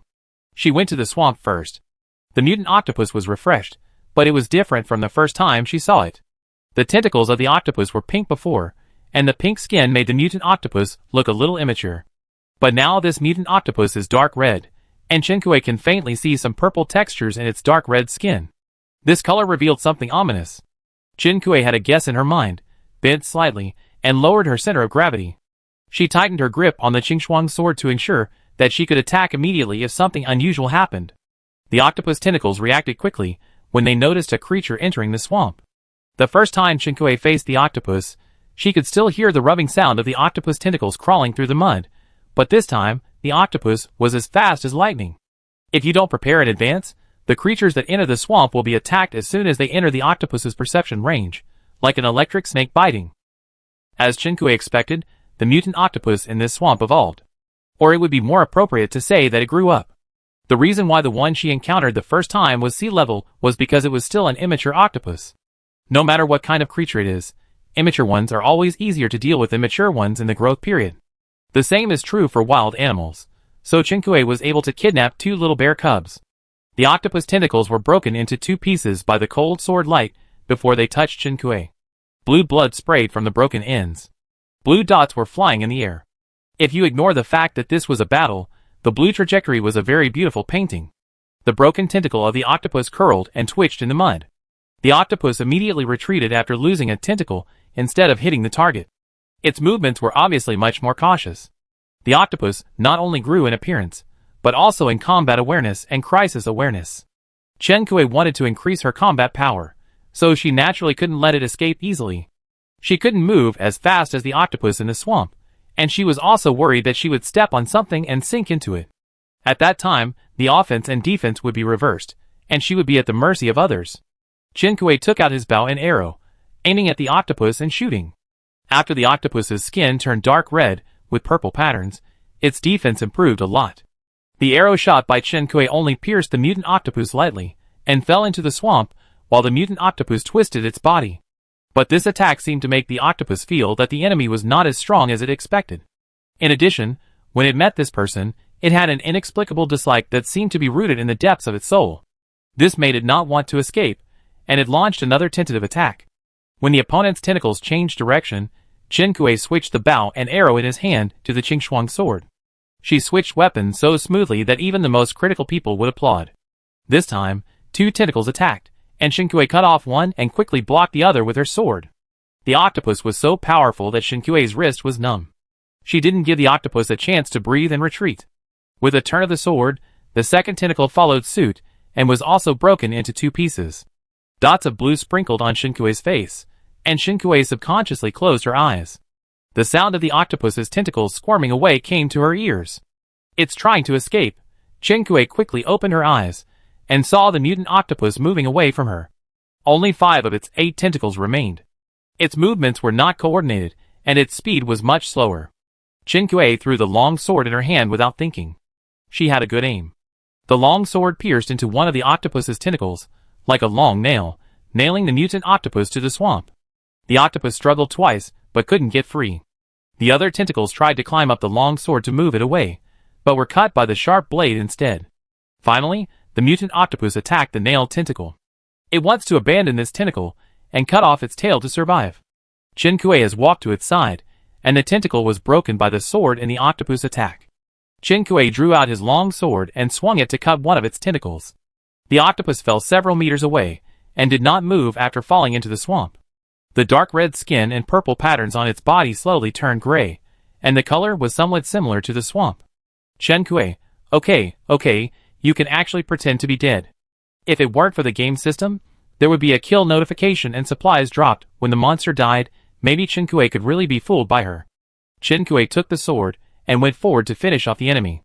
Player Chen Kuei killed the B-level monster mutant octopus X1, and dropped octopus balls plus 10, octopus tentacles plus 15, octopus blood plus 6, octopus doll plus 1, prop camouflage master plus 1, plantable land plus 2, fishing net blueprint plus 1, collection skill book plus 1. Combat power plus 10. Title effect update detected the B-level mutant octopus dropped a lot of things. Chen Kuei didn't bother to clean up the blue blood on his body, and checked the prop introduction first. Master of Disguise, a natural skill from the octopus race. Using this item allows you to blend into the environment and avoid natural enemies.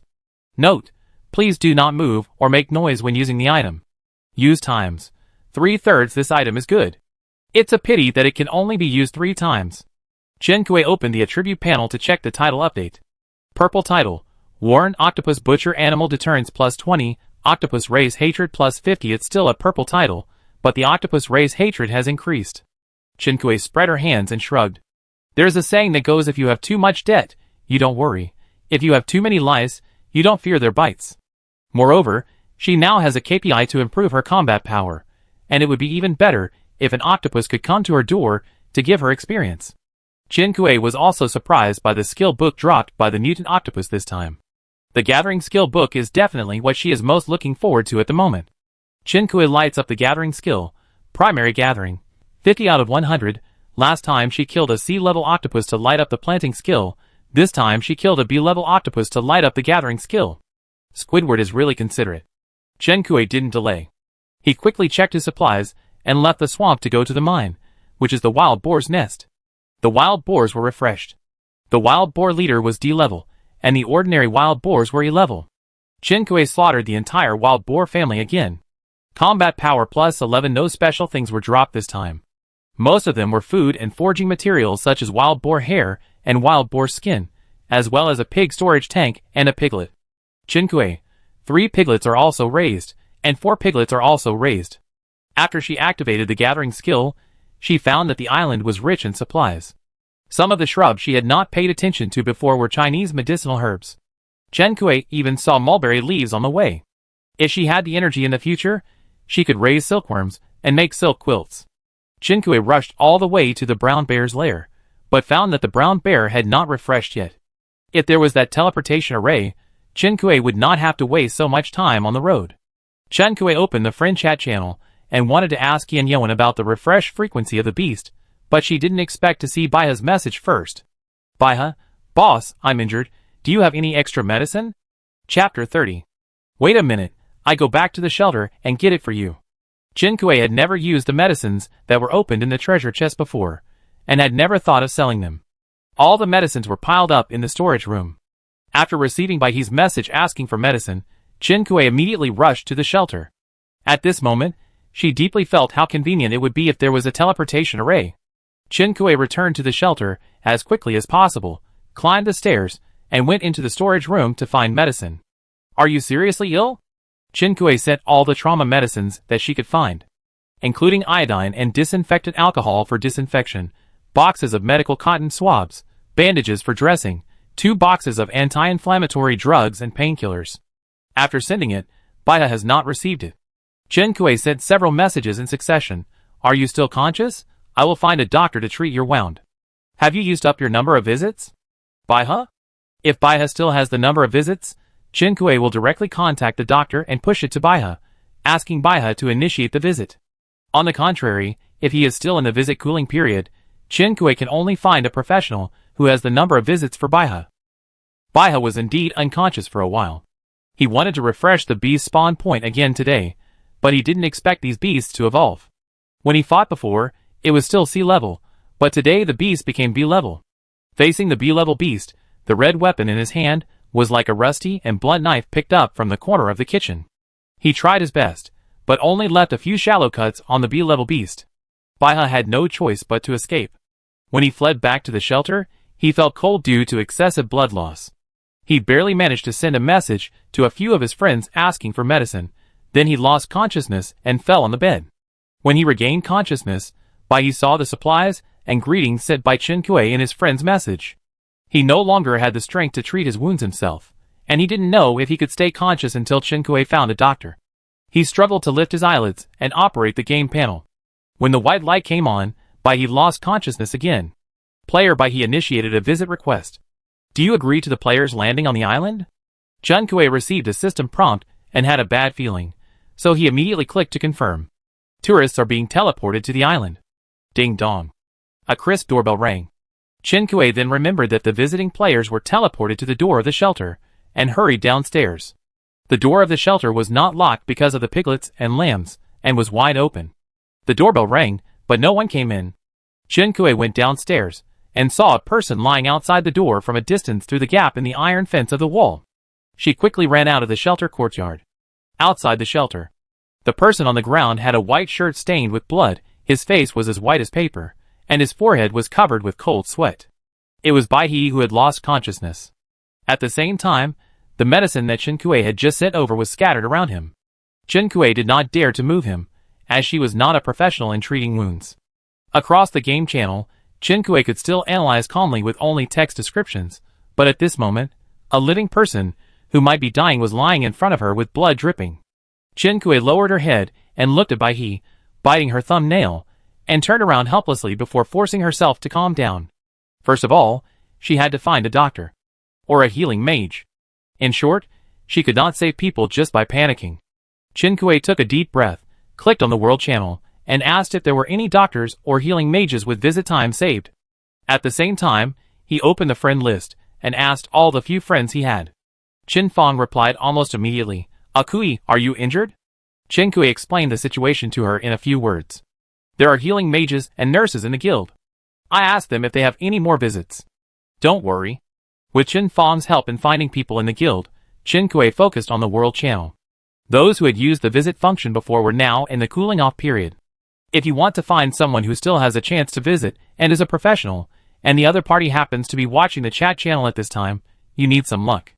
Chen Fong has not received any news yet, but Suze saw the news first. Suze, I have a friend who is a doctor. He must not have used the visit yet. I will contact him for you. Please pay attention to the friend request. Chen Kui, shock. Suze is really too reliable. Chen Kui stared at her friend request. Her friend request had been ignored. When she checked it at this time, there were thousands of applications in the application list. During the time Chen Kui was watching, several more people appeared. Chen Kui, Fortunately, Suze sent another message. My friend is Yuan, please agree. Yuan? Isn't he the 7th on the contribution list? Chen Kui discussed him with Chen Fong this morning. Yuan's visit request lit up almost a second after Chen Kui agreed to be a friend. Ding dong. The doorbell rang again. There was a person at the door of the shelter out of nowhere. The visitor was wearing a white coat, and a casual uniform under the white coat. Wearing a pair of gold-rimmed glasses, he was tall and straight, like a young poplar. Chen Kuei Yuan? Yuan nodded to Chen Kuei, without a word, and walked to Bai He to check his vital signs and injuries. Chen Kuei watched silently, as he checked and began to make hand gestures. Spots of light appeared on Yuan's body. Oh, he was using healing magic. After the hand gestures, the grayness on Bai He's face faded a little. At least he didn't feel like he was about to die like before. After Yuan finished using the healing technique, he carefully checked Bai He's condition again, frowning. What's wrong? Is it difficult to treat? Chen Kuei squatted carefully on the other side of Bai He and asked. Yuan nodded. His injuries are too serious, and can't be healed by healing techniques. The wounds need to be treated, and then rest. I bandage him, and he may have a fever later, so I stay here for a while. He looked at the medical supplies. Chen Kuei, I only have these medicines for now. Tell me if you need any other medicines, and I find them. Yuan glanced at her. No, I take it. With Yuan's help, the two successfully transferred Bai He to Chen Kuei's bed. Chen Kuei assisted him in preoperative work. After cutting the cloth, Yuan began to treat Bai He's wound. Chen Kuei went downstairs to deal with the bloodstains left by Bai He. She was worried that Shen Yi and Shen Era would be affected by human blood and show a tendency to attack humans. Although she didn't know if there was such a possibility, just in case, Chen Kuei drove Shen Yi and Shen Era back to Bears when they were about to leave the shelter to watch Bai He. When Chen Kuei carefully cleaned up the bloodstains and released the two bears, Yuan also went downstairs. Bandaged? Chen Kuei turned his head. Yuan nodded. The health bar is temporarily stable, but the next period is dangerous. Chen Kuei was silent for a while and asked him, Can you healing mages see the player's health bar? Yuan shook his head. No, I can see it because I have a title. Other healing mages don't have this skill. Title? Chen Kuei clicked to view Yuan's character attribute panel. In the title column, there was a golden title, Miraculous Bringing Back to Life. Chen Kuei was the only golden forging title, but not the only golden title. Chen Kuei knows how useful the golden title is. Resurrection? Chen Kuei said it unconsciously. Well, the skill effect is to see the health bar of the rescued object and judge the treatment status of the other party. Chen Kuei praised dryly. A very powerful title. She changed the subject. The vision chip technology is very mature, and it is rare to see people wearing prescription glasses now. The vision chip was called the greatest invention of a certain century in the old times. The human eye is affected by factors such as the cornea, eye axis, and lens, which can cause myopia, hyperopia, astigmatism, etc., but implanting a vision chip can solve these problems in a targeted manner. After that, the frames only appeared in some retro movies or retro photos. Yuan's glasses are obviously not the kind of decorative items that can be used to create a look. I don't really want to put anything in my eyes. Yuan answered this question skillfully, probably because he has been asked this question by many people. Yuan has to pay attention to the situation of Baihe River at all times, and cannot leave for too long, so he cannot go to cut trees or mine. After all, the person was taken by Chen Kuei, so Chen Kuei gave Yuan the medicinal materials such as bear gall and snake gall in his hand. Knowing that Yuan's purple weapon had not been forged because of a lack of silver ore, Chen Kuei took the initiative to replenish the silver ore for him and helped him forge it for free. Chen Kuei, when Mr. Bai regains consciousness, let him pay for your medical expenses. After all, he delayed him for so long and even visited the island to save Baihe's life. Chen Kuei believes that Baihe will not be stingy with medical expenses to make up for Yuan's loss. Yuan thought they were acquaintances, but after hearing Chen Kuei call him so unfamiliarly, he was unsure. Are you friends? I guess so. Chen Kuei was not sure. We have traded supplies several times. Yuan was speechless for a moment. After a while, he replied, He's lucky. Yuan had dinner at Shen Kuei's shelter. Shen Kuei prepared dinner for 3 people, and sent one to Yan Yuan. It was probably dinner time. Yan Yuan finally checked the news, and then he found out what Shen Kuei asked about doctors and magic treatment. Yan Yuan, are you injured? Yan Yuan, what's the situation now? Shen Kuei was able to send him a meal at dinner time, which meant that the situation was not serious, but Yan Yuan was still scared. It took him so long to see the news. If Shen Kuei was really seriously injured, it would be too late by the time he knew. It's not me who was injured. Shen Kuei explained the situation to him. After Yuan landed on the island, Shen Kuei told Shen Fang that he had found someone to avoid wasting time on Shen Fang's side. At this time, explaining to Yan Yuan was already familiar. After dinner, Chen Kuei cooked some rice porridge for Baihe and made some easy-to-digest food. Baihe woke up at around 9 o'clock in the evening. His waking up meant that he had passed the critical period. As Chinkue expected, Bai was very generous in paying for the medical expenses. At least Yuan's medical visit was worthwhile. Chinkue went downstairs to get food for Bai. When he went upstairs again, Yuan finished talking to Bai and said goodbye to Chinkue. Then, Yuan left as quickly as he came. In a blink of an eye, only Chinkue and Bai were left. Chinkue distributed food to Bai. I have prepared 2 days of food for you. You should take good care of your injuries recently. If the shelter has not been upgraded, wait a while, and don't get on the boat. Bai still looked weak and nodded palely. Thank you, boss. This time it's all thanks to you. Chinkue smiled. Don't call me boss, just call me Akue. Bai looked at Chinkue steadily, not knowing what he was thinking. Chapter 31. After Bai woke up, he did not stay for long. He said goodbye to Chinkue and ended his visit. Not long after he left, he said 2 new 4-piece sets to Chinkue. Chinkue did not have an extra bed, so he put Bai on his bed in a hurry. Bai noticed her blood on the bed sheet, and the first thing he did when he returned to the shelter was to look for daily necessities. After Chinkue drove the free-range animals back to the livestock shed and cleaned up the shelter, the beast attack tonight began. The girl with a high ponytail left the shelter with a sword and started killing monsters. The time finally came to this day. The countdown for the construction of the free ark will end at around 4 p.m. When Chinkue got up, the World Channel was in a heated discussion. World Channel 0003 Free Ark Construction Countdown, 9 hours 14 minutes and 22 seconds. How many people have reached level 4 so far? Wang Dingbin, I don't know, but I have. There are still many players who don't want to participate in the faction war and deliberately hold back and don't upgrade. Anyway, there is still so much time for the level 4 settlement, so we can hide as long as we can. Suze, all players who have reached level 4, please check your mana and force, and try to board the ship in the best condition. Link to the suggestions for carrying supplies for the faction war. I wrote a suggestion for carrying supplies for your reference. Oh my god, Boss Suze. Are you from the same guild as Boss Chinkue? Is it said that I can see Boss Chinkue when I board the ship this time? I wonder what he looks like. Didn't Boss Chinkue get injured yesterday and look for a doctor in the channel? It's dangerous to participate in the camp war with an injury. Huh? The boss is injured? Chinkue glanced at the public screen time, got up, washed, had breakfast and went out. Walking to the courtyard, Chinkue called 2 brown bears. 1122, I will go out this afternoon. I don't know when I can come back. If I don't come back in the next few days, you will help me let the pigs and sheep go out to graze in the morning as usual, and come back in the evening or before it rains. Chinny moved to Chinkue's side and looked up at her. Will you come back? Facing the clear eyes of the half-grown brown bear, Chinkue was speechless for a moment. Yes, I will come back. I will keep the honey for you for 5 days. You and Air should eat it sparingly, and don't make it all in one day. Got it. Chinny was not in a good mood. Why don't you take me with you? You are still a child. Chinkue bent down and stroked the bear's head. When you are an adult, I will take you with me. For Chinkue, the companionship of pets is more important than anything else. If it is just to find a powerful helper for yourself, no one would choose to contract an underage brown bear. Chinkue chose a cub as a pet, which seems to have no purpose other than being cute. Perhaps in the eyes of some players, her behavior is a pure waste of the contract.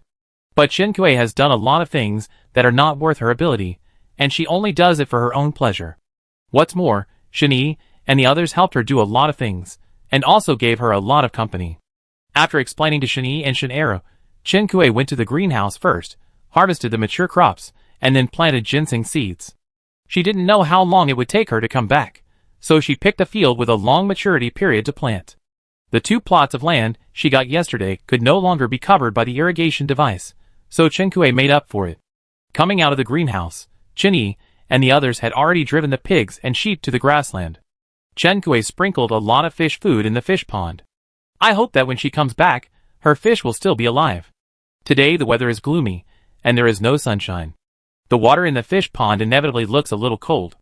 Chinkue clapped his hands, and shook off the residue on his hands.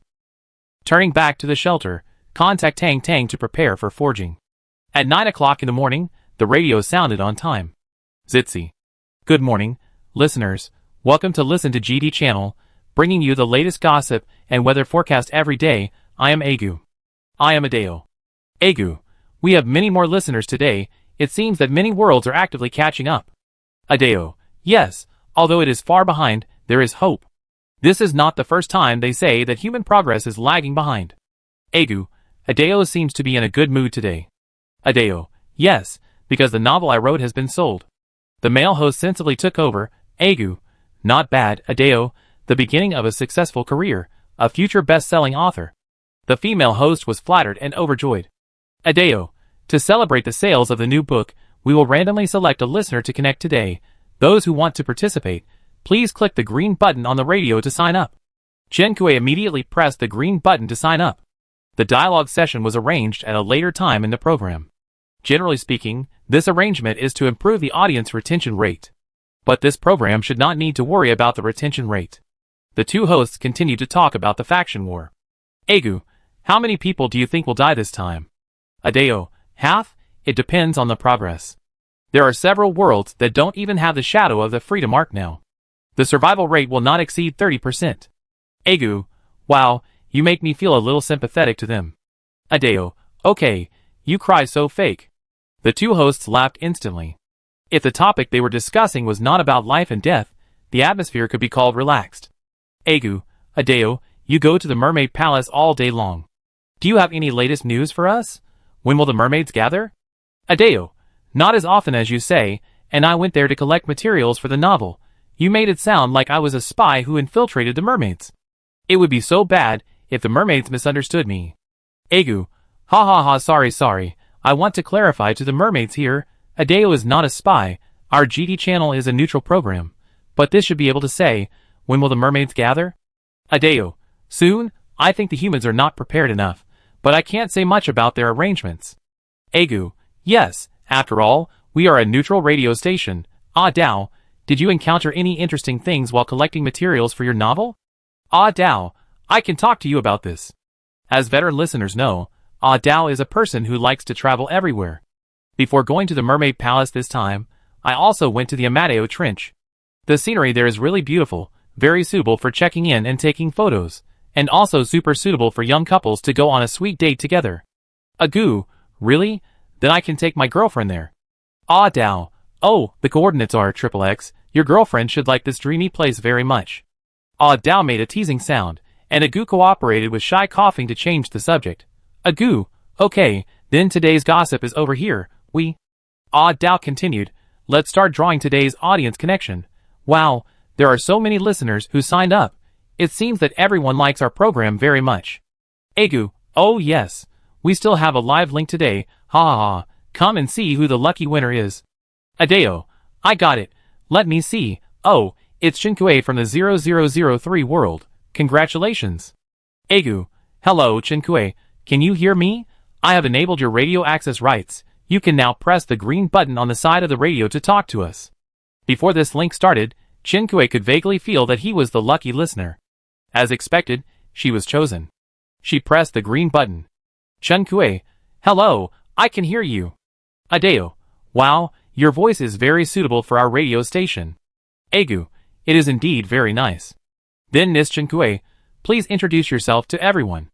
Hello everyone, I am Chinkue from the 0003 world. At the same time, I am also a loyal fan of Adeo. I am really happy to talk to Adeo this time. I want to discuss the content of the new book with Adeo. Is that okay? Egu, Adeo, I am your fan. Adeo, oh my god, what a coincidence. My new book is only available in a very niche place due to the publisher. I didn't expect that a fan could find it. Chinkue, it is quite niche. At the same time, Adeo's words instantly caused some subtle changes in nature. Adeo, of course, I am happy to serve my fans.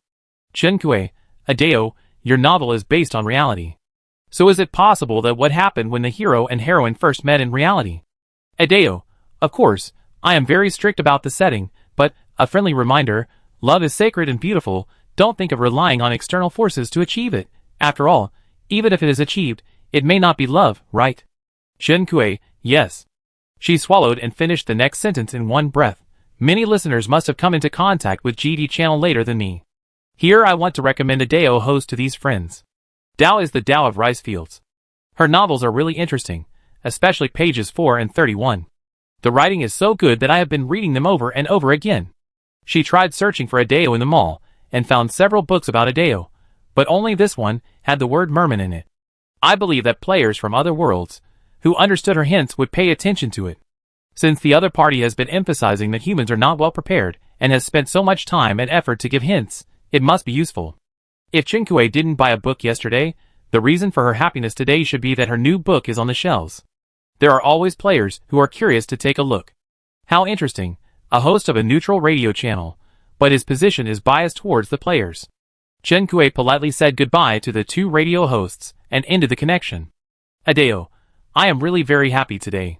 I think we can keep the audience connection link in the future. Egu, ha ha ha, you just want to hear more book fans or fans praise you. Come on, let's move on to the last item of today, weather forecast. Adeo, there will be a storm tomorrow.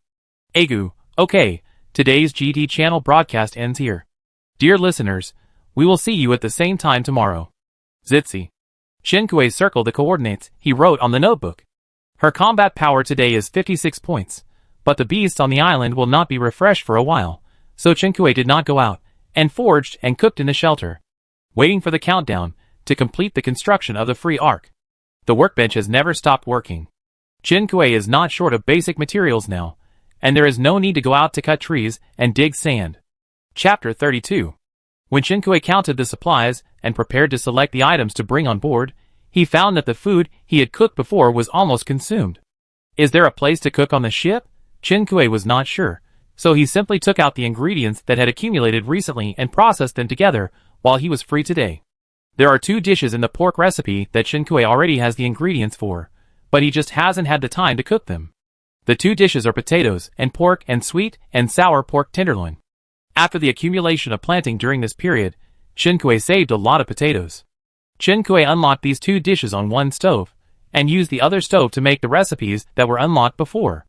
After the recipe is unlocked and lit, put the ingredients on the stove, and the stove will automatically make dishes. At this time, Chinkue put all the chicken in her hand on the stove, and the stove automatically produced braised chicken. Potatoes and pork and sweet and sour pork tenderloin were made, and successfully lit up in the pork recipe. On the other side, the chicken ingredients on the stove were used up, and Chinkue replaced them with octopus tentacles. The octopus tentacles were dropped by the mutant octopus she killed yesterday, and there were not many of them. After a while, they were finished and replaced with mutton and radish. This stove has the fate of a workbench. Chinkue was like a qualified capitalist, not letting any machine in the house take a break. It was almost time for dinner.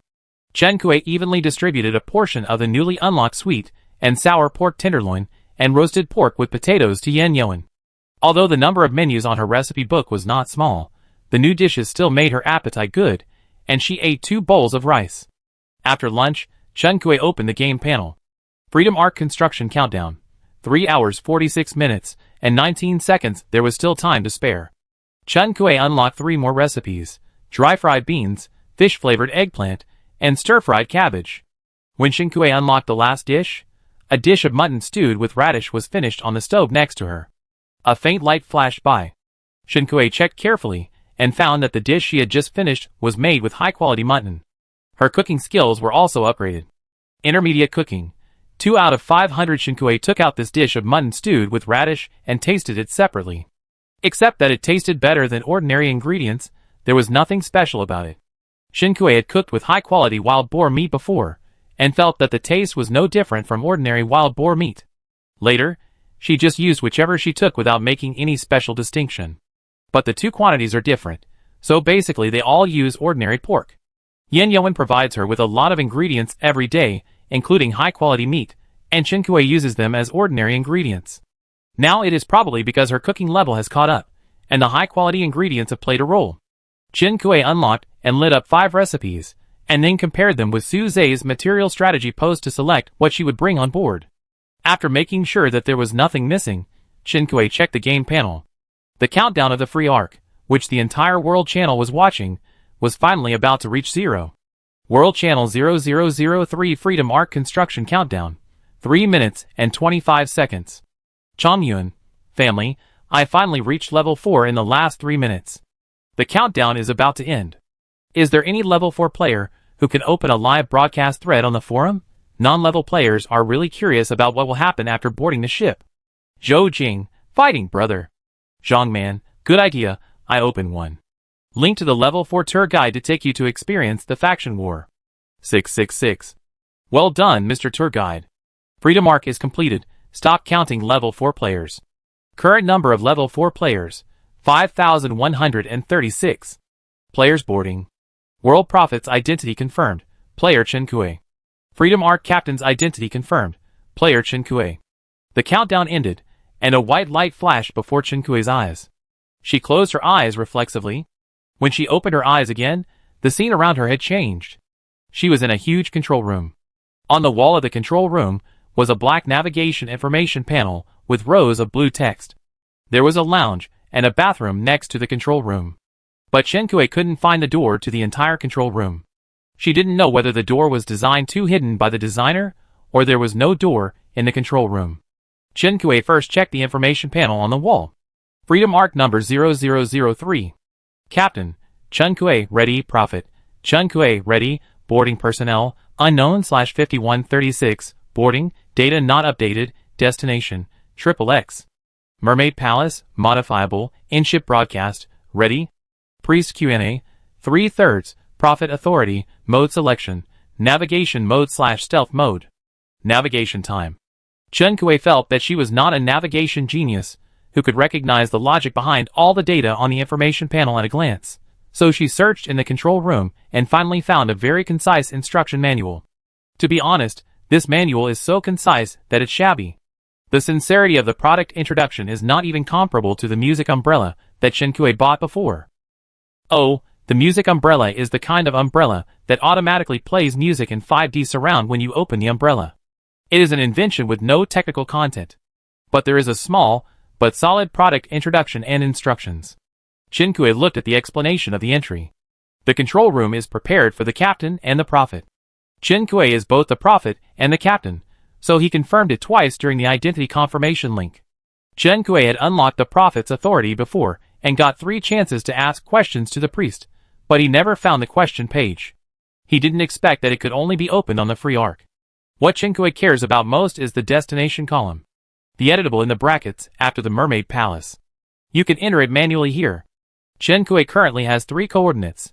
The coordinates on the priest's suicide note, the coordinates mentioned in Adeo's program, and the coordinates on the current information panel. The coordinates of the Mermaid Palace are not the same as the coordinates that Chen Kui got from the priest's suicide note and asked the player to go to. The priest's original words were, "If anyone sees this note, please go to XXX coordinates, lead humans, resist the mermaids, take back our territory, and drive the mermaids back to the deep sea." But the initial destination of the Freedom Arc could not be set as the Mermaid Palace for no reason. Chen Kui confirmed that the Freedom Arc had no fuel limit or voyage limit. She could choose which coordinate to go to first. For people who don't have enough information, the most terrifying thing is to make a choice. If there is no choice, it's like walking through the only alley with your eyes blindfolded, with no distractions, just moving forward with firm faith, no matter if the end is a flat road or a cliff. Blindfolded but with a choice, people will inevitably look ahead and behind, wavering. Chen Kui tried to click the words on the information panel. Failed to use. Please use it after the free arc boarding personnel are ready. Chen Kui, ? She was pulled into the control room as soon as she closed her eyes when boarding the ship. Shouldn't the players board the ship in the same steps? The boarding personnel are not ready yet. What happened? Chen Kui clicked to check the chat channel.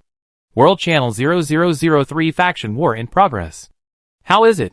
Have you boarded the ship? Are there any players who can tell me what's going on now? Zhang Ming, I've boarded the ship and am choosing a profession. Choosing a profession again? This time I'm really choosing a profession. All professions on the ship. Cook, doctor, sailor, craftsman. Are there any players on the ship? What should I choose? I can't suggest anything. If not, wait until the countdown ends and the profession will be automatically assigned. Chen Kui didn't know what the purpose of choosing a profession was. There was no word related to profession in the entire control room. Because he opened the panel to check the world channel, Chen Kui also saw several friend messages. Chen Fong, Akui, I chose the doctor, my room is 2201, where are you? I can't find you. Chen Kui, I'm in the control room. Can the players meet on the ship? Chen Fong, yes, after choosing the profession, you will be assigned a room, all in the same space. I just met President Su Zhe, he is super handsome. He is so handsome in the craftsman's clothes. He must be so charming in a suit. Chen Fong. Wow, I met Xiao Yue in person. She is so cute. Chen Fong was walking around the cabin while giving Chen Kui a live text broadcast. Kui, the control room system prompts that I don't have access rights. Can you get out? Chen Kui had checked before. The control room is closed, I can't get out, and there is only one logout option, which is to leave the free arc. Chen Fong, then we can't meet each other. We also have that logout option. A player just tried it, and the system prompts non-logout location. How long is the countdown for your career selection? Chen Kui got different information from others, and could only get the situation outside the control room from Chen Fong. The countdown is about 7 minutes. What is the use of this career selection, Kui, do you know? Chen Kui, I don't know. I don't have any career-related introduction here. Chen Fong. Kui, Boss Suze asked us to go to the deck for a meeting. I won't talk to you for now. I talk to you later. In the guild channel, Suze was indeed summoning players. Autumn Water Galaxy. For 86, Suze, all guild members, come to the B deck for a meeting. Huang Buhong, got it. Chen Fong, come on, come on. The guild has almost 500 members. Chen Kui knew the guild entry standard set by Suze, so the guild members should all be level 4 players. In other words, the Autumn Water Galaxy Guild accounted for nearly 10% of the players participating in the faction war this time. This is a terrifying proportion. If there is a guild strength ranking, Autumn Water Galaxy is undoubtedly the #1 guild in the 0003 world. She privately chatted with Suze to explain the situation. It was considered an early leave. Suze asked Chen Kui for any clues, and Chen Kui told him frankly. At this time, the countdown for the player to choose a profession ended. The boarding personnel are ready, and the control room operating system is turned on. Chen Kui entered the other 2 coordinates to check. The coordinates given by the mermaid priest, and the location of the mermaid palace, and the free arc are all quite far away. Several points connected together almost form an equilateral triangle. The coordinates given by Adeo are not far from the mermaid palace. Chen Kui thought for a moment, and set the destination to the coordinates of the priest's suicide note.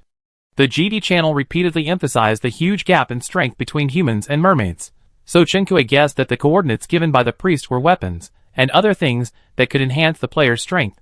Destination setting completed. Freedom Arc begins sailing. Please perform your duties, and return to the work area within 30 minutes. Oh no!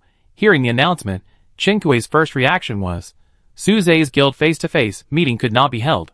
Fortunately, Suze was not a person who liked to talk a lot, and the purpose of the meeting was to make the guild players familiar with each other. After the system announcement came out, he ended the meeting in a few words. Chapter 33. The Freedom Arc was very large, and sailed quite smoothly on the sea. After the voyage began, the projection equipment in the control room immediately projected the scene outside the ship from multiple angles. Not only the images, but also the sounds outside the ship were transmitted one-to-one using the sound transmission technology. Chen Kui was able to see the overall situation of the Freedom Arc, including a row of players wearing the same clothes on the deck, and the outer panels of the hull hidden under the sea. This big guy looked silent and steady. Chen Kui's eyes fell from the hull to the junction of the sea and the sky. The boundary between the end of the sea and the sky is blurred and difficult to discern. All the gorgeous words are not enough to describe the shock of human beings under this magnificent landscape. The sky is gloomy. As far as the sight can be seen, the sea surface is covered with dark clouds, and the wind is blowing up gray-blue waves, as if brewing anger. It's going to rain.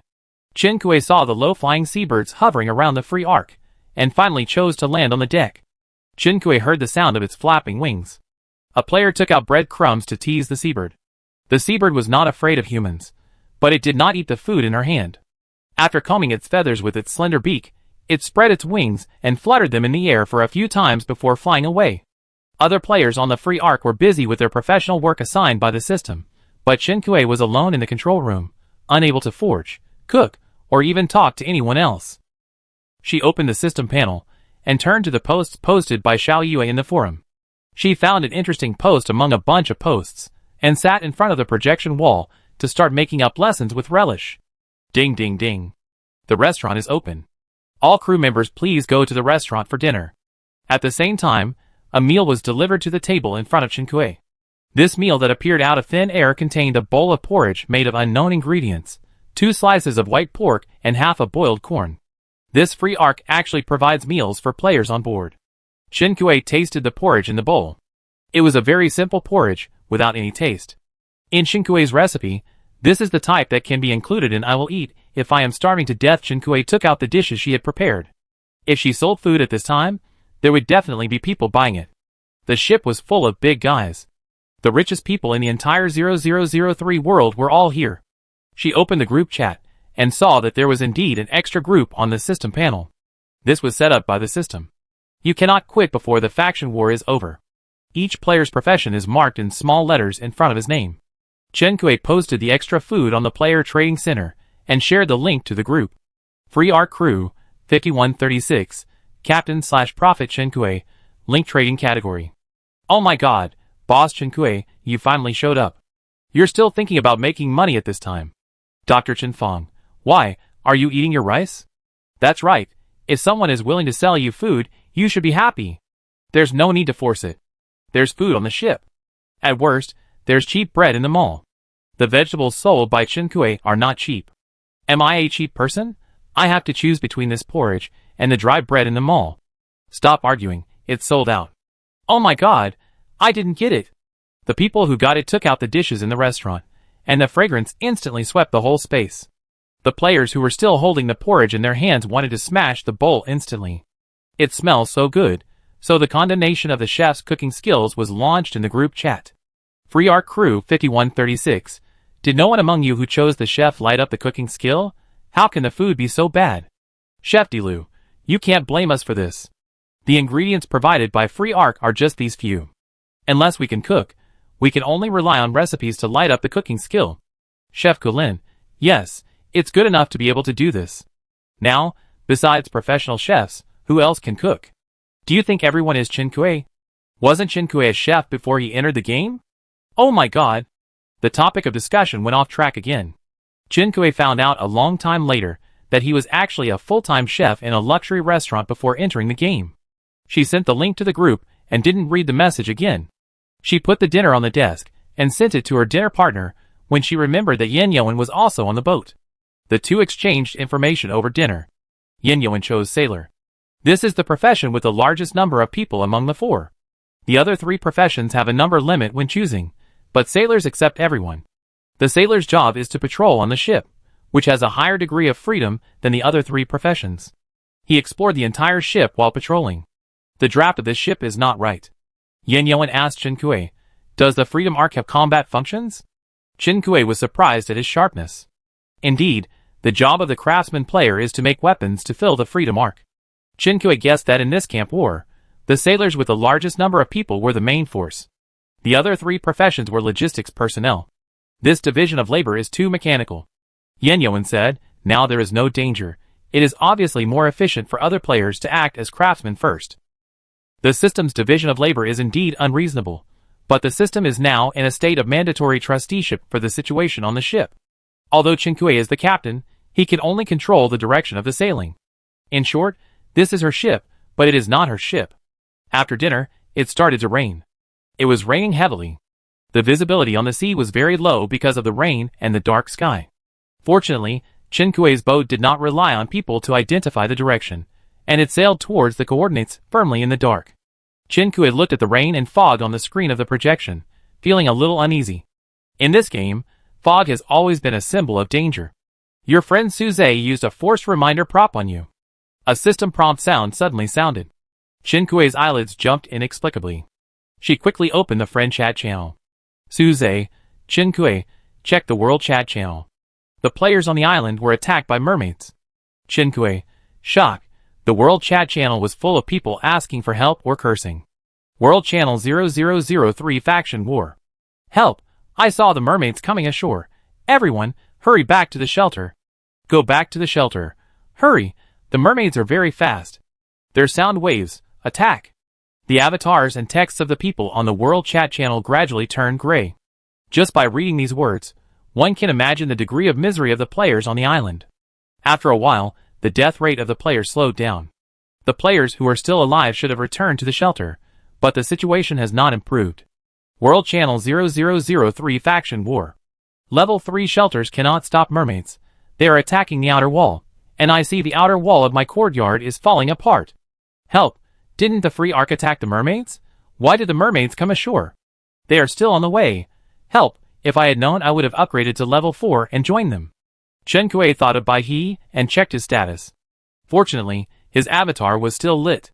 But he was injured and might turn gray in the next second. Chen Kuei, Bai He, what's going on over there? Bai He, I heard that some mermaids had come ashore, so I upgraded the shelter. Now there are 2 mermaids outside my shelter. They are attacking the iron fence. The iron fence of the level 4 shelter looks stronger than the stone wall of the level 3 shelter, but it can't hold up for long. Chen Kuei, So, this is what GD channel has been emphasizing, that humans are not prepared enough? Chen Kuei took a deep breath.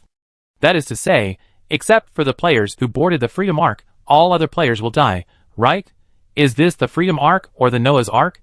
Suze, Chen Kuei, I estimate that the mermaids who attacked the island shelter are A-level, and the situation is very unfavorable to humans. Yes, this is a faction war. Now the strength of mermaids is obviously much stronger than that of humans. Chen Kuei's throat was hoarse, and he was speechless for a moment. According to the information obtained from the radio channel, the number of mermaids is much larger than the number of people on board. Suze, yes, so we must save the surviving players on the island. If all the players on the island are wiped out, the players on their ship will not be able to survive in the faction war.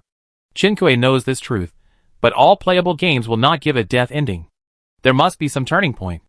Chen Kuei bit his thumbnail and turned around in place. There must be a turning point. What we need to do now is to calm down and think. She is a prophet, she is the captain, and she is the most critical person in this camp war. The Freedom Ark is forced to be managed by the system. Even if the division of labor is not reasonable, it means that the system thinks it is insignificant. Chen Kuei's control over the entire ship is only in choosing the coordinates. Choice. Please choose whether to start the camp war.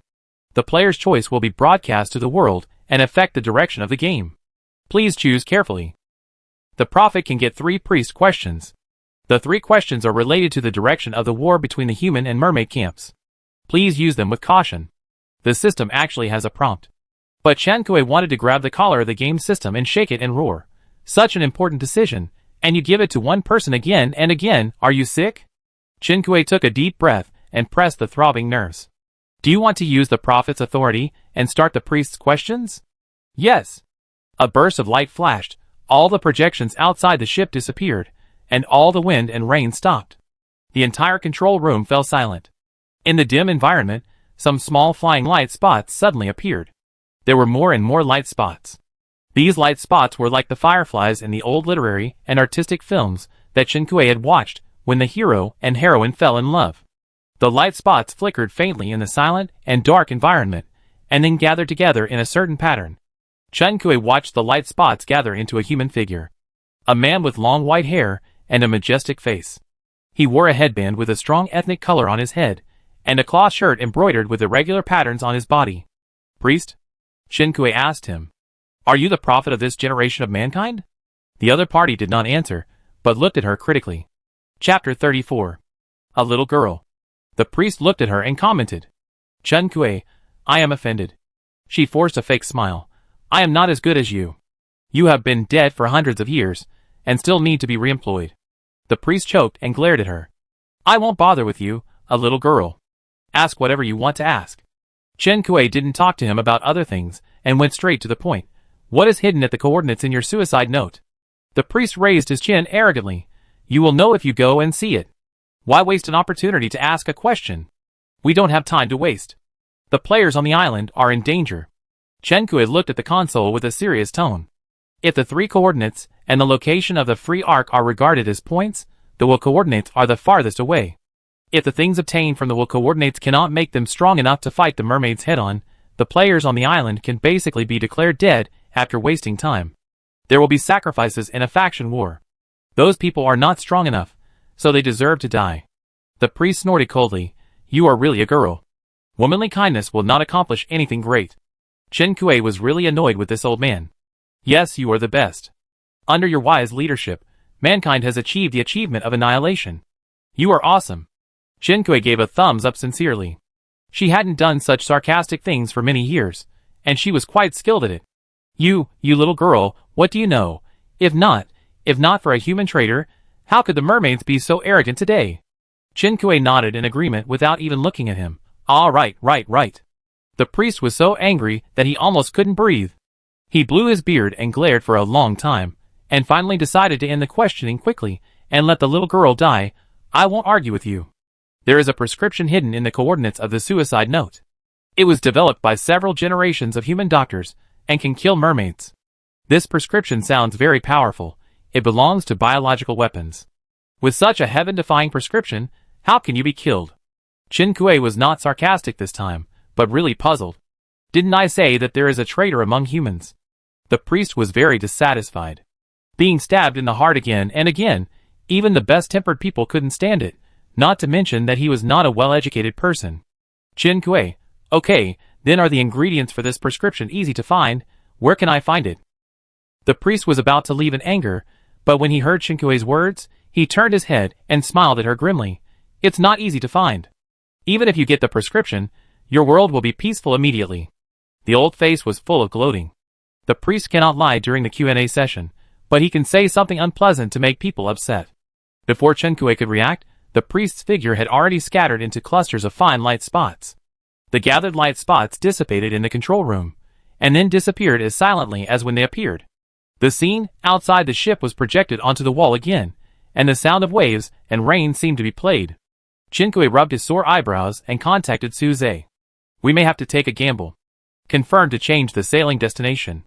Change successful. The ship was sailing smoothly, but in the projected scene, this big guy turned obediently. In the craftsman's studio, Suze took out the blade from the mold and put it into a container beside him. All the work on the ship was more realistic than the shelter. The forging in the shelter never required smelting molten iron, and the forging materials were placed on the forging table. On the boat, however, every step was meticulously done. The temperature in the studio was very high, and the back of Suze's craftsman uniform was soaked with sweat.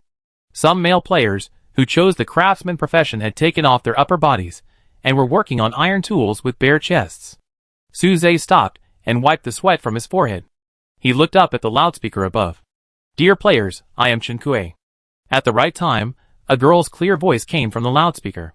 This was the first time Suze heard her voice. Chinkue's voice was very clean, not sweet or greasy. If I had to describe it, it would probably be like a breeze in the hot summer or a clear stream flowing slowly in the mountains. And also the captain of this Freedom Arkansas. As you all know, the players who are now on the island are being attacked by mermaids. The voice in the loudspeaker continued. In this camp war with mermaids, I hope everyone knows that humans are currently in an absolutely disadvantageous situation, both in terms of numbers and combat effectiveness. The reason I tell you this is not to dampen the morale of humans, but to tell you that if humans cannot unite in this war, we have no chance of winning. This is the decision made by Chinkue after discussing with Suze. All choices are risky. Chinkue was placed alone in a closed control room because of her identity as captain and prophet, and her choice could not be influenced by anyone. But after making the choice, all risks are borne by the players together. Even if there is a cliff at the end of the road, players have the right to know what road they are taking. What's more, a sense of crisis is the best coagulant. At least before making a prescription, the strength of the player camp must be preserved to the maximum extent. With only over 5,000 of us, this faction war will be very difficult. We must help the players on the island.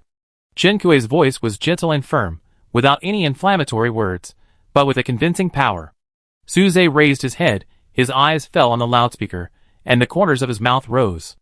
The Freedom Ark will arrive at the destination around 11 o'clock tomorrow morning. Everyone should have a good rest tonight and recharge their energy. Tomorrow, we have a tough battle to fight. After the last sentence was said, the onboard broadcast was turned off with slight noise. Chinkue took her hand back from the console and took out a bottle of water to moisten her throat. She opened the game panel with one hand, checked the world channel, and saw Suze's friend message. The players responded well, Vice President, well done. Chinkue smiled with her eyes curved, switched the page to the world chat channel, and asked about the situation of the island players.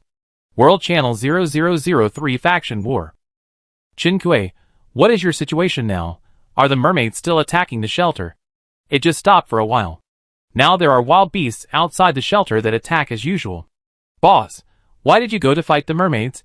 But we were the first to fight the mermaids. This should be the question of quite a number of island players. Someone asked it, And then a bunch of players echoed it. Chinkue. This means that whether the free arc is made or not, the mermaids will come ashore and attack the players on this day. Li Changhao. If you hadn't started the faction war, there wouldn't be so many things now. The mermaid came ashore, and the oppression brought by death caused a lot of condemnation posts in the forum in just a few hours.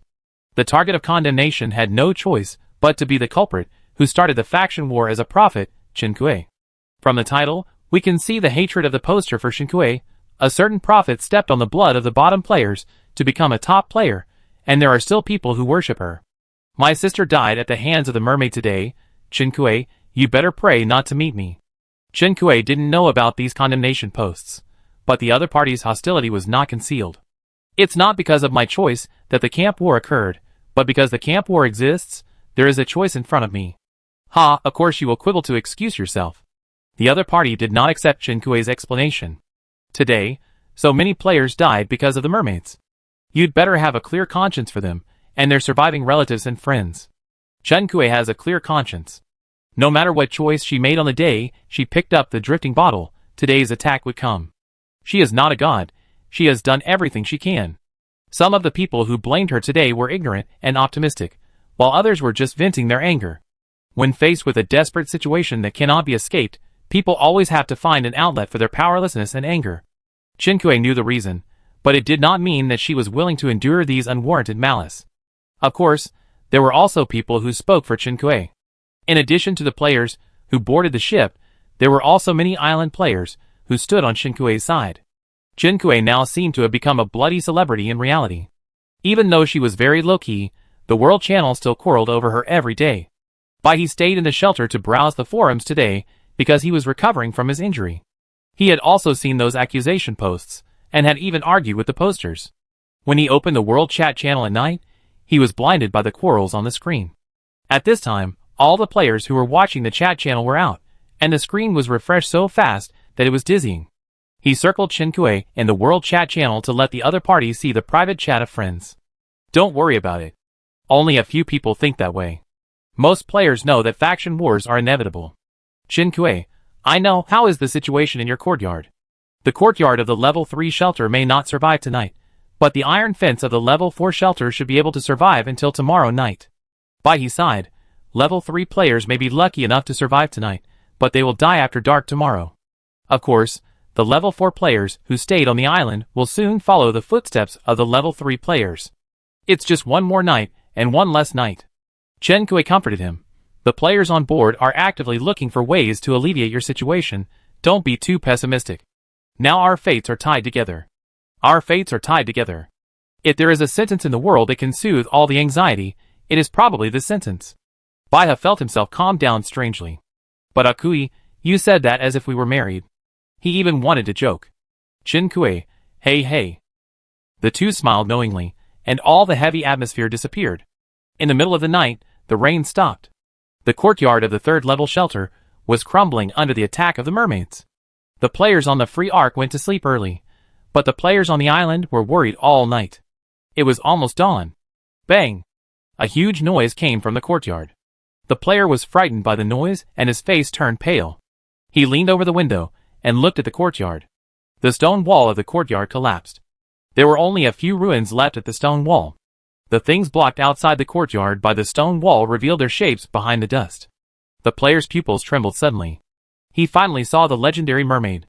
Most of the features of this creature are humanoid, with facial features similar to humans, but without hair, and black spots of various sizes on its green skin. The nails on the 5 fingers were sharp and long, and there were webbed fingers where they connected. There were pieces of cloth hanging on the body to cover the vital parts. The scales below the waist were arranged neatly and tightly, and the edges of the scales were very thin, so thin that they were sharp. That was the tail of the mermaid. The mermaid finally entered the courtyard, grinning, revealing a mouthful of fangs, and drooling as she swam towards the bungalow where he was. The player's heart was pounding. He felt that he was scared to death. In this situation, he could still complain. It's so ugly. Chapter 35. For the island players, this was an especially long night.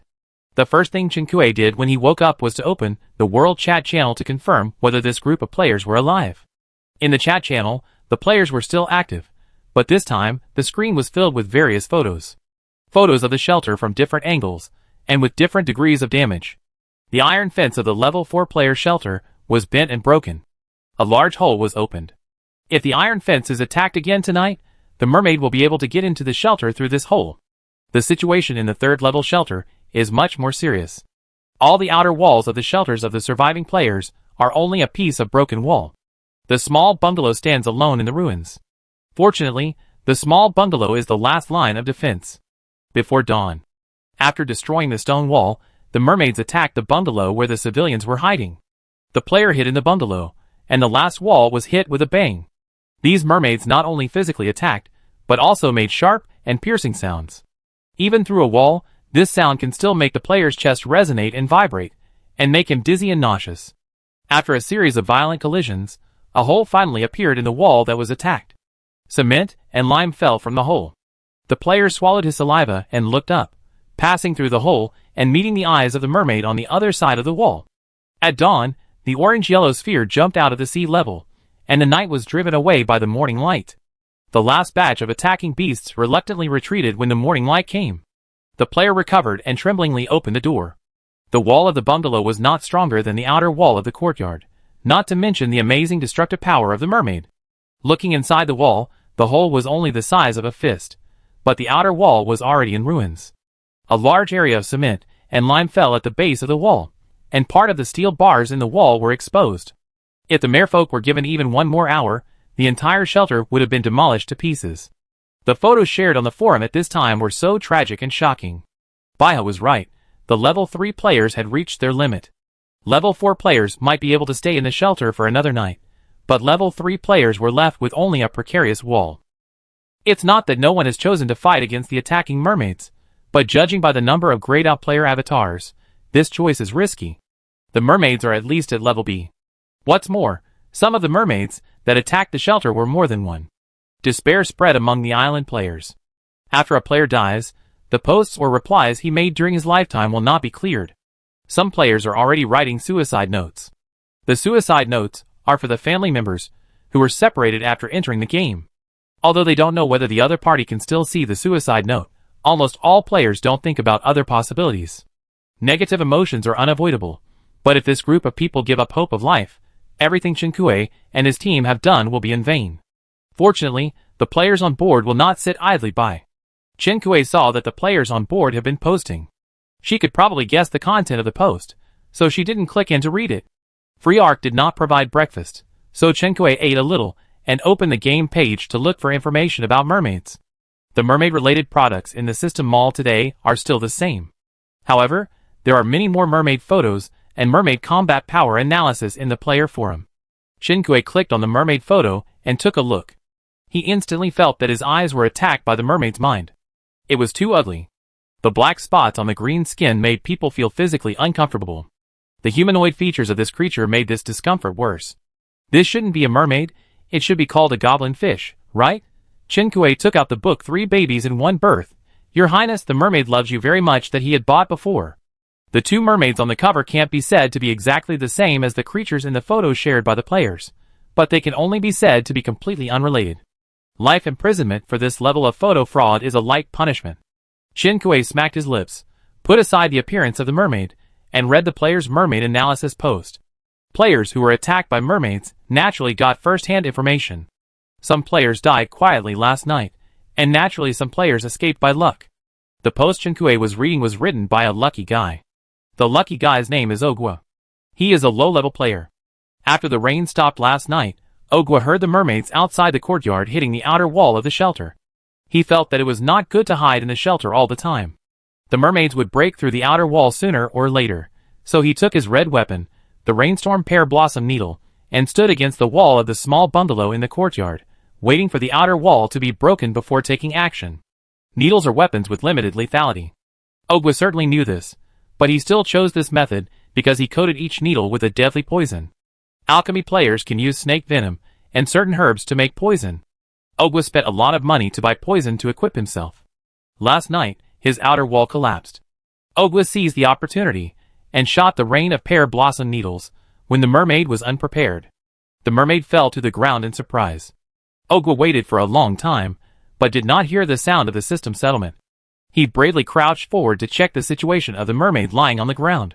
With the dim light of the shelter, Ogwa saw that the mermaid's skin secreted some kind of mucus.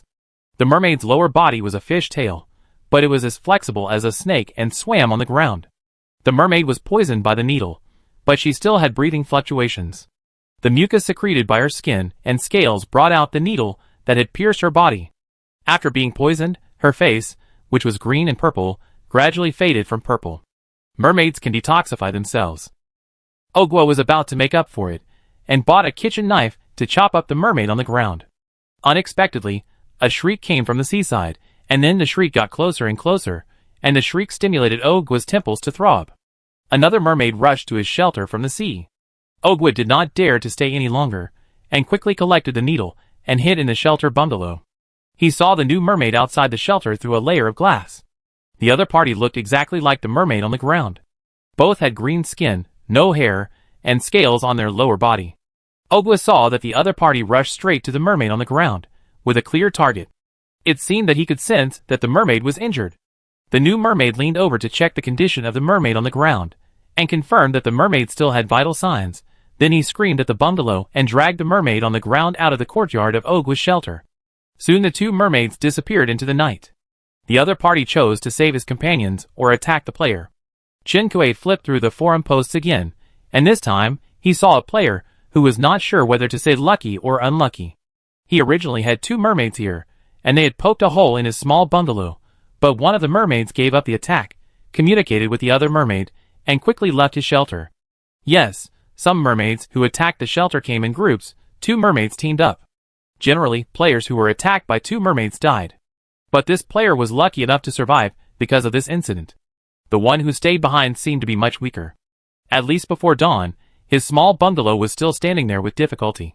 Could this mermaid who left early be the one that appeared on Ogwa's side? Chinkue thought uncertainly, but it was a pity that the mermaids were all ugly, and the sky was dark, so he couldn't give more features to distinguish them. If the two players were talking about the same mermaid, then at least it could mean that the mermaid had some skills that could travel through the player's island. And there is some kind of passive connection between mermaids. Because the first mermaid fell to the ground immediately after being stabbed, it is impossible to send a distress signal to other mermaids. Time passed quickly, and the time for the daily GD channel broadcast came again. Chinkue brought the radio on board. At this time, the alarm clock rang, so he put the radio on the work desk and began to record the content of the broadcast with a notepad in his hand. Good morning, listeners. Welcome to Listen to GD channel, bringing you the latest gossip and weather forecast every day. I am Agu. I am Adeo. Agu, the mermaid started to attack last night. Judging from the changes in the number of survivors in the human camp, the battle between the two sides was not very fierce last night. Adeo, the mermaid's advanced troops were dispatched yesterday, and the humans were protected by the shelter, so the number of casualties was limited. Agu, yes, but it can also be seen that the mermaid camp suffered little loss. The mermaid camp was a one-sided crushing. With such an offensive, this war can end tonight.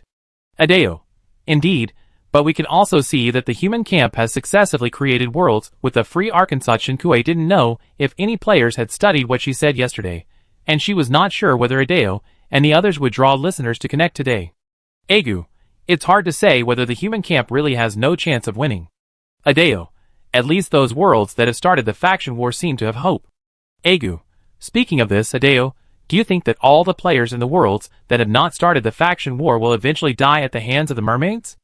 Adeo sighed, as if he had some sympathy. That should be the case. In this war, luck is also a part of strength. This is the first time that Chinkue has heard them talk about the situation of the world that did not choose to start the faction war. Adeo, each world has 3 chances to choose. If you choose to avoid the war 3 times, the world will not issue the free arc mission, and other players will not know that the mermaid invasion is about to begin. Agu, the probability of all 3 choosing to avoid the war is still quite small, right? Adeo, yes, but the world is full of possibilities. Agu, isn't this very unfair to those ignorant humans? Adeo, throughout history, aren't there many cases where a very small number of people control the direction of history? Moreover, the priest props are selected according to the will of the priest. Strictly speaking, the selected candidates are already the best in the world. Agu, okay, if we continue to explore this topic, it will become a philosophical question. Let's draw a lucky audience member to connect today. Hearing this, Chinkue fixed his eyes on the recorder and pricked up his ears to wait. Chapter 36.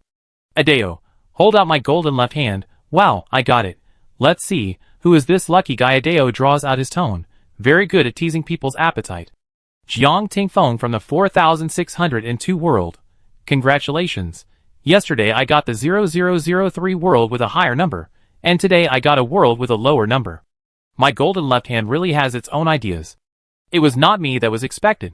Although Chinkue had been prepared, he still felt a little regretful. If she could connect again, she might be able to alert other world players, but now it seems that she can only leave it to fate. Agu, hello, Jiang Tingfeng, can you hear me? The radio. Ziz. Beeped twice, and then a male voice rang out. I can hear you. Adeo. Okay, then please introduce yourself, brother Jiang Tingfeng. It seems that the signal on Jiang Tingfeng's side is not good, and another. Ziz. Beeped. I am Jiang Tingfeng, from the 4602 world. I reached level for the afternoon before yesterday, but the system did not issue the Freedom Arc mission. We were attacked by mermaids last night. I want to know, what can the people in our world do to survive? The host seemed to have not expected that the player audience he picked was the one in the world of avoiding war that they had just sentenced to death. Agu, it turned out to be like this. His tone was a little hesitant. If he said that the people in the world of avoiding war could survive right away, not only would he be slapping himself in the face by changing his mind right away, but he also didn't want to lie to anyone. But let him tell this online listener that you are hopeless, give up struggling and wait for death. This is too inhumane. So he didn't know what to say next. Fortunately, he still has a partner, Adeo, who took over his words. I didn't expect it to be such a coincidence that Mr. Jiang reached level for the day before yesterday, which means he also listened to our channel broadcast yesterday. Jiang Tingfeng, yes. Adeo, you are the first to reach level 4, so you should be one of the candidates chosen by the priest in the 4602 world. Can you tell me why you chose to avoid the battle? I'm a little curious, because there are still very few worlds that choose to avoid war. Jiang Tingfeng did not deny it, but at the same time, he did not express any feelings about it. At this time, he was just silent. In this silence, Agu finally found his rhythm, and stood up to smooth things over. Haha, I guess Mr. Jiang is a peace lover, and I didn't expect this result. So, is there any way? Jiang Tingfeng asked again. Agu, we don't know much about this, we are just a neutral radio station. But I think that after all, it is a feud that has lasted for hundreds of years. It is necessary for the human side, or the mermaid side to no longer have the ability to make a comeback, before this camp war can be ended.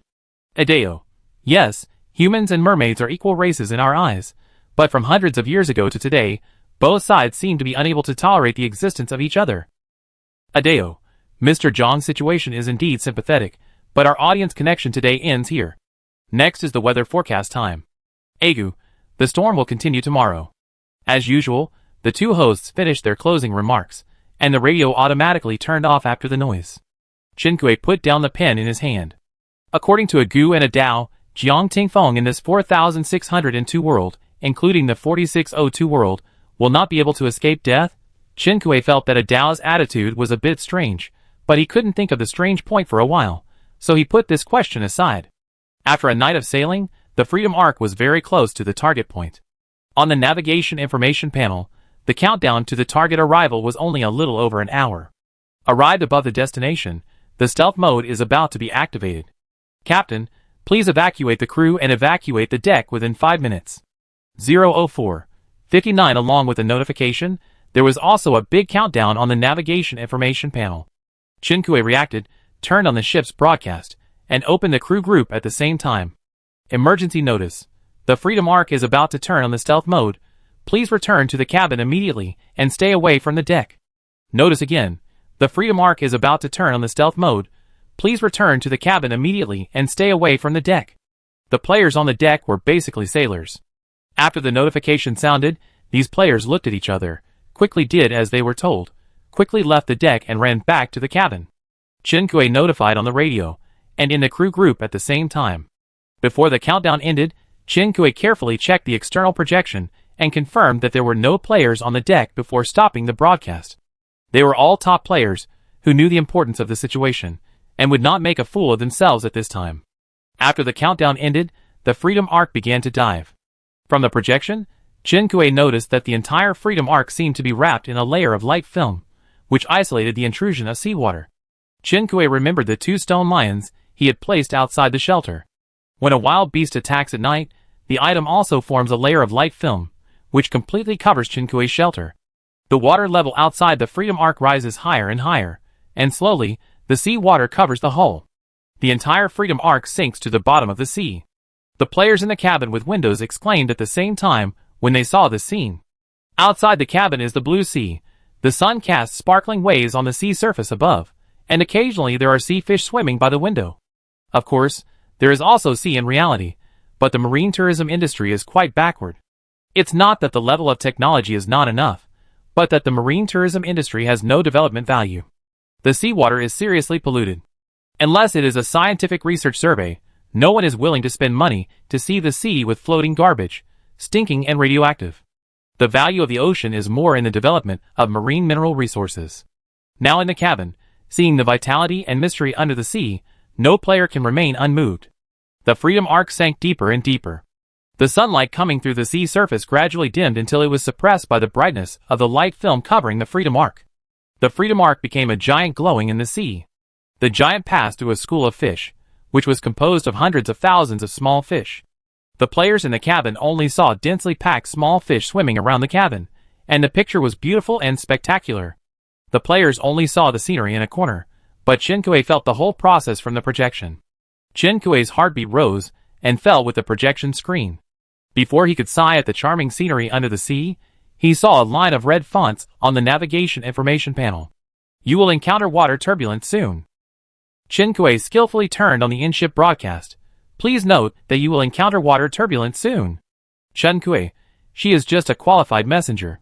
Please note, it is about to. Before the second sentence was finished, the boat was shaking violently. Chen-Kuei was originally holding the work desk, but she didn't expect that the desk would move under the violent shaking, and then it would shake back and forth. Chen-Kuei didn't stand firmly, and was hit hard by the desk. Hiss. Chen-Kuei gasped in pain. Many other players were injured in this turbulence. The boat shook for more than 10 minutes, and the huge school of fish disappeared at the end.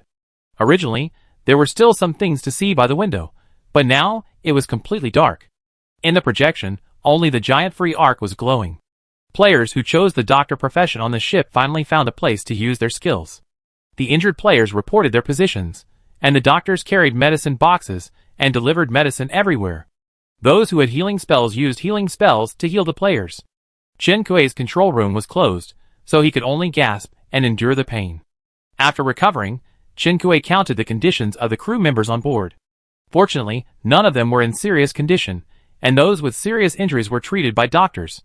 Chen-Kuei took a painkiller herself. She felt that she had made the wrong choice, and should have chosen to attack and heal. Although she would not die because of the health bar, it was really painful. Chen-Kuei felt that the Freedom Arc had been sailing in the dark for a long time. The completely dark environment can evoke the deep anxiety in people's hearts. When the player group was a little turbulent, even Chen-Kuei herself felt uneasy. The Freedom Arc finally sailed out of the darkness. There was light in front of her. Chen-Kuei looked at the time on the panel, and found that they had only been in the dark for more than 30 minutes. The Freedom Arc emerged from a tunnel, and stopped in a valley. The reason for the light is that there are many glowing plants growing in the valley. In addition to these plants, there are many glowing things floating above the valley. Destination reached, stealth mode turned off, player travel channel opened after the ship entered the valley, the light film on the hull dimmed, and after this system notification, the light film completely disappeared. Chen-Kuei was a little confused. The player travel channel is opened. The water pressure in this place will kill the players if they go out, right? Ah, Dao went to such great lengths. Wouldn't it be just to trick players into dying in the deep sea? That's right. The destination that Chen-Kuei changed was the coordinates provided by Ah Dao. Chen-Kuei decided to explore the situation first. After all, she had no health bar, and even if she died, she could still be resurrected, but other players didn't have extra lives. She turned on the broadcast. Dear players, I'm Chen-Kuei.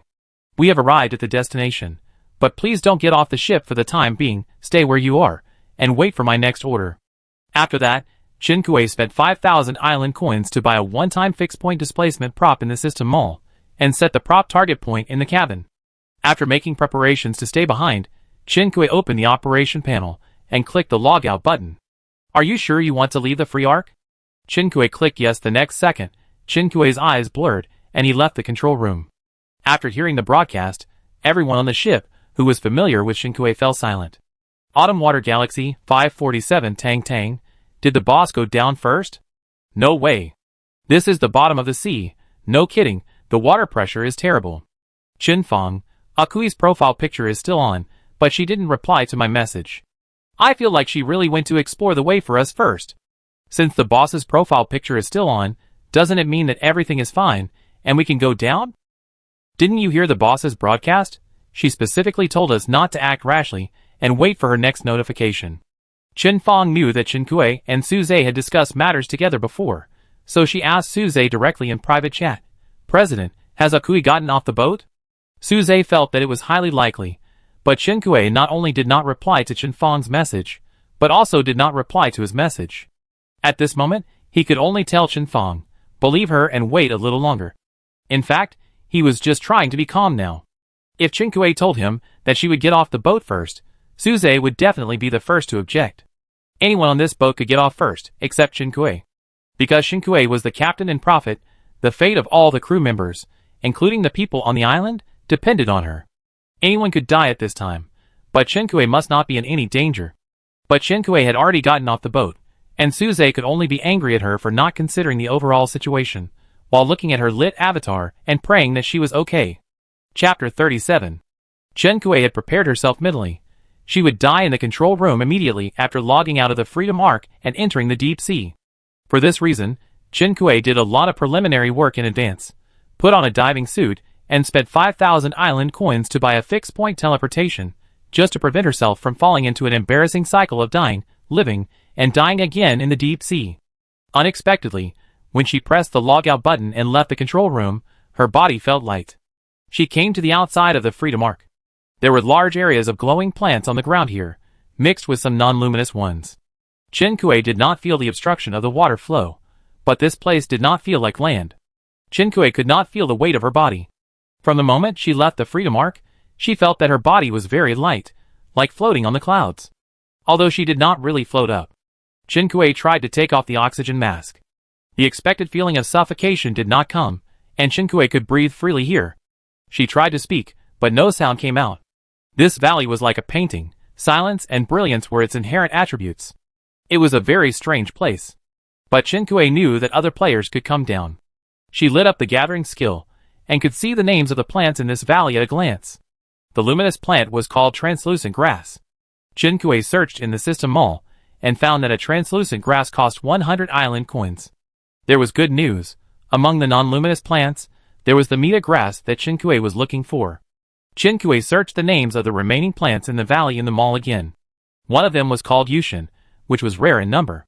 One Yushin was worth 35,000 island coins. It was worth a lot, but I didn't know what it was used for. Chinkui looked up at the top of his head.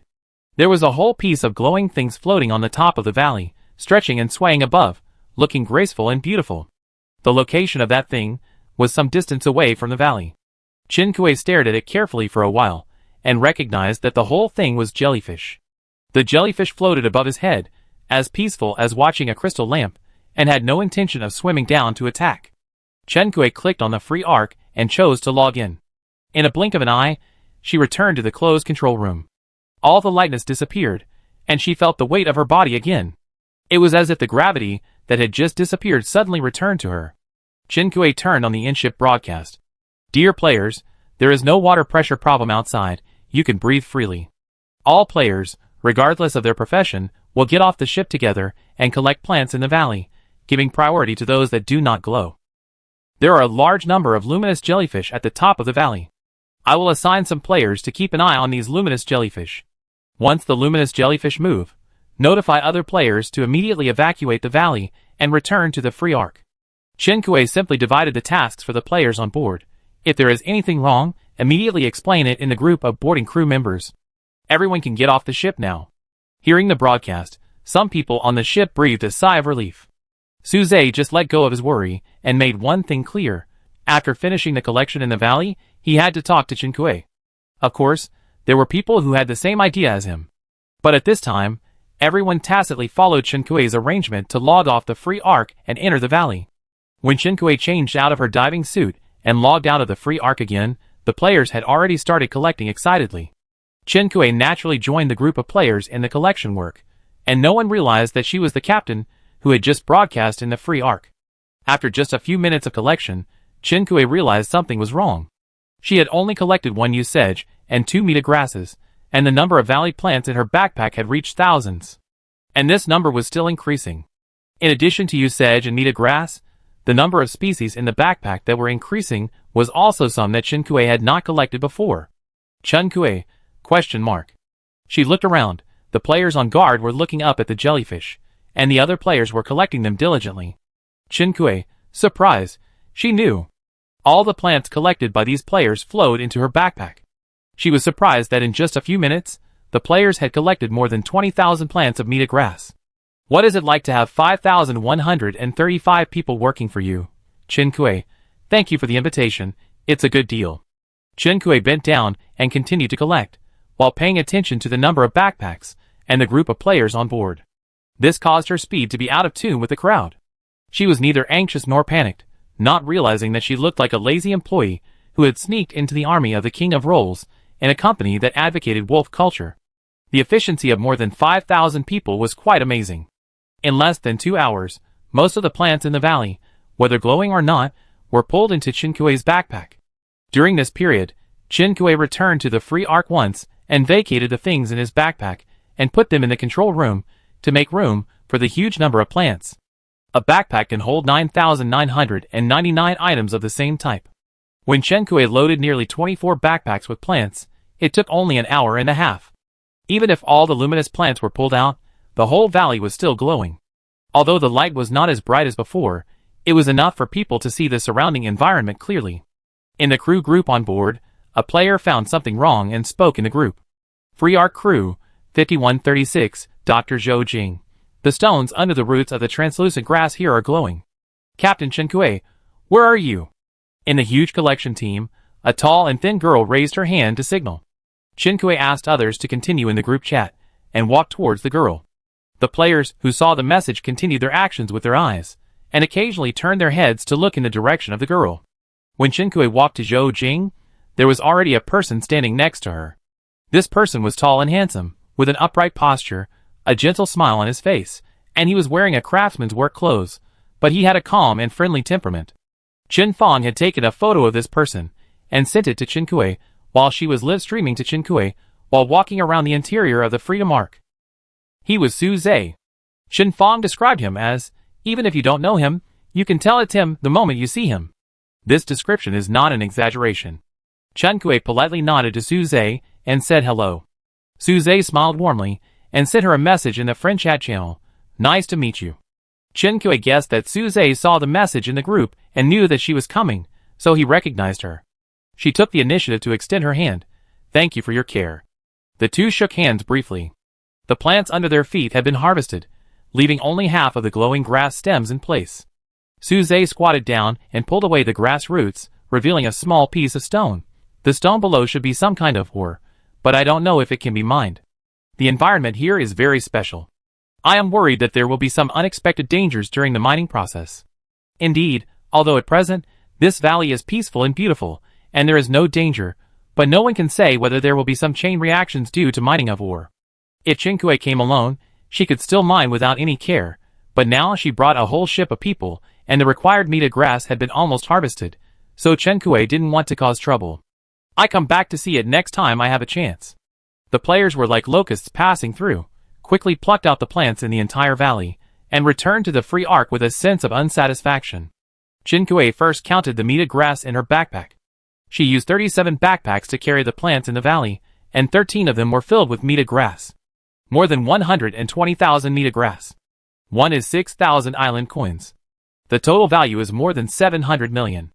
The poor suddenly became rich, and it was a sudden wealth. Unfortunately, these grasses are used to fight against the mermaid army. War is really expensive. Back on the free arc, Chinkue did not rush to start, but first looked for a way to deal with meta grass. It would definitely not work to throw such a plant into the mermaid army.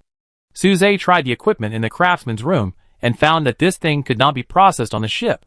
The players on the ship could not use the forging table and the alchemy table, but the alchemy players on the island could make it. During the time when Qinkui and his companions were on the ship, many players on the island had collected materials for upgrading. The damaged shelter could not be repaired, and a new one could only be obtained through upgrading. Therefore, the level 3 players were almost desperate to exchange materials for upgrading. In addition, the group that was suppressed before, after being attacked by mermaids, no longer kept them and upgraded to level 4 together. At present, the number of players at level 4 on the island suddenly accounted for the majority. After discussion, the players on the island who had the ability gave priority to making the alchemy table, and the shelter was upgraded to level 4.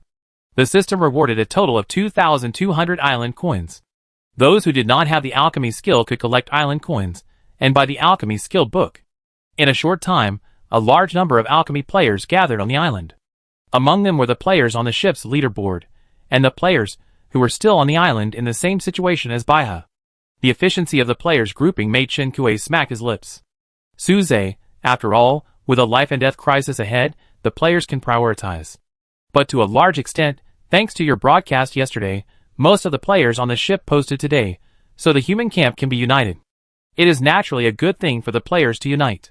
Qinkui distributed the Mita grass to the players and guild leaders, who organized the medicine refining. Everyone, these Mita grass are the key to the victory of the human camp. This is not only related to the life and death of the island players tonight, but also to the tomorrow of our players on board.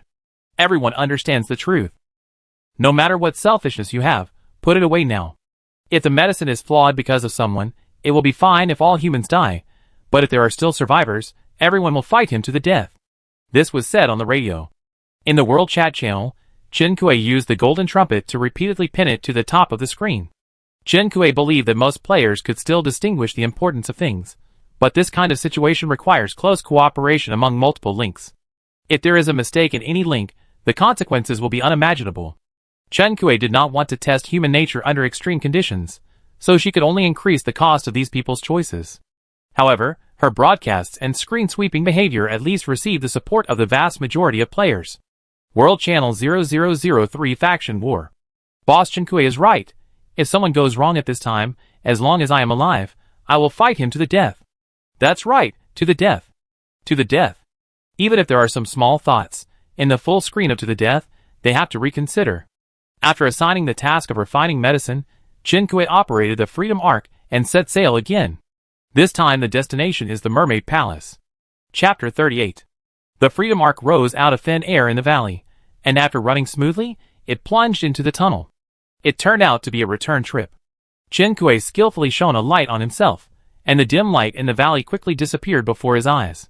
This time, knowing how long the Freedom Arc would stay in the dark, time was no longer unbearable. Qinkui checked the forum and world channel in the dark. At this time, the players on the island were all brushing materials and refining medicine. The more active players on the ship were chatting in the crew group. Qinkui sat in a recliner in the dark and found an experienced post to kill time. The post she read this time was written by EP1, and the main content was to introduce common venomous snakes, and how to treat the wound after being bitten by a venomous snake. Which herbs are good for treating wounds, the growth habits of herbs, etc. EP1 really treats players like fools, in a positive sense, and writes every step in great detail. About to encounter water turbulence. After driving in the dark for more than half an hour, the system prompt sounded. Qinkui had experienced this time, and immediately looked for a fixed grip after the broadcast notification. There were no more collisions and injuries among other players in the ship. The Freedom Arc left the darkness in the violent water current. The dim light brought by the sun on the sea surface lit up again, and the players gathered at the window in the cabin. This time, the Freedom Arc did not float to the surface of the sea, but sailed in the sea like a submarine. The system's previous notifications were go to Mermaid Island and defeat the mermaids, but the coordinates given on the Freedom Arc were of the Mermaid Palace, so Qinkui guessed that the Mermaid Palace was on an island. I missed lunchtime because I was collecting plants in the valley. All players received the notification only after the free arc sailed out of the darkness. Ding ding ding. The restaurant is open. All crew members are requested to go to the restaurant for dinner. The free arc system is quite flexible in this regard. There were no players on the ship at lunchtime, so the notification was not issued. When the players returned to the ship and drove in a dark tunnel, it did not ring. I don't know whether it was because they sympathized with the players' difficulty in eating in the dark or worried that the players would be hit by the plates on the table while eating. Another meal appeared on Chinkue's table. It looked similar to yesterday, a bowl of porridge and a whole boiled broccoli. Chinkue took out his own meal and gave Yanyewen a portion while glancing at the crew chat group. Free Arc Crew, 5136, I thought yesterday's meal was the limit, but I didn't expect there was still room for improvement.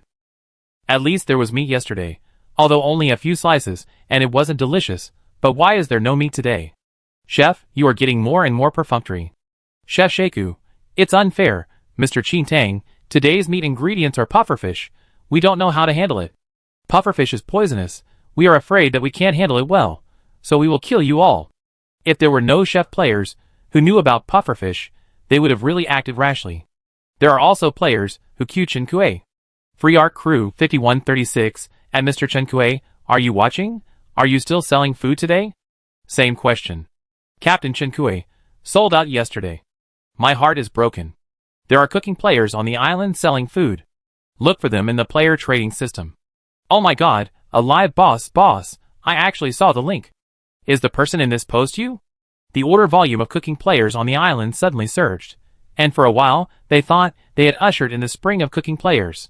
Cooking players have always felt that this skill is useless. Because although the drop rate of the game is average, players can get food by opening boxes or killing monsters. The cooking skill they have lit up still needs to unlock the recipes themselves, and the practicality of this skill is not comparable to other skills. There is even a contempt chain among players, and cooking players belong to the last link of the contempt chain. Of course, there are players who choose to buy food, and there are also players who bring their own food. Players have food in their hands, so their focus is not on the food provided by the restaurant. Chinkue opened the link sent by a player. The title of the post is I actually saw, which is quite a clickbait title. The post was about a few photos taken in the valley. In the photo, in the background of Ying, a girl with a high ponytail was dressed in a captain's outfit, looking cute. Next to her stood a tall and handsome man. The two smiled and shook hands. Under the light and shadow, it seemed that some filter was turned on. The atmosphere was extremely good. In this photo, Zhou Jing was standing next to her, but she was ignored by the person taking the photo. Chinkue, it smelled like fake sugar. The other photo showed her collecting plants and looking up at the glowing jellyfish. You know what, the photographer is really good. Chinkue looks so beautiful in the photos that she seems to be glowing. Chinkue silently gave the photographer a thumbs up and saved these photos. The poster described that she saw Chinkue in person, and the screen was full of surprise and exclamation. Chinkue closed the post and did not respond. After dinner, the free arc continued to sail steadily in the deep sea, and the alchemy players on the island sent the processed meat grass juice in batches. Last night, the mermaids attacked, and the 0003 world lost nearly 10,000 players. Some of them did not have time to run back to the shelter when the mermaids attacked, and some of them were attacked by two mermaids at the same time, and the shelter was destroyed, and they were torn to pieces in the shelter by the mermaids. But the amount of meat grass obtained by Chinkue and his team after plucked the entire valley today was not enough to give to each player. It takes 5 meat grasses to make one portion of grass juice, so the number of surviving players is nearly 15 times the amount of grass juice. Since there is not enough to share with everyone, except for the group of people who participated in the processing, no one else will share. The coordinates show that the distance between the valley and the mermaid palace is the closest. Chinkue was in the control room while reading the post and paying attention to the projection. At around 5 p.m., there was a subtle difference in the route of the Freedom Arc. Although it was still moving forward, the ship was moving upward as a whole. At this time, most of the grass juice that had been distributed and processed had been collected. In order to ensure efficiency and spread the risk, this batch of meat grass was distributed to more than 800 alchemy players. The wages of these alchemy players were that each of them left a bottle of grass juice. According to the price in the mall, this reward was quite generous. Each player's production quota was 30 copies, which could generally be completed in 2.5 hours. But from the distribution of raw materials to now, more than 2.5 hours had passed, and a small batch of finished products could not be collected. After deciding to let the people on the island participate in the medicine refining, the organizers headed by Suze created a separate group for all the people who participated in the medicine refining. Now that the collection statistics are completed, Suze privately chatted with Chinkue. We have collected 21,750 portions of grass juice, and the remaining 14 players did not send back the finished products, and lost 2,100 meat grasses. Yes, Chinkue took a total of 120,000 meat grasses, and distributed them to the organizers. Chen Kui frowned. She had warned in advance, but someone actually dared to ignore it. What did they say? Suze, no reply to private chat, the person left the group. He searched. Someone has already put it up for sale in the player trading system. Chen Kui laughed angrily. She opened the player trading system and saw the Meta grass juice. The price was set at 25,000 island coins per bottle. No one could afford so many island coins, so the seller's purpose was to show that he really had the product and to allow others to bring the price to private chat. Chen Kui searched Meta grass, the forum posts with keywords, and saw several players posting diversion posts. These players are on the list of 14 players. Some players did not post or link, probably wanting to keep it for their own use. She asked Suze, how do you think it is appropriate to deal with it? Suze, hang it up first, we don't have time to argue with them right now. These players are thinking exactly this. But they really can't deal with these players for the time being. Not to mention that this is an island game, and the visit requires the consent of the island owner before going ashore. Not to mention that they are getting closer and closer to the coordinates of the Mermaid Palace, and a war is imminent, so they can't spare any time. Chen Kui's face was cold, which was rare. They'd better wait patiently. If the players who boarded the ship failed, the mermaid army would undoubtedly attack the island without any scruples. They expected to kill a few mermaids with a little Meta grass pulp in their hands? On the contrary, if Chen Kui and his group succeeded, how could they bear the anger of this group of players who boarded the ship? Whether they could go back or not, the fate of these dozen players would not be good. Chen Kui cursed inwardly. A bunch of shallow-minded people. Suze said that the behavior of this group of players was bad. Although he was too busy to deal with it now, he would work with other guilds after the faction war. Before that, the organizers just posted a post to briefly explain the situation. It seemed insignificant, but those with a keen sense of smell had already regarded these dozen people as dead. The list of 14 players was posted on the post. When most players learned about these people's tricks, they were indignant. The post was pushed up high. Some people privately chatted with these people and cursed them as traitors, and some people contacted them secretly to buy them. Chen Kui could probably imagine where things were going, but she was now focusing on the route of the Freedom Arc. The Freedom Arc's upward trend was not obvious before, but now it was noticeable to the people on board. Are we going to arrive? The Freedom Arc is floating up. We are approaching the sea surface. It seems that it is not floating up. The floating action stopped halfway, and the Freedom Arc sailed into a place full of rocks. The densely packed rocks here, if not completely submerged in the sea, would look like a majestic and undulating mountain forest from the overall perspective. The Freedom Arc was huge, but it could move flexibly through the mountains and forests. Until it entered a valley, the big ship stopped in a rock and stopped moving. Chen Kui, ? Waiting for the tide to recede. 1 hour 41 minutes and 12 seconds, as if it understood Chen Kui's question, the system automatically popped up a sentence and countdown. Chen Kui calculated that the tide would recede after 7 p.m. The mermaid attack would start at 8 p.m. Looking at the distance on the coordinates, the Freedom Arc's location was close to the Mermaid Palace, but the time was too tight, and Chen Kui was worried about any unexpected situation. Everyone eat first, adjust your state, and we will enter the battle state after the countdown to low tide ends. At this time, Chen Kui, as the leader, must make herself look confident.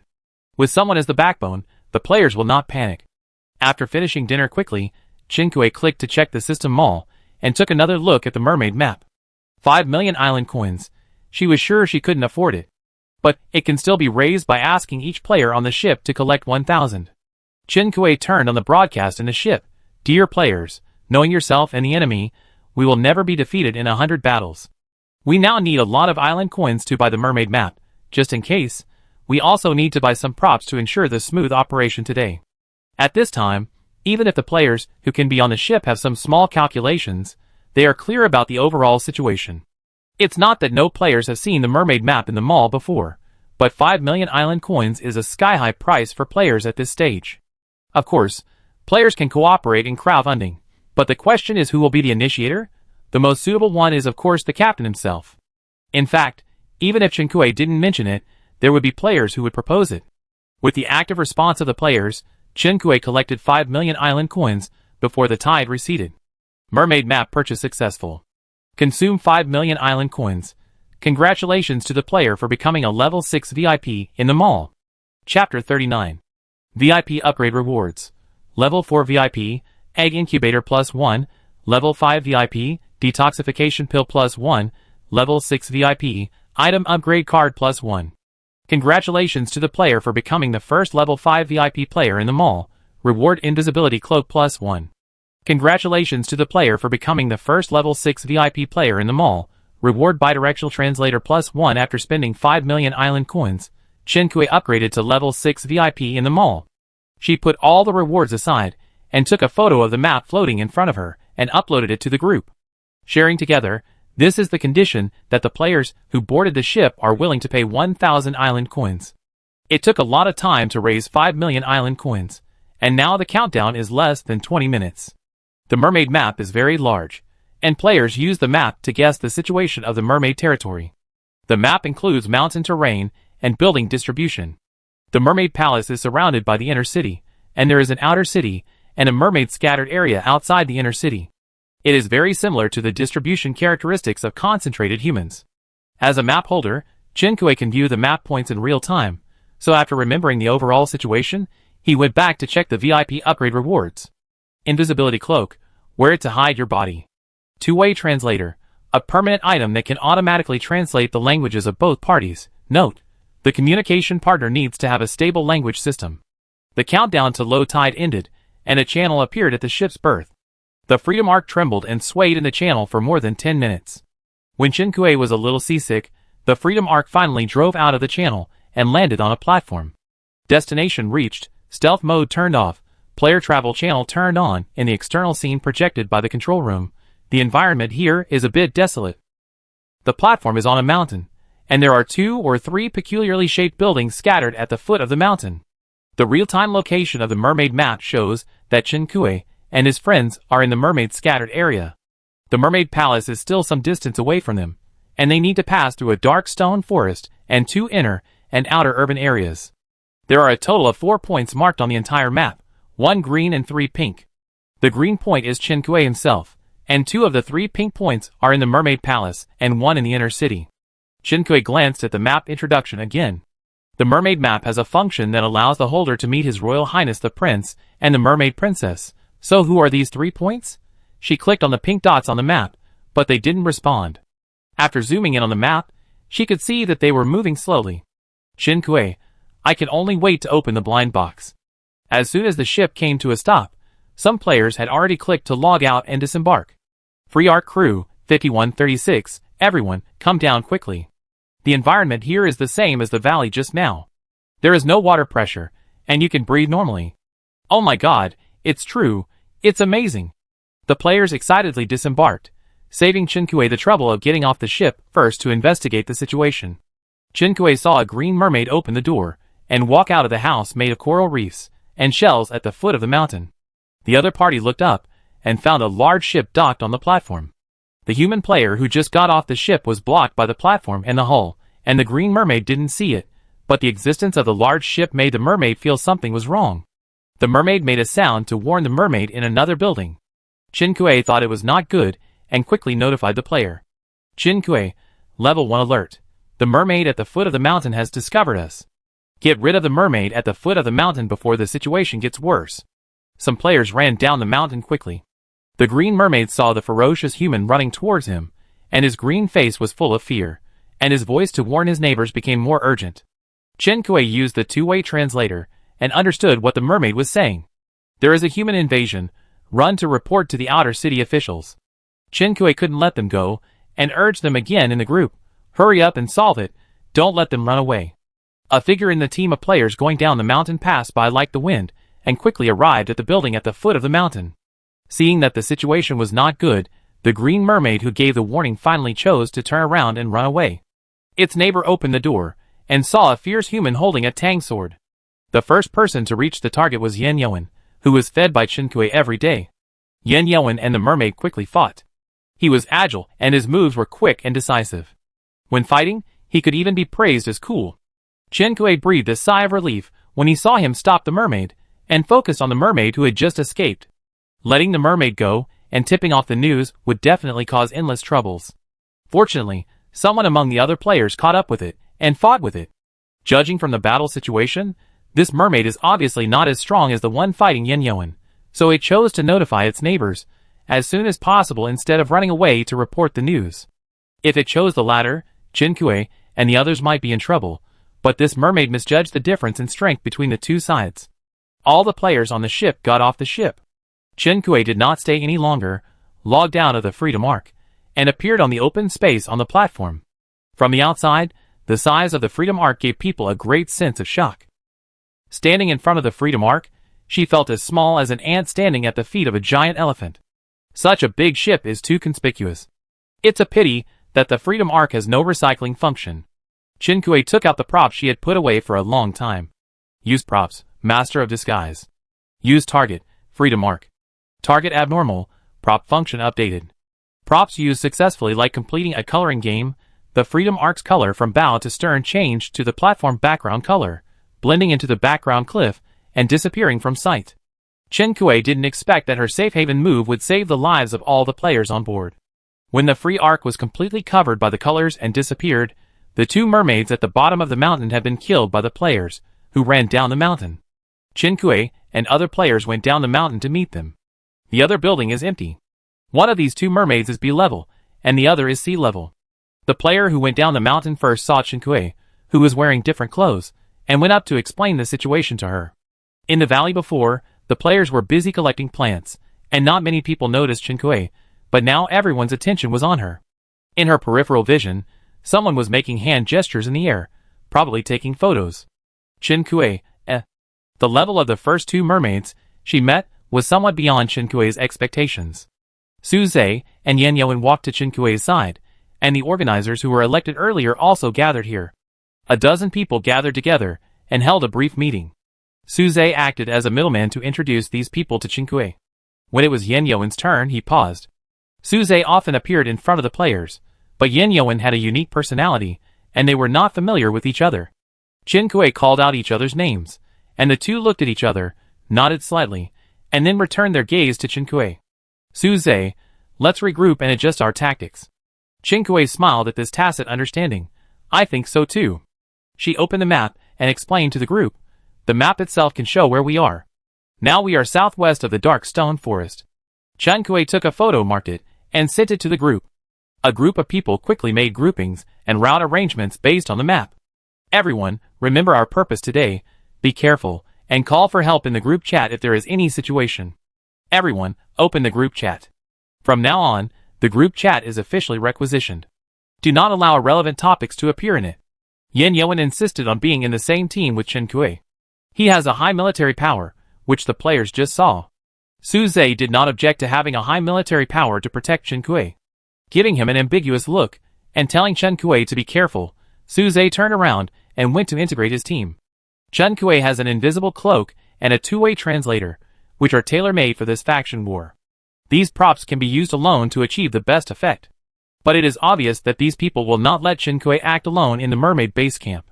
Chinkue's exploration in the valley before has attracted a lot of condemnation, and even EP1, who met her by chance, sent a message saying that her behavior was too irrational.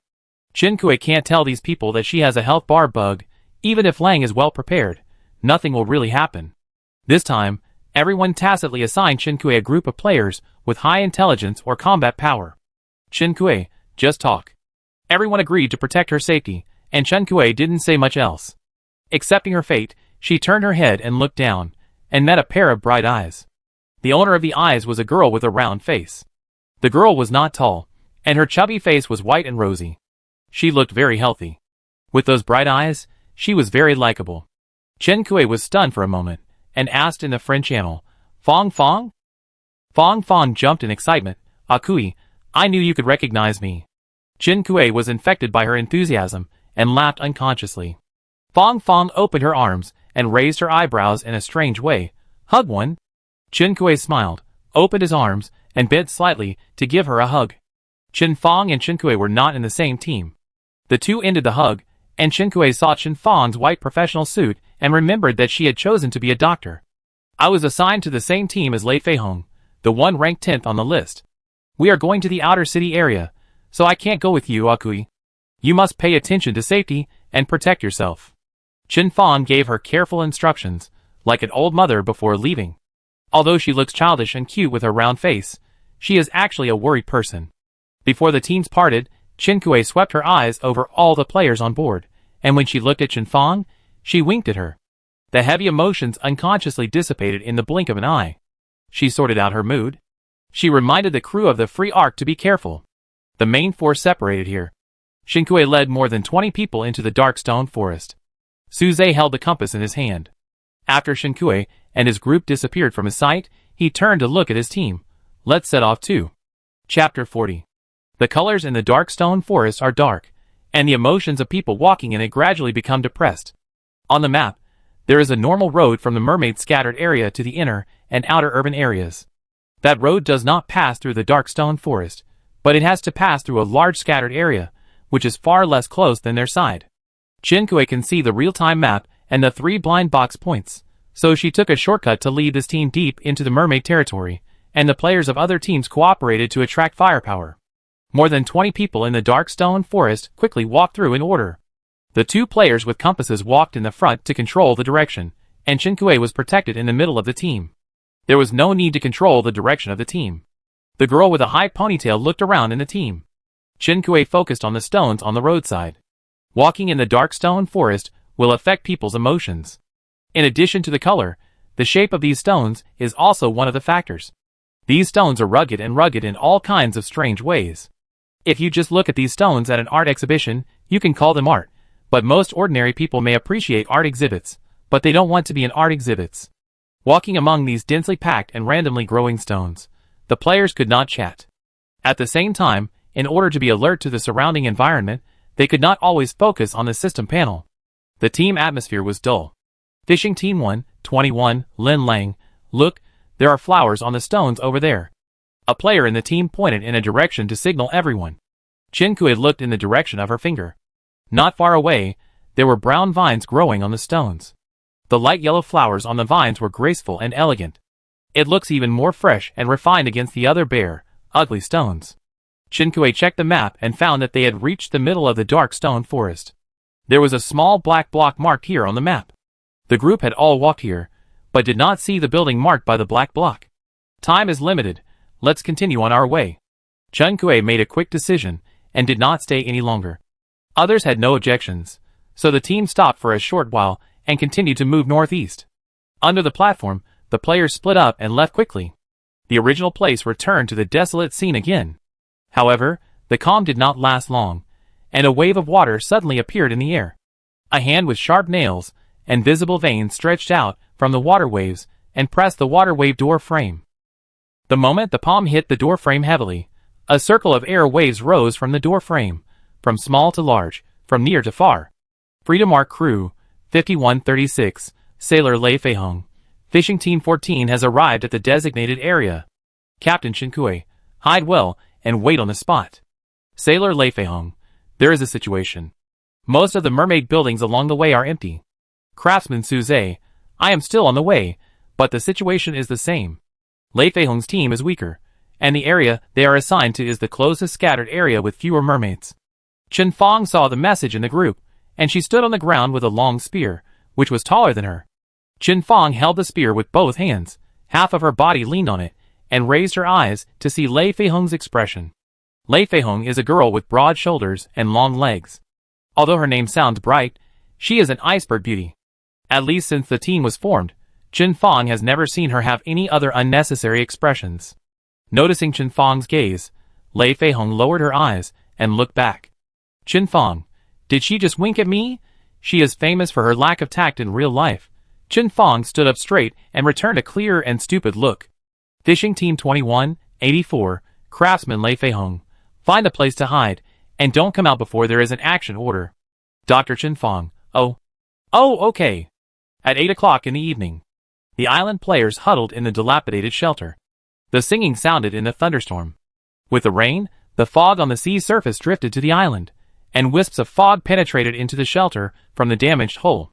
This fog that came from afar, floating, entangled the figures in the shelter, and the players trembled like sieves. He heard some unusual sounds mixed in the thunderstorm outside.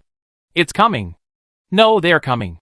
Free Ark Crew, 5136, Captain Qinkui, are you all in place? Craftsman Suze, 1. Dr. Xiaoyue, 1. Craftsman Lei Feihong. 1. Captain Qinkui, time's up, get started. In order to give the mermaid attacking troops some buffer time, except for Qinkui and his team, the overall action time of the boarding players was advanced to 750. This place is not illuminated by sunlight, and it is still as bright as day and night. The buildings in the mermaid scattered area are scattered, and most of them are still empty. The players counted the seconds, and when the time jumped to 19 hours and 50 minutes, they all jumped out of their hiding places. Chen Fong lifted the camouflage of water grass on his body and climbed up, with a long spear swung around his wrist. The long spear danced out a shadow, and Chen Fong rushed towards the mermaid building that he had been eyeing. The human strategy is simple, creating chaos in the mermaid group.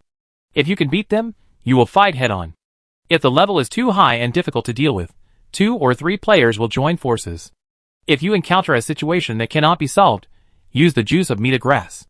Although it is not used for this purpose, it can also reduce the strength of the enemy from the side. Most of the mermaid building was empty. Qinkui and the others thought that the mermaid army should be on the way to attack the player island.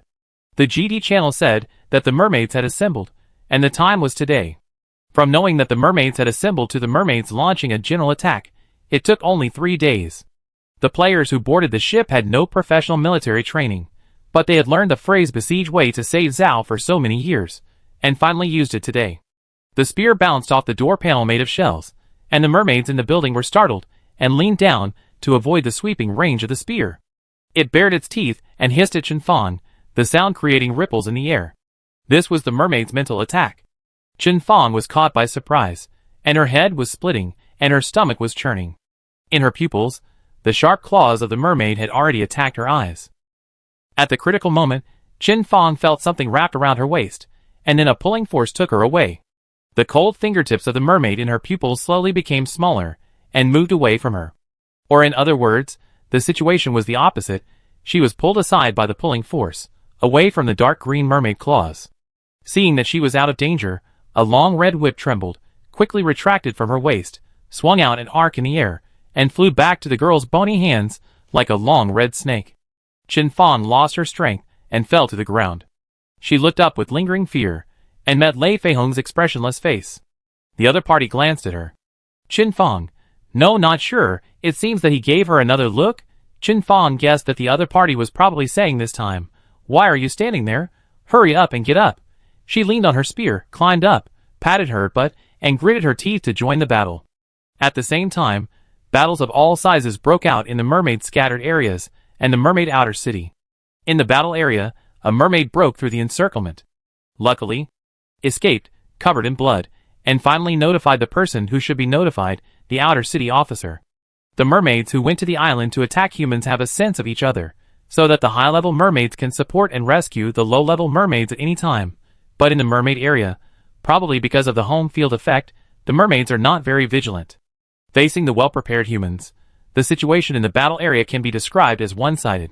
When other teams launched attacks, Qinkui continued to lead the 20-odd people through the narrow alleys and successfully entered the inner city of the mermaids.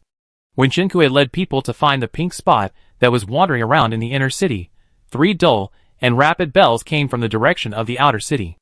Qinkui first checked the map according to the bells. The location where the bells rang in the outer city was a round tower that was higher than other buildings. The tower stands in the middle of the outer city. Its shape is simple, and looks like the buildings of the previous era. It's hard for these mermaids to find materials in the sea to build it. Unfortunately, Qinkui has no research on ancient buildings. He only knows that it looks like it, but can't say anything else. The bell rang, and Qinkui looked at the time. 2011. When the mermaids in the inner city heard the bell, the streets where there were still mermaids wandering were quickly cleared. A white-skinned mermaid left the street under the protection of several mermaids, and quickly passed by the alley where Qinkui and his friends were hiding. Qinkui zoomed in on the map, and the pink dot on the map moved faster. It quickly overlapped and separated from her own green dot. Qinkui looked at the mermaid surrounded in the middle. The other party was too conspicuous. Her fair skin also shone among the mermaids. She had long dark blue curly hair, deep eyebrows, and eyes as deep as the sea. Under the clothes, there was a delicate dark blue fish tail, and the fish scales were carefully maintained by the mermaid maids every day, and they were shiny. This mermaid is extraordinary from her hair to her tail. She wears many gorgeous gold ornaments, but compared with her beauty, These gold ornaments can only be used as a foil. An inexplicable sense of déjà vu appears. This is the image of mermaids in fairy tales and literary works. The noble mermaid princess, isn't she delivered to the door? On the map, the guards escorted the mermaid princess to evacuate, and the direction of evacuation was the mermaid palace. If she could make a bigger fuss, Chen-Kuei would certainly not miss this opportunity. More than 20 people quickly surrounded the team escorting the mermaid princess from the small path and stopped them. The light green mermaid guards protected the princess tightly, and the tall mermaid in the lead launched a mental attack first. Here, just like in the valley, humans cannot speak and communicate normally. But the mermaid group here can communicate with language and launch mental attacks through sound waves. The moment the opponent launched a mental attack, a player in the team of more than 20 people led by Chen-Kuei immediately used a prop to open the sound wave shield. This item was a reward for destroying a bat nest, and it was because of this item that he was assigned to Chen-Kuei's team. Chen-Kuei raised his eyes, and gave the other party a thumbs up. The next second, he disappeared with a sword. Outside the mermaid guards, in the blink of an eye, a girl with a high ponytail appeared with a sharp sword and fierce moves. The player holding the protective shield watched the other party rush out with murderous intent, looking at the protective shield in his hand, hesitant to speak. Is this little girl so cruel? Chen-Kuei slashed down with her sword, and her target guard stretched out her claws to block. Although the mermaid looked strange, she was also made of flesh. How could flesh be sharper than a sword? The long sword successfully broke through the obstacle, and the pause in the middle did not even exceed half a second. In an instant, blood mist filled the air. The mermaid guard broke a hand and screamed in pain. A long sound suddenly sounded in her head, and Chen-Kuei paused in her pursuit and quickly turned to avoid it. The place where she had just stood was swept by a strong fish tail. Chapter 41. This mermaid guard is really fierce. Chen-Kuei dodged the attack, but the floor tiles where she was standing were smashed to pieces by the fish's tail. This force fell on her, at least leaving her with internal injuries. Chen-Kuei stood up and squinted at the mermaid guard, who was also looking at her. Chen-Kuei did not act rashly, and the mermaid guard also stopped after missing the attack. The man and the fish looked at each other from a distance, both assessing each other's strength. In the deadlock, a black tang sword suddenly appeared in the field of vision. Yan Yuan walked between them, with his back to Chen-Kuei. Leave him to me. From Chen-Kuei's perspective, he could only see half of his cold white chin. Chen-Kuei trusted Yan Yuan's fighting ability. Seeing that he took over, Chen-Kuei nodded to him, then turned around and walked towards the remaining mermaids with his sword. The mermaid guard roared at the others, but was quickly interrupted by Yan Yuan's tang sword. He dared not be distracted anymore, and could only focus on the human in front of him. Chen-Kuei had a two-way translator, and understood what the mermaid guard shouted, "Protect the princess." It turns out that this guard is their leader. Yan Yuan was fighting fiercely with the mermaid guard, and other players were not idle either. Other players of Chen-Kuei's fishing team rushed over, and one player wielded a broadsword vigorously. The mermaid guards were temporarily broken up by the attack, and one guard was separated. The next second, an arrow pierced through the forehead of this mermaid guard to the back of his head. It widened its eyes, and fell to the ground in disbelief. The horrible death frightened the mermaid princess in the middle and screamed, her face pale. Ah! Chen-Kuei. There's no need to translate this sentence. The mermaid guard who fell to the ground twitched twice, and disappeared without a trace, leaving only the arrow at the scene. Chen-Kuei turned his head to look at the archery player, and gave him a thumbs up. The archery player received Chen-Kuei's praise, pulled a bow, and grinned proudly. The guards at the edge of the encirclement were also frightened by the arrow. A mermaid guard stepped back unconsciously, but the corner of his eye caught a black shadow behind him. He was startled and turned his head instantly, and ended up meeting the eyes of the player holding a mace behind him. The other party looked ferocious, and he pulled the corner of his mouth and pulled a fake smile at him. In the island shelter, a dull sound came from the hole in the shelter wall. Creaky. With a rhythmic crisp sound, the wall of the small bungalow was torn into black cracks. The cracks were like ominous black lightning, from thin to wide, gradually thickening, and gradually eroding the wall. The impact sound outside the wall continued, as if it was urging the lightning to tear the crumbling wall, and the player hiding behind the wall with a cold sweat and a pale face. The player's throat was dry, and the overly strong fear exhausted his emotions. The fear was too much, and the whole person became numb. He seemed to see his own end. MD, the worst that can happen is death. The player spit into his palm, frowned, and his eyes widened. The weapon was thrown twice between his two hands, and the player lowered his body, waiting for his fate to come. Crack. Another crisp sound. The player clenched his back teeth, staring at the initial point of the gap like a wolf. Ding ding ding ding. The rapid sound broke into the eardrum, covering the creaking sound of the wall breaking nearby, the mermaids howling outside the wall, and the heavy rain and lightning and thunder a little further away. The player opened his eyes blankly, trying to discern what was happening from these sounds. However, with all his strength, he only heard the last whine of the material inside the wall breaking. Creak. The player's face changed, and he quickly moved away from the wall, holding the weapon in his hand tightly. The wall was about to collapse. After the sound, there was a brief calm for 2 seconds, and the crack was completely torn apart. A huge roar accompanied by thunder resounded across the island. Maybe it wasn't that loud, the player was not sure. He only felt a buzzing sound in his ears, and a slight chill came from his face. The wall collapsed. The sea breeze and the heavy rain attacked the building with collapsed walls and no shelter. Outside the shelter, the mermaid was the only one missing. Ding ding ding ding. This time the sound came clearly into his mind. The player heard it clearly, it was the sound of the conch. The player lost all his strength and fell to his knees, holding his face with both hands. For a moment, he couldn't tell whether it was tears or rain on his face. They were saved.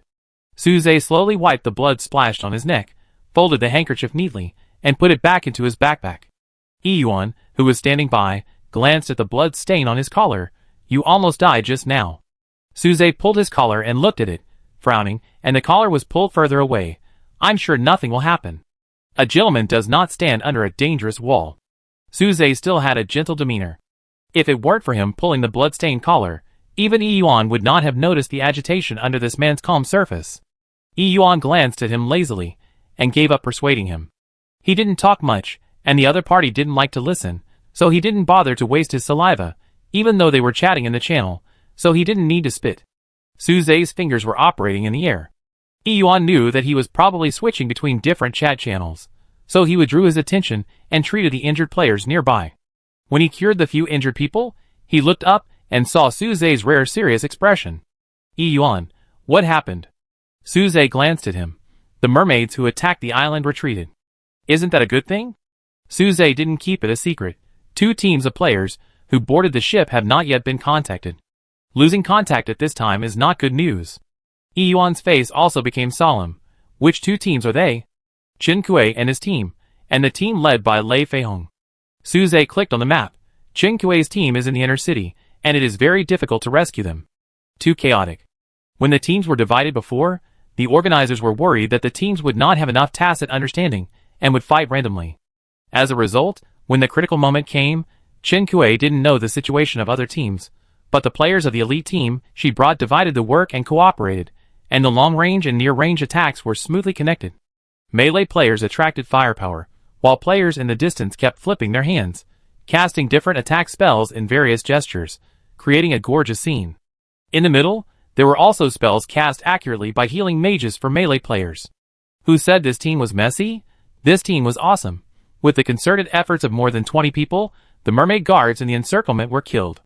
The mermaid princess, who was surrounded and protected by them, stood alone and helpless, looking so panicked that I felt sorry for her.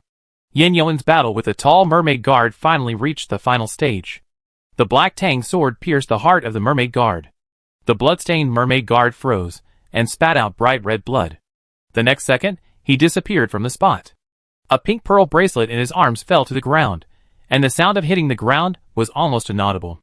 The string broke, and the pink pearls fell to the ground. Hearing the system broadcast, Yin Yuan put away his sword and looked at Chen Kuei. It's A level. Chen Kuei could see clearly from the side that even with so many players backing up and pulling healers, Yin Yuan and the mermaid guard were not fighting easily. The mermaid guards were very fast.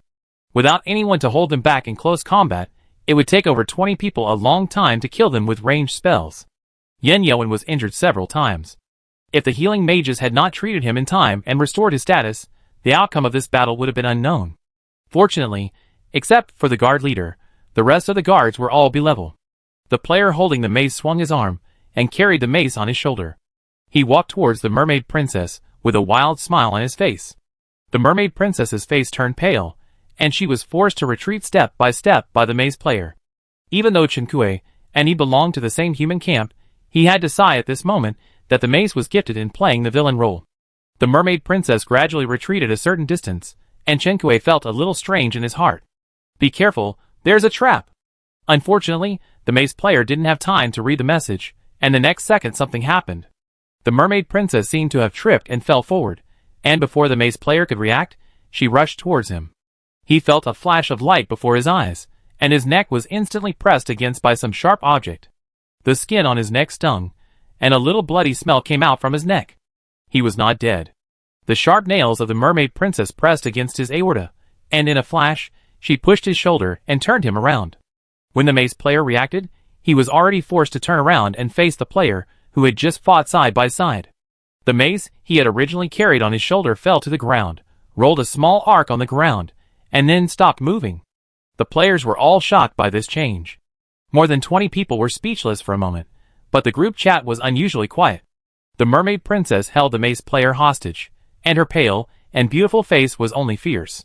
She roared at the players and retreated with the hostage, but the pressure of her fingertips deepened.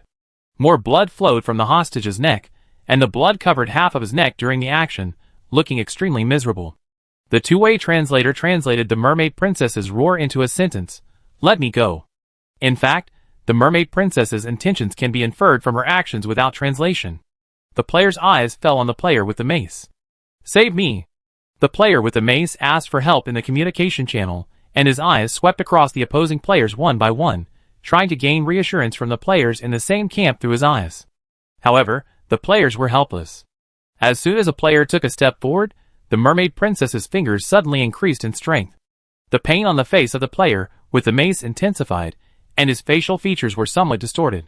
The healing mage, who couldn't bear it any longer, was about to cast a healing spell on him, but the next second he looked into the eyes of the mermaid princess, whose deep blue eyes were full of threats. "Let's see who is faster, you or me. Be careful about what you do." The mermaid princess slowly withdrew from the players' encirclement with the hostage, her eyes warily scanning the human players. The fierce force in her hands left no doubt that if she found a player making an inappropriate move, the person in her hand would be dead. However, not everything went as she wished. She didn't expect humans to sneak into the mermaid territory at this time, and even enter the inner city. Her loyal guards dragged on for so long but didn't wait for the royal support. She also didn't expect that when she held the hostage and retreated with her back, there would be obstacles under the fish tail. The mermaid's tail rolled on the round pearl, and the mermaid princess was unstable, and her body swayed. The fingertips holding the hostage moved subconsciously in the sudden change. Chapter 42. The mace player heard a slight sound. The sound was very light, but it was so close to him that it seemed to be deafening. It was the sound of flesh being pierced. The mermaid princess finally stabilized her body, but the hostage she blocked in front of her was shaking and twitching. A large amount of blood gushed out, and the mermaid princess's hand on his neck was not spared. The warm liquid with a strong smell of blood poured over her head. This amount of bleeding is very dangerous. The healing mage standing opposite no longer cared about the threat of the mermaid princess, and kept making seals with his hands, casting healing spells on the mace player one after another. The mermaid princess was furious when she saw these people's actions. She had only accidentally injured the hostage, but now she exerted force with her hands. The fatal points of humans are not much different from those of mermaids. The mermaid princess stumbled unexpectedly just now, and her sharp fingers had already cut the hostage's aorta. This time, she used all her strength, and the hostage had no chance of survival. The mace player's eyes fell on the opposite group of players, but his pupils could no longer see anyone. He opened his mouth to say something, but a large amount of blood came out of his mouth first. A pair of eyes slowly lost their spirit. He was dead. This fact shocked all the players present, including Chenkue. Chenkue felt as if a nerve in his brain was being pulled hard. The fingers of a group of healing mages trembled slightly, but the speed of forming seals on their hands did not stop. The body of the mace player leaned to the side, out of the control of the mermaid princess, and fell straight to the ground without struggling. His eyes were still half open, and his face was still full of pain and fear. There was no reaction when he fell to the ground, because he was already dead. The healing mages cast brilliant green spells on him, like a final elegy for him. The elegy was silent. His body was like decomposed light particles, gradually dissipating, until it was gone without a trace. Except for the blood on the mermaid princess's hands, he seemed to have left no trace in this world. Fishing Team 121 in the group chat, the words, "Save me," silently turned gray, and turned out to be his last words. the player's avatar, and name lose color simultaneously. Fishing Team 1, 21, the number in the bracket automatically changes to 20. Even though the players have only been together for a day and a half since they first met, many of them still have tears in their eyes. The hostage dies, and the mermaid princess follows his body to the ground. The body disappears, and the pink pearls that are scattered and rolling around emit a circle of lustrous halo. Very beautiful pink pearls. Full, flawless, and healthy. When worn on the wrist, it contrasts with the fair skin, which is beautiful beyond words. The mermaid princess's sight suddenly shifted from the pink pearl to the empty space beside. A strong hatred burst out from her eyes. That was the direction where the mermaid guard dissipated when he died.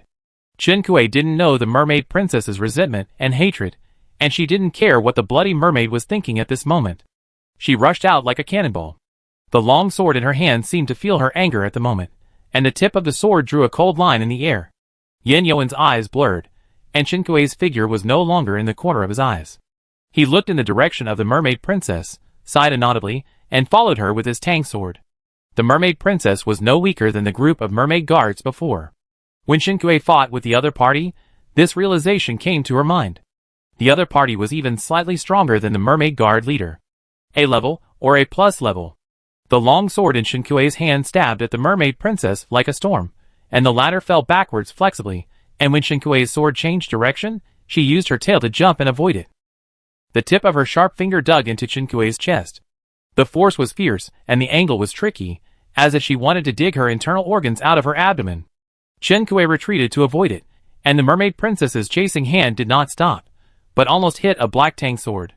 The mermaid princess retracted her palm in time before it was cut off by the sword, and her beautiful eyes were full of anger. Qinkui looked at the owner of the tang sword, and Yin Yuan rushed to support. The two looked at each other, without any verbal communication, and the next second, they launched attacks simultaneously. The other warrior players knew they were no match for the opponent in close combat, so they stood outside the field and did not cause any trouble. The mage players cast various gorgeous spells on the two people, and the fish fighting in the field. The mermaid princess was entangled by the two people, and at the same time she used her mind to dodge the spells. She was caught in a dilemma. If she was not careful, the ground where the fish tail fell would turn into quicksand. She fell to the side in an awkward posture, avoiding the quicksand, but crashed into a piece of fire. The scorching flames reduced the damage a lot in the strange underwater environment, but it still burned her, and made her tremble for a moment. The blade of the tang sword came towards her with a strong wind. She dodged it with great effort. A few strands of curly dark blue hair were cut off and fluttered in the air. The next second, a long sword pierced through the space from the other direction and pressed against her neck. She had just pressed against another person with her fingertips. The mermaid princess raised her eyes, and met a pair of eyes full of anger and grief. She stopped moving, and for a moment, a metal cage was woven out of the player's magic, tightly enveloping her. The mermaid princess did not look at the cage, nor did she look at the player with flying gestures in the distance. She glanced at Yin Yuan, and her sight returned to Qinkui again. "Are you angry because I killed that human?" Qinkui paused as he retracted his sword, and looked at the mermaid princess in the cage. Her reaction inspired the mermaid princess. "You understand what I say. So what if you understand?" Qinkui put away his sword, and asked other players to change the cage structure, preparing to take the mermaid princess away. "You can't leave. The inner city has been blocked by my brother, and all communication messages cannot be transmitted out of the inner city. You can contact your companions in the outer city to see if what I said is true." The mermaid princess' voice was full of satisfaction. Qinkui was originally going to explain the progress of the mission to other organizers and discuss the next plan, so he just opened the world chat channel and the crew group chat page. The page opened, and in sync with what the mermaid princess said, Qinkui's figure stopped leaving. The world chat channel stayed in A. "My shelter is about to collapse. This time I have 2 mermaids here. I fought them." The player's name and the text set were still lit, but there was no other content below. The crew group chat stopped at a brief instruction. "All teams in the outer city and the scattered areas, take action." Received. Received. Their team lost contact with others. The fishing team's group chat had been in normal use, so no one noticed anything unusual. Yin Yuan turned to look at Qinkui. "What's wrong?" Qinkui's eyes flickered twice, and told him, "We lost communication with other teams." Other players also found something wrong. They looked strange and asked what happened in the fishing team's group chat. Yin Yuan's expression was solemn. Let's leave quickly, and get out of where we just came from. Chen-Kuei nodded. It seemed that this was the only way for now. The mermaid princess chuckled and broke Chen-Kuei's fantasy. The royal family has activated the inner city protection array. No matter where you come from, you can only be trapped in the inner city, and wait for our frontline troops to come back and die here together. Chen-Kuei turned around and looked at each other. The mermaid princess had a happy and gloating look on her face, but she was not worried about her own situation. Chen-Kuei gritted her teeth and walked forward quickly, holding the sword against her neck. Her action made other players look at her sideways, and all eyes fell on her. They didn't know what happened, but they probably understood that Chen-Kuei's action was related to their current situation. Yes, they knew that they had lost contact with other teams. It was not difficult to draw this conclusion. The mermaid princess didn't look scared when her neck was held by a sharp sword. She looked at Chen-Kuei. Why don't you speak? Then she remembered, oh, humans can't speak in the mermaid realm. She glanced at the sharp sword on her neck. The sword was cold, even cooler than her skin. She said calmly, don't threaten me with a sword. I'm more afraid of death than you think. Her tone was still relaxed and comfortable when she said this. Since I told you this. Her eyes fell back on Chen-Kuei's face and looked at Chen-Kuei. You should have guessed my purpose. We can cooperate. Seeing that Chen Fan was fine, and was still alive, and kicking with a spear to fight the mermaid, Lei Feihong felt relieved. Her arm shook her wrist, and the long whip lashed at the mermaid hiding aside, and preparing for a sneak attack like lightning.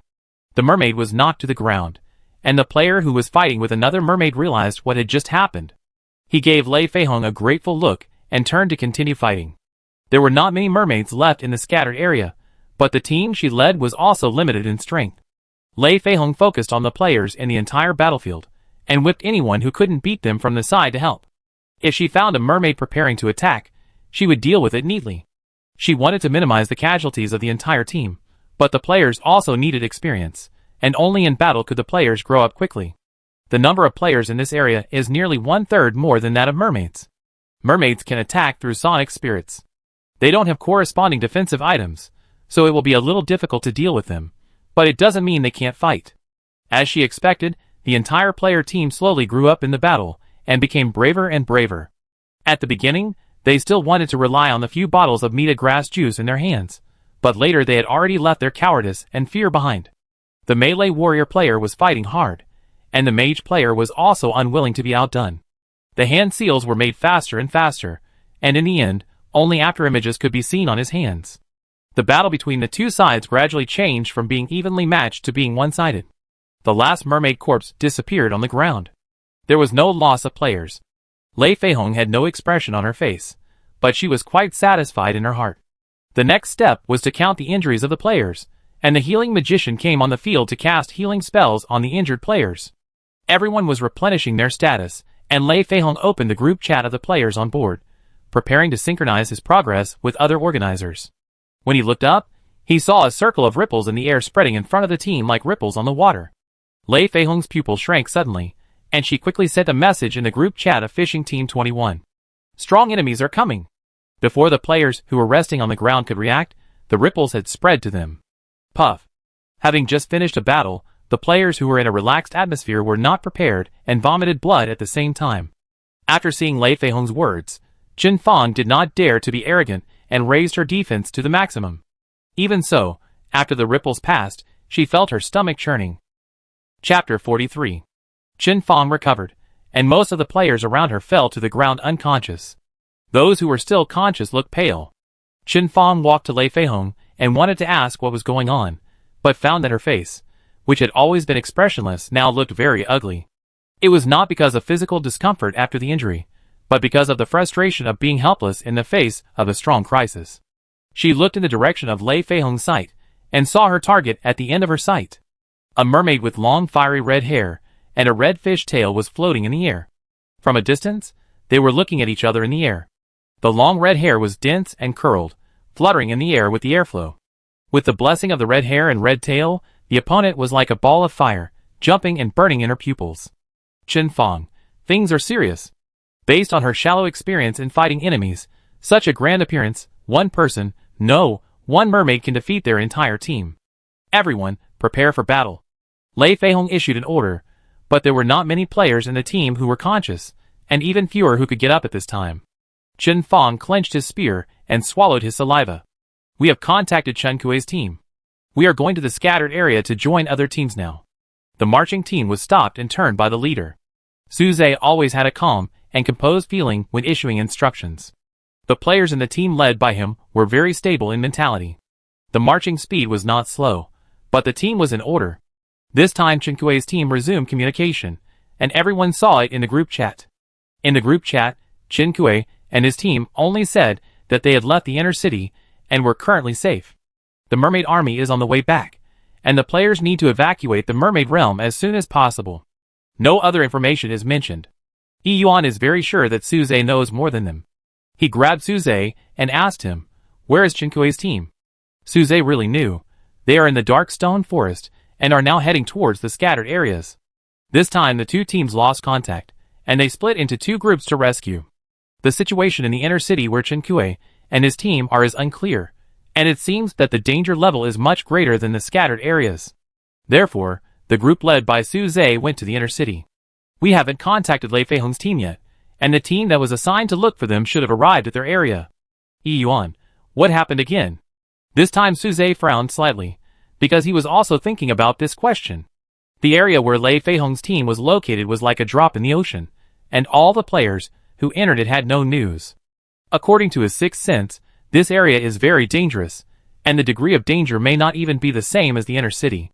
As for what the source of danger is, Su Zhe opened the map and took another look. The area on the map was ordinary. For now, they can only go there.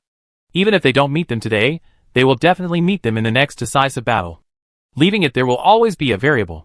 Chen Kuei and the others reached a cooperation with the mermaid princess. The mermaid princess asked Chen Kuei to let her go. After being rejected, she consciously changed her request. Then I asked for safety guarantee. Is it not too much? I can take you out of the city, but you need to promise me that you will not kill me. Even people of the same species don't trust each other, let alone humans and mermaids, who are in opposing camps. Without looking at Chen Kuei's expression, the mermaid princess also understood that there was no basis for trust between them. She took out a blank scroll from the golden pendant hanging on her chest and handed it to Chen Kuei. This is a transaction contract. You can check its function introduction and write our transaction content on it. Both parties to the transaction cannot breach the contract. Chen Kuei glanced at the pendant on her chest and knew that it was probably a space prop. Then, he took the transaction contract handed over by the other party and checked it. What is this mermaid saying to the captain? The players watching from the side looked at each other, not knowing what was going on. The road they came from was blocked. Only when they got closer did they realize that the entire inner city, including the mermaid palace, was covered by a membrane. The gate of the mermaid palace was closed, and there was no mermaid wandering on the streets of the inner city. The previously bustling inner city now had a cold and solemn atmosphere. Seeing this, the captain returned to the cage in their team. Then the players saw the scene of her negotiating with the mermaid. Players cannot speak in the mermaid realm, so the mermaids were talking in a babble throughout the negotiation, and Chen Kuei nodded or shook her head. As expected of a big boss, the captain can actually understand what the mermaids are saying. Seeing the mermaid hand her a scroll, Chen Kuei nodded after checking it, and the players' eyes were on Chen Kuei. Chen Kuei quickly explained the situation in the group chat. The current situation is very clear. They have been in the inner city for so long, and no mermaids have come to attack, because their high-powered ones have been sent out to attack the island players. At this time, the mermaids trapped them in the inner city, waiting for the mermaids to come back and catch them all. Cooperating with the mermaid princess is the best solution at present. The players have no objection. Chen Kuei confirmed the deal with the mermaid princess. The transaction contract automatically generated their transaction content. One paragraph is in human language, and the other is in the language of the mermaids. Chen Kuei read both paragraphs, looked at the mermaid princess, and pressed his handprint on the scroll neatly. The name of the mermaid princess was written on the transaction contract. Her full name is Myrna Murphy. This naming method is very similar to people in some areas in the old times. Since we are already partners, can you let me out of the cage? The mermaid princess looked at the cage, and the disgust in her eyes was beyond words. Chen Kuei showed her the transaction contract, and the meaning was self-evident. The deal we reached said that we would not kill you and guarantee your fish life safety within a certain time frame, but it did not say that we could not imprison you. The mermaid princess's face was gloomy for a moment, and then she put on the pitiful posture of a little white flower, silently hugged her arms in the cage, and curled up in the corner of the cage. The mermaid princess commanded their team to make many turns in the inner city, and in a dilapidated and deserted yard, they moved away the rubble and rotten wooden boards on top, revealing the teleportation array hidden quite secretly underneath. It was hidden so secretly that people who didn't know in advance really couldn't find it. The teleportation array requires 5 magic stones. The mermaid princess didn't count on the players, and took out the magic stone from the necklace pendant and handed it to Chinkui. Put the magic stone in the groove. Chinkui did as he was told. The teleportation array lit up. After everyone stepped onto the teleportation array, they felt dizzy and opened their eyes again, and everything was dark. Chinkui turned on the flashlight and shone it on the mermaid princess. The mermaid princess curled up in the corner of the cage and raised her eyelids lazily to respond to her. You don't need to look at me. We signed a transaction contract. You should know whether I have violated the contract. I did take you out of the inner city. Chinkui moved the flashlight to the surrounding environment. They seemed to be in a tomb. The tomb was very dry, and the surrounding area was full of traces of excavation. There was a huge coffin in the middle. Chinkui opened the lid of the coffin, and there was nothing inside. The mermaid princess saw her check the coffin, and then continued, move the coffin away. There is a floor tile under the coffin that can be opened, and pull out the chain inside.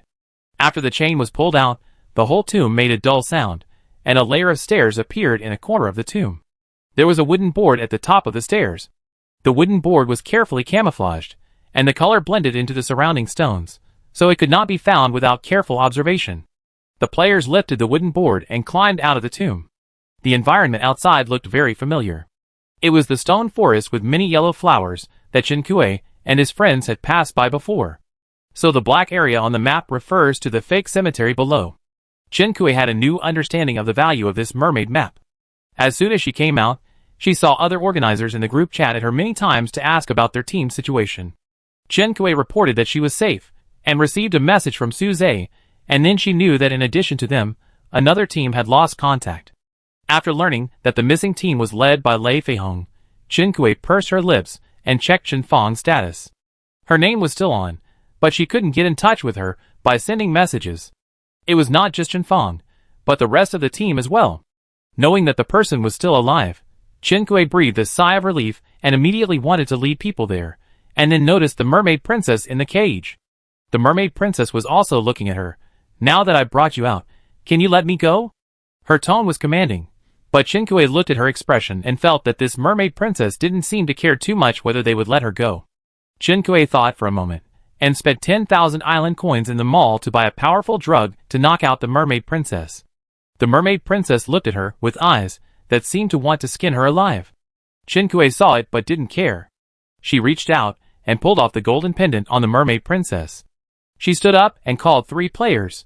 You 3 take her back to the free arc first, and then wait inside. No matter what happens, don't show up. The 3 players looked at each other and nodded. Chinkui thought about it, and felt uneasy. She looked at Yanyoan. You go with them. You have a high force value, so it's easier to deal with any problems. Yanyoan didn't want to leave at this time, but Chinkui's arrangement was right, so he could only agree reluctantly. Chinkui's team arrived at the area where Lei Feihong and his team lost contact faster than Suze and his team. This is a very normal, unproblematic mermaid scattered area. There are not many mermaid buildings scattered in the valley.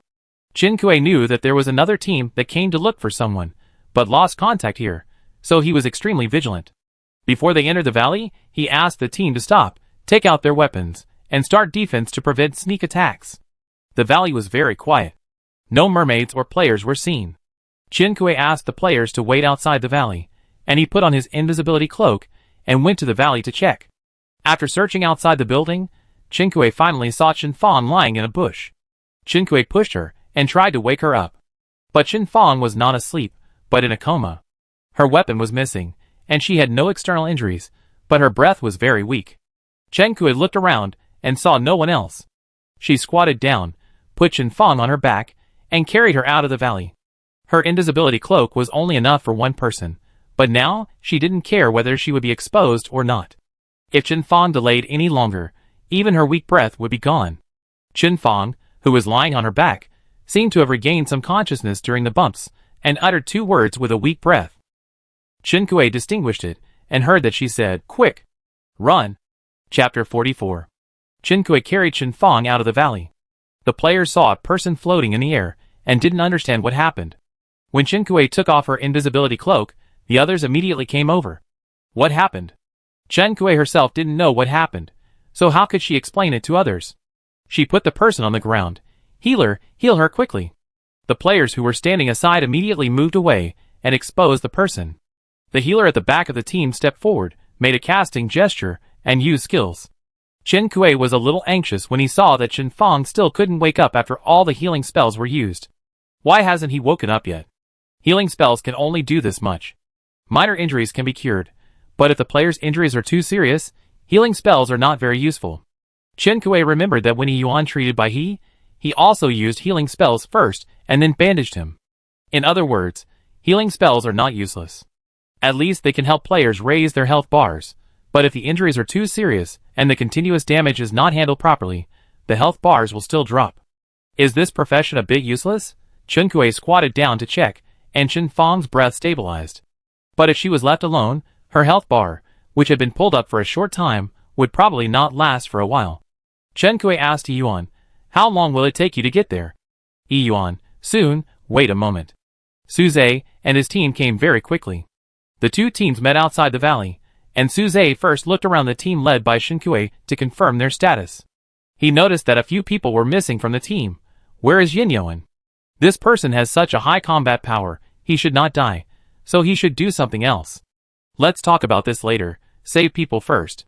Qinkui pulled Yuan away, and Yuan was pulled to the side unexpectedly.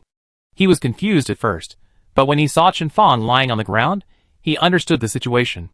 No wonder she sent a message asking when he would arrive. Yuan cast a healing spell to check the blood bar, and then checked Shenfang's injuries. She has internal injuries, and needs to use internal injury medicine, and keep pulling the blood bar. In the real world, there are conditions to perform surgery, but it can't be done in the game, but it's not useless. In the game, you can refine internal injury medicine. If it is confirmed that it is an internal injury, you can use the medicine directly. The effect of the medicine is more effective than the special medicine in reality. After confirming that Shenfang is temporarily safe, Qinkui breathed a sigh of relief, and then asked someone to send her back to the ship to recuperate. Yuan refused this easy and safe job. Qinkui didn't force it, and found another healing mage.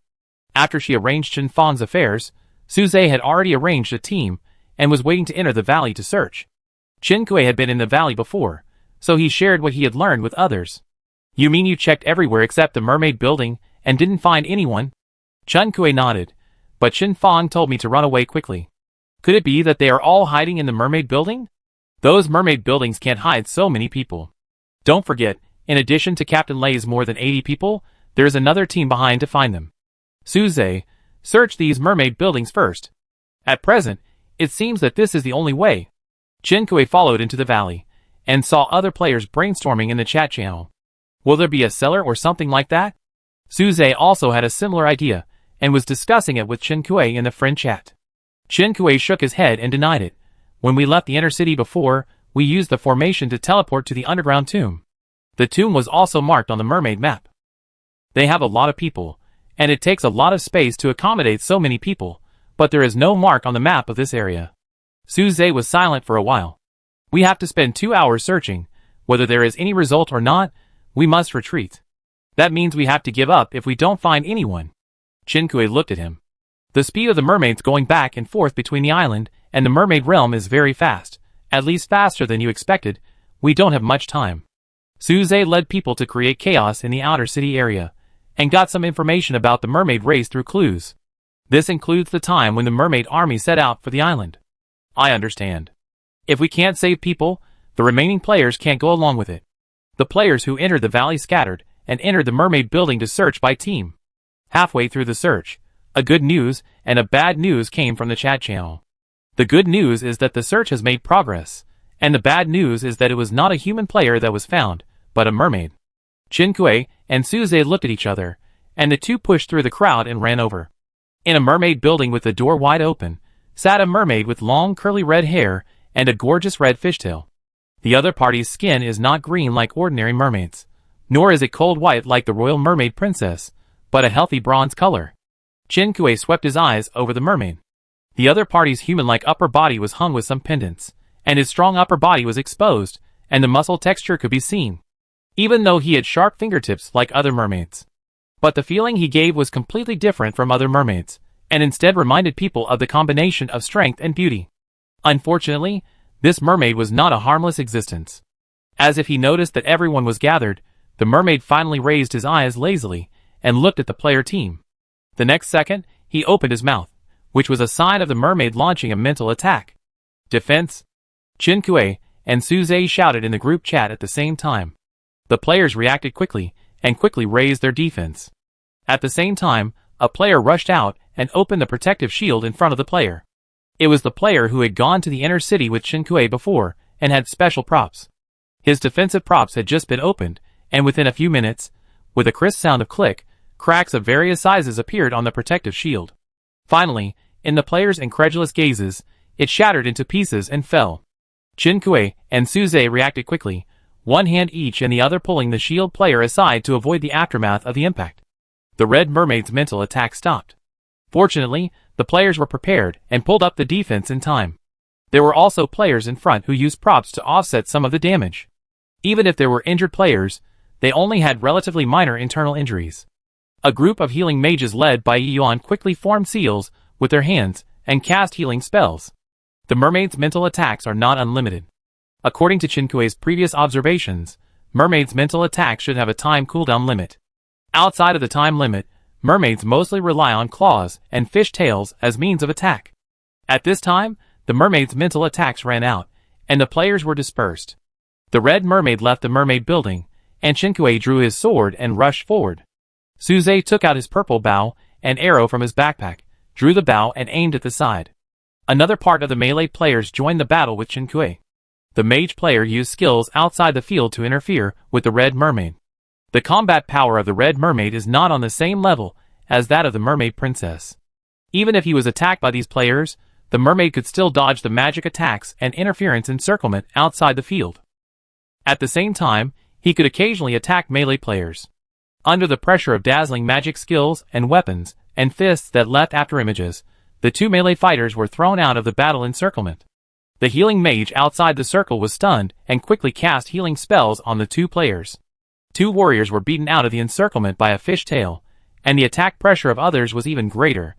The sword in Chinkue's hand was balanced by the Red Mermaid, and the sword body trembled. Chinkue's wrist holding the sword was numb, and he almost couldn't hold it.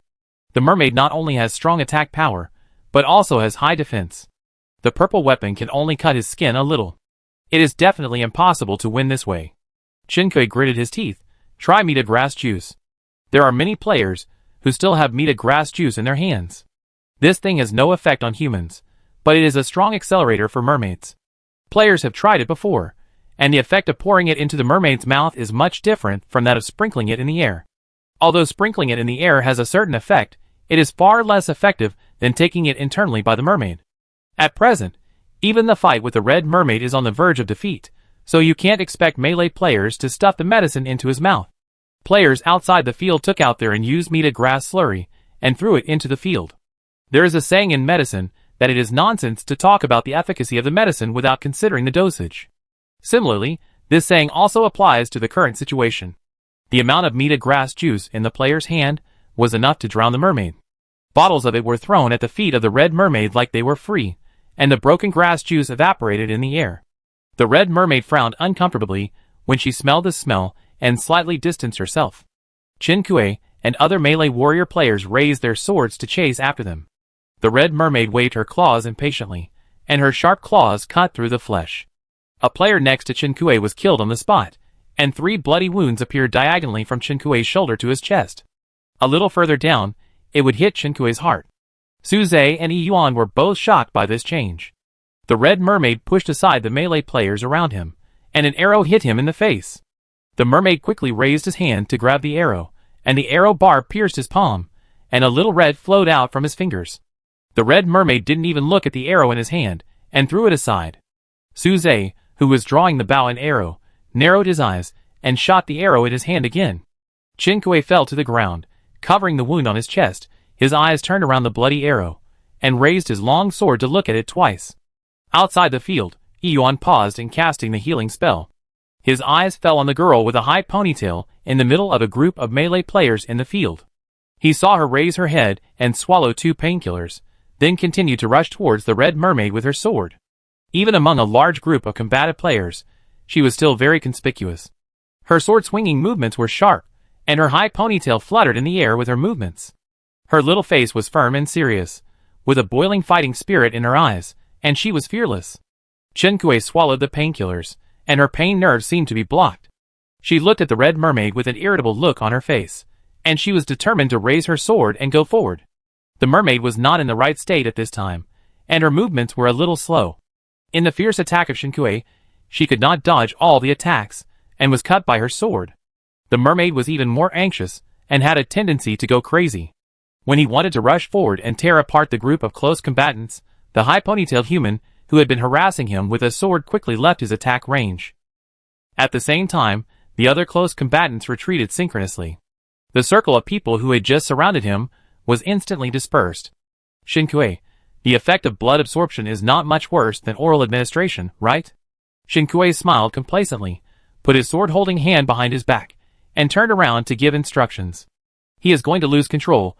Work together to perform the bee's trap technique. Everyone pay attention to safety and retreat a little. A little?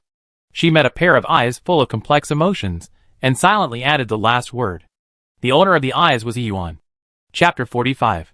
As a healing mage, the most important thing is to have good eyesight. It doesn't matter if you can't fight, as long as you can pay attention to the status of the participants in the fight and treat the wounded. Even if your strength is at the bottom, you can still play a significant role in the faction war. Yuan saw that Chen Kui was scratched on the chest by the red mermaid, and he quickly cast a healing spell on her. There were also injured melee players on the field. After casting the healing spell, he could see the health bars above the heads of these players. But after treating Chen Kui, there was still nothing on his head, just like before. Yuan thought that he had used his skills on the wrong target. He cast 2 more healing spells on the opponent, and this time he was sure that his skills were accurate, but there was still no health bar on Chen Kui's head. Yuan opened his attribute panel, and read the bonus description behind the golden title twice. Rescuer. The title skill allows him to see the health bar of the rescue target, but if the rescue target is not injured, even if he uses the healing spell, he cannot see the other party's health bar. However, he also saw with his own eyes that Chen Kui was scratched by the red mermaid's claws. The cloth on her chest was torn, and the wound was stained with blood. Could it be that other healing mages were faster than him and cured Chen Kui? As Yuan was thinking this, his eyes met with Chen Kui, who turned back. He moved his eyes down to the torn cloth on Chen Kui's chest. Chen Kui was wearing light-colored clothes, and the blood was particularly conspicuous on the cloth. Yuan looked at her twice more, but noticed that her clothes were still bleeding. Is the injury not healed? Chen Kui was a little creepy when Yuan looked at her. After she explained to the other players, she looked at Yuan in front of her with a questioning look. What's wrong? Yuan wanted to ask Chen Kui about the injury on her shoulder, but the red mermaid in the huge cage fell into a frenzy at this time. All the players stared at the red mermaid cautiously. We talk about it later. Deal with the current matter first. Chen Kui smeared a lot of medicine on the sword. In addition to the meta grass paste, she also got some of the same powerful drug as the mermaid princess. Although it is unknown whether this powerful drug will work on the wound, Chen Kui will try it out as soon as possible. Oh no, it is to treat the wound as soon as possible, and use all the methods she has. Don't say she has no moral integrity. She is not a swordsman. The red mermaid is obviously resistant to drugs. Under such a large dose, she struggled for a long time before losing her mind. He was in the middle with red eyes and a crazy look. A pair of red eyes that seemed to be dripping blood wandered around the players outside the field, and the players who were scanned felt terrified. The action of reinforcing the cage continued. The red mermaid opened his mouth and let out a shrill scream. The mental attack swept in again. The players kept an eye on the mermaid's status. When they saw him open his mouth, his expression changed, and they immediately maxed out their defense to resist. Chen Kui also made preparations, but after the red mermaid's mental attack, he still couldn't help but groan. His head was splitting, and his stomach was churning. Many players had already bit over and vomited. Being able to block most of such a strong mental impact, the item in the hands of the previous player was not unfairly broken. After the red mermaid finished launching the mental attack, his eyes rolled up, and he finally fainted. It should be because the drug was working, and he fainted. Everyone breathed a sigh of relief. This mermaid, who was surrounded by most of the players on board and needed to be defeated by tricks, was too dangerous. What should I do? Kill him. Chinkui looked at Suze. The whereabouts of the others are still unknown. If I kill him, I may not be able to find the others. It's too dangerous to leave him. Suze was also in a dilemma. No player can match him. If there was a way to get this mermaid to tell them the whereabouts of the missing players, they wouldn't have to be in such a dilemma. Chinkui bit his thumbnail and paced around the cage. The mermaid princess on the boat was full of calculations, but when she was controlled by others, she would agree to cooperate with others. Intelligent creatures always weigh the pros and cons. This mermaid is quite powerful, and it is still unclear whether this cage can trap him. Is it too difficult to make him controlled by others? At this stage, no player can beat him, and it is impossible to suppress him by force like the mermaid princess. I can't beat him, and I can't kill him. It's easy to figure out that the red mermaid is responsible for the player's disappearance. I don't know where he has locked the people. If I kill him, the hundreds of missing people will be declared dead. Chinkui opened the system mall to see if there are any props that can control this mermaid. While searching, Chinkui suddenly stopped. Wait, Chinkui's eyes lit up and his mind opened up. It doesn't have to be a force value. Relying on the power of the system is also a good method. Chinkui had obtained a high-level pet contract before, but never had a chance to use it. She would try it now, maybe it would come in handy. She said she would try it. Chinkui took out the high-level pet contract from her backpack. Fortunately, she took it with her when she packed her luggage, otherwise she would have to buy it in the mall. A high-level contract costs more than 100,000 island coins. Are you sure to use the high-level pet contract? Fail to use. The level of the contract object is too high, and the mental power exceeds the threshold of the high-level contract. Even though she was prepared for the failure of the contract, Chinkui was still a little disappointed. However, the fact that he could become the contract object showed that Chinkui's idea was correct, but he was too strong to even get the advanced contract book. Can a higher level item than the advanced pet contract book work? Chinkui took out the item upgrade card that he got when he upgraded to the 6th level VIP of the mall today. Are you sure to use the item upgrade card for advanced contract book? Note: the effect of this item cannot be revoked. Please use it with caution. It seems that this item upgrade card is very rare, and the system also specially marked the usage prompt. But Chinkui insisted on doing it, and clicked to use it without hesitation. Use successfully. Item advanced pet contract has evolved into mandatory pet contract. The evolved contract glowed with gold, and with the red color of the contract itself, it was obvious that it was not an ordinary item. After Chinkui checked the introduction of the contract, he knew that he had made the right bet. Mandatory pet contract. The failure rate is extremely low, and the success rate of the pet contract is 95%. It is recommended not to use it on low-level beasts, which is a waste. Confirm to use the mandatory pet contract. Use successfully. Congratulations to the player for contracting the Beast Pet S-level Mermaid +1 reward, Mermaid Recipe +1, Mermaid Building Overview +1. Congratulations to the player for breaking the Century Oath Mermaid, never being a slave, and obtaining the achievement, Mermaid Conqueror. Golden Title: Slave Master S-level Mermaid? Chinkui was shocked by the content of this system notification. No wonder it is so difficult. Achievement: Mermaid Conqueror. Players who obtain this title can obtain all the racial talents of the mermaid race, and the mermaid territory will be included in the mergeable range when the conditions are met. Please explore the detailed effects by yourself. Golden Title: Wearable. After wearing it, the slave master can assign tasks to the pet and obtain the ownership of the dropped materials when the pet completes the task. Open the employment system. You can post tasks to hire NPCs to work. Mermaid Race Hatred plus 80%. This is the second golden title that Chinkui has obtained. Chinkui has discovered that titles about beasts or animals have negative effects. Chinkui remembered that he was still in the mermaid territory and did not bring the title, but the achievement was not chosen by the player. After obtaining it, it was automatically displayed on the player panel, and the effect was produced simultaneously. The congestion in the throat disappeared, and Chinkui saw the words "obtain all racial talents of the mermaid race" behind the words "Mermaid Conqueror." He cleared his throat, and found that he could speak in the mermaid realm. Suze on the side looked over in surprise. Chinkui, I just contracted him, and now I can talk. Suze, ? In the blink of an eye, how did they communicate across channels, in all senses? What did you say? I said, I contracted him with a pet contract, which allows him to obey me. Now can I not kill him, and let him tell us where he has locked people up? Chinkue was worried that Suze didn't hear clearly, so he opened the friend chat and sent him a text message. Suze has always been calm and composed, but at this moment he deeply felt the disparity of the world. He nodded with difficulty.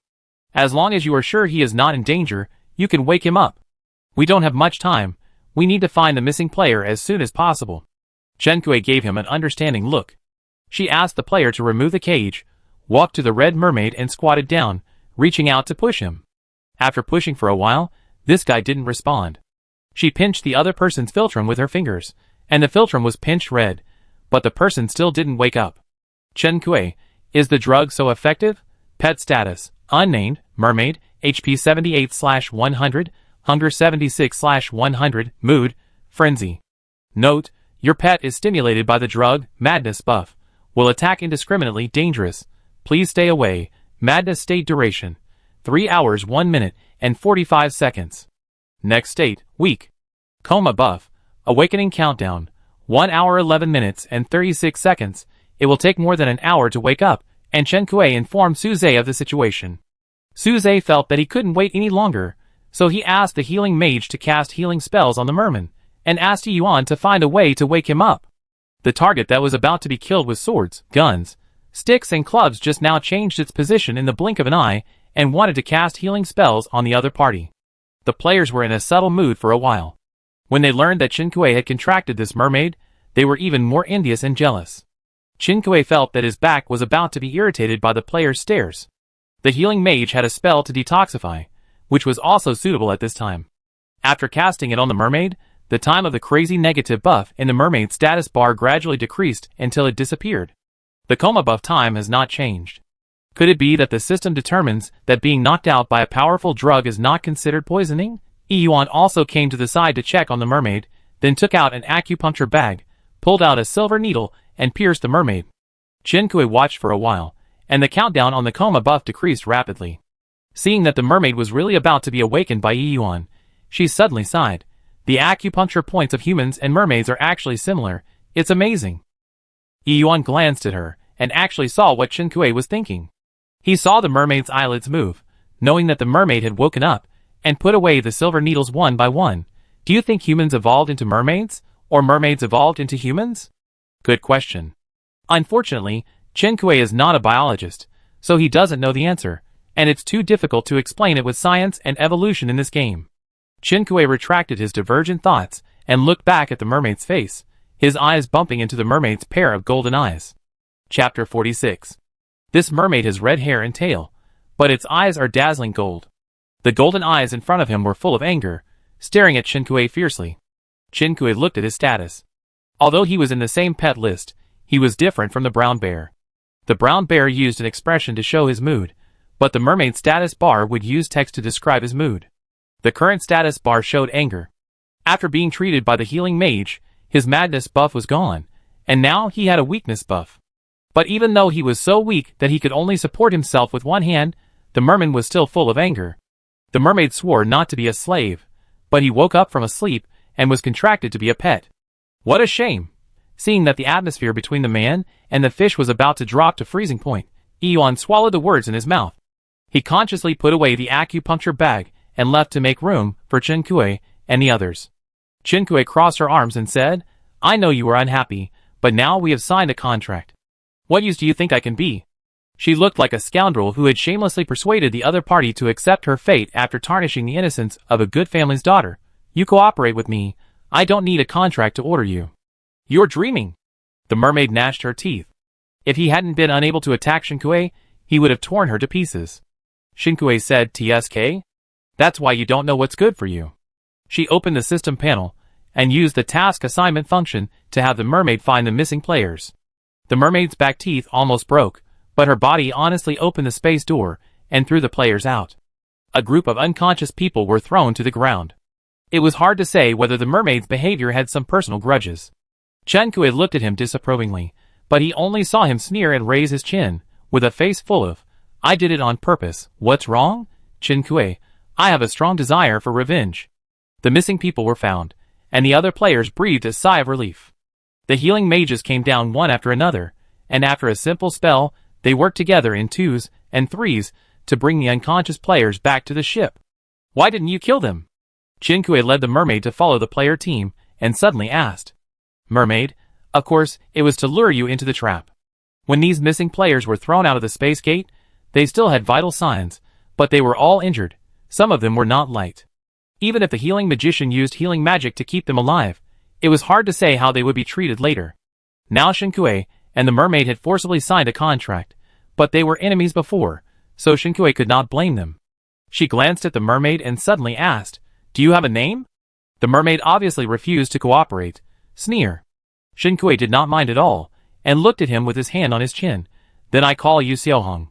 As she said that, she opened the position of the mermaid in the pet status bar, and clicked on the words, unnamed, to change the name of the mermaid. This person is really so bad. The mermaid gritted her teeth. My name is Terikushi. Chinkue, okay Xiaohong.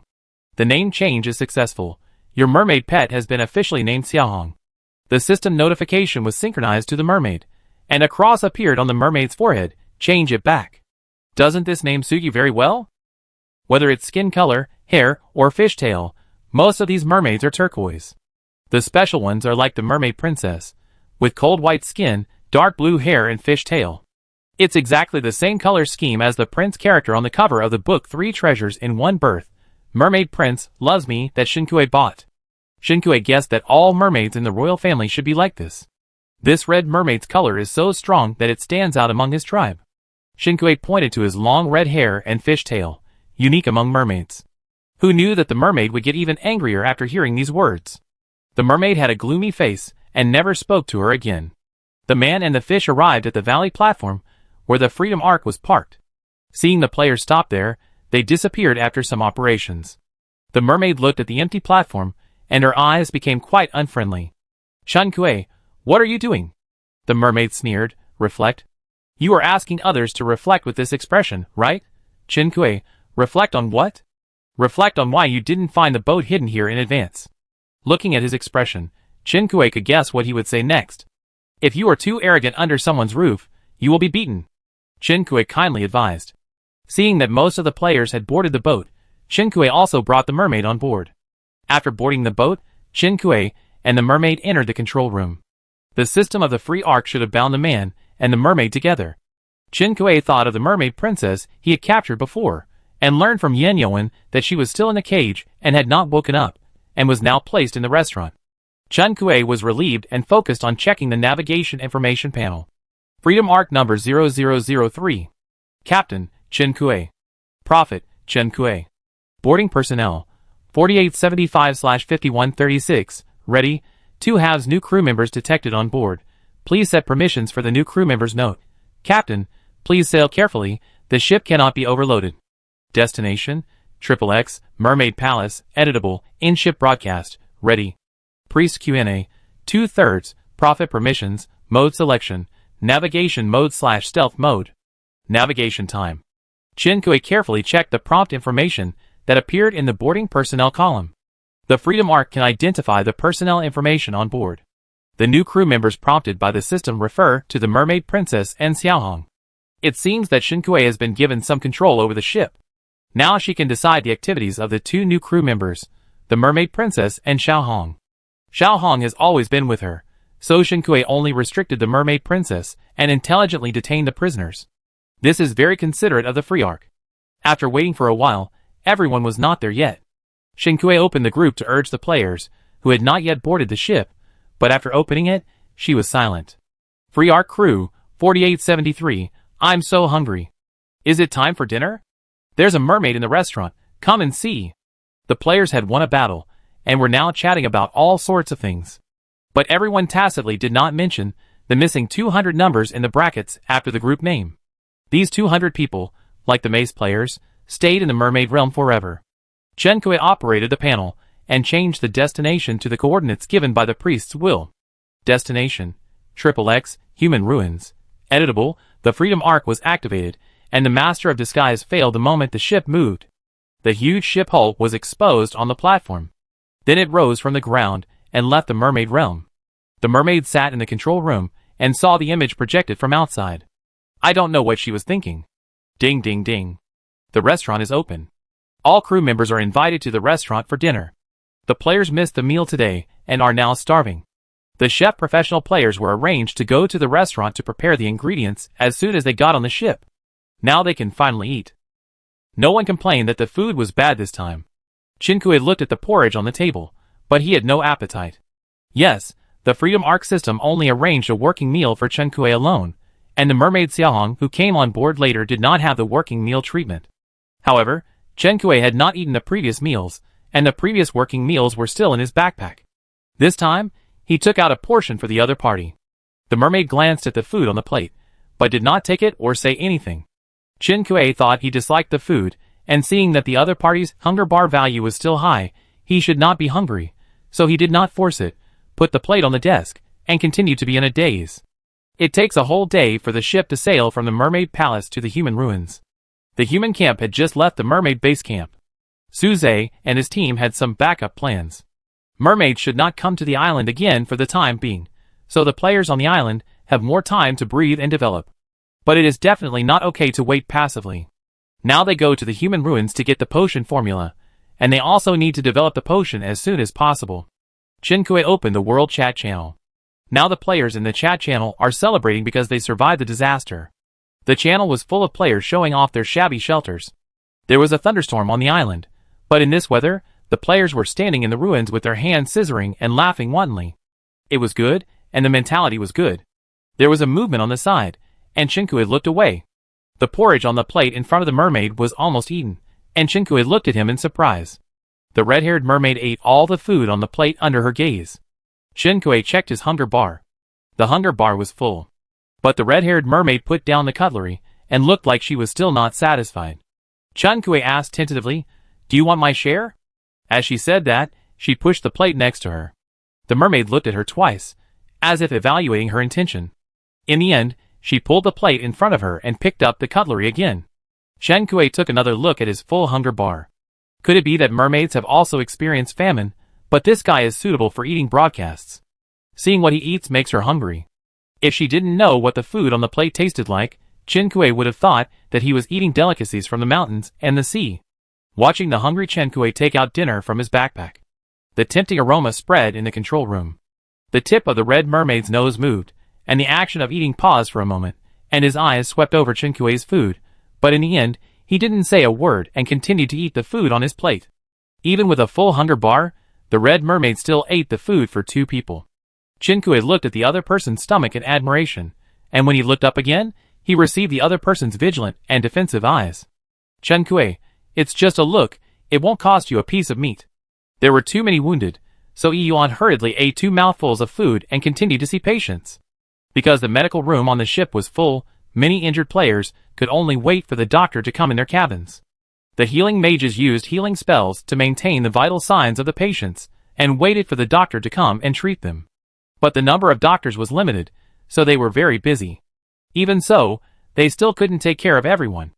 At 10 o'clock, the wild beasts on the island began to attack at night.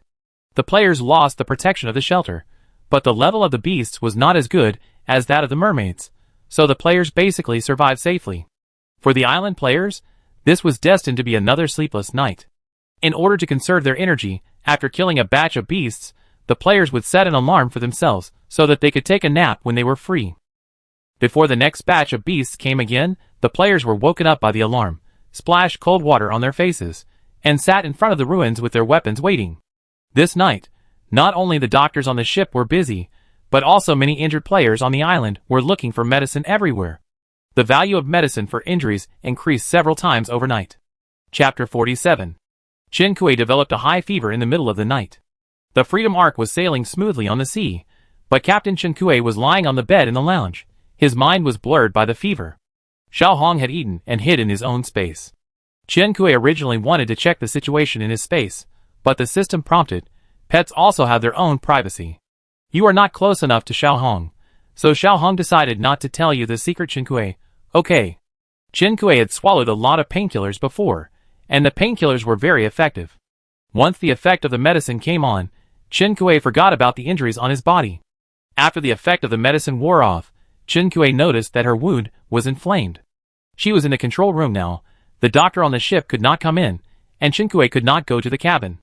Chen Kui had no choice but to do it herself, bandaging the wound with difficulty, and then found anti-inflammatory medicine and swallowed it, and then went to sleep in the lounge. In fact, Chen Kui noticed that someone was giving her healing magic during the battle. But she didn't feel anything after it was done, and she thought that the healing magic was like this. When Bai He was injured and received magic treatment, he still needed Yuan, who was a doctor, to treat the wound.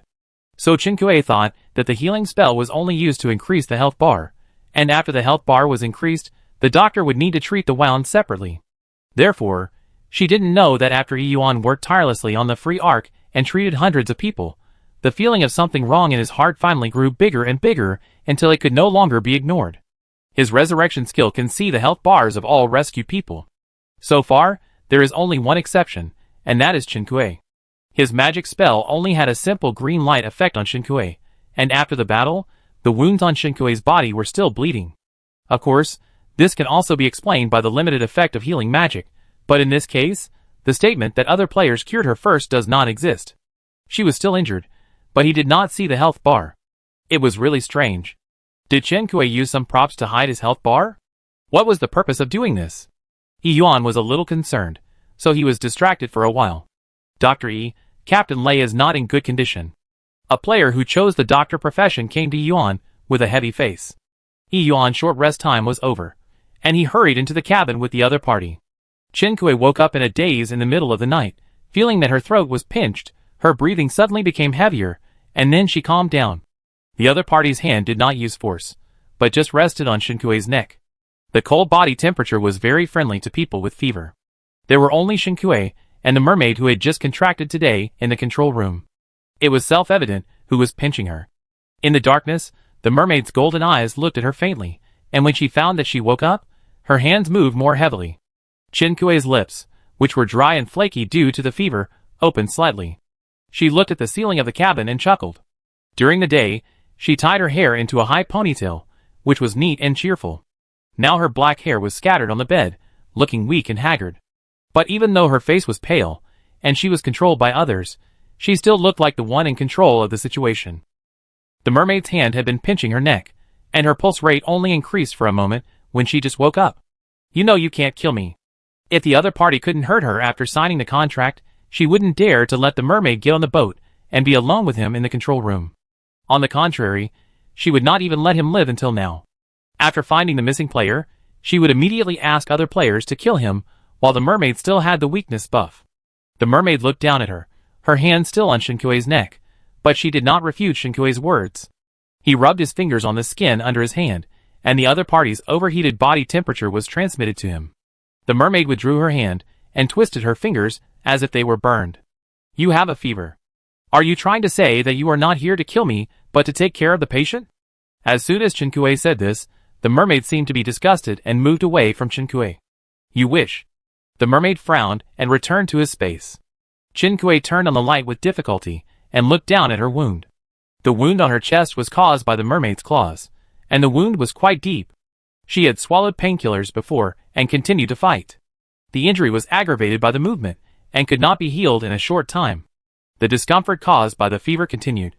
Chen Kui felt dizzy and didn't hold on any longer. She turned off the lights and went to sleep. The next day, Chen Kui was woken up by the alarm clock. She didn't set an alarm clock to wake up.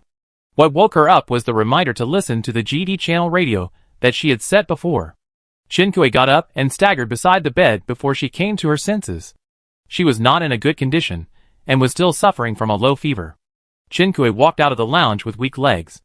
The mermaid saw her coming out and looked around her, then retracted her gaze. Chen Kui took out octopus balls from her backpack for breakfast to fill her stomach. She didn't hold a grudge and generously handed a portion to the red mermaid opposite. The red mermaid looked at the food she handed over, her golden eyes flickering. Chen Kui had little strength and a poor appetite. But she knew that she was still injured and replenishing energy was the most important thing. Slowly she finished the octopus balls with a bottle of pure milk and the radio. Buzzing. Beamed. The broadcast was about to start. Chen Kui glanced at the mermaid. It's not poisoned, eat it. After saying that, Chen Kui focused on the radio and didn't pay any attention to him. Good morning, listeners. Welcome to GD Channel, bringing you the latest gossip and weather forecast every day. I am Agu. I am Adeo. Agu, today we have more listeners. Our program is getting more and more popular. Adeo, that's right. Thank you for your support. There are still strong winds and heavy rain today. Listeners must pay attention to safety. Agu, yes, there was a thunderstorm last night. It was scary.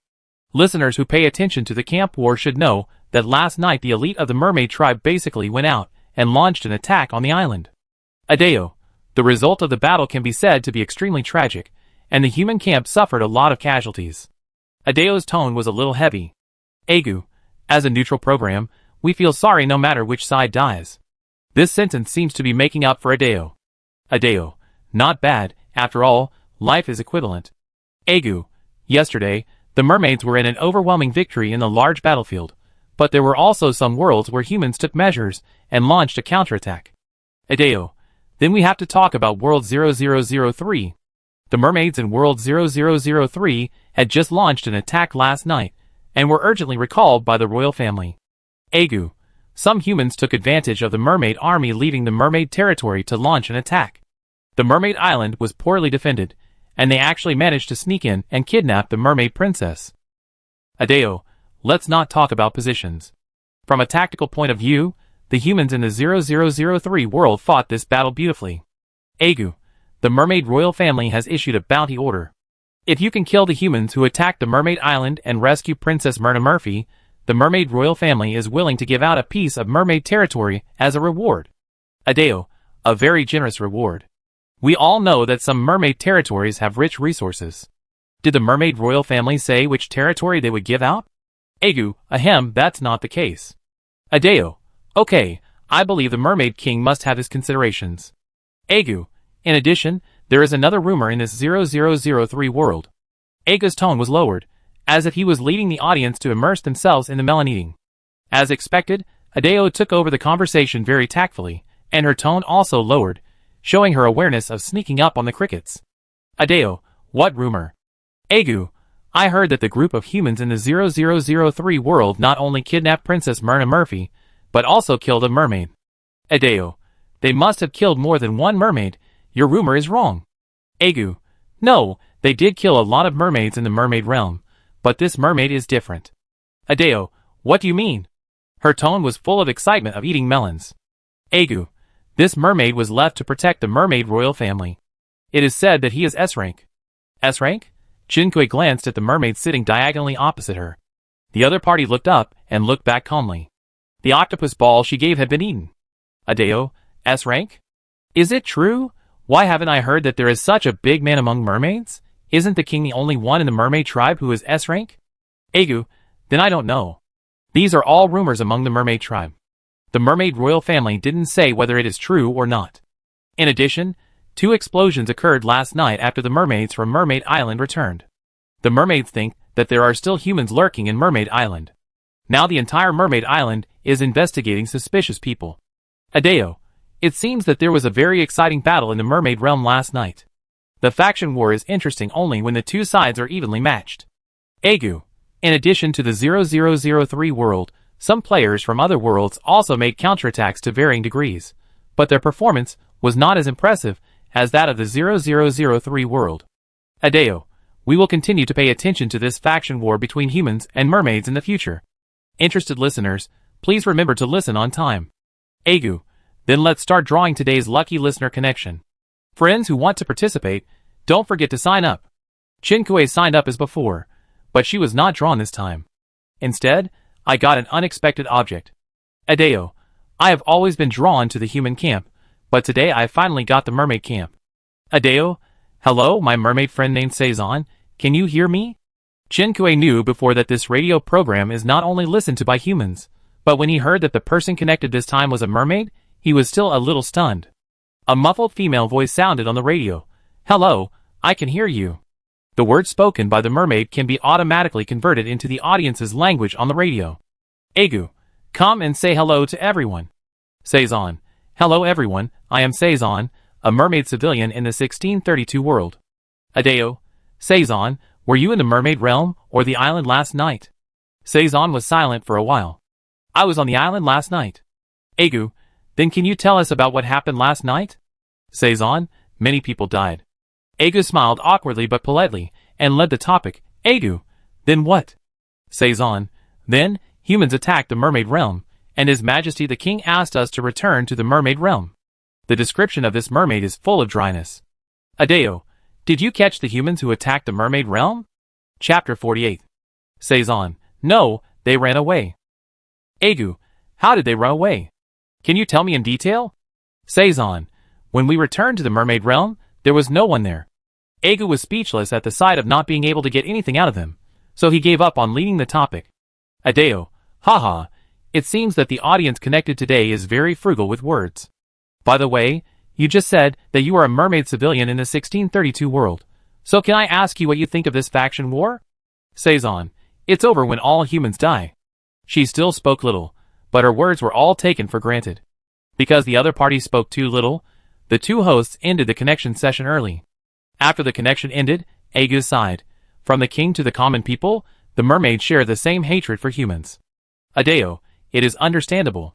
After all, mermaids have such a long lifespan, and personal experience is always more memorable than historical heritage.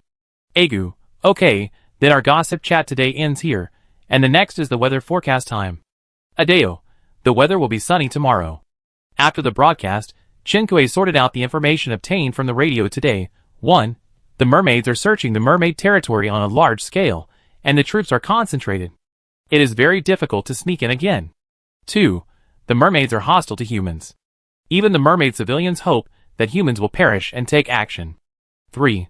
The mermaid king is also S-level. 4.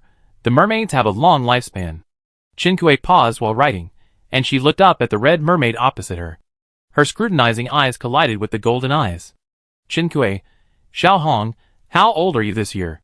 The red mermaid glanced at the radio. He also listened to the radio, and knew why Chinkue asked him this. 418. The mermaid reported a number in exact numbers, then looked at Chinkue and curled her lips. I can outlast you. Chinkue. Chinkue. Excuse me, you are the oldest among the mermaids after living for so long, so you have a lot of experience in outlasting mermaids. Red mermaid. 400 years old is only the youth of the mermaids. It seems that the red mermaid is in a good mood today, and she can even explain the setting to her. Chinkue. How old is your king this year? The red mermaid glanced at Chinkue.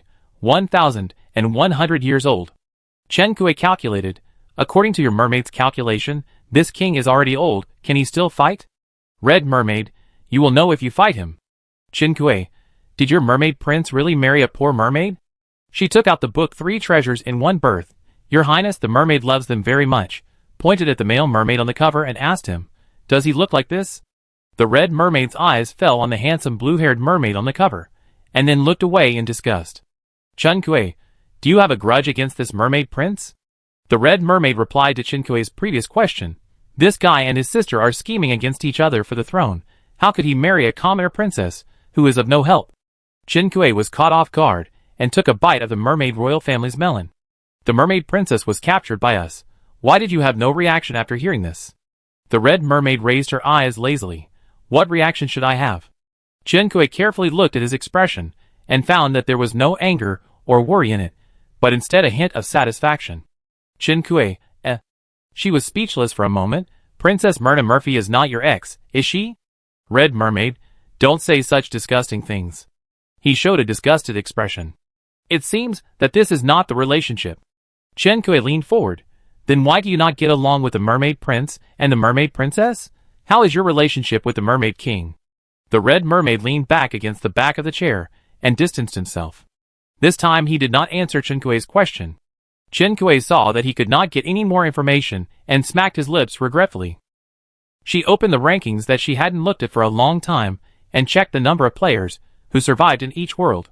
As the radio program said, the human camp suffered heavy losses.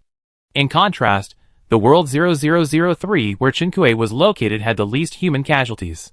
Chinkue specially went to see the world of the online listener Jiang Tingfeng. He introduced himself as the world 4602 before.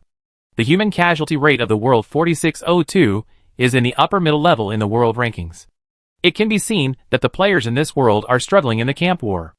I don't know if they know that the 4602 world cannot build the freedom arc. If he wants to win the camp war, Chinkue can't find any other way except to destroy the mermaids. Mermaids have a long lifespan, and many of them must have experienced the last camp war. If he wants them to let go of their hatred, he must brainwash these mermaids and erase their memories. But what caused the last camp war? Chen-Kuei hesitated for a moment whether to use a prophet's question and answer opportunity on this issue. Finally, Chen-Kuei chose to give up the investigation. She opened her system panel and found that she had not processed many friend messages. The first one was from Chen Fong. Seeing the red dot of Chen Fong's friend message, Chen-Kuei knew that Chen Fong had woken up and felt relieved. Chen Fong, Akui, I heard from other players that you went into the valley alone and carried me out. Thank you for saving me. This time I was in the same team with Boss Lei Feihong, and he protected me. But I am still alive, but Boss Lei Feihong is dead. The last thing she said to me was, run. She whipped me out with a whip. She protected me again. But I couldn't do anything. Chen Fong sent many messages to Chen-Kuei. The messages started at around 5 a.m. She must have woken up in the early morning and fell into depression after knowing the news of Lei Feihong's death. Her messages were like nagging to herself, and she didn't expect to get a response. Chen-Kuei didn't have much interaction with Lei Feihong, and only vaguely remembered that she was a tall girl with no expression. They were still alive when they were found, but they were not saved. Chen-Kuei looked at the red mermaid opposite. What did you do to Lei Feihong? The red mermaid had no impression. Who? A tall human girl, hidden by you in your space. The red mermaid remembered, and threw a whip from the space. The one who used this? She is stronger than the others. I fought with her for several rounds. Chen-Kuei picked up the whip on the table. Red whip handle, and whip rope, dark golden dragon head. It looked so familiar that Chen-Kuei's mind went blank. It turned out to be the whip she forged and auctioned. When the whip was auctioned, Chen-Kuei didn't pay attention to who the buyer was. Unexpectedly, it was Lei Feihong. Although this whip is a red weapon, with her forging skills, its properties can catch up with purple weapons made by others, so Lei Feihong will take it to the battlefield. When it was forged, Chen-Kuei liked this whip very much and played with it for a long time. I didn't expect to touch it again in such a situation. She and Captain Lei Feihong actually had such a bond, but when she knew it, he was gone. Things are unpredictable. Chen-Kuei felt his eyes warm for no reason. The red mermaid looked at Chen-Kuei's expression, then looked at the whip on the table, and thought of the girl who fought with him. With the injury she suffered, it would be difficult for her to survive. She's dead, are you friends with her? Chen-Kuei put away the red whip and didn't answer him. She kept her finger on Chen Fong's chat box for a long time before sending a message. Do you want a hug? After Chen Fong woke up, she learned about what happened in the valley and Lei Feihong's death from other crew members. She leaned on the bed in silence, and finally ate a meal to replenish her energy at the urging of other crew members, took medicine, and fell into a deep sleep. Chen Fong, who was exhausted and fell asleep, did not reply to Chen-Kuei. After waiting for a while, Chen-Kuei checked the messages from others. Suze also sent her a message. He counted the casualties of the players who boarded the ship, and he should have reviewed the situation himself. Suze, because the timing was very good, the casualty rate of players on the island was only 2%. Vice President, you saved a lot of people. Some of our seriously injured players returned to the ship, but were not rescued. Our casualty rate in this raid on Mermaid Island was 6%. There are still some areas that need to be improved in the tactical layout and group arrangement. I will discuss this issue with other organizers and strive to reduce the casualty rate of players who boarded the ship. Chen-Kuei just looked at the world rankings. Compared with the number of deaths in other worlds, 6% is actually a very good number. Chen-Kuei, thank you for your hard work. Keep it up. She was in the control room and didn't have much contact with other players. She didn't know the strength of each player, so she didn't participate in the team arrangement. But she could feel the hard work and dedication of these organizers. Then it was Yuan. Seeing Yuan's red dot in the message list, Chen-Kuei was surprised for a moment. What could Yuan want from her? Yuan, Chen-Kuei, are you healed? Chen-Kuei just thought it was a normal friend's concern, so she politely replied, not healed yet, but I've dealt with it myself. Yuan, let's talk in person when the ship arrives at the destination. Chen-Kuei agreed. Last of all, it was Bai-He. Bai-He heard about Chen-Kuei's injury from somewhere, and sent Chen-Kuei a lot of medicine, including a healing medicine. This medicine is a prop, and I don't know where Bai-He got it from. Bai-He, Akui, we still have to fight the mermaids later. It's dangerous to go to the battlefield with injuries. Hurry up and heal your wounds. The healing medicine in the mall is expensive, and Chen-Kuei has never bought it, thinking that he can die and live again, so as not to waste island coins. Baiha sent a pill, and Chinkue did not refuse. After reading the introduction of the props, he took the healing medicine. Chinkue replied to him, "Thank you for the medicine. Do you need anything?" Baiha didn't ask for anything, but gave Chinkue a lot of food. "I heard that the food on the ship is not good, so I made some food for you. Have you unlocked the cooking skill?" Chinkue once cooked a dish, and sent it to Baihe. At that time, he said he also wanted to unlock the cooking skill. He didn't expect that he would get what he wanted so soon. Baihe, "Yes, I just got the skill book last night. Now the cooking skill book is not selling at a high price. Besides, I also like to cook something, so I kept it for myself." Chinkue accepted the food he sent. She only had to take care of her and Yin Yuan's meals before. Now that she has a red mermaid, the food inventory in her backpack is really not much. The Freedom Ark arrived at the destination Human Ruins at around 11 o'clock in the evening. Chapter 49. After the small dot representing the hull overlapped with the Human Ruins, the Freedom Ark began to float up.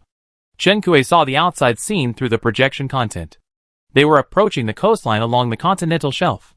During the ascent, Chinkue found that some buildings eroded by sea water began to appear on the continental shelf. Above this height, is it exposed on the sea's surface? The Freedom Ark finally floated to the surface of the sea. The seawater fell down, and from the cabin to the deck, a huge monster emerged from the seawater. Stealth mode off the light film on the Freedom Ark disappeared. In the middle of the night, the giant ship slowly sailed towards the coastline. A player walked out of the deck. The light film faded away, and the deck floor that was previously tightly protected by the light film became dry. The sea breeze brought moisture and blew away all the depression. The player invited others to come to the deck to enjoy the breeze in the group chat.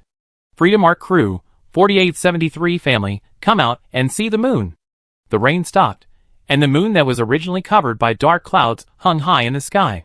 The moonlight was bright, bringing some comfort after the war and thunderstorm. This might be the most beautiful moonlight that players have ever seen. Chinkue was also admiring the moon. There was no sea breeze in the control room, but the projected night view was equally beautiful. In the moonlight, Chinkue peeled a candy and put it in his mouth, then raised his head and lay on the armchair. The red mermaid glanced at the moon projection and Chinkue, and then escaped into space. Destination reached, navigation mode turned off, player travel channel turned on, the system notification sounded, and Chinkue got up from the armchair. "Xiaohong, come out, get off the boat," she shouted into the void, and the red mermaid appeared in response. Chinkue chewed the sugar in his mouth, glanced at him, and clicked to log out. The Freedom Ark docked at a deserted dock. There are traces of human existence everywhere, but they are all dilapidated, and many buildings only have half of the wall left. The Human Ruins are also an island. The area is about 3 times the area of Chinkue's current island. It has been a long time since I entered the game. No one has the heart to pay attention to other things because the battle is imminent. Now everyone is very excited to relax for a short time. I thought this time was also in the seabed like the Mermaid Island. The players got off the boat, and the desire to explore that was suppressed by the life and death crisis emerged. They gathered in groups of 3 or 4 to pick leaves and dig sand. It was like a picnic. In the crowd, Chen Fang, who looked depressed, lowered her head. Emotionally depressed, but the body seemed to have recovered. Chinkue called out. Chen Fang raised her head to look for him, and her eyes met Chinkue in the air. A smile appeared on her round face, but her eyes, which were always happy, were covered with a layer of sadness. Chinkue felt a little distressed, and opened his arms to her. A small cannonball hit Chinkue's arms. She sighed, and gently patted the other person's back with her palm. It's not a bad thing that players have a strong desire to explore. In the group chat, players synchronized their exploration progress, and several of them found a flower field. Chen Fang calmed down, held hands with Chinkue, and each of them held a lantern, and went to the flower field mentioned by the players.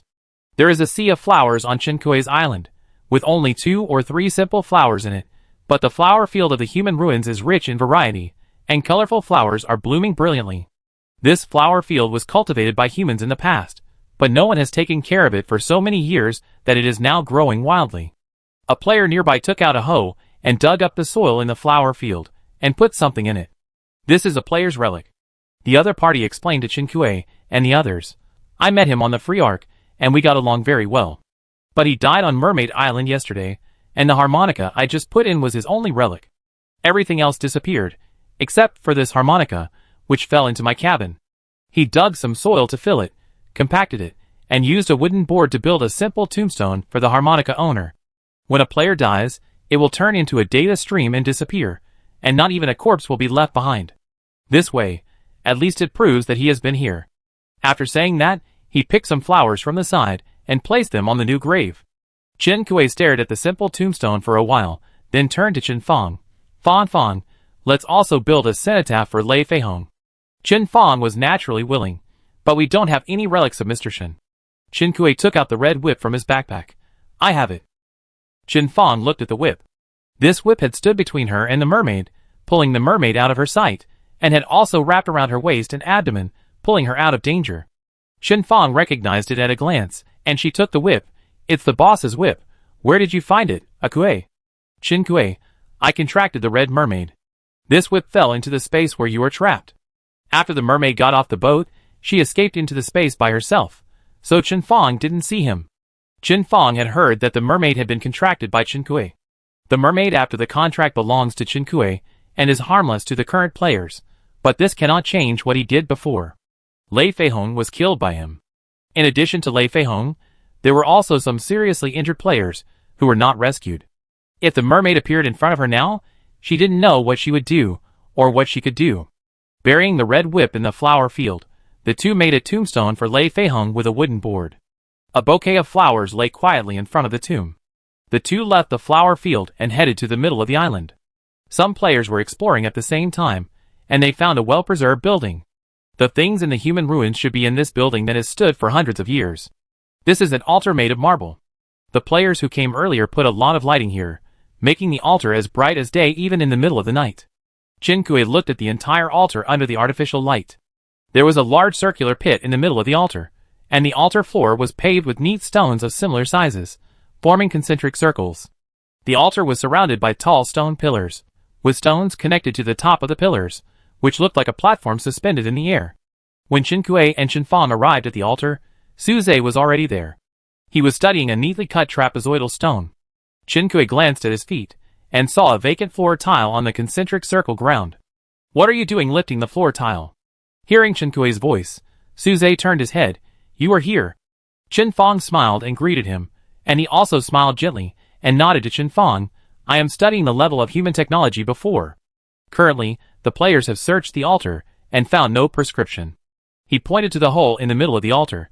If there is a prescription, it should be placed there, but it is empty. Chen Kui walked to the pit, and squatted down.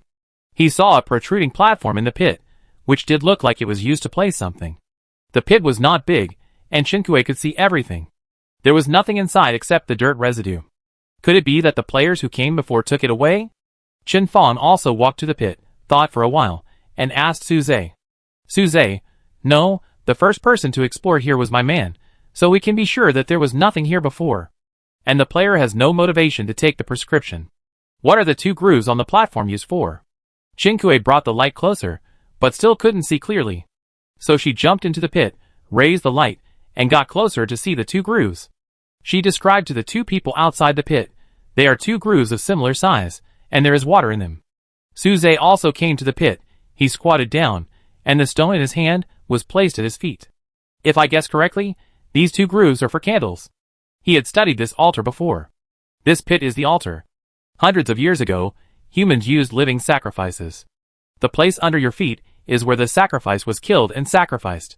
Chen Kui's scalp suddenly numbed, and he quickly climbed out of the pit. Chen Fong and Suze each helped to pull the man out.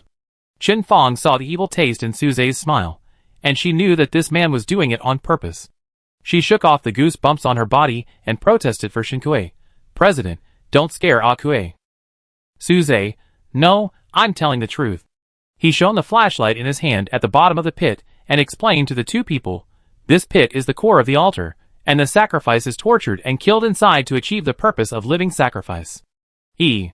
Chen Fong was successfully frightened to the point of hair standing on end. In her eyes, this pit immediately became as eerie and terrifying as a bloody mouth that would devour anyone. Chen Kui also felt that the pit was stained with the smell of blood, and her stomach was churning.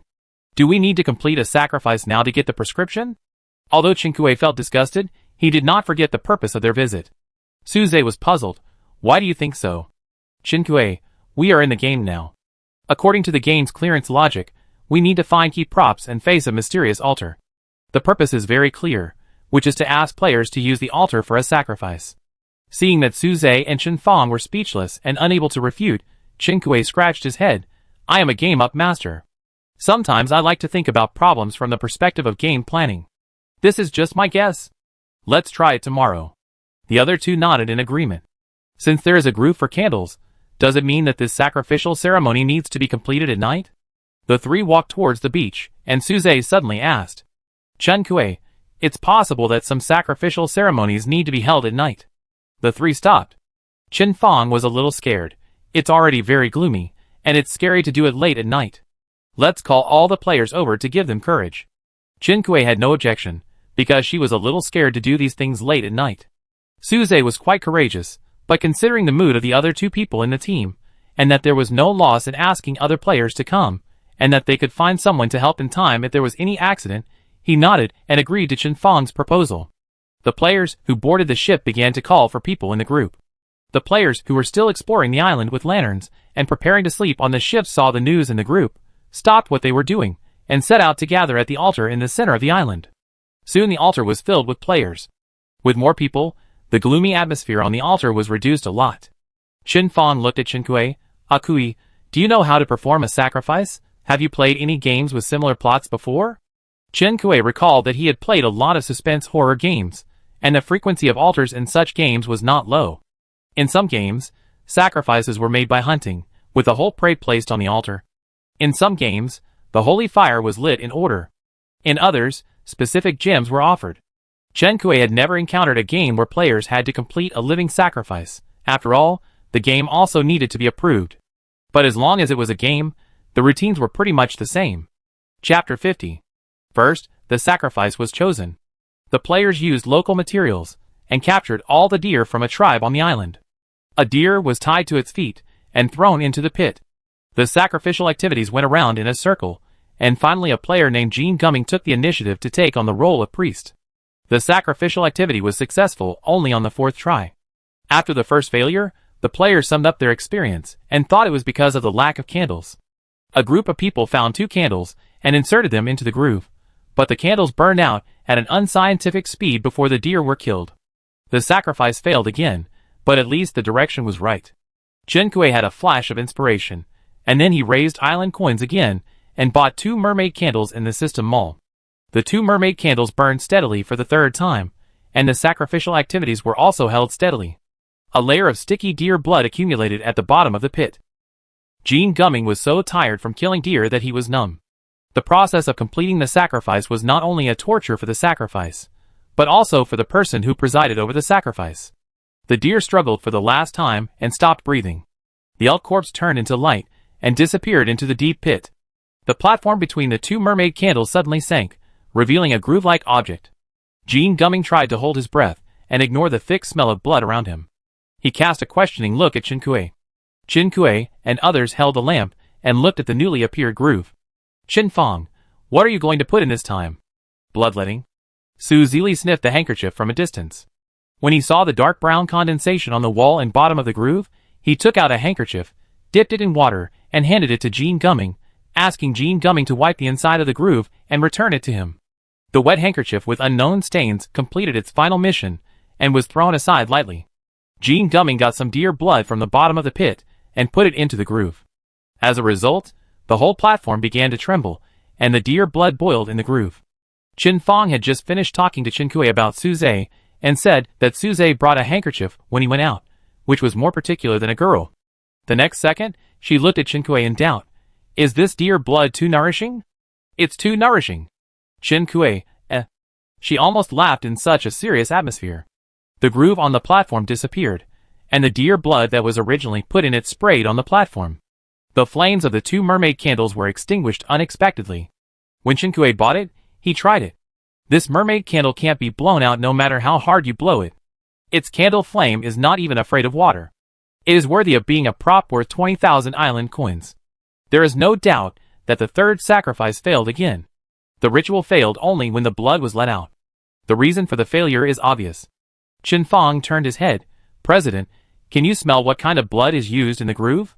Suze, I am a human, not a blood composition testing instrument. Chinkue saw that his face was smiling more gently, and guessed that he originally wanted to say dog. The one who was most upset by the failure of the sacrifice was Jean Gumming. If it fails again, I will really vomit. His face was not very good, and Chinkue knew that he was not expressing his emotions, but that he would really vomit if his physical disgust reached a certain level. Chen Fong, not to mention him, even I will vomit. Will it be mermaid blood? Suze glanced at the 2 mermaid candles next to the platform and pondered. Everyone looked at each other and thought that this was the correct answer. But this way, the sacrificial activities came to a standstill. There was no mermaid blood for sale in the mall.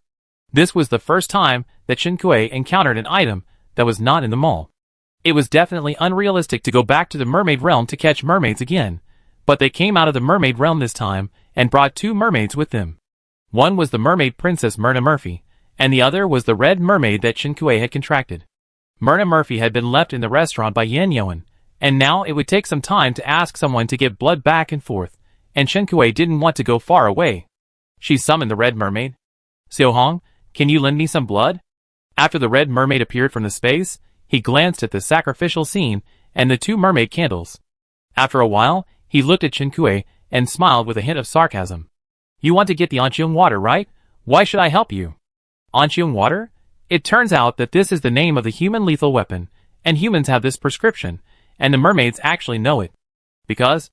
Among the people present, only Chinkue could understand the mermaid language, but she racked her brains, but couldn't come up with a reason to convince the other party to cooperate. Chinkue choked and thought about it from another perspective. If someone made this request to her, she would be fine if she didn't go berserk, but how could she cooperate obediently? The red mermaid disagreed. The players couldn't beat him, and Chinkue, as a party to the contract, couldn't do anything to hurt him. Chinkue wanted to ask others to go and get Myrna Murphy's blood. This mermaid princess had a strong desire to survive, and she could always get the mermaid blood no matter by coercion or inducement. She was still thinking about who to get blood from, but a hand appeared in front of her. The red mermaid didn't know that Chinkue had changed her target. Seeing that she was still thinking hard, she thought she was still trying to convince herself to bleed, and her mood became visibly better. Chinkue raised her eyes and looked at the owner of the hand. The red mermaid held out her hand with a smile on her lips. It doesn't matter, take as much as you want. Chinkue looked at his expression. He still had that incomprehensible smile. His eyes fell on Chinkue, but there was no shadow of her in his pupils. Chinkue couldn't figure out what the mermaid was thinking. But since the other party agreed to lend blood, it didn't matter what he was thinking. Chinkue immediately pulled his hand and cut a hole with Qingshuang. Xiaohong's defense value was too high, and Chinkue cut back and forth several times before successfully taking blood. During this period, Xiaohong's face didn't change at all. Her eyes moved from Chinkue to the altar, and her eyes and eyebrows were full of smiles. This time there was no ridicule, but she was really happy. Chen Fong observed him, while collecting the mermaid's blood in a container. Even though he had a secret hatred for the mermaid before, he couldn't help but shudder when he saw her expression. Is this a pervert? The forced sacrifice was carried out to the step of bleeding in the groove. Jean Gumming took the mermaid's blood from Chen Fong and poured it into the groove carefully. Xiaohong's blood entered the groove, and the whole platform trembled again, and the amplitude of the tremor was even greater than the last time. Chen Fong was shocked and took a step back. Is it still not to your taste? This sacrificial platform is too picky. The others were also shocked. If they failed again this time, they would have no idea. Fortunately, the altar stabilized after shaking violently. The flames of the 2 mermaid candles trembled faintly, but finally stabilized calmly. The candlelight flickered in the golden pupils. The red mermaid sneered. The sacrificial ceremony was completed, the groove on the platform disappeared, and a yellowed paper appeared on the platform. Jean Gumming handed the paper on the platform to Chinkue, then climbed out of the pit, sighed, and collapsed on the ground. The red mermaid did not even look at the prescription in Chinkue's hand, and returned to his space after the ceremony. It was already late, and after Chinkue got the recipe for the dark jade water, the players returned to the ship to rest. The recipe was copied by Chinkue to the organizers' group chat, so that everyone could participate in finding raw materials. There are many raw materials needed to make the dark jade water, some of which can be found on the players' island. With the cooperation of the players on the island, the efficiency will be greatly improved. Therefore, the organizers stayed up for another hour, contacted the players on the island, and assigned material tasks. As the broadcast said, The mermaids felt that there were still humans lurking in the mermaid realm, so they were busy patrolling and self-inspecting, and had no time to attack the island for the time being. The island player's shelter was broken. There were no mermaids tonight, but the beasts that came to attack at night were not easy to deal with. The island players were busy killing monsters. Shinkui on the boat was not idle either. After returning to the boat, she called the red mermaid out and bandaged the wound on her arm. "Thank you, Xiaohong. Although I don't know why you chose to help us, it's thanks to you this time." The red mermaid obediently let Shinkui bandage him. This time he was very quiet, and didn't say anything unpleasant. The Freedom Arc will stay at the human ruins for a while. Shinkui has been busy today, and Yuan did not look for her. Shinkui had forgotten the agreement to meet alone, but Yuan sent her a message and arranged the time and place to meet tomorrow. After dealing with these things, Shinkui yawned and went to bed. Although the healing medicine given by Baiha can heal her injuries, it is still easy to lose energy. Dealing with the matter of obtaining the prescription at the altar exhausted her last battery. Even bandaging the red mermaid was done with drooping eyelids and hands. The finished product was simply unbearable to look at. When Shinkui got up the next day, the sun was already hanging obliquely in the sky. Shinkui checked the operation panel and found that the information on the panel had changed. It was detected that the progress of the camp war was more than half, and the partial control of the free arc was open to the captain. There was no such information when I got off the ship yesterday. So they got the prescription and took the initiative. The progress of the camp war was improved. Shinkui checked and studied the control rights that were open to her, and then found that she could see the distribution of players on the ship, and could also enter and exit the control room freely. The control room was still sealed, but before she could only choose the logout button, but now she could go to other areas such as the deck, the infirmary, and the restaurant. Shinkui went to the restaurant first. The last time Myrna Murphy met Shinkui was in the mermaid realm. She clearly remembered the triumphant smile on Shinkui's face when he knocked her out. During the time she was on the ship, she was facing players who didn't speak the language and treated her like a monkey. Seeing Shinkui appear, Myrna Murphy bit her back teeth and finally cursed, "You." Shinkui picked her ears. "You are a noble princess, don't say dirty words." She squatted outside the cage in confusion and communicated with the mermaid princess face to face. The mermaid princess was choked and changed to a more elegant word, "Despicable, shameless. But you are a captive. According to our deal, I really didn't hurt you. You are not so naive as to think that I will let you go after leaving the inner city?" The mermaid princess was certainly not so naive. Her anger was, "How could you drug me? Shinkui, what difference does it make? Anyway, we are all under control. It doesn't matter whether we are awake or not. How can it be the same?" Shinkui saw this unspoken sentence on the face of the mermaid princess. She narrowed her eyes. "Could it be that you have a backup plan, taking us out of the inner city and preparing to catch us all in one fell swoop?" The mermaid princess turned her head away. "No." Shinkui thought for a while and asked her, "Do you want to ask Terikushi to save you?" Terikushi is Xiaohong's name. At that time, except Xiaohong, there was no other person in the entire outer city who was powerful enough to reverse the situation. When this name came out, the mermaid princess froze for a moment. "How do you know?" Chapter 51. It is true. Shinkui thought of the satisfied look in Xiaohong's eyes when she knew that the mermaid princess was kidnapped by humans, and looked at the mermaid princess in front of her again. She seemed to truly feel that the other party would save her. "Why did he save you?" Shinkui leaned forward curiously. "You have a bad relationship with him, right?" Myrna Murphy wrinkled her nose slightly. She was pretty, and this action looked very smart on her face. "I am a princess," she said. "It is his duty to protect the royal family." Then she remembered that Shinkui hadn't answered her previous question, and, did this human know too much? Myrna Murphy looked a little strange. "How do you know that we have a bad relationship?" Shinkui thought, "Not only do I know that you have a bad relationship with Xiaohong, I also know that you and your brother are fighting for your father's throne." Terikushi betrayed the mermaids? The mermaid princess' voice turned cold. Although she was asking Shinkui, she had already sentenced Terikushi to death in her heart. Although in a sense, he did betray the mermaids, the mermaid princess thought that he would save her 1 minute, and the next minute, she did not hesitate to sentence him to betray his kind. The attitude change was stiffer than carbon nanotubes. "Shinkui, how could you think so?" She was surprised. "Of course he was caught by us just like you." "How is that possible?" "He is S-class." She didn't trust Xiaohong's loyalty, but she trusted his strength. Shinkui raised her chin slightly. "What's impossible? We caught you at A-class, and we can catch him at S-Class. The mermaid princess turned her head and curled her lips, cursing inwardly, useless things. After cursing, she looked at Chinkue seriously. What is your purpose in capturing us? Chinkue, no purpose, just for fun. Seeing the mermaid princess's face suddenly become ugly, Chinkue smiled. Do you want to return to the mermaid realm? Are you willing to let me go? She looked at Chinkue suspiciously. What are the conditions?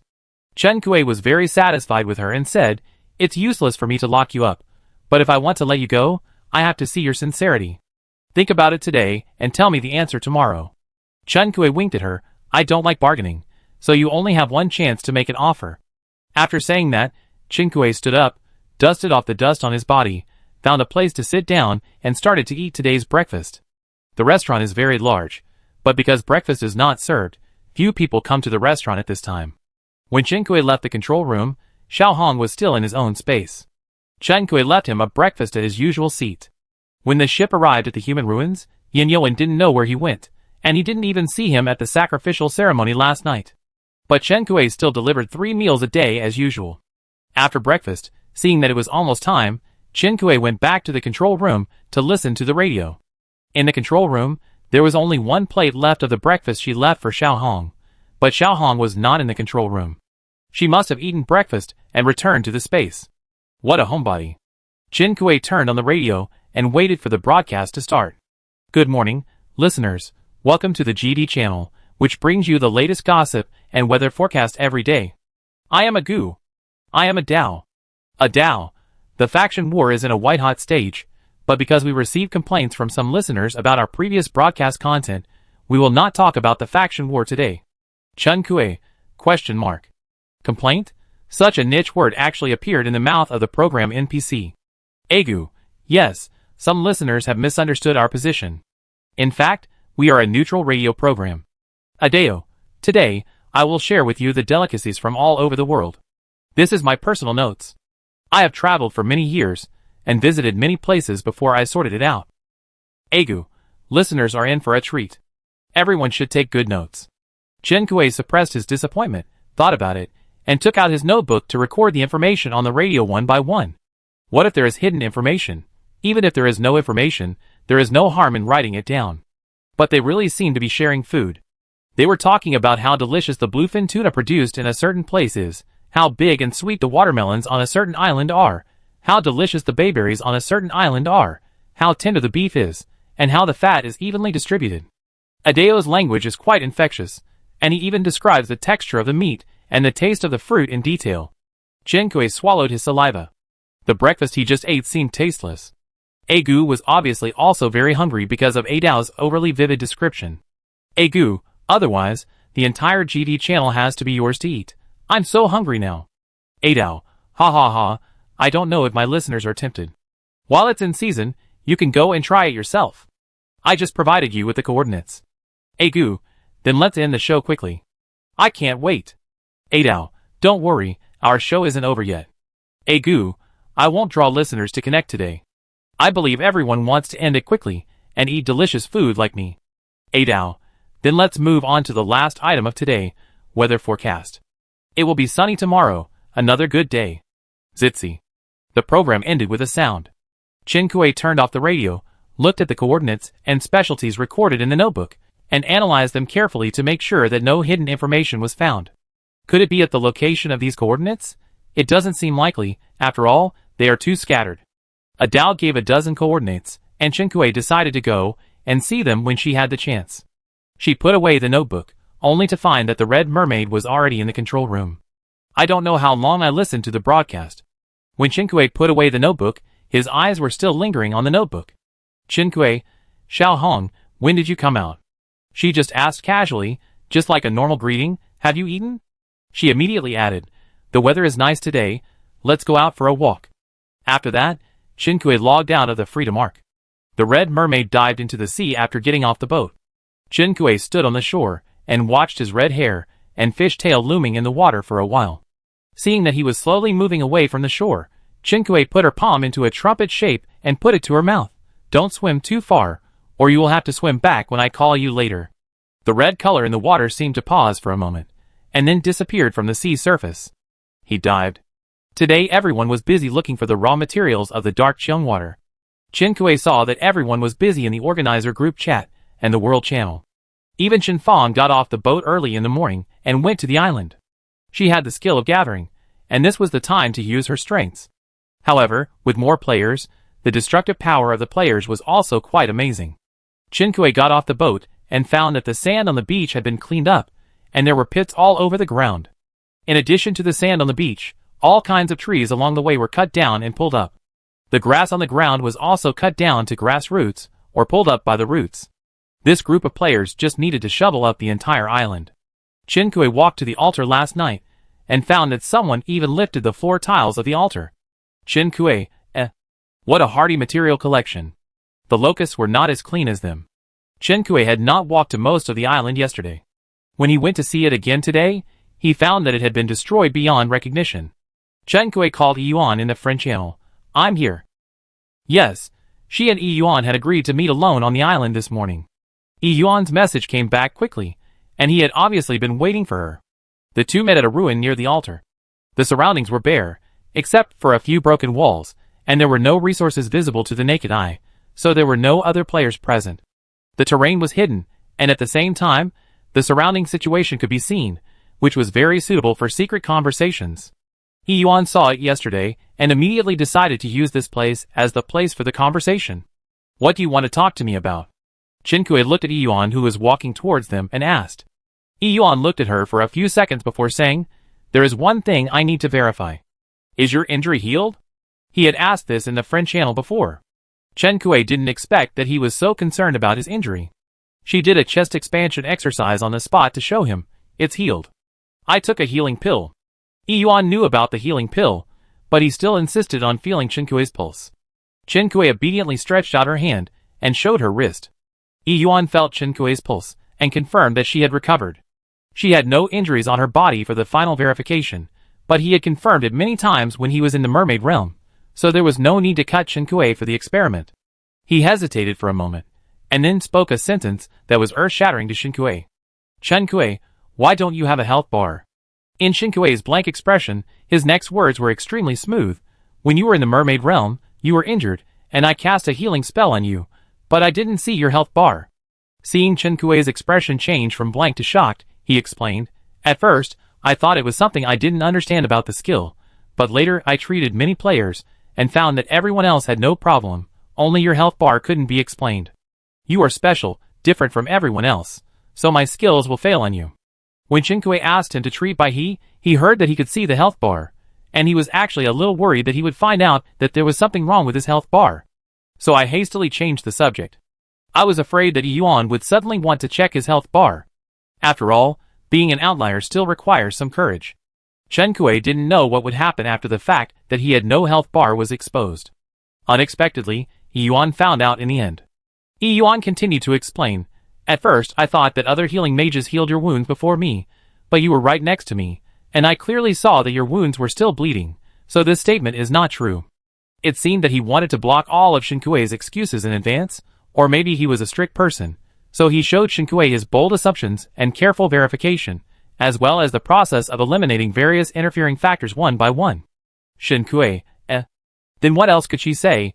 It was also very simple to verify at this time. Just cut a small wound on her body that didn't hurt, and Yuan would try the treatment method again. All the guesses would be clear at a glance. But when Yuan felt her pulse just now, he just felt her pulse, without any extra movements. Chapter 52. Yuan is not a talkative person, but he chose to explain verbally. Qinkui stared at him for a long time, defeated by his eyes full of seriousness and persistence. She nodded and admitted, yes, excluding all impossibilities, the only explanation is that there is a bug in my health bar. As for why this happened, I am not very clear myself. She previously suspected that the reason why her health bar disappeared was because she was in another game before entering the island game and bought a plugin.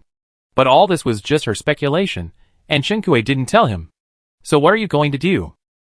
Qinkui crossed her arms and looked at him. The atmosphere between the two became stagnant. Although it was not Yuan's original intention, they had formed a situation of confrontation after the confession. Yuan, I don't mean anything else. His tone was calm, just like when Qinkui first met him. Before entering the game, my main job was a doctor. Respecting the patient's privacy and keeping the patient's condition confidential is the professional ethics of a doctor. But she is not a patient, and there is no doctor-patient relationship between them. Yuan seemed to understand what Chen Kui was thinking. I have treated you. Whether it is successful or not, I am your doctor. Chen Kui, just force the doctor-patient relationship? She coughed lightly, put down her arm, and asked Yuan, since you have confirmed it before you came, what is the purpose of talking to me alone today? He has reached a conclusion without Chen Kui's admission, and said that her privacy will be kept confidential. Then he asked me to meet him alone. It can't be that he wanted to show his attentiveness and outstanding reasoning ability. In fact, Yuan didn't do that. You received magic treatment that day, but your wound is still bleeding. I suspect that magic treatment is useless to you. I came here today to verify this problem. Yuan said at the beginning of the meeting that he wanted to verify something. Chen Kui thought he wanted to verify her health bar bug, but now she realized that the information Yuan had was beyond her expectations. Before this, she had never noticed whether magic healing would work for her. The first time she received magic healing from others was when a group of people fought against Xiao Hong in the mermaid realm. And just this time, she exposed her health bar bug under Yuan's nose. After talking with Yuan, Chen Kui guessed that her physique was a little different from other players. Before, she thought the difference was only in health. Chen Kui looked at Yuan with some curiosity. How do I verify it? Yuan handed Chen Kui a scalpel. I have sterilized the knife. Make a small cut, and I will try to see if the healing spell can heal you. Chen Kui took the scalpel, thinking that she would have to cut herself in the end. The scalpel was very sharp. Chen Kui pointed the tip of the knife at her arm. Yuan pointed out an area where the arm would not be affected even if it was injured. Cut here. Did this guy just treat her as a piece of meat and cut whatever he wanted? Although he was complaining in his heart, Chen Kui's movements were very neat. The tip of the knife cut her flesh, and a few drops of blood came out from under the tip of the knife. Okay. Yuan took the scalpel from Chen Kui's hand, wiped the blood off the tip of the knife, and put it away. When he looked up again, his hands had already begun to form a spell. The green magic effect was produced in his gestures, and fell on Chen Kui's wound without any error. Chen Kui saw the green effect pass through her, and dissipate in the air. The wound on her hand was still bleeding. Yuan tried a few more times, but all the healing spells were ineffective on Chen Kui.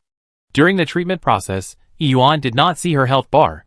He had treated hundreds of players, and knew that the effect of healing magic was limited, but it was not so bad that he could not even heal such a small wound. The result was out. He looked at Chen Kui, and gave a serious medical advice. Don't rush to the front in the next camp war. Others can use healing magic to recover. You can only rely on healing medicine and traditional treatment methods if you are injured.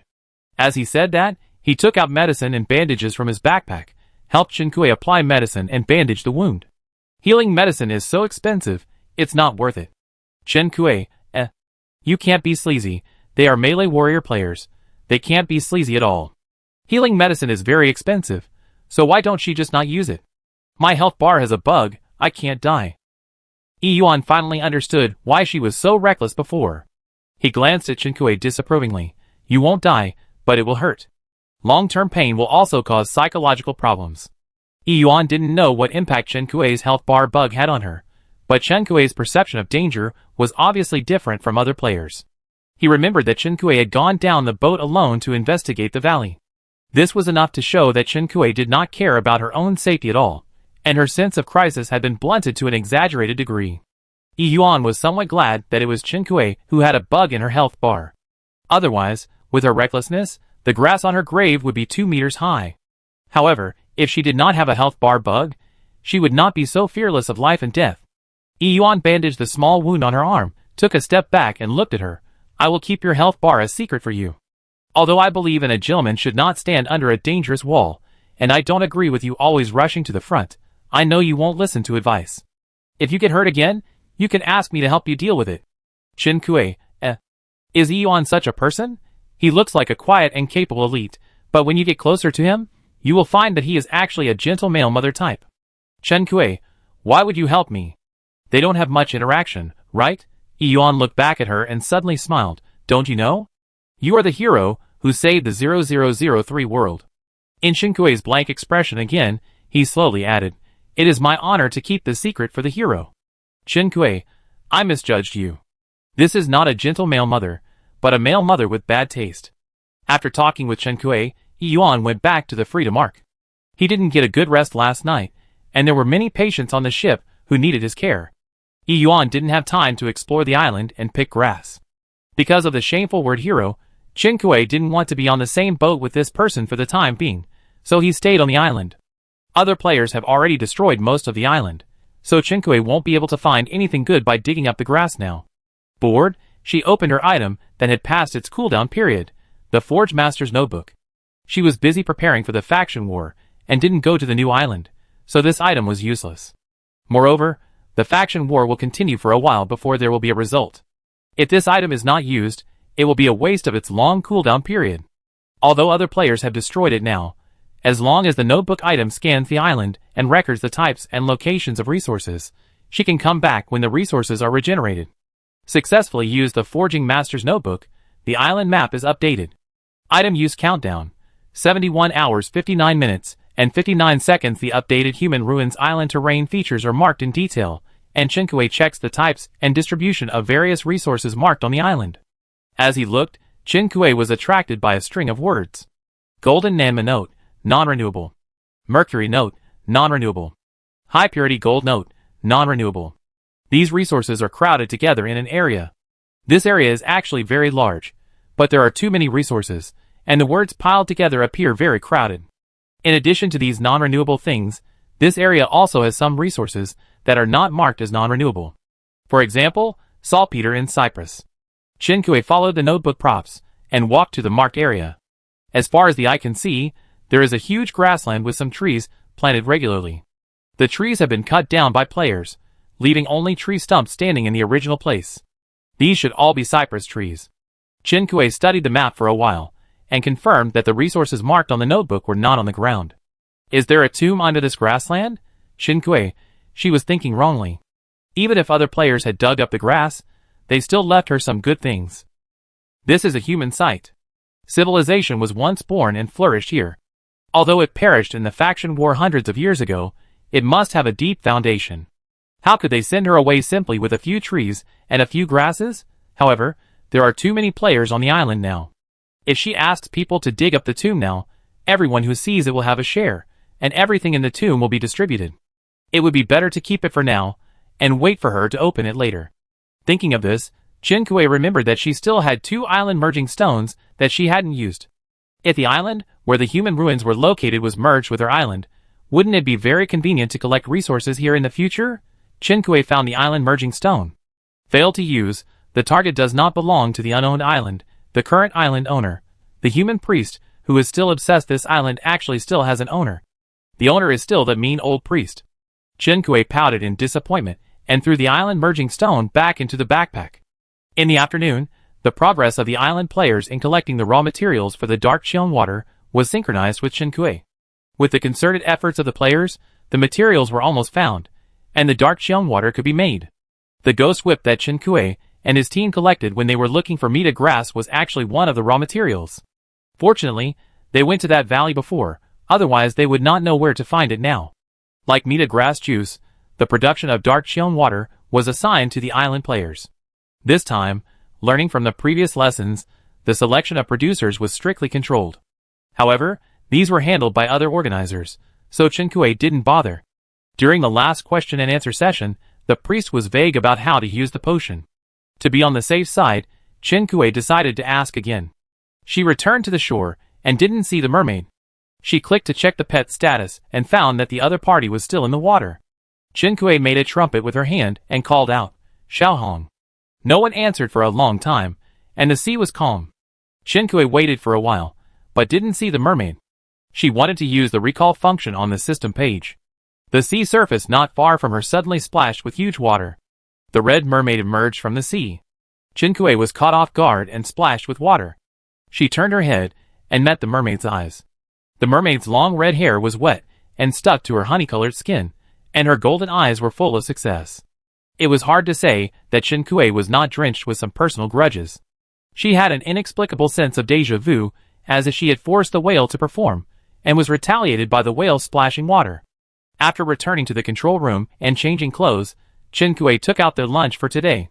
They missed the meal time, and after Chen Kui's authority was open to eat in the restaurant, the meals were no longer delivered to the control room. Therefore, when the priest appeared, he saw a man and a fish who had just finished their meal in the control room, and the smell of food was wafting in the control room. The red mermaid squinted with satisfaction, obviously eating very happily. Priest? Question mark. Priest, eh? The priest was furious. Chapter 53. The priest met the red-haired and golden-eyed mermaid with his eyes, and was startled at first, but then the anger in his eyes burned fiercely, and this fire was so hot that it would not only burn the enemy to death, but also turn himself into ashes. Chen Kuei reacted. Something bad has happened, and Xiao Hong should have been allowed to avoid it first. But the priest had already seen him. This old man with white hair and a dignified expression had a distorted face at this moment, and his eyes were filled with deep hatred. Even if he dragged a broken spirit, he would hold up his crutches and rush forward to fight the red mermaid. Chen Kuei rushed forward and blocked the red mermaid. There was a person blocking the way, but the priest didn't stop and hit Chen Kuei's forehead with his cane. Chen Kuei carefully opened his tightly closed eyes a little.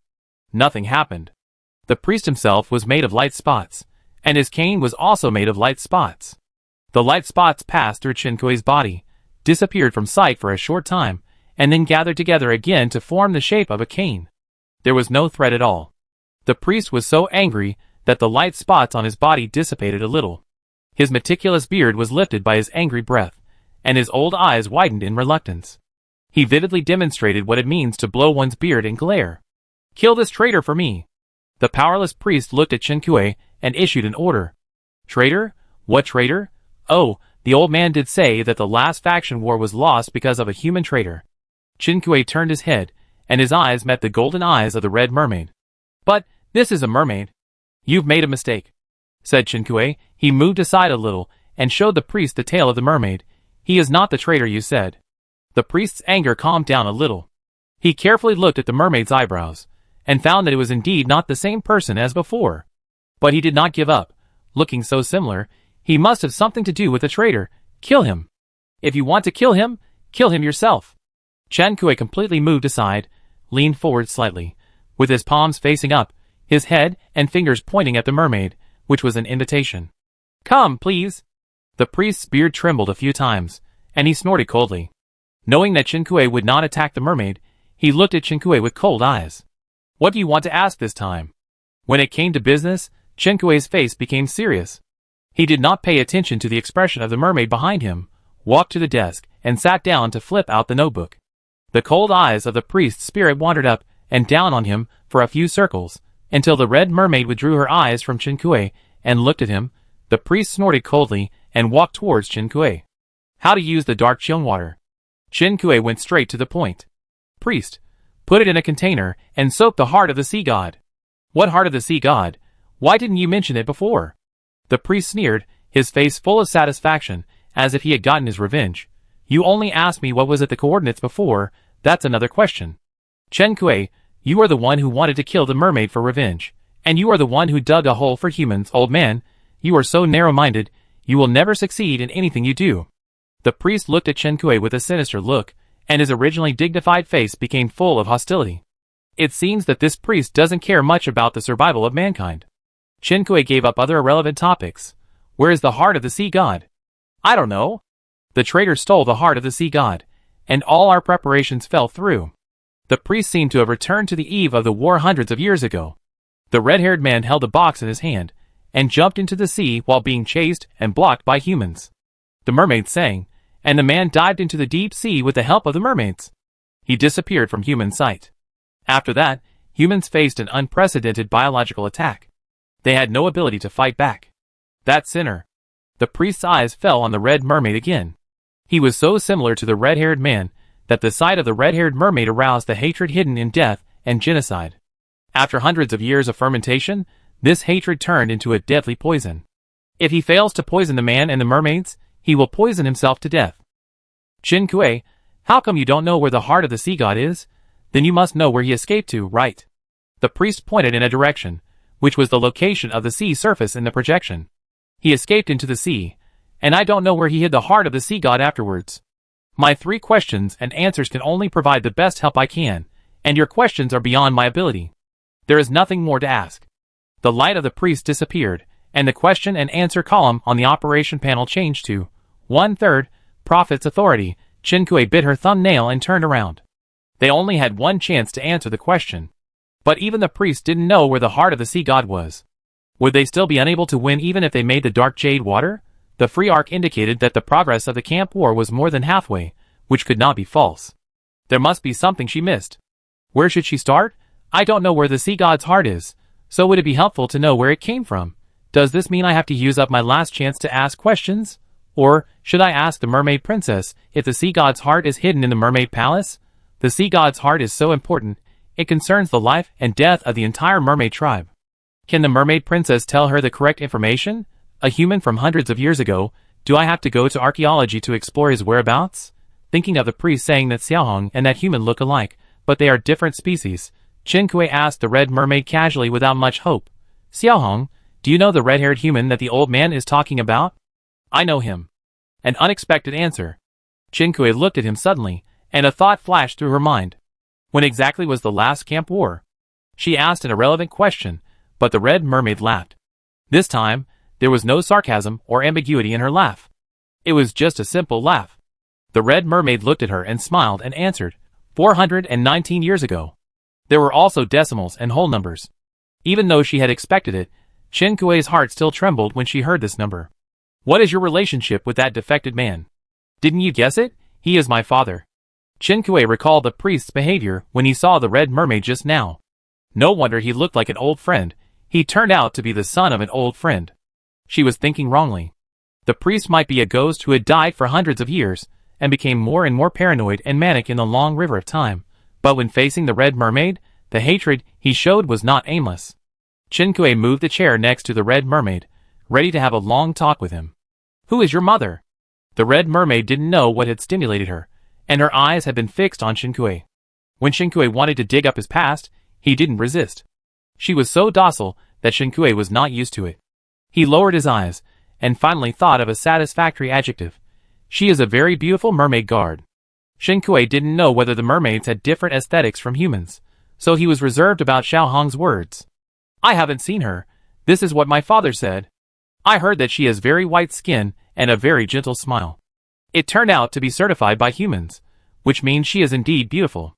As a hybrid of human and mermaid, Xiaohong's personality is quite fashionable. Chen Kui asked, Are your parents in love? The red mermaid smiled strangely. No, the mermaid guards abandoned the human traders and their children. Chen Kui didn't expect this to happen. Then your father. He went crazy? The red mermaid added. He died a few years after he went crazy. Chen Kui remembered that he said he had never seen his mother. Mermaids have a long lifespan, so even if they are a bit scumbag, they will not be killed by lightning. The mermaid guard, who abandoned her husband and children in this story, should be able to live more freely and longer than the human. Where is your mother? She died a few years after that man died in a royal power transition. The mother who abandoned her husband and children, the crazy father, and the broken man.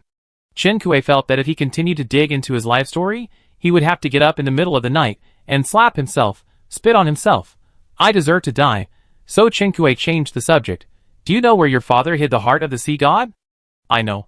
Without waiting for Chen Kui to be happy, he added, but I don't want to tell you for the time being. Chen Kui? Question mark. Chen Kui, who just thought he was docile, showed a look of being backstabbed. Why? No reason. I just don't want to tell you for the time being. When do you want to tell me? Mermaid, when I want to. Chen Kui was helpless. She felt that Xiaohong's attitude was strange now. She used to be a rebellious mermaid who wanted to kill her owner, but now she has become a natural fishing type. After discussing for a while, several organizers decided to drive the Freedom Ark back to the island first. On the one hand, the Human Ruins Island has been plundered and the prescription has been obtained, so there is no need to stay any longer. On the other hand, the players on board need to go back to the island to replenish supplies and medicines, and the vacant position on the Freedom Ark can also be filled by other players. The matter of finding the heart of the sea god is temporarily stalled. Suze said that he and Chen Kui will go to the mermaid princess to negotiate conditions tomorrow to see if they can get some information out of her. Chen Kui had a hunch that if Xiaohong didn't want to talk about something, coercion or bribery would be useless. The heart of a man is like a needle in the sea. Who knows when he will suddenly come to his senses and want to confess? It's meaningless to look for a breakthrough in him. Since he knows about the heart of the sea god, this heart can't run away. It must be in the mermaid realm. The mermaid realm is now heavily guarded, and it's impossible to sneak in on a large scale like last time, but it should be no problem to find a few first-class, smart and alert players to sneak in and search. Chen Kuei didn't expect that Yan Yuan would find him, and say he wanted to sneak into the mermaid territory just 2 hours after the freedom arc set out. You mean, let me take you to the mermaid territory by boat, and then we can go back to the island and not worry about you? Yes, I found the mermaid pearl in the human ruins, and no one is more suitable than me in terms of skills. Although it is okay to let Yan Yuan sneak in from a professional perspective, is this infiltration plan too bold? No, you alone. The freedom arc is too big a target.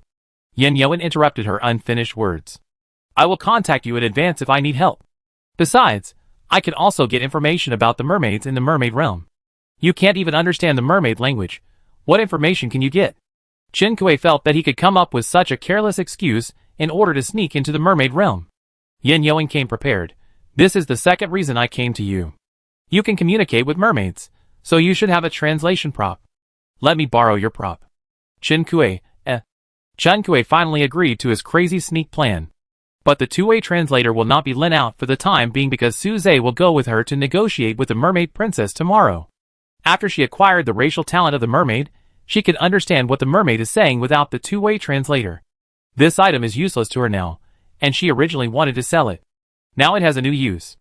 I will give it to Yan Yuan tomorrow after Su Zhe finishes using it. No other players were found. Yan Yuan was in danger of sneaking into the mermaid realm alone this time. Chen Kuei thought about it again, and lent him the invisibility cloak. The infiltration plan was synchronized with the players on board. Chen Kuei adjusted the route, and set the destination to Mermaid Island. After the other players knew the plan, they gave all the remaining medicine to Yan Yuan. Considering that they would not be able to eat together for a while, Chen Kuei packed several meals together, and sent them to Yan Yuan. Not sure if he was unsure about this operation, Yan Yuan changed the subject and asked Chen Kuei, "Do you really not remember me?"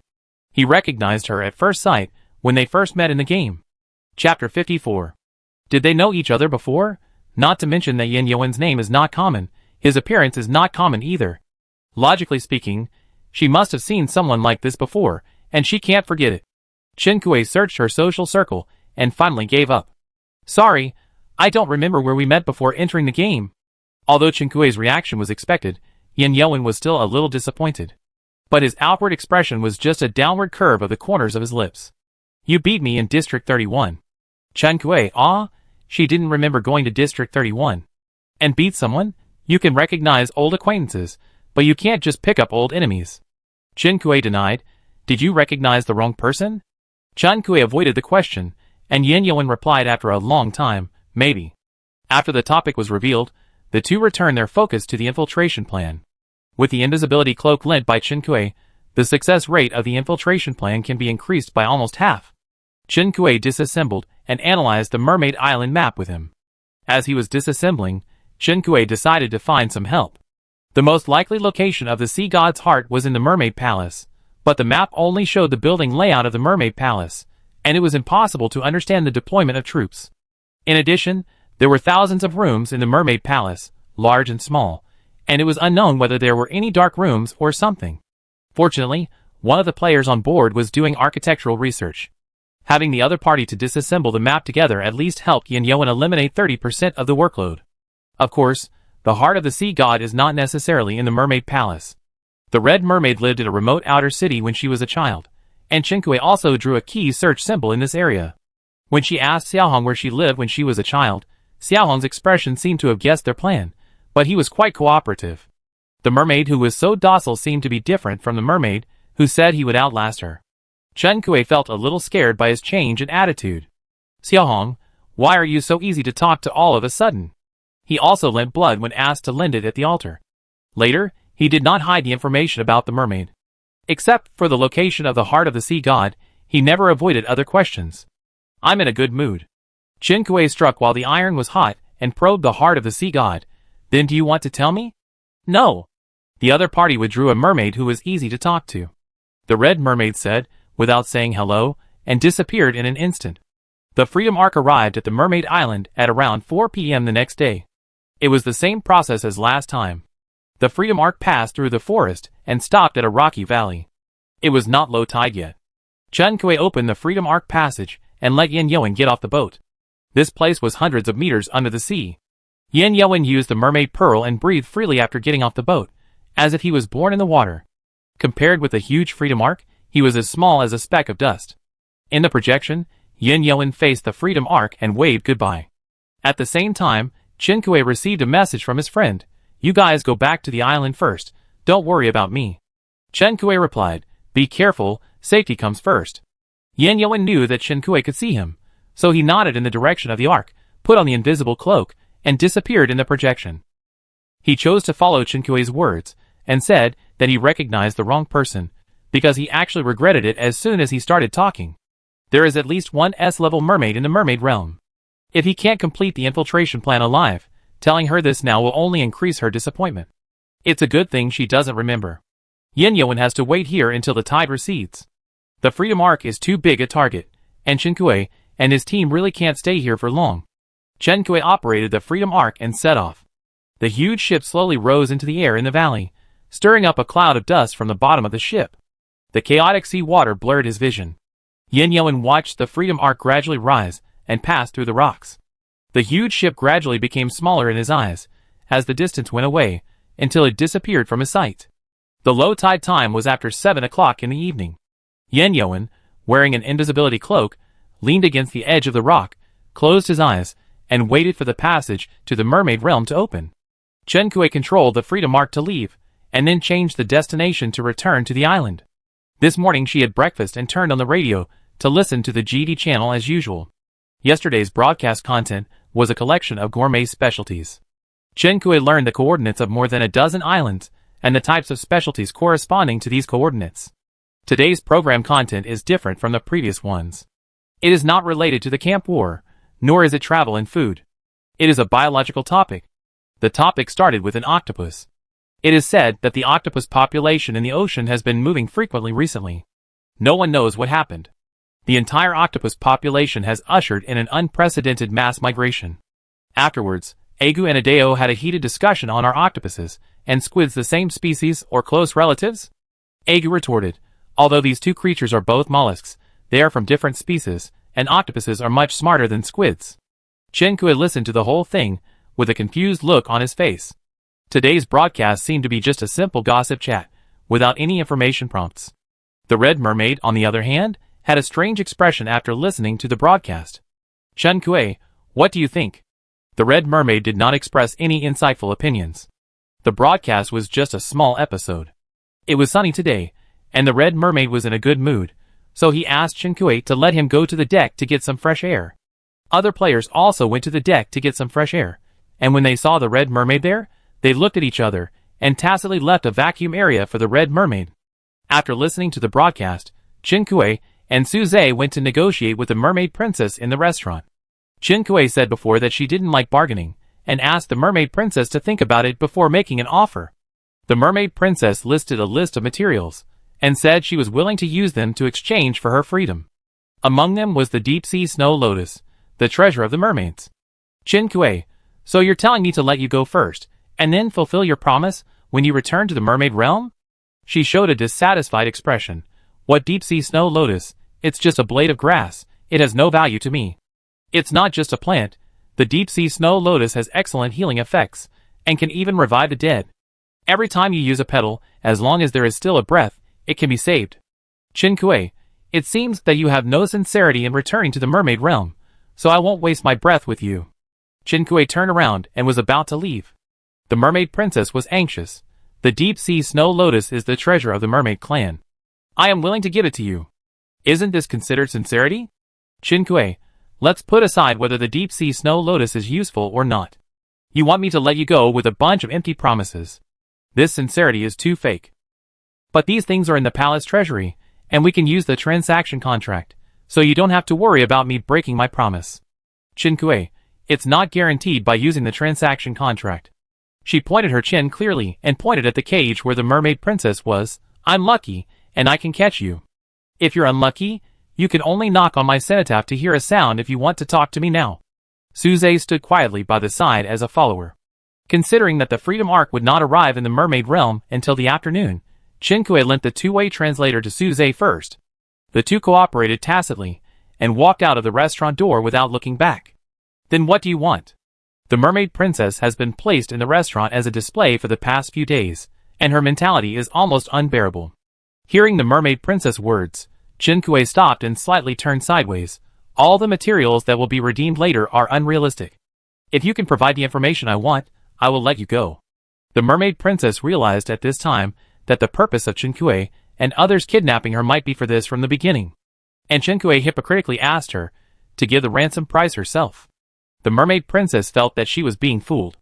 Chinkue blinked. She knew that even if she said that she kidnapped the other party just to make a big deal and didn't want to get any secrets from her, the other party would not believe it at this time. So Chinkue accepted the blame thrown by the other party with a calm face.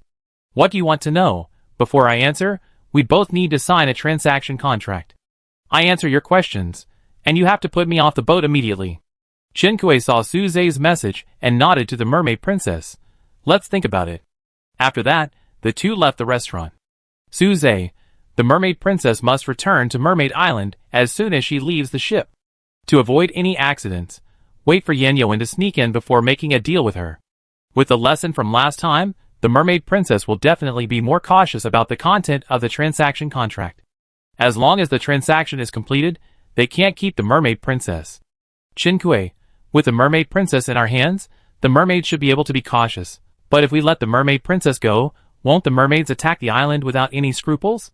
Suze shook his head and said, from the information we have obtained so far, we can infer that the mermaid princess is not the key to this faction war. Although the mermaid royal family has issued a bounty order, the status of the mermaid princess is not as important as we imagined. Otherwise, she would not have been kidnapped by you in the inner city, and the mermaid royal family did not make any move. Chinkue pondered. Xiaohong said that the mermaid princess is competing with her brother for the throne. This shows that she is in an absolutely disadvantageous position in this battle for the throne with her brother. A loser is indeed not enough to threaten the mermaids. But in this case, Yanyoan took the two-way translator away this afternoon, and only Chinkue could understand the mermaid language on the ship. Fortunately, they still have a friend chat channel to synchronize information. For the sake of safety and privacy, they moved the mermaid princess from the restaurant to the cargo hold. There are no portholes in the cargo hold, so the mermaid princess cannot know the situation outside. The transaction time is around 10 o'clock in the evening. At this time, Yanyoan has entered the mermaid realm and found a temporary hiding place. As Chinkue expected, the mermaid princess learned from the previous lesson and only wanted to be released and return to Mermaid Island this time, so she was very strict about the content of the transaction contract. She revised it several times before she was satisfied.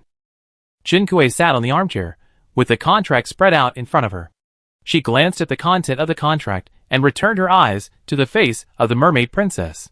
You only wrote that we must let you go if you answer our questions, but you didn't say what to do if you can't answer. The contract stipulates that I must answer honestly and will not hide anything. As for whether I know what you want to know, it is not in the content of the contract. The mermaid princess was firm. If you want to modify the contract on the grounds that I can't answer, there is no need to continue this transaction. Do you dare to take a gamble? Chapter 55. Yanyoan, I have sneaked into the mermaid territory. The mermaids have organized patrol teams and sentries. The number of mermaids is huge, and the last successful surprise attack cannot be repeated. In the organizer group chat, Yanyoan is synchronizing the information in the mermaid territory. Chinkue, the mermaid princess will return to the mermaid territory soon. Please pay attention to the mermaid's movements. Suze, among the targets to be explored, the mermaid palace has a lower priority. Explore Terikusi's former residence first. A few seconds after the message was sent, a player at the organizer meeting asked, who is Terikusi? Chinkue, Xiaohong's former name. The reason why Yanyoan lowered the priority of the mermaid palace was because the mermaid princess was not aware of the existence of the sea god's heart. Before this, Chinkue and the others had expected that the mermaid princess would unilaterally breach the contract and refuse to answer this question. Or the mermaid princess would not know where it was. But in fact, the situation is worse than this. The mermaid princess did not think that the sea god's heart did not exist at all. In her opinion, this was just a legend. Legend has it that in the distant era, when the world was ruled by gods, a human led the people of his tribe to go fishing in the open sea. On the way back, they encountered a thunderstorm. After escaping death, they found a beautiful palace under the sea. The human beings entered the palace with their tribesmen and took away many treasures. The owner of the palace was the sea god. The sea god was angry and drowned the group of humans who took things without asking. When the son of the leading human learned about it, he practiced martial arts with grief and anger, and finally killed the sea god and dug out his heart. The blood of the sea god awakened the dead humans. They absorbed the blood of the gods and became half man and half fish like the sea god, and at the same time had the ability to breathe in the sea. So humans are the ancestors of mermaids? After listening to the story, Chen Kui touched his chin and finally came to this conclusion. The mermaid princess ignored the audience, who didn't grasp the main point, and continued to talk. In the legend of mermaids, the blood of the sea god condensed into mermaid pearls in the body of mermaids, and the mermaid pearls gave mermaids the ability to breathe in water, but this is just a legend. The mermaid princess not only didn't believe it, but also mocked the player. You are doing this just to find the heart of the sea god, and use it to deal with mermaids, right? Then I wish you success. Not very harmful, but extremely insulting. There are two possibilities for the mermaid princess not knowing about the existence of the heart of the sea god. At the organizers' meeting, Suze analyzed. The first is that the heart of the sea god is hidden in the mermaid palace, and the relevant information is blocked at the highest level of the mermaid tribe, and she is excluded. Second, the heart of the sea god is only known to humans. In the faction war hundreds of years ago, Suyakusi stole the heart of the sea god, and did not present it to the mermaid royal family, but hid it somewhere. Who is Suyakusi? Another organizer player asked. Chen Kui answered, Xiao Hong's father. So Xiao Hong is the child of a human and a mermaid? I don't know if it's because I called Xiao Hong a few times. Xiao Hong suddenly appeared at the meeting. Because of the excessive information impact, the noisy players at the meeting suddenly looked like quails with their mouths sawed off. The surprised player silently found an elegant and friendly suffix to end the sentence. Chen Kui looked at Suze. Don't these players know the previous situation? Suze, we were in a hurry and didn't have time to synchronize. The red mermaid couldn't understand what others were saying, but the players present were still inexplicably frightened. After all, there were many players who witnessed the encirclement and suppression. The atmosphere of the meeting was strange. Why are you here? Chen Kui pulled him out of the meeting room and closed the door to isolate the curious eyes of the players behind him. The red mermaid didn't care about those players either. Except for hiding in his own space, when the Freedom Arc was sneaking, he stayed on the deck all day, basking in the sun for an afternoon and enjoying the sea breeze for half the night. He wanted to go back to the control room. But the control room authority was in Chen Kui's hands, and he couldn't go in without Chen Kui's permission. Chen Kui was rarely in the control room that day, and he had lunch with Chen Fong. I'm hungry. The red mermaid had not eaten since the morning meal. Chen Kui, shock, the mermaid was not around, and she didn't even think about it. Chen Kui quickly brought the mermaid back to the control room and served him food. The red mermaid didn't complain after being hungry for a day, and started eating with his tableware. Chen Kui felt a little sorry. Although Xiaohong's identity was sensitive and not well received by the players, Chen Kui himself did not have the habit of mistreating captives. In addition to being locked in a cage and placed in a restaurant frequented by players, the mermaid princess had food and drink for every meal. But for her, being seen by players every day in a cage had deeply hurt her self-esteem as a princess. I don't know how she plans to get back at him with her strong desire for revenge. Seeing Xiaohong finish eating, Chen Kui gave her another portion. Xiaohong's red hunger bar finally turned green. It was full. The red mermaid stopped eating on his own.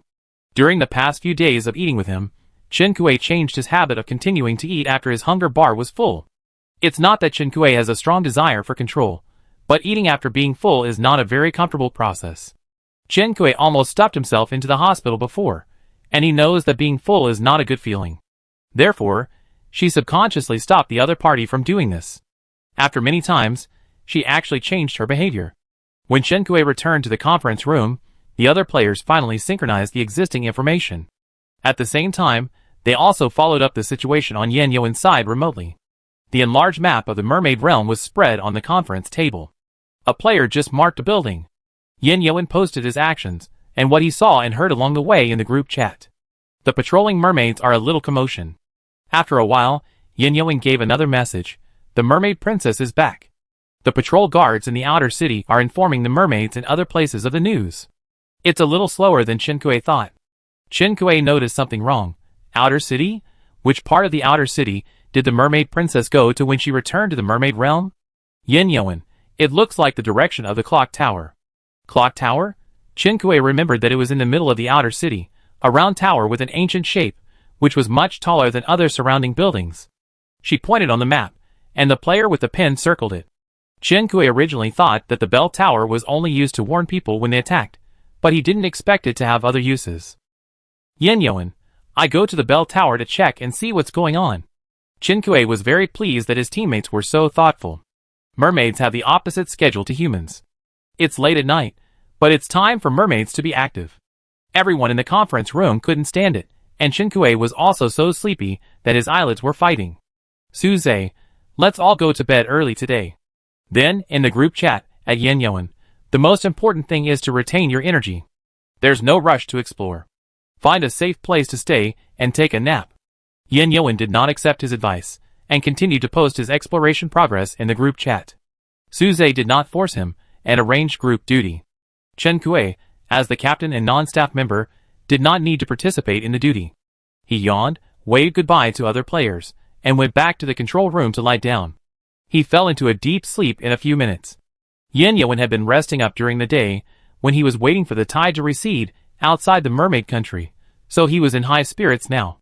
In fact, even if he had not slept during the day, he could not sleep now, because it was too noisy. He had poor sleep quality, and could not fall asleep with so many mermaids moving around. The voices of mermaids would not be too sharp when communicating with each other. Only when facing a strong enemy would the sonic attack be harsh and harmful. However, Yin Yuan was sensitive to sound, and the communication of mermaids would be noisy when there were too many of them. Yin Yuan bypassed the guards in the outer city. The architectural style of the outer city was completely different from that of the scattered settlements.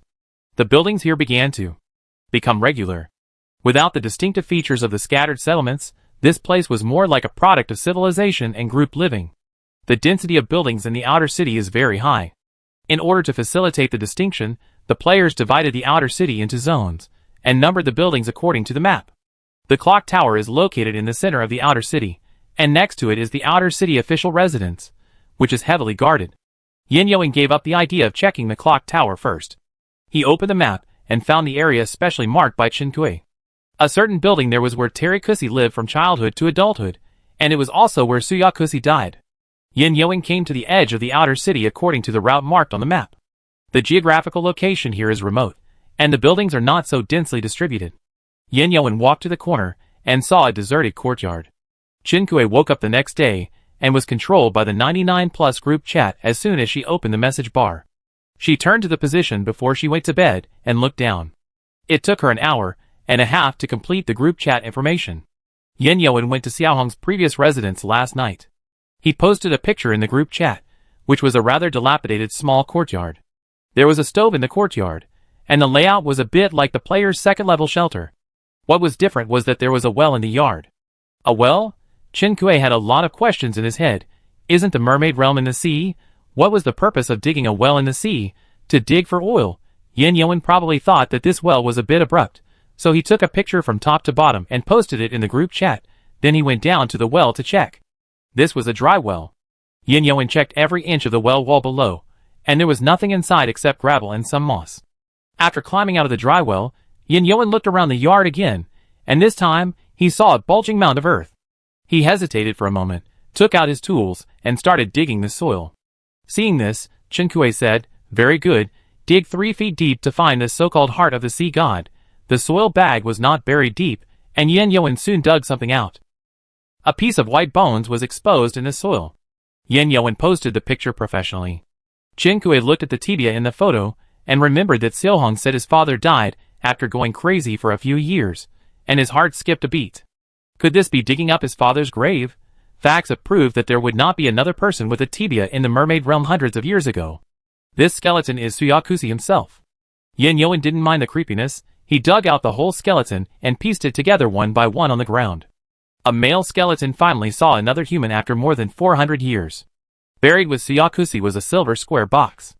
The square box was made very beautifully, not only carved with patterns, but also inlaid with gems.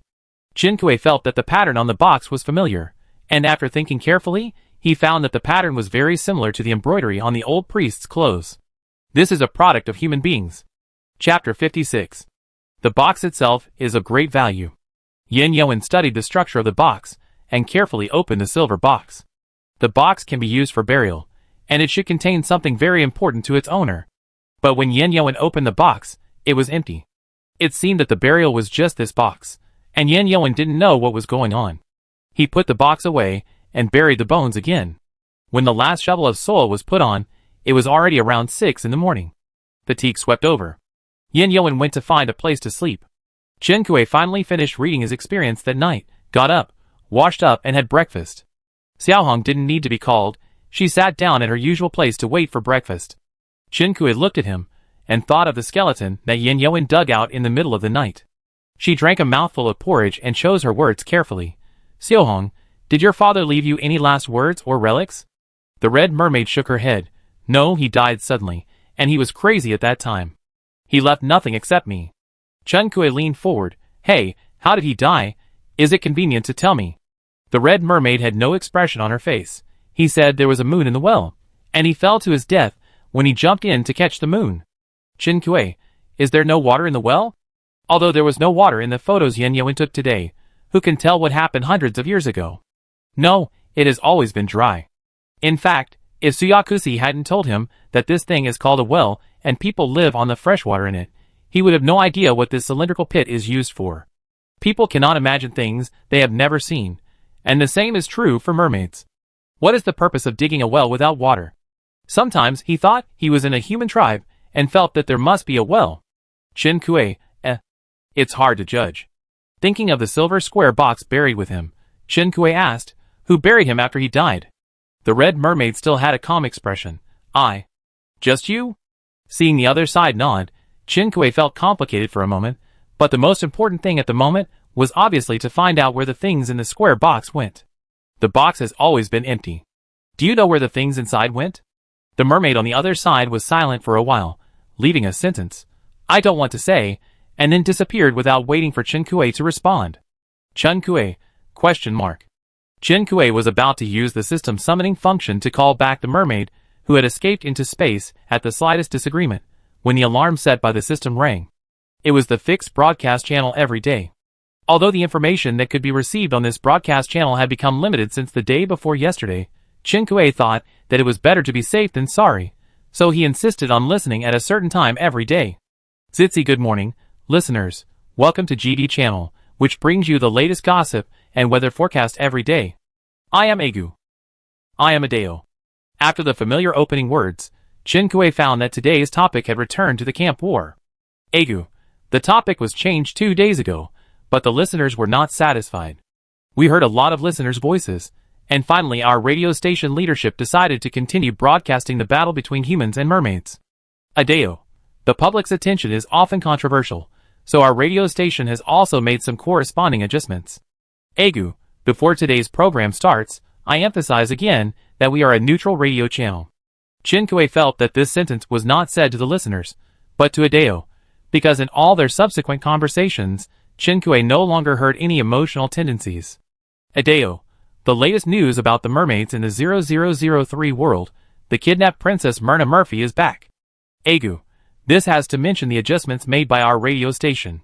We have opened an independent column, and the first issue is an exclusive interview with Princess Myrna Murphy of the 0003 world. Interested friends can purchase our GD Channel's paid column. Interview, each issue only costs 500 island coins.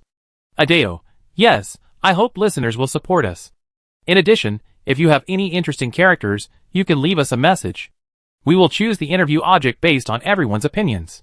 Chen Kuei opened the mall and searched for interview. Sure enough, he saw the new products on the GD channel. The first and only issue, the cover is Princess Myrna Murphy's full-screen beauty. The mermaid with fair skin and dark blue curly long hair looked straight at the human outside the cover.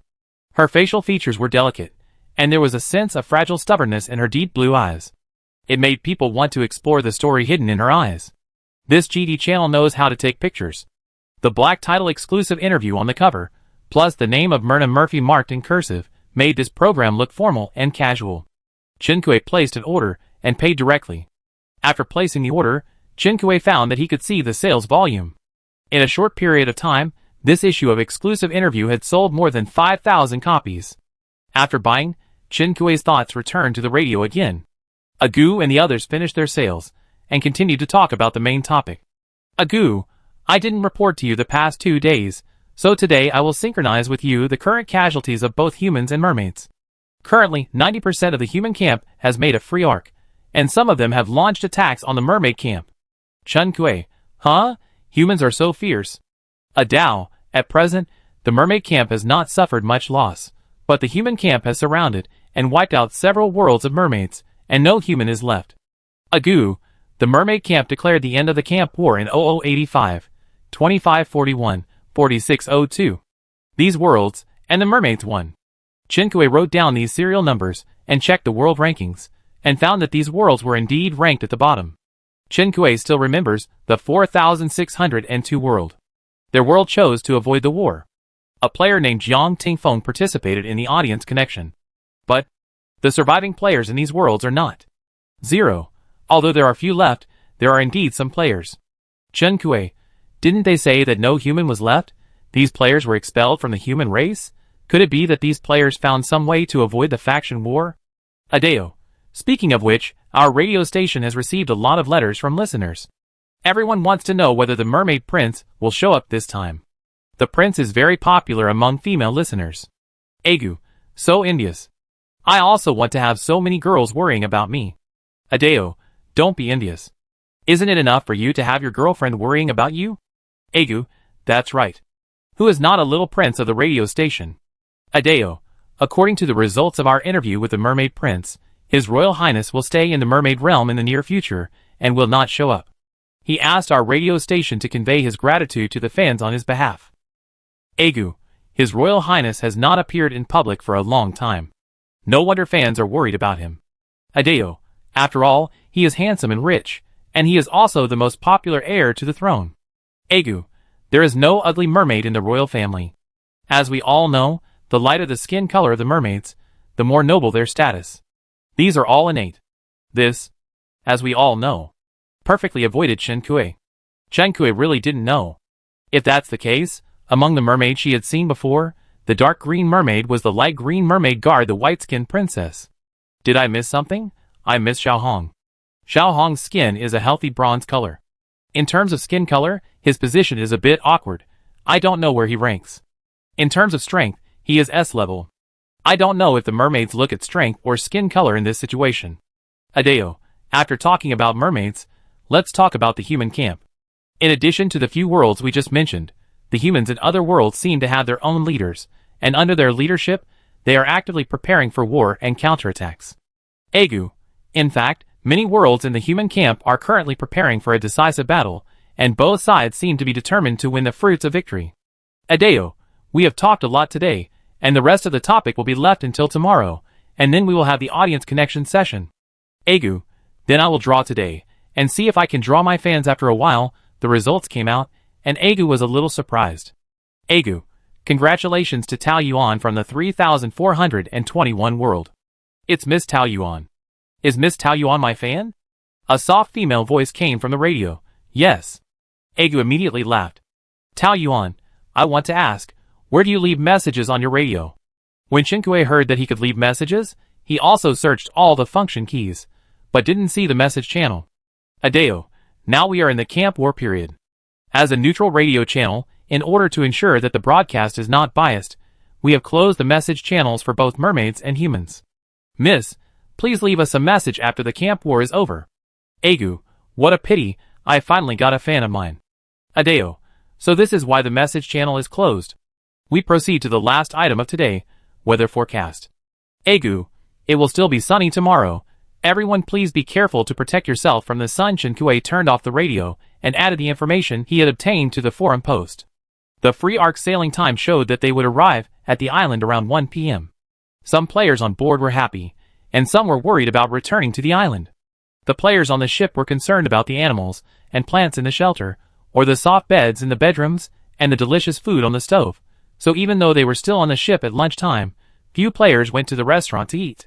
Free Arc Crew, 4873, Chef Colleen, we chefs worked hard. Please give us some face and eat some, otherwise we will look like clowns after working so hard for half a day. Chef Sheku, forget it, Colleen, a forced melon is not sweet. The two chef players sang the same tune and played the role of pitiful, and other players cooperated and acted out a scene of a rich player abandoning his poor chef companion. There were also some who laughed like fools.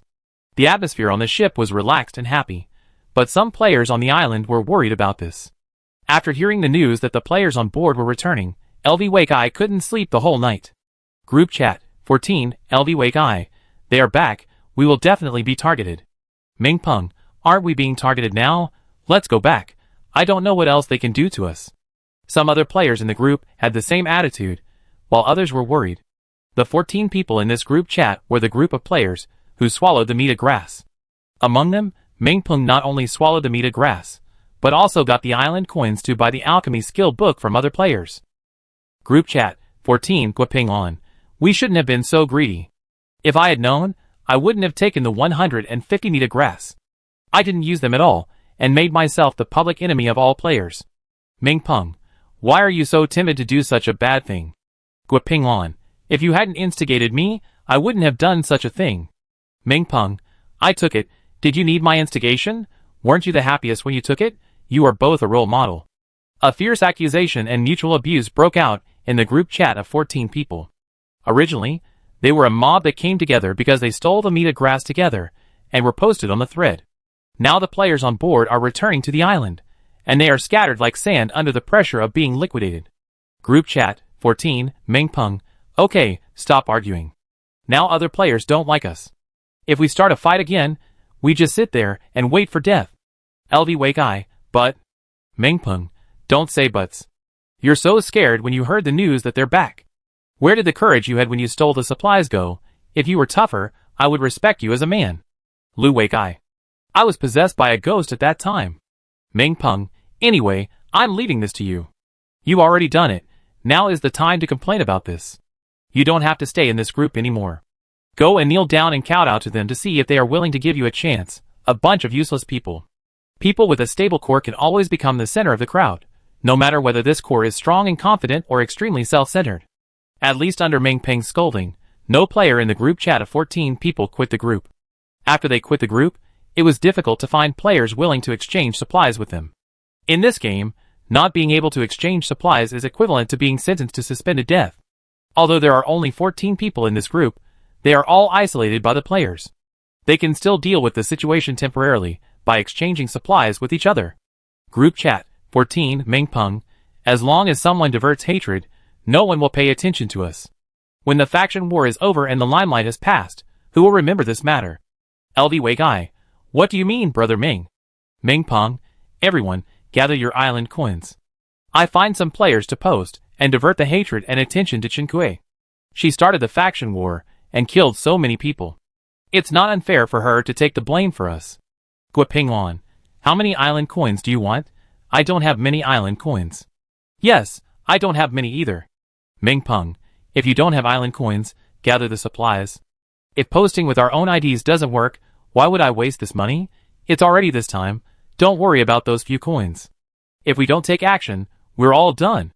The group chat that was just full of insults and accusations became harmonious under Ming Peng's organization. The dozen players in the group imagined that Chen Kui was being criticized or defended by everyone under their operation, and they were perfectly invisible until they were forgotten by public opinion.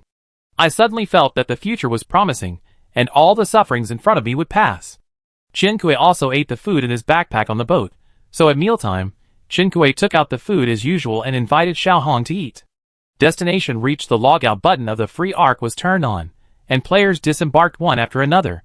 After clicking logout, they were teleported back to their own islands. Chen Kui was also teleported back to her own shelter. A huge free arc was docked at the edge of her island, some distance from the coastline. Xiao Hong did not log in at Chen Kui's shelter, so she logged out of the free arc at this time and landed on the beach. After saying something to Chen Kui, the red mermaid began to visit the island on her own.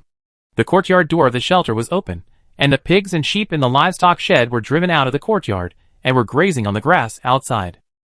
Shen Yi and Shen Arrow were nowhere to be seen, but Shen Yi's status in the system pet column showed that everything was normal. He was not injured, nor was he hungry. He was even in a good mood. He was probably out playing somewhere. Chen Kui went to the greenhouse again. The ginseng planted in the greenhouse was not yet mature, so Chen Kui harvested the other mature crops. After harvesting, Chen Kui planted some vegetables. The fish seedlings in the fish pond were still alive, so Qinkui added some fish food. Just after dealing with these tedious matters, Qinkui heard an animal roar from the east of the island. This voice seems to be from Shenyi. Qinkui checked Shenyi's condition, and found that his mood changed from happy to anxious. What happened? Qinkui quickly identified the direction and rushed out of the shelter. After Shenyi drove the animals in the livestock shed to the gate of the courtyard to graze, he took Shen'era to explore the woods. There are many interesting things in the woods, such as a certain apple tree with red fruits hanging on it, and you can smell the fragrance of the fruit under the tree. Shen'era couldn't walk when he saw it. As a mature and responsible big bear, Shenyi took the responsibility of taking care of Shen'era. So he called Shen'era to move away, and he also stepped away and accelerated, and then crashed into the fruit tree like a small cannonball. The fruit tree shook slightly and dropped some leaves. It was even tougher than it. Shenyi did not give up and stepped away again, accelerated, stepped away, and sprinted. An apple fell from the sky and hit Shenyi on the forehead. The brown bear's not-so-big body fell straight down. Before Shen'era could be happy, he was almost frightened by the sudden change. Brother, what's wrong with you? Shenyi was not completely knocked unconscious by the apple. Part of the reason for his fainting was that he was too violent when he rushed and hit. But he was awakened by the sound of Shen'era's milk when he lay on the ground for a while. Before he opened his eyes, Shenyi's wet nose moved. He smelled the moisture of the seawater and the smell of fish. It was a strange smell. Shenyi quickly got up and saw Shen'era standing in front of him. He made threatening sounds, and his fur was about to explode. The source of danger was a red mermaid. The other party didn't know how long they had been looking at them. Shenyi got up and roared, asking Shen'era to retreat behind him. They have a strong sense of territory, and are also very sensitive to danger. It is obvious that it cannot beat the mermaid in front of it. However, it must drag the other party, so that Shen'era can escape. Shen'era was small, but he didn't want to run, and even wanted to come out to fight the enemy with it. Shenyi was angry and annoyed, and turned around and yelled at it. When Qinkui arrived, he saw the red mermaid confronting two brown bear cubs. Great, it was a false alarm. Seeing Qinkui appear, Shenyi rushed over to block Qinkui without expressing his thoughts. It's a strong enemy, Yugo. Shen'era didn't have such a clear perception. He felt that the person who supported him had come, and he came to Shinkui's feet and hummed in grievance. Qinkui bent down and held Shen'era in her arms. Did you raise them? The red mermaid had no intention of attacking Shenyi and Shen'era. She just thought the two brown bears, one big and one small, were interesting, so she deliberately frightened them. Qinkui nodded and explained to Shenyi, "We are all family, don't be afraid." She looked up at the apple tree. Qinkui had not explored all the trees on the island. For example, she didn't know there were apple trees on the island. The apple trees were thick and full of fruit. Some branches were pulled by the weight of the apples, and bent into a pleasing arc. Standing under the tree, you can smell the sweet scent of apples. With Qinkui here, there is no need for Shenyi to bump into the tree again and again. Putting down the fur ball in his arms, and calming the two brown bears, Qinkui climbed up the tree swiftly and began to pick fruits. Apple +1. Apple +2. Apple +1. Through the gaps between the leaves, seeing the two brown bears looking up at him eagerly, Qinkui chuckled and threw 2 apples to their feet. Here you go! Another apple flew to the red mermaid, and he quickly took it. Looking up, Qinkui, who was sitting on the tree trunk, was smiling. Xiao Hong, this is for you. Qinkui picked another one casually, rubbed the skin with his sleeve, and took a bite. So sweet. This apple tree is simply the best. When Qinkui finished picking apples, it was almost 4 o'clock in the afternoon. Qinkui had 273 more apples in his backpack. When they returned to the shelter, Qinkui led the team, the 2 brown bears followed behind, and the red mermaid was at the end of the team. Qinkui turned around and saw the 2 brown bears looking drunk, and laughed. She picked apples and put them in her backpack, then threw them down the tree to feed the 3 bears under the tree, and occasionally put one in her mouth. After picking the apples, she didn't remember how many she ate, but the 2 bears and the fish under the tree must have eaten a lot. After returning to the shelter, the 2 brown bears went back to sleep, and the mermaid circled around the bears, studied them for a while, and then went into the pond in the yard. When Qinkui squatted by the pond and called him, he had already swam 2 circles in the pond. Qinkui, will mermaids lack water on the shore? How about I draw seawater to build a pond for you? Xiao Hong swam to the edge of the pond and answered Qinkui, I can stay on the shore longer than other mermaids. Other mermaids can stay on the shore for about 8 hours when it rains, and need to go back to the sea every 4 hours to replenish water when it doesn't rain. I don't need seawater, fresh water is enough. This pond is very suitable. Then Shinkue's pond is quite cost-effective. When Shinkue contracted the mermaid, the system dropped the mermaid recipe and mermaid building outline. Before, she was either on the boat, or in the mermaid land and human ruins. She had no time, and could not calm down to study the mermaid recipes, so she always gave the mermaid what she ate. Fortunately, this mermaid is not picky about food and eats everything. But she was careless about eating before, but she can't do that now. Some human foods cannot be given to cats and dogs. Although mermaids are very similar to humans, they are not the same species. I guess there are things that I can eat that mermaids can't eat. Shinkue decided to study the recipes before cooking for him. Before that, she had to make a nest for the mermaid. The name of mermaid architecture sounds like a book, but in fact, it is similar to a pet home. Shinkue checked the materials needed for the mermaid architecture and found that a large amount of hard corals, pearls, and gemstones were needed.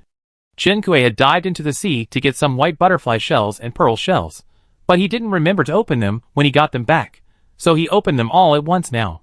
Xiaohong laid down by the pond and saw Shinkue take out a bunch of shells and a knife, so she sat next to him and started opening the shells. She was reluctant to use Qingxuang to peel the shells, and even took out the fish pattern knife that she had thrown in the utility room. The tool was not suitable, and Shinkue had a hard time peeling it. Finally, Xiaohong couldn't stand it anymore, so she picked up one of the white butterfly shells on the ground and used her sharp nails to scratch a circle at the seam. In the blink of an eye, she pried the white butterfly shell open.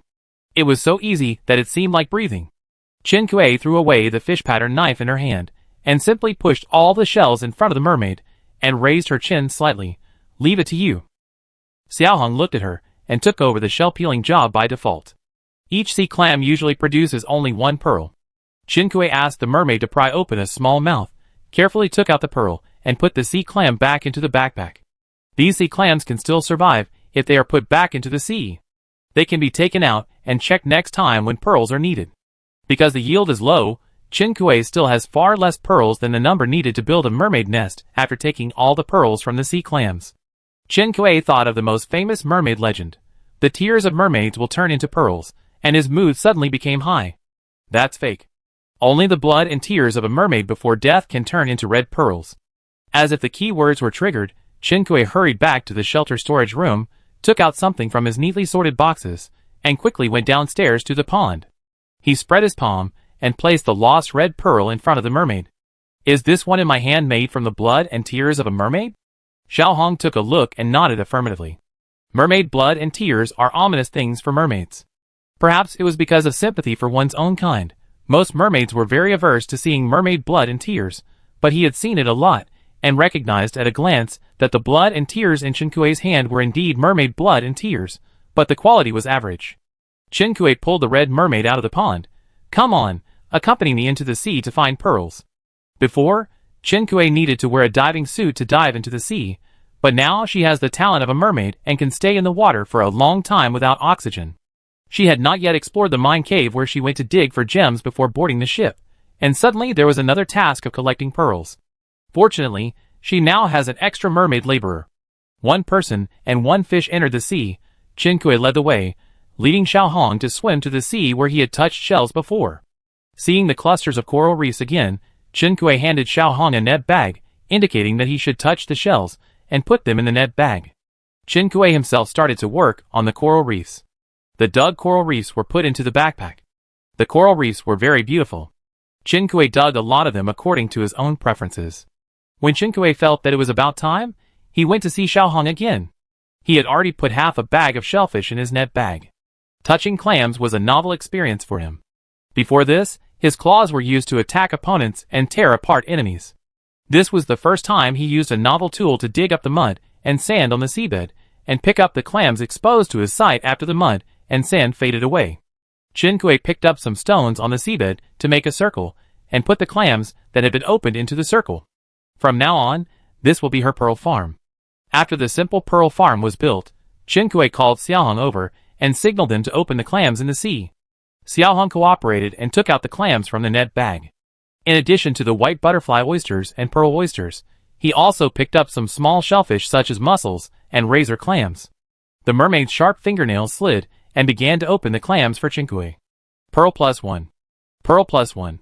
One person and one fish opened the clams in the sea, and Chinkue harvested 16 pearls.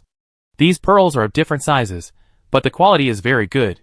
Together with the ones they opened by the pond, the pearls are almost complete. One of the raw materials, coral reefs, was also dug up by Chinkue, and there were even more.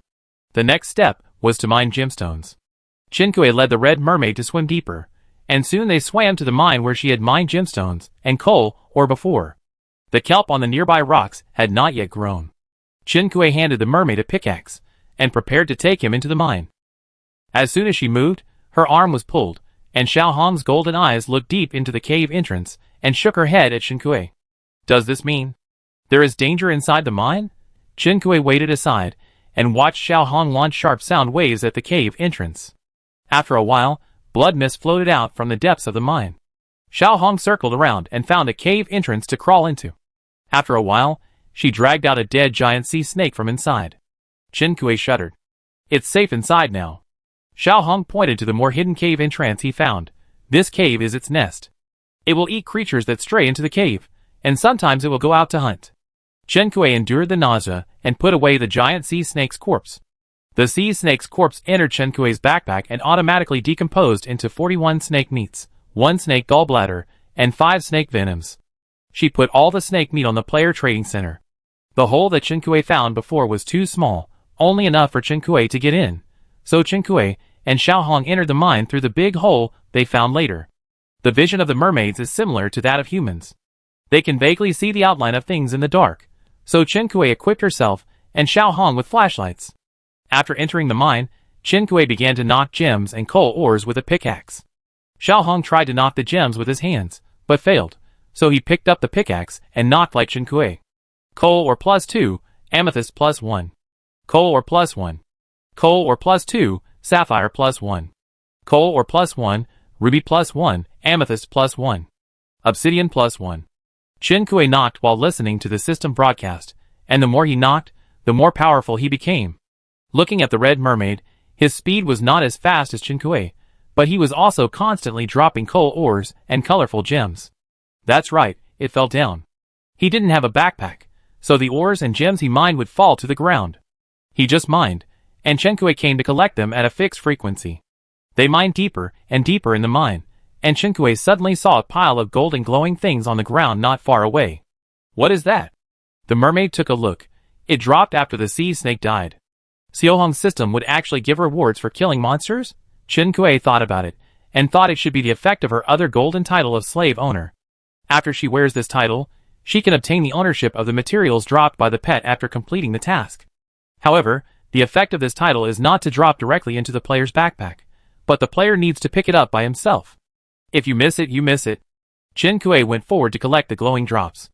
Animal Husbandry Skill Book plus 1, Egg plus 2, Seaweed Seed plus 12, Island Coin plus 2000. Night Pearl plus 3, Mineral Detector plus 1, Magic Stone plus 5, Medium Rainfall Charm plus 2. Talking Conch plus 2, Seaweed plus 6, King Crab plus 4. This sea snake drops a lot of things. Chinkue guessed it should be A level. And this is the first time Chinkue has got the Magic Stone.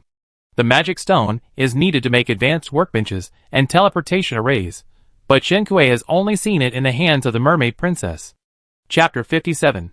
The Ore Detector and Animal Husbandry Skill Book dropped by the Sea Snake are both duplicates of Chinkue. She had lent her Ore Detector to Yan Yuan once before, and after Yan Yuan returned it to her, she had thrown it into the pigskin backpack in her backpack and never used it again. That's right. The reason why Shinkue's backpack space can hold so many things is because Shinkue sorted the things before putting them in, so that many small pieces don't have to occupy a separate space in the backpack. The topic has gone too far. Having duplicate things is not necessarily a bad thing. Shinkue put the things together in the backpack first, and planned to deal with them when she returned. Of course, we should not waste time and continue mining. With the addition of a laborer, the mining efficiency has been greatly improved. By 8 o'clock in the evening, most of the gems had been mined. Gems can still be found in scattered corners, and other large mining areas can only dig out coal ores. The gems in this mine should also be renewable, but the regeneration frequency is very slow. I don't know how long it will take to dig gems so happily next time. Chinkue called the mermaid, and the man and the fish left the mine and swam to the sea. 0003 world since Chinkue and his men attacked the mermaids at night, and the mermaids retreated to guard their homes. There has been no more fog or singing on the sea surface at night. Chinkue emerged from the sea and walked to the beach, where she sneezed loudly in the sea breeze. She quickly took out 2 bath towels, one to wipe herself dry and one to Xiaohong. The moon climbed to the middle of the sky, and Chinkue's stomach gurgled. With such a lot of exercise, the apples they had eaten in the afternoon were almost digested now. The pigs and sheep outside the shelter were driven back to the barn. It should be that after Chinyi and the others had enough sleep, they went out to help Chinkue with the work. Chinkue rushed to the shelter while urging the red mermaid to hurry up. I'm so hungry, let's make a nest for you first, and then quickly get some food. As for why they didn't eat first and then make a nest, it took 10 hours to make the pet home last time. The earlier you start, the earlier you can finish. Chinkue is used to doing things with a long cycle first. The red mermaid followed Chinkue and hesitated. You want to build a tide house for me? So this is the name of the mermaid's nest? It sounds pretty nice. Chinkue, yeah, where else do you live? It's not comfortable to stay in your space all the time, right? When Chinkue first contracted Xiaohong, he wanted to see his secret space, but was rejected because of insufficient intimacy. Afterwards, Chinkue did not intend to explore his privacy, but accidentally saw the scene in his space. The whole space seemed to be covered with a thick layer of gray fog, without boundaries and colors, depressing and desperate. In short, it is not a comfortable scene. It is hard for him to stay in there for so long in a day. She wants to build a tide house for herself. The red mermaid looked at her back, hesitated for several times, and still did not say no. Don't build it, it won't be used many times anyway. It is a tide house. You will be the one who feels bad in the end if you waste those materials. It belongs to you. At this time, he finally realized that he had lived in the space for so many years, but he secretly longed for the colorful tide house. Or maybe it's because of different meanings? He himself couldn't explain it. Finally, the red mermaid watched in silence as Chinkue took out the mermaid building outline and placed it on the workbench. Make mermaid building, 21/10 coral, 25/20 pearl, 16/10 ruby, 22/5 aquamarine, 8/5 obsidian, 215/120 iron birch. Chinkue clicked to start making, and the workbench automatically deducted the materials. The countdown for making the mermaid building was even longer than that of the pet house. A full 15 hours. Chinkue looked at the mermaid. You can't sleep in the Shanghai tide house until tomorrow. The mermaid's eyes were still on the workbench, and she didn't react to what Chinkue said. Chinkue felt that this mermaid was a little dazed after coming back from mining. Could there be some radiation in that seabed mine that targets the mermaid's brain? Xiaohong? Chinkue called again, and this time the mermaid finally came back to her senses and looked at her. Huh? Chinkue felt that this mermaid was not right. But he couldn't explain it. Chinkue finally withdrew her inquiring eyes, disposed of the wilted bouquet in the vase on the coffee table, and put the vase aside. The food was placed on the coffee table. It's time to eat. In reality, Chinkue liked to play dramas while eating. In the game, Chinkue had no dramas to watch, so she would browse the forum to read gossip or something. Today, she had a better choice. Chinkue turned on the radio. It started playing the interview with Princess Myrna Murphy that she had bought for 500 island coins. Zitsy dear listeners, welcome to listen to the exclusive interview content of GD channel. Our first interviewee is the legendary mermaid who was kidnapped by humans in the 0003 world and returned to the mermaid world alone. Princess Myrna Murphy. Legendary mermaid? Chinkue raised an eyebrow and continued listening. Hello, I am Myrna Murphy. I am Agu, the host of GD channel. I am honored to be the interviewer of Princess Murphy today. Today I have a lot of questions from listeners. Because the time for the interview is limited, we will not say much and get straight to the point. You were kidnapped this time, and many listeners were worried about you. Now that you have returned safely, do you have anything to say to your fans? Myrna Murphy, thank you for your concern. I have returned safely. Your support gave me the courage to deal with the kidnappers and return home safely. Agu, many listeners want to know what you experienced when you were kidnapped this time. Can you tell us about it? Myrna Murphy, of course. The person who kidnapped me this time was the leader of the human camp, a woman named Chinkue. She led a group of people and rushed into the inner city of the mermaid territory, killing countless of my people along the way.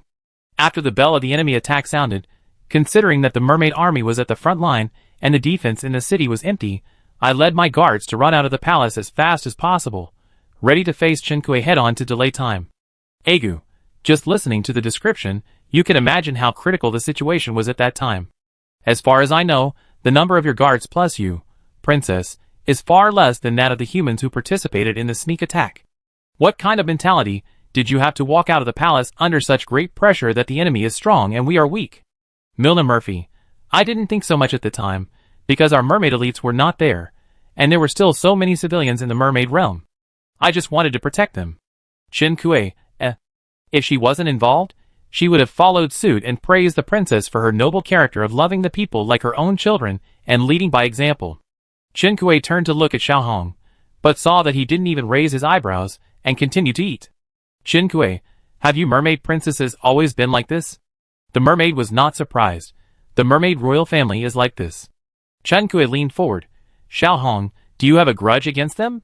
The red mermaid hummed vaguely in response. Yes, but the focus of her question was grudge, not whether. This made her curious. You have a grudge against them. Why do you still protect them?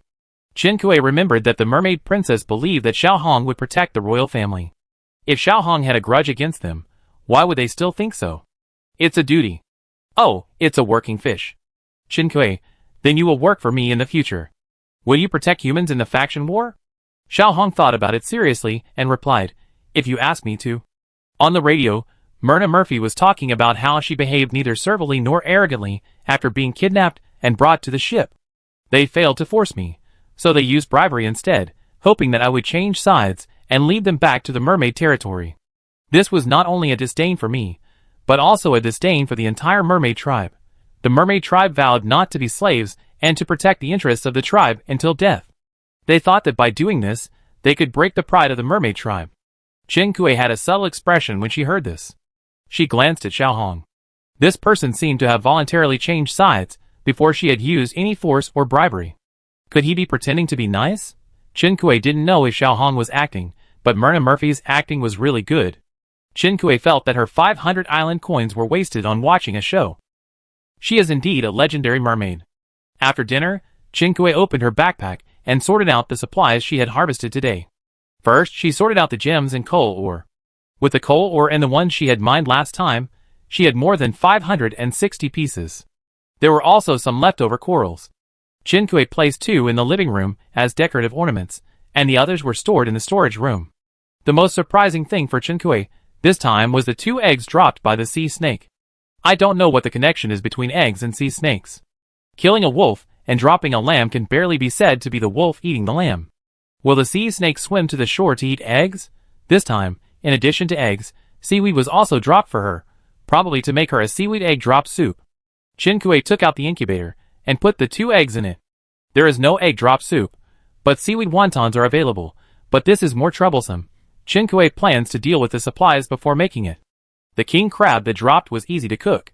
Chinkui boiled water on the stove and started steaming it. Chinkui had already activated the animal husbandry skill, so she put this one up for sale. Recently, players have found more skill books, and skill books are not as easy to sell as before. Chinkui put it on the trading platform and left it there. If it is not sold tomorrow, she will use it herself. There is also a duplicate mineral detector, but Chinkui looked at the price in the mall. A mineral detector costs 100,000 island coins. If it is sold too expensively, players can't afford it. If it is sold too cheaply, Chinkui feels that she is at a disadvantage. Chinkui thought about it, and simply contacted her order-taking assistant Tang Tang to ask if she could put it in the guild. Someone rented it for 1,000 island coins for 24 hours. Chinkui and the guild split the rent 90% to 100%. Tang Tang was in charge of Chinkui's forging orders before, so she actually had some power. After reading Chinkui's message, she decided on it herself. The ore detector, if this thing can be placed in the Chioshuishingha guild, the guild's attractiveness and recruiting members will be increased by a degree. And it seems that 1,000 a day is a bit expensive, but some players' islands can be explored in less than a day, and several people can rent it for a day to share the rent. Few players will be unhappy. Both parties have no problem, so Chinkui bought a transaction contract from the system. Thanks to the mermaid princess's recommendation, Chinkui felt that it was more appropriate to have this thing. The content of the transaction was written in the contract, and Chen Kuei sent the contract to Tang Tang. The two parties to the contract were Chen Kuei and Qiu Shuixing Guild. Tang Tang was unable to sign on behalf of the guild, so she handed the contract to Su Zhe. Su Zhe, how is she feeling now? Tang Tang accepted the contract sent back by Su Zhe, which already had the guild seal on it. Tang Tang, it seems. Not bad?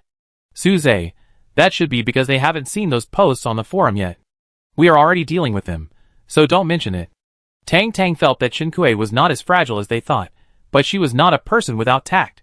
Chen Kuei put the steamed king crab in the pot into her backpack and replaced it with another one to steam. The contract she had just sent was returned with a guild seal on it. Chen Kuei put the contract away. He sent the two ore detectors to Tang Tang.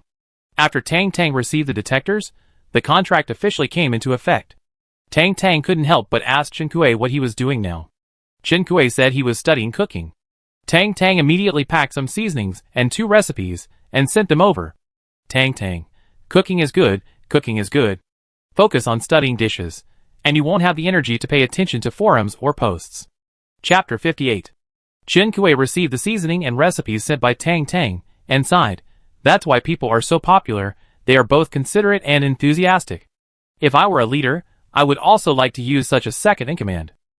The backpack has a fresh keeping function, similar to Time Stop. Chen Kuei steamed the king crab while preparing the dipping sauce. Because the king crab was too big, Chen Kuei didn't have a suitable container, so he steamed it 4 times. The steamed king crab and the dipping sauce were put into the backpack. Chen Kuei studied the night pearl. The light of the night pearl was not too strong. Chen Kuei didn't know what it was used for at the moment, so he simply scattered the 3 night pearls in several places, and used them as atmosphere lights and night lights. Chen Kuei knew that she was squandering natural resources, but she was a pragmatist, and would never leave the night pearl unused. This time, the sea snake also dropped 2 conch shells. This thing is relatively useless for players. Players have system channels, and can communicate through the system page. Chen Kuei thought about how to use it for a long time, and finally decided to put one in the shelter as a landline. When she goes out again, she can use the conch shell to chat with Chinny at home and ask about the situation in the shelter. Forgive her lack of imagination, she is already trying to think of uses. The seaweed seeds are also temporarily unusable. The plants in Chen Kuei's pond are water grasses, and seaweed, as the name suggests, should be planted in the sea. If Chen Kuei wants to build a large-scale breeding farm in the sea in the future, it may be useful, but now she has used stones to encircle the clams, which is a long way from a breeding farm. Chen Kuei put the seaweed seeds into an envelope and stuffed it into the sundries box in the storage room. Free up space in the backpack. Finally, there are 2 medium-sized rain charms, which can summon a thunderstorm that lasts for 6 hours. Chen Kuei couldn't use it for the time being, so he put it in the storage room. According to Xiao Hong, mermaids can stay on land longer when it rains, so before the end of the faction war, Chen Kuei wished it wouldn't rain every day, and it was impossible for him to be so desperate as to summon rainwater himself. Speaking of water, now that more players have reached level 4, more people want to build fish ponds, and many players are buying water.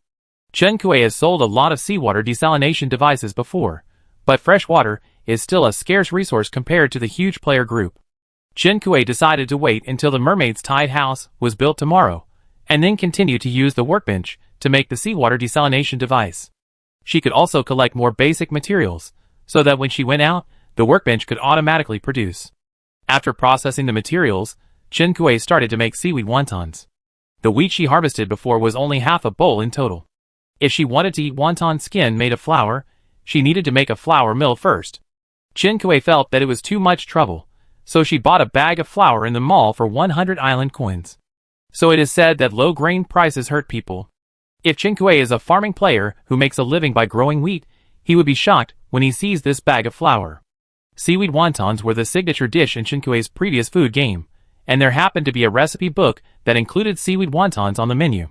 With the recipe to check for omissions and experience in making it, Chen Kuei made it very smoothly. At 12 o'clock in the evening, all the seaweed was used up, and all 3 pots of seaweed wontons were cooked, and the shelter was filled with fragrance. These seaweed wontons were enough for Chen Kuei to eat alone for 2 weeks. Chen Kuei cleaned up the table, stretched her aching back, soaked her feet, and prepared to go to bed. Xiao Hong had just left the shelter to kill monsters at around 10 o'clock. She would probably find a place to sleep when she was tired. Anyway, The tide house had not been built yet, so it should be fine to stay for one night. Chinkue's force value was maxed out by killing mermaids before, but it has dropped a little since she didn't do it in the past 2 days. Fortunately, Chinkue is no longer obsessed with keeping the force value full all the time. For her, it is the same whether she is doing it now or when she is fighting mermaids. Before going to bed, Chinkue forced himself to check the group of players who boarded the ship. After the players returned to the island, the purpose of this group chat was to follow the dynamics of the mermaid realm.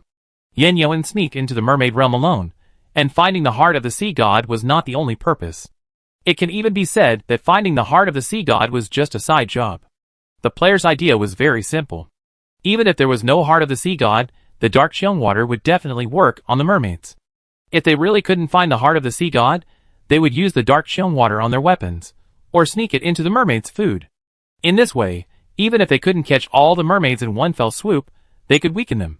By then, when players fight the mermaids again, the pressure will not be so great.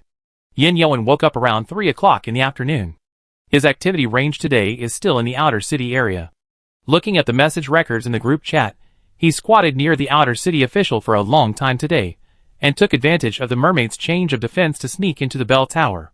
There is a long passage along the outer wall of the bell tower, winding all the way, like a big snake entwined on the wall of the bell tower, but the inside of the bell tower is hollow. A huge pattern is drawn on the ground inside, and grooves are set in all directions of the pattern. This pattern will be familiar to those who sneaked into the inner city of the mermaids last time. This is a teleportation array. It is not clear where the other end of the teleportation array is, but the mermaid army quickly returned to the mermaid territory before, probably relying on this array. Some players in the group chat proposed to destroy the array, but some players disagreed. If they destroy the array now, it will only treat the symptoms but not the root cause. It is not like the mermaids cannot repair the array. On the contrary, although the mermaids are patrolling and standing guard now, they are not sure whether there are players in the mermaid territory. Any rash action would definitely expose the fact that a player had infiltrated, which would hinder Yin Yoan's action. The plan to destroy the formation was shelved, but Chinkue's focus was on the grooves on the edge of the formation. She counted them. There were about 200 grooves densely packed around the edge of the formation. The teleportation formation that the mermaid princess had used before was not big, and the teleportation distance was not far. That teleportation required 5 magic stones to open. And this formation required more than 200 magic stones. The mermaids really had a lot of magic stones. I asked Xiaohong tomorrow if she knows where the mermaids hid the magic stone. Chinkue thought vaguely. Once she knew, she would. Her eyelids finally couldn't hold up, and she fell asleep with her thoughts intermittent. The moon in the dream was big and round, no worse than the one outside the shelter. The red mermaid looked up at the moon and thought of the man who wanted to fish for the moon. This moon was so bright that it illuminated the entire island. But it also had a unique hazy beauty, which was completely different from the fake light source in the mermaid world. He didn't understand why the man, who had seen the moonlight, could give up everything and go to a place where the moon could not be seen. Outside the courtyard, the drops from the monsters he killed were piled up in groups of 3 or 2. They sparkled before being picked up. Chinkue had a good sleep and felt refreshed. The bed in the shelter was more comfortable than the one in the control room of the Free Ark. Chinkue made up the bed, washed up and went downstairs. As the weather forecast said, the weather was very good today. Shin-Yi and Shin-Aro were still in the courtyard, but the pigs and sheep had been driven to the grass, and were now grazing leisurely. Compared to when they were first raised, they have grown a lot. Chinkue was happy, and gave the 2 brown bears a snack, scooping 2 spoonfuls of honey into their food. Xiaohong was nowhere to be found. Shin-Yi licked the honey happily and reminded Chinkue, "Go and have a look at the glowing things outside the yard." Chinkue received the gift of fate early in the morning, and she picked up all the supplies that fell on the ground. Lemon +2, lemon tree seedling +1, banana +3, gardenia seedling +1, wolf tooth +1, wolf hair +5, tiger skin +1, bone-breaking ointment +1, bagged glutinous rice balls +1. System notifications kept ringing, and Chinkue picked up all the supplies on the ground and put them into her backpack before she reacted. Xiaohong didn't sleep all night. Chinkue checked the system status bar and saw 3 Z-shaped icons next to the red mermaid. Xiaohong is catching up on sleep now. The flower pots dropped last time have not been used up yet, so Chinkue planted the gardenia seedlings. There are 2 plots of land for planting in the pile of supplies dropped this time. There are a few crops ripe in the greenhouse. Qinkui harvested the ripe crops and made room to plant the lemon tree. After finishing the work in the greenhouse, Qinkui clapped his hands and went back to the shelter for breakfast. She was the only one eating today. There were 2 bottles of white vinegar in the seasonings that Tang Tang sent. It just so happened that Qinkui had picked a lot of apples yesterday, so she could take some out to make apple cider vinegar. There would be drinks on the table in the future. Qinkui immediately started to disinfect the jars, wash the apples, and cut them into thin slices. The raw materials for making apple cider vinegar are very simple, and the production steps are not difficult. Qinkui laid out the apples and rock sugar layer by layer, and poured in white vinegar to cover them. The series of steps were completed in less than an hour. There is no recipe for making apple cider vinegar, and Qinkui's purpose is not to light up the recipe, but simply to make a table drink for herself. After the apple cider vinegar was made, Qinkui moved the container to a cool and dark place. Qinkui took a photo of the result and wanted to post it in the group chat to show off, but he noticed that the chat content was related to himself. Free Art Crew, 4873, how can they say that? It's too much. That's right. If the captain hadn't said that he wanted to protect the island players, they would have been torn apart by the mermaids long ago, and now they are saying bad things about her. They are all a bunch of dongla wolves. Craftsman Suze, don't discuss here. The reason why things have fermented to this point is that someone is fanning the flames, and the island players are not opposed to us, so don't be led astray. The faction war is not over yet. If we have an internal conflict now, it will do more harm than good. The top priority is to quickly find out the identity of the person who is stirring up trouble. Dr. Tang Tang, Boss Suze is right. Boss Qinkui doesn't know yet. Don't discuss here. Push the news up quickly. Soon Qinkui saw a lot of upvotes, and say something nonsense in the group chat. Etc. meaningless words. Qinkui, what do you want her to see? It doesn't seem good, so is it better for her to pretend she didn't see it now? Finally, Qinkui decided to pretend she didn't see it and secretly look for the answer on the forum. Qinkui opened the forum and searched for her name, and found that there were many new posts about her in the past 2 days. The topic was still the same as before, criticizing herself for starting a faction war that caused many island players to die in mermaid attacks. The posting time was similar, the tone was consistent, and some people even used similar words and sentences. It was obvious that someone was organizing it. Many of the players who boarded the ship were dissatisfied and fought with others in the comment area to defend Qinkui. This public opinion attack on Qinkui gradually expanded to the players who boarded the ship and the island players. Some people took the opportunity to instigate, hoping that the 2 sides would be emotionally opposed. Chapter 59. In the current camp war, the organizers behind this can still stir up internal relations among humans. They are either stupid or evil. Although some players can remain rational, the public is blindly obedient. As the planners expected, there are many people who agree with them among the participants in the discussion. They think that although Qinkui is now trying to lead the people of the 0003 world to fight against the mermaids, after all, this camp war was started by Qinkui. Others just suffered an unprovoked disaster. Qinkui originally wanted to discuss with the organizers how to control the current direction of public opinion, but before she took action, the alarm she set rang. The daily broadcast time has come. Qinkui hurried to contact Suze. I have seen all the posts on the forum. We cannot let the public opinion continue to ferment. I will listen to today's broadcast first. After the broadcast, the organizers will hold a meeting. Suze originally wanted to deal with it before Qinkui found out, but he didn't expect it to be the opposite. Qinkui didn't contact him, and he probably would have arranged a meeting. As soon as the two finished their conversation, the familiar buzzing sound of the radio sounded. Qinkui spread out his notes, and was ready. Good morning, listeners. Welcome to GD Channel, which brings you the latest gossip and weather forecast every day. I am Agu. I am Adeo. Agu, someone told me today that the war between the mermaids and humans will usher in a major turning point. Adeo, is the source of the news reliable? Agu, absolutely reliable. There is no more reliable source of intelligence in the world. Adeo, don't keep me in suspense. Who told you? What major turning point? Agu chuckled, and the meaning of boasting was self-evident. Agu, the source of the news is my mermaid friend. This turning point comes from the mermaid tribe. We were talking about the mermaid prince not appearing for a long time before. In fact, there is a reason why he has been staying in the mermaid palace. Adeo, yes, he has not appeared for a long time. Do you know why? Agu, well, because the mermaid king is sick, the mermaid prince has been by the king's side. So even if the fans are worried, they just ask us to convey their greetings. Adeo, the mermaid prince is handsome, filial, and gentlemanly.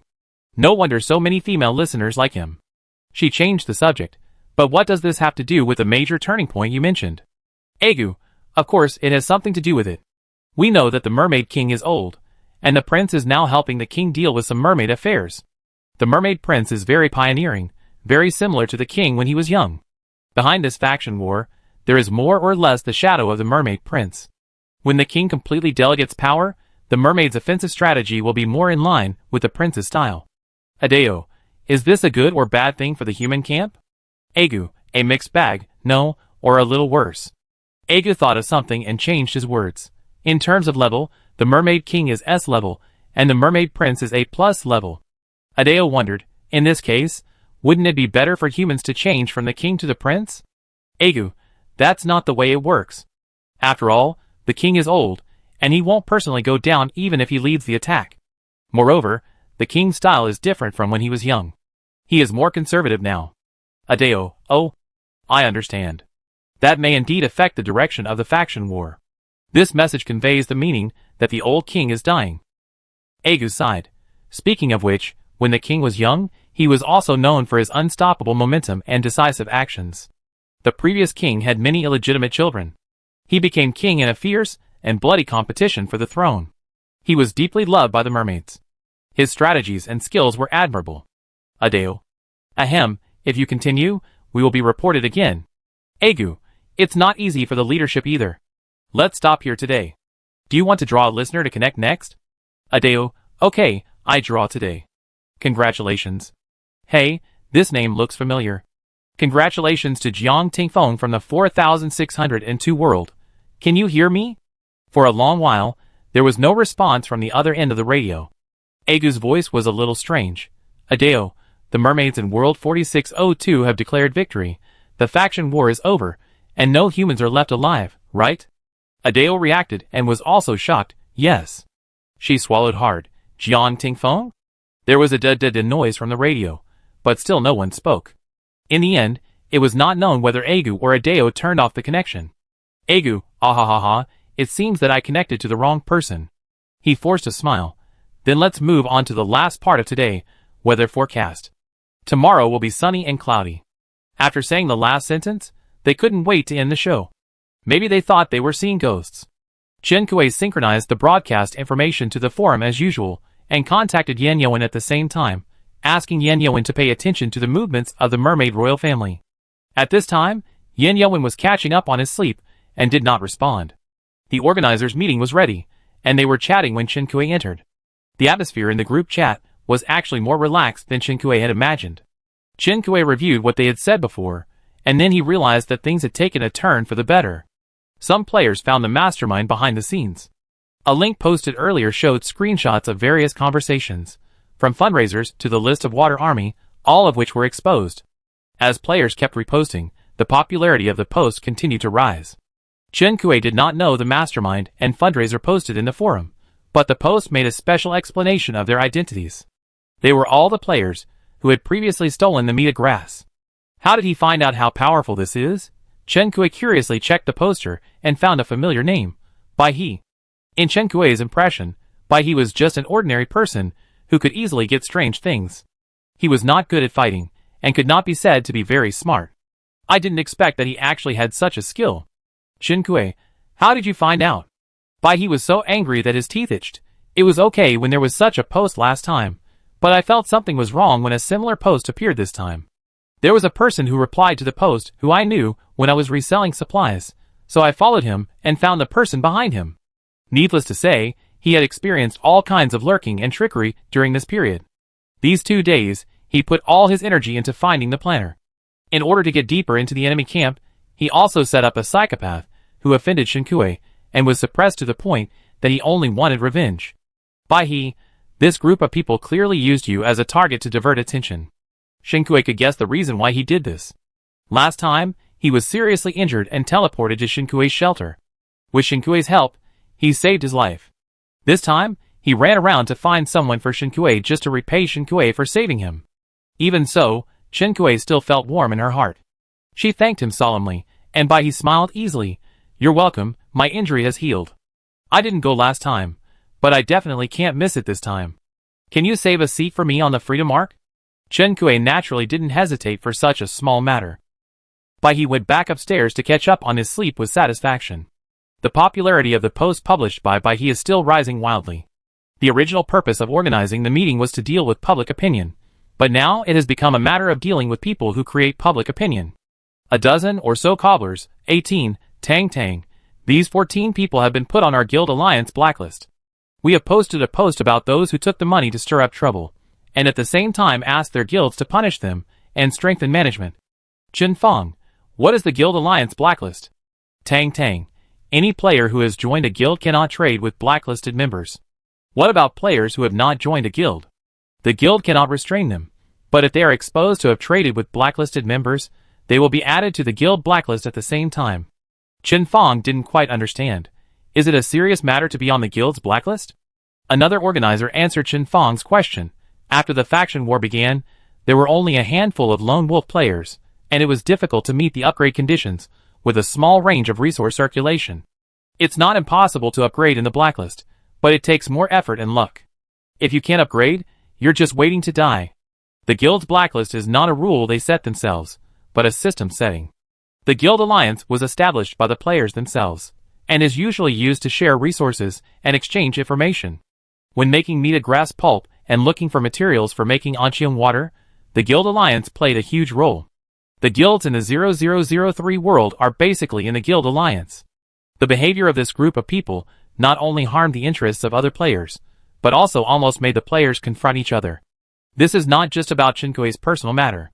Chen Kui is not a kind person. Seeing them being sanctioned, it is good enough that he did not applaud and add insult to injury. After they finished discussing, Chen Kui left and continued to do his own thing. As the person involved, he didn't even have time to get angry before the matter was settled. Chen Kui's mood was as stable as frozen peas in the refrigerator. The countdown for the tied house on the workbench ended, and it was just time for dinner. Xiaohong came out of his space. Chen Kui discussed the placement with him, and finally decided to put the tied house near the shore in the pond. Xiaohong didn't make any constructive comments on this. The whole process was, okay, everything is fine.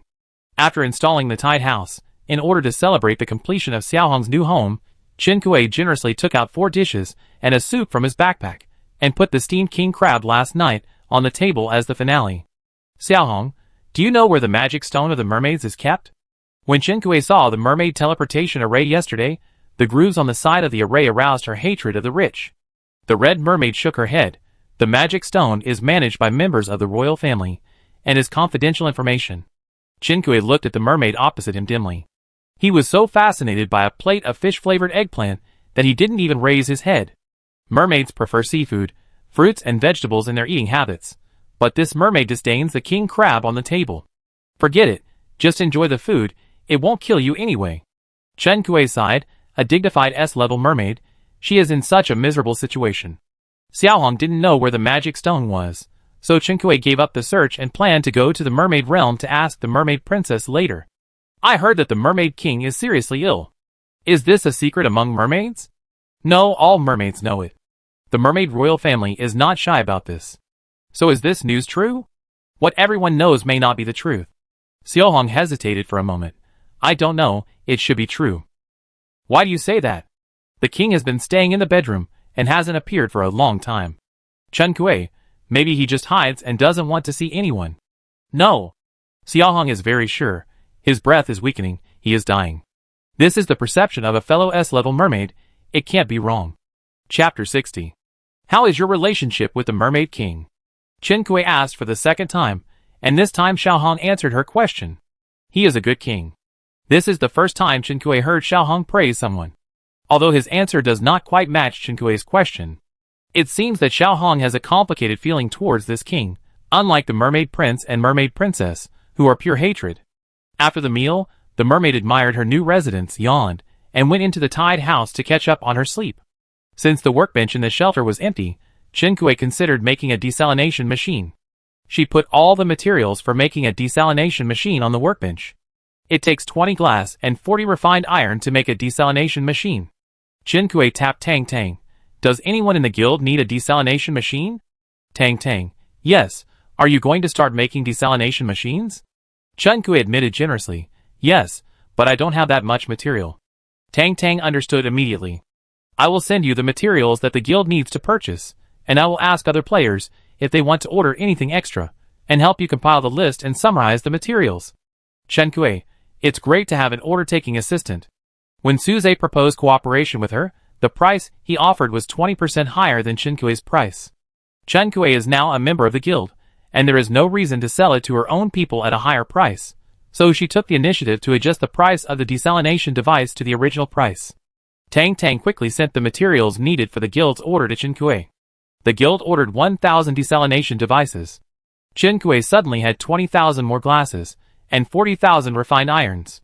When Chen Kui set the price, the materials were doubled, so she actually had the materials to make 2,000 desalination devices. Chen Kui put all the materials on the workbench, and from then on, the workbench began a 24-hour work life. Other players on board were also busy. Some collected herbs to make medicine to replenish their backpacks, some worked at the stove to stock up on food, and some collected materials to forge high-level weapons. Everyone had been to Mermaid Island once, and knew what to do now. The free arc could have more than 200 players to supplement the ship. The organizers helped Chen Kui select a list from the registered players. With these people helping, Chen Kui actually had very little to do. After she arranged the work for the workbench, she did not let go of the stove. Yan Yuan had given Chen Kui a lot of ingredients before. Chen Kui did not use them up, and did not want to take up more grid space, so she put these ingredients into wooden boxes. Yes, those wooden boxes made when she was storing sand. Now Chen Kui is ready to cook. She took the box out of her backpack. The ingredients inside are still fresh. 2 stoves, one automatically makes salted duck, and one is manually operated by Chen Kui. She will light up 3 recipes today: kelp stewed fish, cumin lamb, and pepper, and salt pork tenderloin in the pork recipe. The first kelp stewed fish was purely because Chen Kui now had so much kelp that a box could no longer hold it. For this reason, Chen Kui went to the player trading center and bought a lot of fish. When he was on the ship before, Chen Kui found that there were many fishermen among the players. When everyone had nothing to do, they liked to sit on the deck and cast their fishing rods. It was the same when they arrived at the human ruins. The grass on the ground was all pulled bare, so the players sat in a row and fished on the dock. Whether they could catch anything or not was another matter, but at least they enjoyed the fun of fishing. Usually, they didn't have so much free time. Yes, even on an island, there are still only a few players who have the leisure to fish. Therefore, fish meat is not cheap. Most of the fish that Chen Kui bought came from a girl named Xia Miao. Most of her product list was a dazzling variety of fish. Chen Kui smacked his lips, thinking that she was also one of the fishermen. Are you so good at fishing? Xia Miao smiled. Fishing is a waste of time. I have a fishing net. I cast the net every night and collect it in the morning. She was still very fresh at the beginning, but later the catch was used to exchange for other ingredients. Otherwise Xia Miao would be sick of eating fish every day. Chen Kui's eyes lit up. She had dropped a fishing net blueprint when she killed monsters before. Once the materials for the fishing net are complete, she can also fish freely. Chen Kui's cooking skills have now reached the intermediate level. High-quality ingredients are used in the production process, and the finished food will glow. Therefore, in addition to the fragrance wafting out of the shelter, there will be flashes of light from time to time. It's like a witch is refining a very new medicine. There are many players who have just reached level 4, so everyone is busy looking for a forger to make purple weapons for themselves. It takes a long time to make purple weapons. Chen Kui didn't take more orders, and still took a few orders for 720. The profit from forging is not as good as making a freshwater device. But a fly is still meat no matter how small it is, and the forging table is idle anyway. While Chen Kui lit up 3 recipes, another stove also converted all the duck meat in Chen Kui's hand into salted duck. It was already past 3 o'clock in the afternoon. Chen Kui's 2 stoves started at the same time, automatically making sweet and sour pork tenderloin and kelp stewed fish. After putting forging materials on the forging table, Chen Kui went out. She went to the direction of the brown bear's nest. Judging from the previous refresh frequency of wild boars and octopuses, the brown bear should have refreshed as well. But the brown bear is higher level than the other 2 after all. Chen Kui is not sure whether this will affect its refresh time, so he came to take a look. Before he reached the brown bear's den, he heard the brown bear's cry from afar, and Chen Kui quickened his pace. The brown bear really refreshed. The brown bear was not in the den. When Qinkui found it by following the sound, it was being chased by a group of wild bees. The bear's face was swollen from being stung, and there was honey on the hair around its mouth. Qinkui. I had a vision of the two grown-up animals at home. When the brown bear saw Qinkui, it stopped running after being stung by the wild bees and ran straight towards Qinkui. The huge body was running, and the whole forest was shaking. Qinkui quickly cast an earth spell, and a small earth slope suddenly grew at the brown bear's feet. The brown bear couldn't dodge in time and fell to the ground. Qinkui didn't wait for it to get up, rushed forward with the Qingxuang sword and stabbed the brown bear in the fatal spot. The brown bear wailed and died. Kill B-level monster brown bear X1, drop bear meat plus 20, bear paw plus 4, brown bear fur plus 5, bear gall plus 1, bear teeth plus 2, silver or plus 6, berry milkshake recipe plus 1, energy bar recipe plus 1. Combat power plus 10.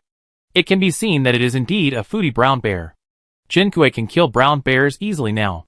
It is hard to imagine that she was trapped in the hot spring and had to deal with the attack of brown bears in a panic. After killing the brown bear, Qinkui went to check the wild beehive first. The brown bear should have climbed the tree to steal the honey. Most of the beehive on the tree was destroyed, and some of it fell on the ground. Qinkui did not waste it. She picked up the fallen ones and put them in a container, preparing to take them back to Shenyi and Shenera for a snack. This place is not far from Qinkui's beehive. Since she is here, Qinkui went to check the beehive. The countdown on the beehive has not ended yet, but Qinkui found bear footprints around. It is hard to say whether the brown bear will get there first before Qinkui can collect the honey from the beehive. It seems that I have to come here to kill the brown bear frequently.